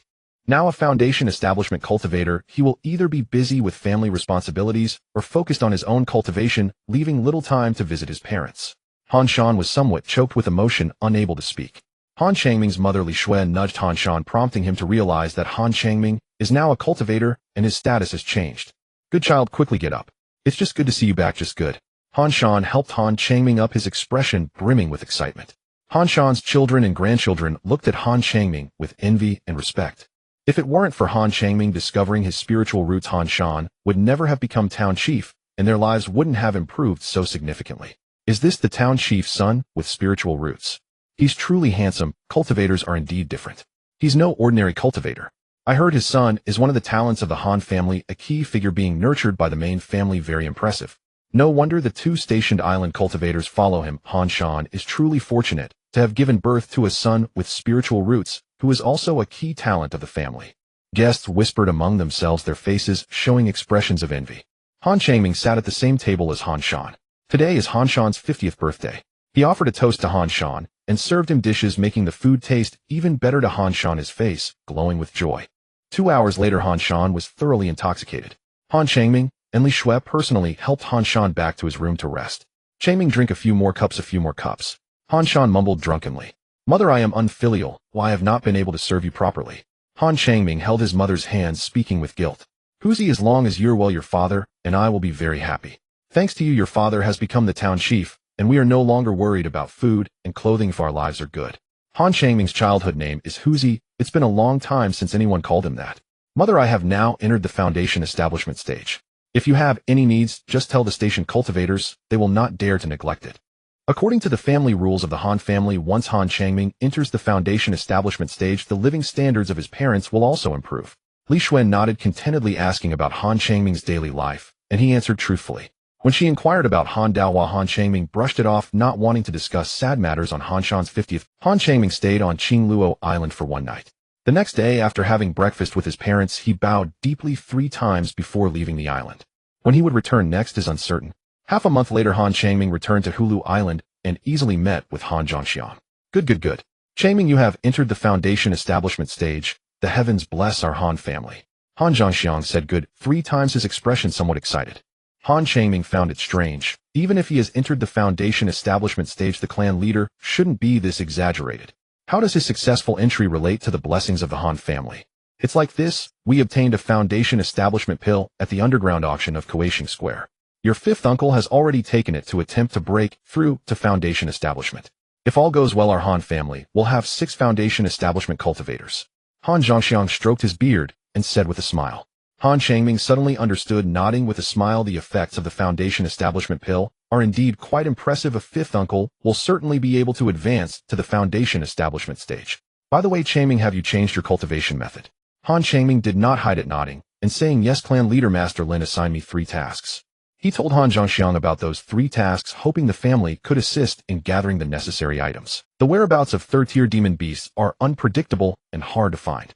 I will instruct the clan members to help you complete these 3 tasks. Now that you have just entered foundation establishment, you should focus on your cultivation. Fortunately, our family has opened a pharmacy in Qingdia Square. You can work there. This way you can learn alchemy, and it won't affect your cultivation. The red algae sea has 5 squares, and Qingbia Square is one of them, established by 4 foundation establishment cultivators. Qingbia Square is located at the junction of the Red Algae Sea and the Qingli Sea, where the resources for demon beasts are relatively rich, though it is quite far from Hulu Island. Qingbia Square is located at the junction of 2 sea areas frequented by practitioners from both realms who bring unique products from their respective regions. The commerce here is thriving, but the practitioners entering and exiting Qingbia Square are a mixed bag representing all types of people. The Han family has rented 2 shops in Qingbia Square, one for elixirs and another for material procurement. The elixir shop primarily sells first-grade elixirs, while the material procurement shop collects various raw materials. The elixir shop employs an alchemist named Han Daochuan, a first-grade upper-tier alchemist. Han Daochuan ranks 10th in the Dao lineage, is at the 8th layer of Qi refinement, and is 62 years old. Even if he consumes a foundation establishment pill, his chances of advancing to the foundation establishment stage are quite low. Generally speaking, the ideal age for foundation establishment is before 40. If not, consuming a foundation establishment pill before 60 still offers a chance to advance. However, beyond 60, the likelihood diminishes significantly. By the way, clan leader, I have already modified my cultivation method. Are there materials available in the clan to refine my life-bound magical item? Han Changming recounted the materials needed for refining 4 types of life-bound magical items. With the clan's support, gathering materials becomes much easier. This is the advantage of having a clan. Life-bound magical items. To be honest, I do not support your cultivation of a life-bound magical item. Refining such an item requires at least 2 pieces of 3rd-grade materials and various 2nd-grade materials, making the costs prohibitively high. Even if you become a 2nd-grade alchemist, affording the expenses for refining a life-bound magical item will be quite difficult. Moreover, the primary issue is that such items must be cultivated with innate true fire. If the time is too short, the power of the item will not be sufficient. Cultivation typically takes several years, and if the life-bound magical item gets damaged, it will affect you personally. If luck runs out and the item is destroyed, you may fall in cultivation rank. Han Zhongxiang spoke earnestly. A single piece of 3rd-grade refining material may cost tens of thousands. The expense for refining a life-bound magical item is at least 50,000 spirit stones. The Han family's annual profit is just over 10,000 spirit stones, and they must also pay 1,000 spirit stones to the Listening Sea Pavilion. The 1,000 spirit stones are merely a routine protection fee. If trouble arises and assistance from the Listening Sea Pavilion is needed, additional costs will be incurred. Of course, this profit refers to pure profit, excluding the salaries of clan members and various expenses. Thank you for your guidance, clan leader. However, I plan to give it a try. If I become a 2nd-grade alchemist, I should be able to bear these costs. Han Changming said seriously. With the assistance of the Tai transformation spirit Gourd and the clan's focused training, his chances of becoming a 2nd-grade alchemist are quite high. Once he becomes a 2nd-grade alchemist, accumulating 50,000 spirit stones will just be a matter of time. Han Changming's determination was unwavering, and Han Zhongxiang did not press further. He said, according to clan rules, you receive an annual salary of 500 spirit stones and 2 pieces of 2nd-grade lower-tier magical items. Also, Changshua has gathered a batch of poisonous herbs for you. He has arranged for them to be sent back and stored in the administrative hall. You can go there to collect them. Yes, clan leader. After leaving Qianhu Mountain, Han Changming visited the administrative hall to collect cultivation resources. He received 500 spirit stones, a 5-hang-size storage bag, a demon binding net, and a spirit binding rope. The demon binding net and spirit binding rope are made from over 100-year-old green iron vine, making them sturdy and difficult to damage even for 2nd-grade mid-tier magical items. Upon returning home, Han Changming went to his grandfather's spirit hall, lighting incense and informing his grandfather of his foundation establishment news. Grandfather, if the opportunity arises, I will certainly slay Chen Yuanhua to avenge you. Han Changming bowed 3 times before the spirit tablet of Han Daohua, speaking earnestly, his eyes filled with murderous intent. Exiting the spirit hall, Han Changming entered a stone chamber and released the purple crystal flying scorpion. As soon as it left the spirit beast bag, it immediately circled around Han Changming, emitting a series of strange hissing sounds. Han Changming took out a green jade box and opened it. A scorpion the size of a watermelon flew out. The scorpion was entirely golden with a series of purple spiritual patterns on its surface, and it had wings on its back. This is a 1st-grade upper-tier purple gold scorpion, smaller than the purple crystal flying scorpion, but of a higher grade. The moment the purple gold scorpion appeared, it immediately released a cloud of purple poisonous mist towards Han Changming. Han Changming was already prepared. He raised his hand, and a water wall talisman flew out, transforming into a blue water wall, several zhang high, blocking in front of him. The purple poisonous mist struck the blue water wall instantly, creating a plume of green smoke and a hiss sound. The purple gold scorpion flapped its wings and flew high, attempting to bypass the water wall to attack Han Changming. A strange hissing sound echoed, and the purple gold scorpion immediately halted. A large expanse of reddish-yellow flames descended from the sky, striking the purple gold scorpion. The astonishing heat caused the purple gold scorpion to emit a series of strange hissing sounds, and its wings were quickly burned away, causing it to fall from the sky. The Qianyang true flame is not something a first-grade upper-tier insect can withstand. Han Changming had just advanced to the foundation establishment stage, and the power of the Qianyang true flame was still not very great, not something a first-grade upper-tier insect could endure. The purple gold scorpion emitted a series of hissing sounds, thrashing about wildly, while the purple crystal flying scorpion appeared somewhat excited, circling around the purple gold scorpion. The purple gold scorpion emitted a series of hissing sounds, thrashing about wildly, while the purple crystal flying scorpion appeared somewhat excited. The purple crystal flying scorpion rushed forward, its tail hooked, swaying, transforming into a large purple shadow that pierced through the head of the purple gold scorpion. It grabbed the purple gold scorpion's corpse with its pincers and tore it apart, beginning to devour it. In just a few moments, it devoured the corpse of the purple gold scorpion, emitting an excited series of hissing sounds. Han Changming took out several black herbs and threw them on the ground, which the purple crystal flying scorpion quickly consumed. After finishing a few nearly 100-year-old poisonous herbs, the purple crystal flying scorpion became somewhat drowsy, and Han Changming returned it to the spirit beast bag. He sat cross-legged and began to cultivate, running the fourth layer of the Qian Earth True Yang skill. Before long, a large expanse of reddish-yellow mist filled the room, and strands of reddish-yellow mist entered his body through his mouth and nose. The reddish-yellow mist was guided by Han Changming to his dantian, pouring into the reddish-yellow liquid within. 7 days later, as dawn broke, Han Changming left his residence using his flying artifact to head to the administrative hall, where Tenchi refinement practitioners had been waiting for a long time. They followed Han Changming to Qingbia Square to guard the shops or gather information. Han Changming did not waste words and directly summoned a blue small boat, which instantly enlarged, bearing the inscription Fei Hai on its body. After advancing to the foundation establishment stage, the Qing Foam Gourd, a first-grade flying artifact, became less useful. The Fei Hai boat is a second-grade lower-tier flying artifact, a relic of Chen Ziang.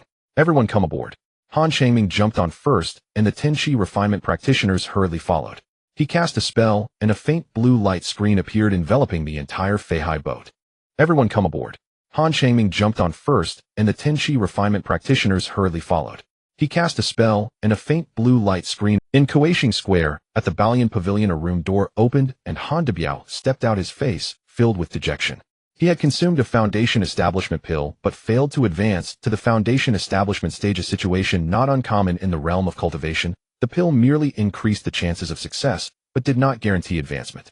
According to clan rules, if he did not advance to the foundation establishment stage, the next time a foundation establishment pill was obtained, it would have to be given to Han Changming. He sighed lightly and headed downstairs. Han Delying was talking to a clan member. Upon seeing Han Debiao, they ceased their conversation. "Fifth brother, you have emerged from seclusion." Han Delying greeted him with a smile. Han Debiao had not advanced to the foundation establishment stage, and it was a difficult matter for him. Han Delying avoided bringing it up. Han Debiao forced a self-deprecating smile and said, "I failed to advance to the foundation establishment stage. Oh, what a waste. By the way, do you have any news about Changming? Has he emerged from seclusion?" Changming has emerged and successfully advanced to the foundation establishment stage. The clan leader has sent him to Qingbia Square, where we have opened a pharmacy. Changming has established his foundation. That's wonderful. Han Debiao let out a sigh of relief and smiled. Han Changming's advancement to the foundation establishment stage was beneficial to the family, which eased Han Debiao's self-reproach. Even so, if another foundation establishment pill were obtained, it would also be given to Han Changming, one of the 3 talents of the Han family. She was not young anymore, and it was not easy for the family to obtain a foundation establishment pill. It could not be given entirely to Han Debiao unless he accomplished something significant. "Seventh sister, I plan to make a trip to Qian Poison Island. I will leave the Balian Pavilion in your care." "What? Fifth brother, you want to go to Qian Poison Island? That place is extremely dangerous. Even foundation establishment cultivators risk falling there. You are only at the 9th layer of Qi refinement," Han Delying said with a frown. Qian Poison Island is a perilous location in the Hongzhou Sea, teeming with poisonous insects and shrouded in miasma year-round. Foundation establishment cultivators who come into contact with the miasma will encounter trouble. The island is home to many rare spiritual herbs not found elsewhere, attracting numerous cultivators to hunt demons and seek treasures.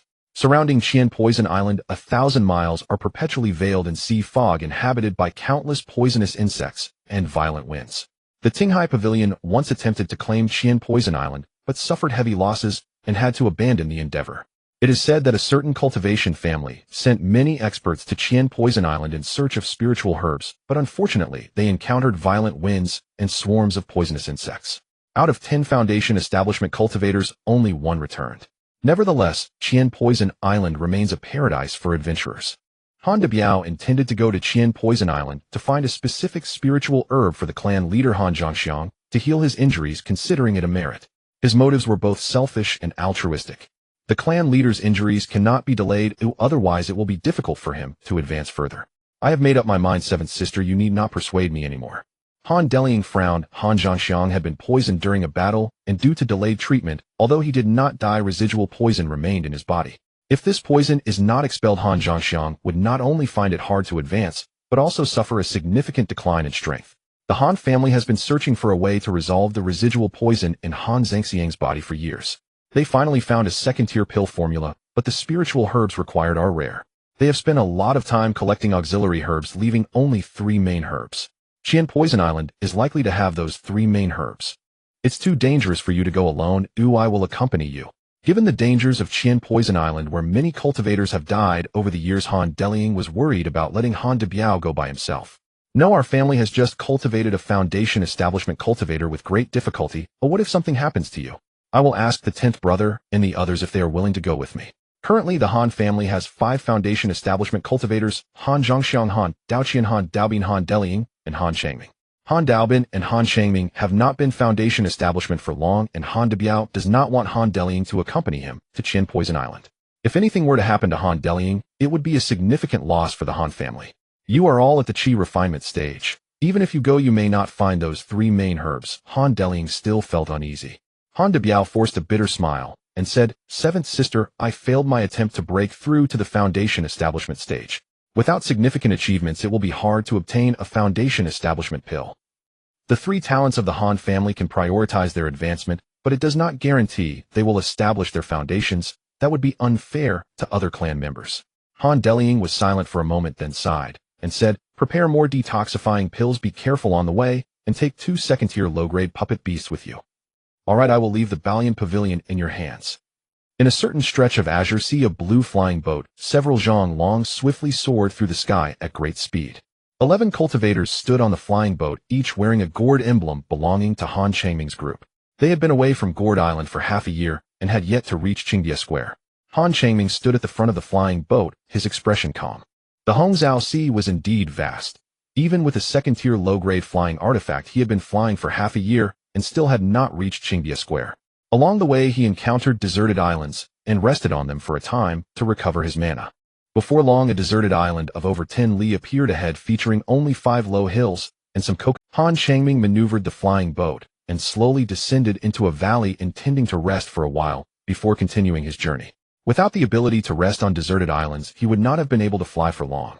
He stored the flying boat and instructed, "Do not wander off. I'll rest here for a while, and we will set off again in half an hour." After saying this, he walked toward a nearby cave. The 10 clan members at the Qi refinement stage naturally had no objections and obediently agreed. The cave was not large. Han Changming took out a gathering spirit stone, absorbing the spiritual energy within it. He operated the cultivation technique of the Qian Tu Zhenyang Gong, converting the spiritual energy into earth and fire attributes to restore his mana. The spiritual energy contained in the gathering spirit stone was quite abundant. If it weren't for the lack of spiritual veins on the deserted island, Han Changming would not have wanted to absorb its energy to restore his mana. Soon a vast expanse of reddish-yellow light emerged around him. As he inhaled and exhaled, the reddish-yellow light flowed through his mouth and nose, surging into his body. Half an hour later, Han Changming emerged from the cave, summoned the flying boat, and carried the 10 clan members. They had not flown far from the deserted island when several streaks of escape light appeared ahead, rapidly flying towards them, with a dozen black dots trailing behind. Han Changming furrowed his brows, formed a seal with his fingers, and halted the flying boat. "Stay alert and be cautious." The 10 members of the Han family took out their artifacts and talismans, bracing for the worst. As it did not concern them, they remained indifferent. If outsiders were attacked, they would not intervene. Before long, a green flying shuttle appeared in Han Changming's line of sight, with 5 chi refinement cultivators standing on it being pursued by a group of massive black vultures at great speed. The clothing of the 5 chi refinement cultivators bore a yellow maple leaf emblem, the mark of Huangfeng Island. The Sun family of Huangfeng Island is a subordinate force of the Han family, with over 50 cultivators, none of whom have reached foundation establishment. They supply 200 spirit stones to the Han family each year in exchange for protection, and the two families are also related by marriage. Senior Han. Senior Han, we are disciples of the Sun family from Huangfeng Island. We humbly request your assistance. A man in his 50s dressed in a blue robe hurriedly called for help upon seeing Han Changming and his group. 18 brother, do you know them? Han Changming did not recognize the Sun family cultivators. If he remembered correctly, Han Changl's mother was a disciple of the Sun family. I do, the one speaking is my 5th uncle Sun Jiadong. As for the others, I don't know them. Han Chonglu did not know many disciples of the Sun family. He would only return to visit when the Sun family matriarch celebrated her birthday, and he happened to recognize the blue-robed elder who called out. Since they were acquaintances, Han Changming naturally would not stand idly by. The ones pursuing the Sun family cultivators were a group of first-tier demon birds, none above the first-tier upper grade. With a lift of his hand, the Qian-Tu gourd flew out from his sleeve, instantly enlarging as a howling sound erupted. Countless red sands shot forth, transforming into hundreds of red arrows which shot towards the black vultures. A series of piercing screams rang out as several black vultures were pierced by the red arrows plummeting from the sky. However, the first-tier upper-grade black vulture managed to evade just in time. 2 beams of blue light shot forth. The black vulture flapped its wings, releasing a wide array of gray wind blades that blocked one of the blue lights. However, a large blue net, filled with hooks, descended from above, ensnaring the first-tier upper-grade black vulture. The sharp hooks caught its body, causing it to struggle violently and lose a significant number of feathers, yet it could not break free. Dozens of red arrows flew in, piercing through the body of the black vulture, with 2 of them striking through it. The cultivators of the Han family either summoned puppets, manipulated magical tools, or unleashed talismans. Most of them had experience hunting demon beasts. The leader of the black vultures was slain by Han Changming. Without a leader to command them, the black vultures fought individually and were taken down one by one by the Han family cultivators.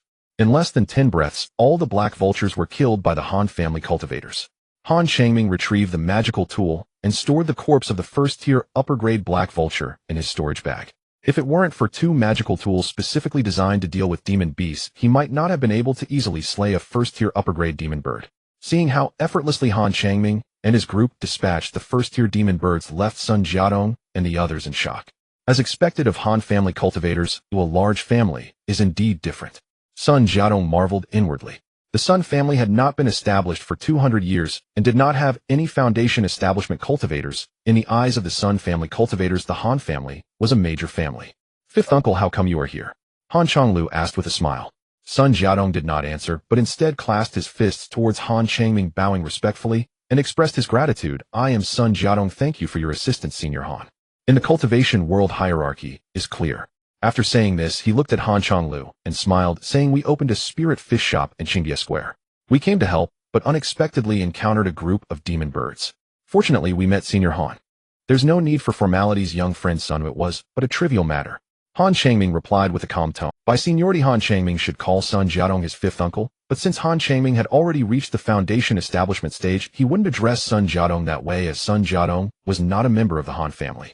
Sun Jiadong understood this and did not dare to make Han Changming address him according to seniority. Senior Han, if you are going to Qingbia Square, could you take us along? Sun Jiadong's gaze held a hint of expectation. He encountered Han family cultivators at Qingbia Square. Han Changming was very likely headed there. If he could travel with Han Changming, it would be safer. Your Sun family excels in breeding spirit fish. Do you have any spirit fish on you? Tell me too. The crocodile turtle beast was already a first-tier upper-grade beast and had a large appetite. Sun Jiadong hesitated for a moment, then forced a smile, saying, Senior Han, you flatter me. If you like, we can gift you 3 first-tier mid-grade chingyil fish. This kind of spirit fish has delicious meat, but we don't have any on us. When we arrive at the square, I will personally select 3 chingyil fish and deliver them to you. He felt a pang of pain in his heart. 3 first-tier mid-grade chingyil fish were worth over 100 spirit stones, serving as gratitude for Han Changming's rescue and the fare for their journey. There's no free lunch in the cultivation world. Only the strong survive, and the weak must know their place. Han Changming did not decline and nodded, saying, you can accompany us on our journey. We are also heading to Qingbia Square, so we'll take you along. Sun Jiadong was overjoyed and expressed his. The 5 members of the Sun family boarded the flying sea vessel. Han Changming made a hand gesture, and the flying sea vessel glowed brightly, soaring into the sky and soon disappearing on the horizon. Qingbia Square is located on Qingbia Island. From above, Qingbia Island resembles a giant green turtle. Qingbia Island is 1,200 miles long and 300 miles wide, covered in a large number of Qingyang trees. The square is located in a wide area at the center of the island. Qingbia Square was established by 4 loose cultivators in the Golden Core stage. Initially, it faced exclusion from the 4 major powers of the Listening Sea Pavilion, but after implementing a series of favorable policies, it has thrived for over 100 years. Now cultivators from both the Red Algae Sea and the Qingcarp Sea come to trade at Qingbia Square. No one is allowed to fight within 100 miles of Qingbia Square. Violators will be severely punished without mercy. A blue light appeared in the sky, rapidly flying towards Qingbia Square. As it neared within 5 miles of the square, its speed slowed. As the spiritual light dissipated, a blue flying vessel was revealed with Han Changming and the others standing inside. Finally arrived, is this Qingbia Square? Han Changlu said excitedly. This was his first time traveling far, and he was filled with curiosity upon seeing the massive Qingbia Island. Han Changming made a hand gesture, and the flying sea vessel slowly approached Qingbia Square at a leisurely pace. A quarter of an hour later, they found themselves on a wide and bustling street with crowds flowing like water carriages and horses everywhere, and constant shouting, creating a lively atmosphere. Senior Han, I will personally deliver the spirit fish to the spirit pill hall later. Han Changming nodded, and led Han Changlu and the others towards the street. The shops in Qingbia Square are arranged in a square layout, with the spirit pill hall established by the Han family located in the eastern section of the square. Han Changlu was very curious about everything he saw resembling Han Changming when he first arrived at Kuaishing Square. Han Changming frowned slightly and suddenly slowed his pace. Following his gaze, he saw the sisters Yi Shui and Yi Xian purchasing items in a grocery store, accompanied by a young man in a blue shirt. Han Changming paid no heed and continued walking forward. A quarter of an hour later, they arrived at the entrance of a small shop with the plaque displaying the 3 silver characters Lingdan Tang. The store was not large, with shelves displaying several porcelain vials and low-level spiritual herbs. An old man in a green robe in his 70s sat behind the counter, engrossed in an ancient book. The store had no customers, making it rather quiet. This was not surprising. Han Changming had seen 3 alchemy shops on his way, indicating the fierce competition among them in this street. Lingdan Tang only had Han Dekhun as its alchemist, and he was simply overwhelmed with work. Han Daozhen was busy refining pills on Hulu Island. He needed to meet the demands of the family members in the qi refining stage, while Han Dechun's pills were sold externally. However, being a newly opened shop, there were not many customers, so they could only offer some discounts to attract patrons. Second uncle, where's Uncle 10? Han Changming gently tapped the table and asked the old man in the green robe. Han Dekhun, ranked second among the De clan, was a 5-spirit root with poor aptitude, and he had only reached the 2nd level of qi refining so far. 5-spirit root was recognized as the worst aptitude in the cultivation world, almost ensuring that one would not advance to the foundation establishment stage. Han Dekhun was self-aware and started working early. At 18, under the arrangement of his elders, he married a member of a cultivation family. The couple respected each other and supported one another. Not striving for himself, but for his descendants, Han Dekhun placed his hopes on his offspring. He had a total of 35 children, 3 of whom possessed spiritual roots, with Han Changjiong being the most promising. Han Dekhun lived frugally, and most of the resources his wife and he received each year were spent on Han Changjiong. Han Changjiong also performed well, becoming a talisman maker nurtured by the family, and he had already cultivated to the 8th level of qi refining. It's Changming. You've advanced to the foundation establishment stage. Uncle 11 would be so pleased if he knew. I wonder if Changjiong has the fortune to reach the foundation establishment stage as well. Han Dekhun smiled as he sensed the powerful aura emanating from Han Changming. Seeing Han Changming entering the foundation establishment stage, Han Dekhun increasingly hoped that Han Changjiong could also reach that level. 7th brother is quite skilled in talisman making and will definitely reach the foundation establishment stage. By the way, second uncle, where's Uncle 10? Uncle 10 is in the backyard refining pills. By the way, the clan leader mentioned increasing the number of alchemists sent over. Have a few arrived. What kind of pills can they refine? Han Dekhun inquired. He was responsible for managing the business of Lingdan Tang, and the better the business did, the more salary he received each month. He had 3 children with spiritual roots. Han Changjiong could already support himself, but the other 2 had poorer aptitudes and lacked skills. They frequently asked Han Dekhun for cultivation resources, and Han Dekhun wished he could split 1 spirit stone into 10 to spend. Both my 18th brother and I are alchemists, and we can refine mid-grade 1st-tier pills. Let's go find Uncle 10 first. Lingdan Tang had a small courtyard attached with a shabby wooden house inside, its door tightly shut. As soon as Han Changming arrived at the backyard, the door opened, and an old man in a red robe over 80 years old stepped out. The old man in red had a ruddy complexion, a tuft of goat beard, and small eyes. "Oh, it's Changming and Chonglu. What brings you here?" Changming has advanced to the foundation establishment stage. Han Changming nodded with a smile and said, "Grandson was fortunate to enter the foundation establishment stage." He briefly mentioned his experience of advancing to the foundation establishment stage and also mentioned that Han Zhangxiang had dispatched them to Qingbiafang Market. Han Daochun sighed softly and detailed the situation of Lingdan Tang. Lingdan Tang was a newly opened alchemy shop with few customers. They introduced some promotional policies such as giving away a pill when purchasing 2 vials of qi refining pills, but the effect was minimal as other alchemy shops also had discount activities and Lingdan Tang couldn't compete. "Don't worry, Uncle Ten. Things will get better. My 18th brother and I will be responsible for refining mid-grade first-tier pills, and you will handle the refining of upper-grade first-tier pills. This way your burden will be lighter too." Han Changming's tone was filled with confidence. Using the Tai transformation gourd to create spiritual water for refining pills, the quality of the pills would be quite good. He was confident in making Lingdan Tang thrive. "Uncle Tin, do you know the prices of first-tier pills at other alchemy shops?" Han Changming needed to set new policies based on the prices of first-tier pills sold by other shops. Han Daochun nodded, took out a thick blue booklet, and handed it to Han Changming, saying, "This is a price list of the pills sold by other alchemy shops in Qingbiafang Market. The prices fluctuate a bit, but not too much, and it can serve as a reference.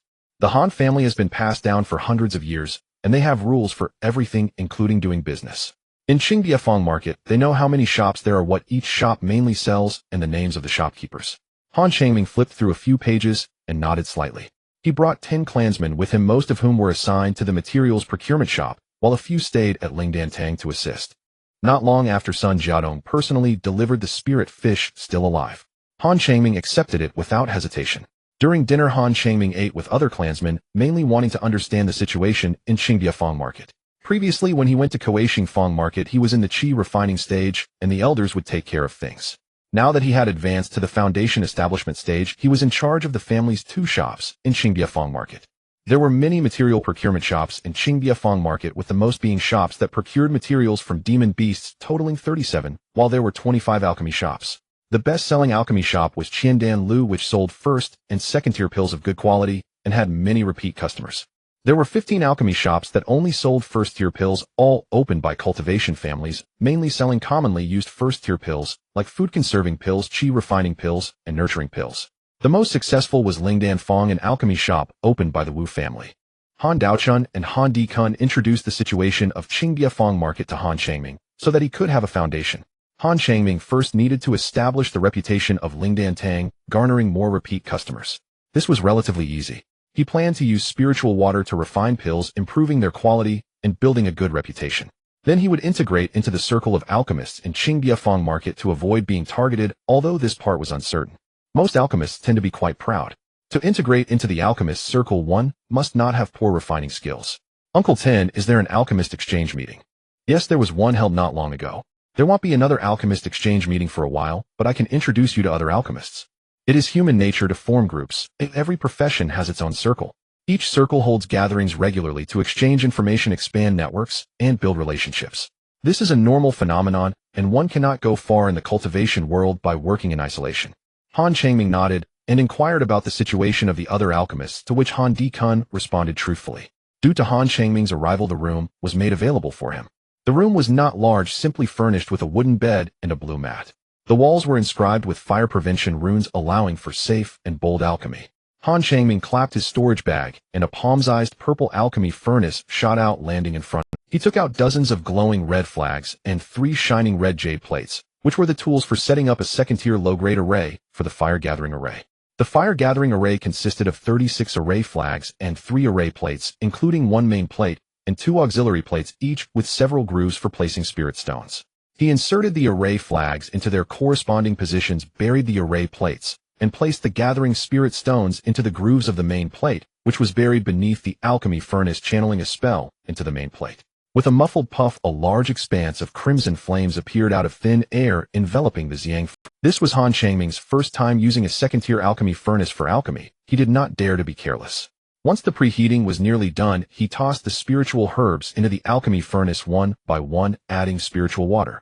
In fact, using the Qianyuan True Flame would yield better results, but Han Changming was not yet accustomed to using the second-tier Zhang furnace for pill refinement. He planned to use the array for alchemy first, and once familiar with the Zhang furnace switched to using the Qianyuan True Flame. The flames produced by the fire-gathering array had a high and stable temperature. After a quarter of an hour, a rich medicinal fragrance wafted out from the Zhang furnace, and Han Changming channeled a spell into the main plate to extinguish the flames. He opened the lid of the alchemy furnace and looked inside, where he saw 12 pale blue pills. He picked up 2 pills, examined them carefully, and placed them in his mouth. The pills melted instantly upon entering his mouth, transforming into a pure stream of spiritual energy that spread throughout his body. He quickly sat cross-legged and began to refine this surge of spiritual energy. Han Changming nodded in satisfaction. The effects of the fire-gathering array exceeded his expectations, and he wondered how the Qianyuan True Flame would perform. 3 days soon passed. On that evening, Han Changming stepped out of the room, a faint smile gracing his face. The efficiency of alchemy with the array was high. The gathering spirit stones could provide magical power, allowing him to observe the conditions of the herbs in the alchemy furnace with his divine sense, doubling the alchemy efficiency. If Han Changming were to use the Qianyuan True Flame for alchemy, the efficiency would not be this high. In addition to alchemy, Han Changming also crafted a batch of first-tier talismans. The spiritual water produced from the Tai transforming spirit gourd provided bonuses for both talisman making and alchemy, resulting in higher quality talismans and pills. Han Changming went outside where Han Di-kun was talking to Han Daochan. Changming, I have invited several alchemists to Qingzhou Pavilion for tea and conversation. If you have nothing else to do, come along, Han Daochan said with a smile.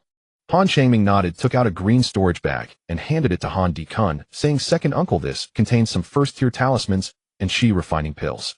I plan to launch a new promotion: 1 bottle of qi refining pills for 30 spirit stones buy 2 bottles, and receive a soil wall talisman for free buy 10 bottles, and receive a linking fireball talisman for free first come first served.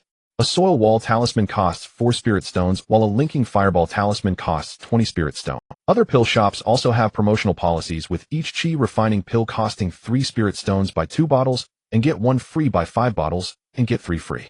Of course, this is just a policy to attract customers for smaller shops, while performing pill shops do not need such strategies. Shaming this promotion is too generous." Han Di-kun frowned and said. The discounts offered by Han Changming were greater than those of other shops. "It's alright, this is just the beginning. Once business gets better, we can introduce new promotions. Right now our sales are poor, we need to increase our volume first."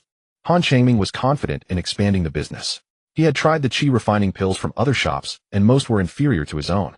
By adopting a strategy of low prices for high sales, he planned to build a loyal customer base before changing the policy. "Let me see the qi refining pills you made," Changming Han Daochan ordered. Han Di-kun quickly took out a porcelain bottle and poured out several blue pills. Han Daochan examined them closely and found their color and shape to be excellent. He swallowed 1 qi refining pill, his eyes lighting up. "Changming, your qi refining pills are quite good, better than most available on the market."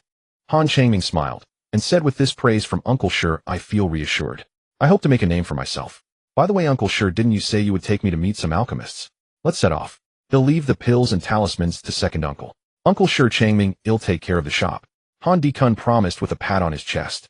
With the high quality of the pills, he wasn't worried about not being able to sell them. Qingzhou Pavilion was the largest tea house in Qingbia Square, attracting many cultivators for tea and conversation. In a private room on the 3rd floor, 3 men and 1 woman were chatting. "Qiandayo, how is business at your Qingdian Hall? The market has been bad lately. We only sell 10 bottles of pills a day." An elderly man in a red robe looked at a white-robed elder with white hair and asked. The white-robed elder shook his head and said, "10 bottles. Lin Daoyo, you should be content. We can't even sell 8 bottles a day. The customers have all been snatched away by Qiandian Tower. I think we should unite and standardize our prices. We shouldn't undercut each other. We are all running small businesses. It's not easy. Small pill shops cannot compete with large ones, so they can only lower prices or offer promotions to attract Qiandayo. While that is true, the pills we sell are not as good as those from Qiandian Tower. If our prices are similar, why would customers buy from us instead of Qiandian Tower?" A beautiful woman in a blue dress in her 30s frowned. Qiandian Tower's pills had the best quality, while most pills from other shops were inferior. To survive, they had to lower their prices. After all, casual cultivators are not fools. Madam Song, lowering prices is inevitable, but we should unite to standardize our prices and not undercut the customers. Otherwise, today you lower the price by 1 spirit stone, and tomorrow I lower it by 2. It's tough for everyone. Why make it harder for our peers?" The white-robed elder sighed. Suddenly there was a knock on the door from outside, and a man's voice rang out, "Lin Daoyo, Qian Daoyo, we have arrived." Han Daoyo, we are all old acquaintances, come in. No need to stand on ceremony, the redrobed elders said with a smile. The door opened and Han Daochun and Han Changming walked in. Lin Daoyo, Qian Daoyo, this is my nephew Han Changming, Han Daochun introduced, pointing at Han Changming. Upon seeing Han Changming, the cultivators present stood up and respectfully said, greetings, Senior Han. In the world of cultivation, strength reigns supreme. Although Han Changming is younger than them, his cultivation level commands respect. It is not surprising that cultivators learn a skill after advancing to the foundation establishment stage. Everyone, please don't stand on ceremony. Today there is no distinction between seniors and juniors. Let's sit down together and discuss the art of alchemy. Han Changming waved his hand, wearing a pleasant expression. Others dared not sit down immediately, and only after Han Changming repeated himself several times did they cautiously take their seats, half their bottoms resting on the chairs, looking tense, fearful of offending him. By the way, what were you discussing just now? Han Changming asked with a slight smile. We were talking about the matter of medicinal pills. Qingshan Hall's Qian Linyu hopes we can unite to standardize the prices of the pills and avoid price wars.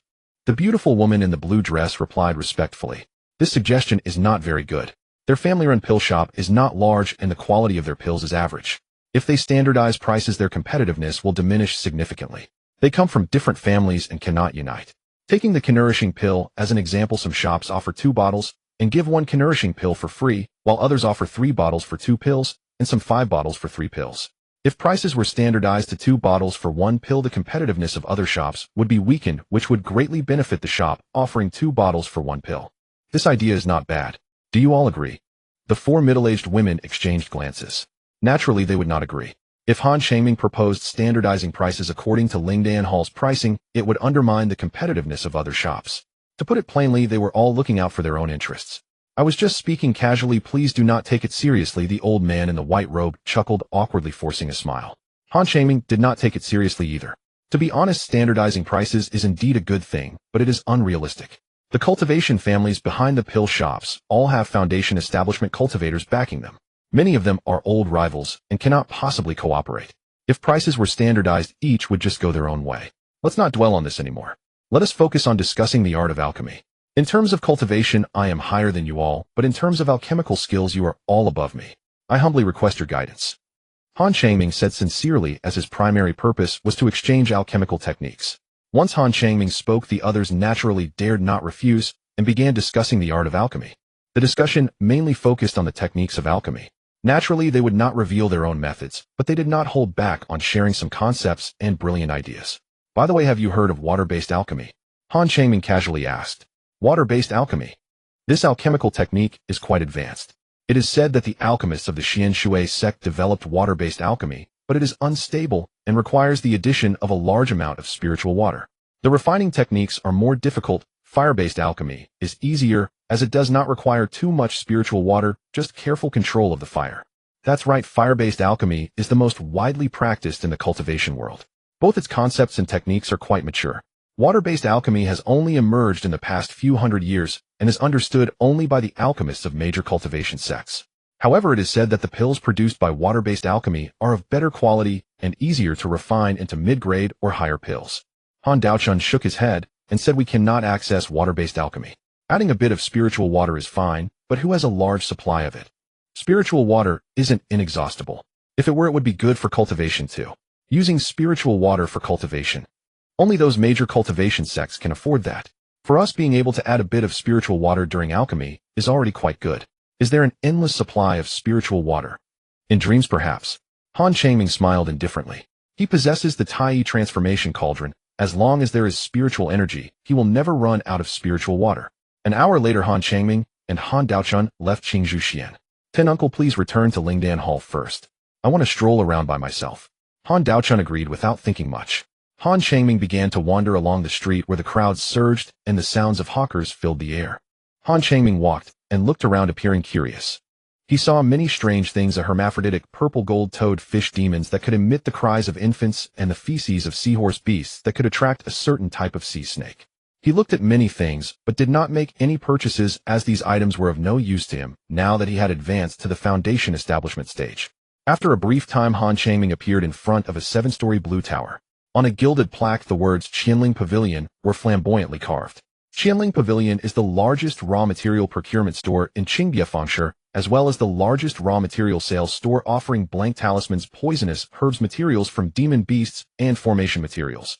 All of good quality, but the prices are naturally not low as you get what you pay for. The lobby was spacious and bright with a dozen attendants in uniform blue shirts standing respectfully at the entrance, their faces adorned with broad smiles. Behind the counter made of golden pear wood there were tall shelves displaying various raw materials. Dozens of cultivators were selecting products, and each cultivator had an attendant beside them introducing the items. As soon as Han Changming entered, a blue-shirted attendant quickly approached and respectfully said, "Welcome to our store, senior. How may I assist you? I would like to buy some spiritual herbs. The spiritual herbs are on the 3rd floor. Please, senior, follow me upstairs." The blue-shirted attendant gestured for Han Changming to go ahead. Han Changming did not stand on ceremony and strode towards the stairs. The 2nd floor mainly sold and purchased materials from demon beasts, with most customers being at the chi refinement stage. The 3rd floor was arranged more elegantly. Before he even reached the top of the stairs, a strong medicinal fragrance wafted into Han Changming's nose. "Do you have any toxic spiritual herbs or alchemical materials? The age cannot be too low." Han Changming approached a counter and asked the attendant behind it. "Yes, we have heartbreak flowers, purple ghost grass, golden stamen, jade changhong, and the poison sacks of 5-colored spirit snakes. The ages of these toxic herbs are not high, mostly under 100 years. Han Changming nodded and instructed, "No problem, I want 10 of each toxic herb and 10 poison sacks." "Yes, we have heartbreak flowers, purple ghost grass, golden stamen, jade changhong, and the poison sacks of 5-colored spirit snakes. The ages of these Please wait a moment, senior. I will be right back," the attendant said and turned to leave. "These 5 stalks of 7-star flowers are nearly 100 years old. The price you offered is too low." A somewhat familiar female voice reached Han Changming's ears. He turned to see Yi Shui and her sister Yi X. Yi Shui seemed to notice something and turned to look at Han Changming, but Han Changming remained unfazed and naturally shifted his gaze back. Yi Xian and Yi Shui often went out to hunt demon beasts, so they surely needed pills. Perhaps he could have them help open up some sales channels, but he had to be cautious and not let them discover his true identity. "Senior, here are the items you requested. The total is 1,300 spirit stones." After Han Changming checked and confirmed everything was in order, he paid promptly and left with the items. After leaving the Qianling Pavilion, Han Changming did not rush to leave, but instead lingered nearby. After a while, Yi Xian and Yi Shui came out. They did not notice Han Changming's presence and continued. After a cup of tea's time, Yi Xian and Yi Shui entered the Yueka Inn. Han Changming remembered the name of the inn and turned to leave. Back at his place, Han Changming released the amethyst flying scorpion and fed it 5 poisonous herbs. After consuming the 5 poisonous herbs, the amethyst flying scorpion emitted excited hissing sounds, seemingly unsatisfied, circling around Han Changming. Han Changming chuckled and said, "After eating so many poisonous herbs, you still haven't advanced to the 1st tier, truly a rare spirit insect from the heavenly and earthly insect rankings. It is indeed not easy to cultivate. If I weren't knowledgeable in talisman crafting and alchemy, you would have really drained my resources." The amethyst flying scorpion flapped its wings and took flight, spinning around the room before landing in front of Han Changming. Han Changming took out another 5 poisonous herbs, and after the amethyst flying scorpion ate them, it finally appeared satisfied. He stored the amethyst flying scorpion back in the spirit beast bag, took out his talisman making tools, and began crafting talismans. Early the next morning, Han Changming left the Lingdan Hall and began to wander along the street. The sky was just brightening, and there were not many pedestrians on the street. After a cup of tea's time, Han Changming entered a tea house, ordered a private room, and requested a plate of pastries and a pot of spiritual tea. As time passed, more pedestrians filled the streets, and the bustling crowd created a lively atmosphere. A sound of bones cracking came from within Han Changming's body. His features blurred, transforming into Hu Bin, and he walked out to sit at a table near the street. The tea house was not far from the Yueka Inn, and Han Changming could see the entrance to it. After a considerable amount of time, the sisters, Yi Xian and Yi Shui, still had not appeared. Han Changming was patient, sipping tea while keeping his gaze fixed on the entrance of the Yueka Inn. Suddenly, 2 graceful figures appeared within his view. It was Yi Xian and Yi Shui. They walked towards the tea house where Han Changming was seated, and he felt a secret delight, maintaining a calm demeanor. As he knew, cultivators who went out to hunt demonic beasts often liked to gather in tea houses to chat, exchange information, and gather intelligence. Han Changming finished his cup of tea and stood up to leave. As he descended the stairs, he happened to encounter Yi Xian and Yi Shui. "Oh, who dao you?" "Yi Xianzi." Both sides spoke in unison, and Han Changming utilized the concealment technique, lowering his presence to that of the Qi refinement stage, which could not be seen through by practitioners of the same level, especially those at the Qi refinement stage. Yi Xian was already at the 9th level of Qi refinement, while Yi Shui was at the 8th level. "What a coincidence! Who dao you are here too?" Since we meet again, shall we chat together? Exin said with a smile, her tone sincere. Since Hubin went missing, their cost for purchasing talismans had increased significantly. If they could buy talismans from Hubin, they could save a sum of spirit stones. Life as a loose cultivator was not easy, though every bit saved counted. Han Changming showed a troubled expression, pondering for a moment before saying, I have a little matter to attend to now. How about this? Let's meet at the Chin's Noodle House in an hour, shall we? The Chin's Noodle House was not far from the Lingdan Hall. Yi Xian and Yi Shui had just returned from hunting demonic beasts to sell spirit herbs to the Qianling Pavilion, so they must have a good amount of spirit stones on hand, and would certainly buy cultivation resources, with elixirs being essential. Sure, no problem, Yi Xian readily agreed. Han Changming nodded and left the building. He wandered around the street for a while before arriving at the street where the Lingdan Hall was located. Buy 2 bottles of gathering chi pills and receive a fireball talisman for free. Don't miss out as you pass by. Other first-tier elixirs are also on discount. Come and have a look. A disciple from the Han family shouted loudly at the entrance of the Lingdan Hall. Each gathering chi pill costs 5 spirit stones, with 10 pills in a bottle. Gathering chi pills are suitable for cultivators at the 6th level of chi refinement and above, as they can speed up the cultivation process. Han Changming nodded, secretly casually passing by the entrance of the Lingdan Hall. After a while, Yi Xian and Yi Shui appeared on this street. Upon hearing the shout from the Han family disciple, they exchanged glances and walked into the Lingdan Hall. What elixirs do you ladies wish to purchase? The more you buy, the greater the discount, Han Dekun said enthusiastically. The gathering chi pills crafted by Han Changming were of pretty good quality, but it would take some time to open up the market. Han Changming had no interest in hunting monsters with a group of chi refinement practitioners, so he directly The Qingyu noodles truly lived up to the reputation of the Chun family noodle shop, boasting a delightful flavor. Daoist, who do you still have any first-level talismans on you? We would like to buy some from you. Han Changming took out a green storage bag and handed it to Yi Xian. After they carefully counted the contents, they nodded to each other. Daoist, who is it still the same price as before? Of course, but the quantity is a bit large. Do you have enough spirit stones? If not, you can use items as collateral. The talismans in the storage bag were worth over 2,000 spirit stones. Even if Yi Shui and Yi Xian could afford them, they wouldn't have many spirit stones left, which meant they would have to go to the spirit pill hall to buy talismans, unless the pills there were problematic. We really don't have that many spirit stones. Let's use spirit herbs as collateral. We happen to have several 50-year-old water lotus herbs, which are the favorite of poisonous insects. Han Changming nodded in agreement to the transaction. Yi Shui took out over 1,500 spirit stones and a batch of blue herbs.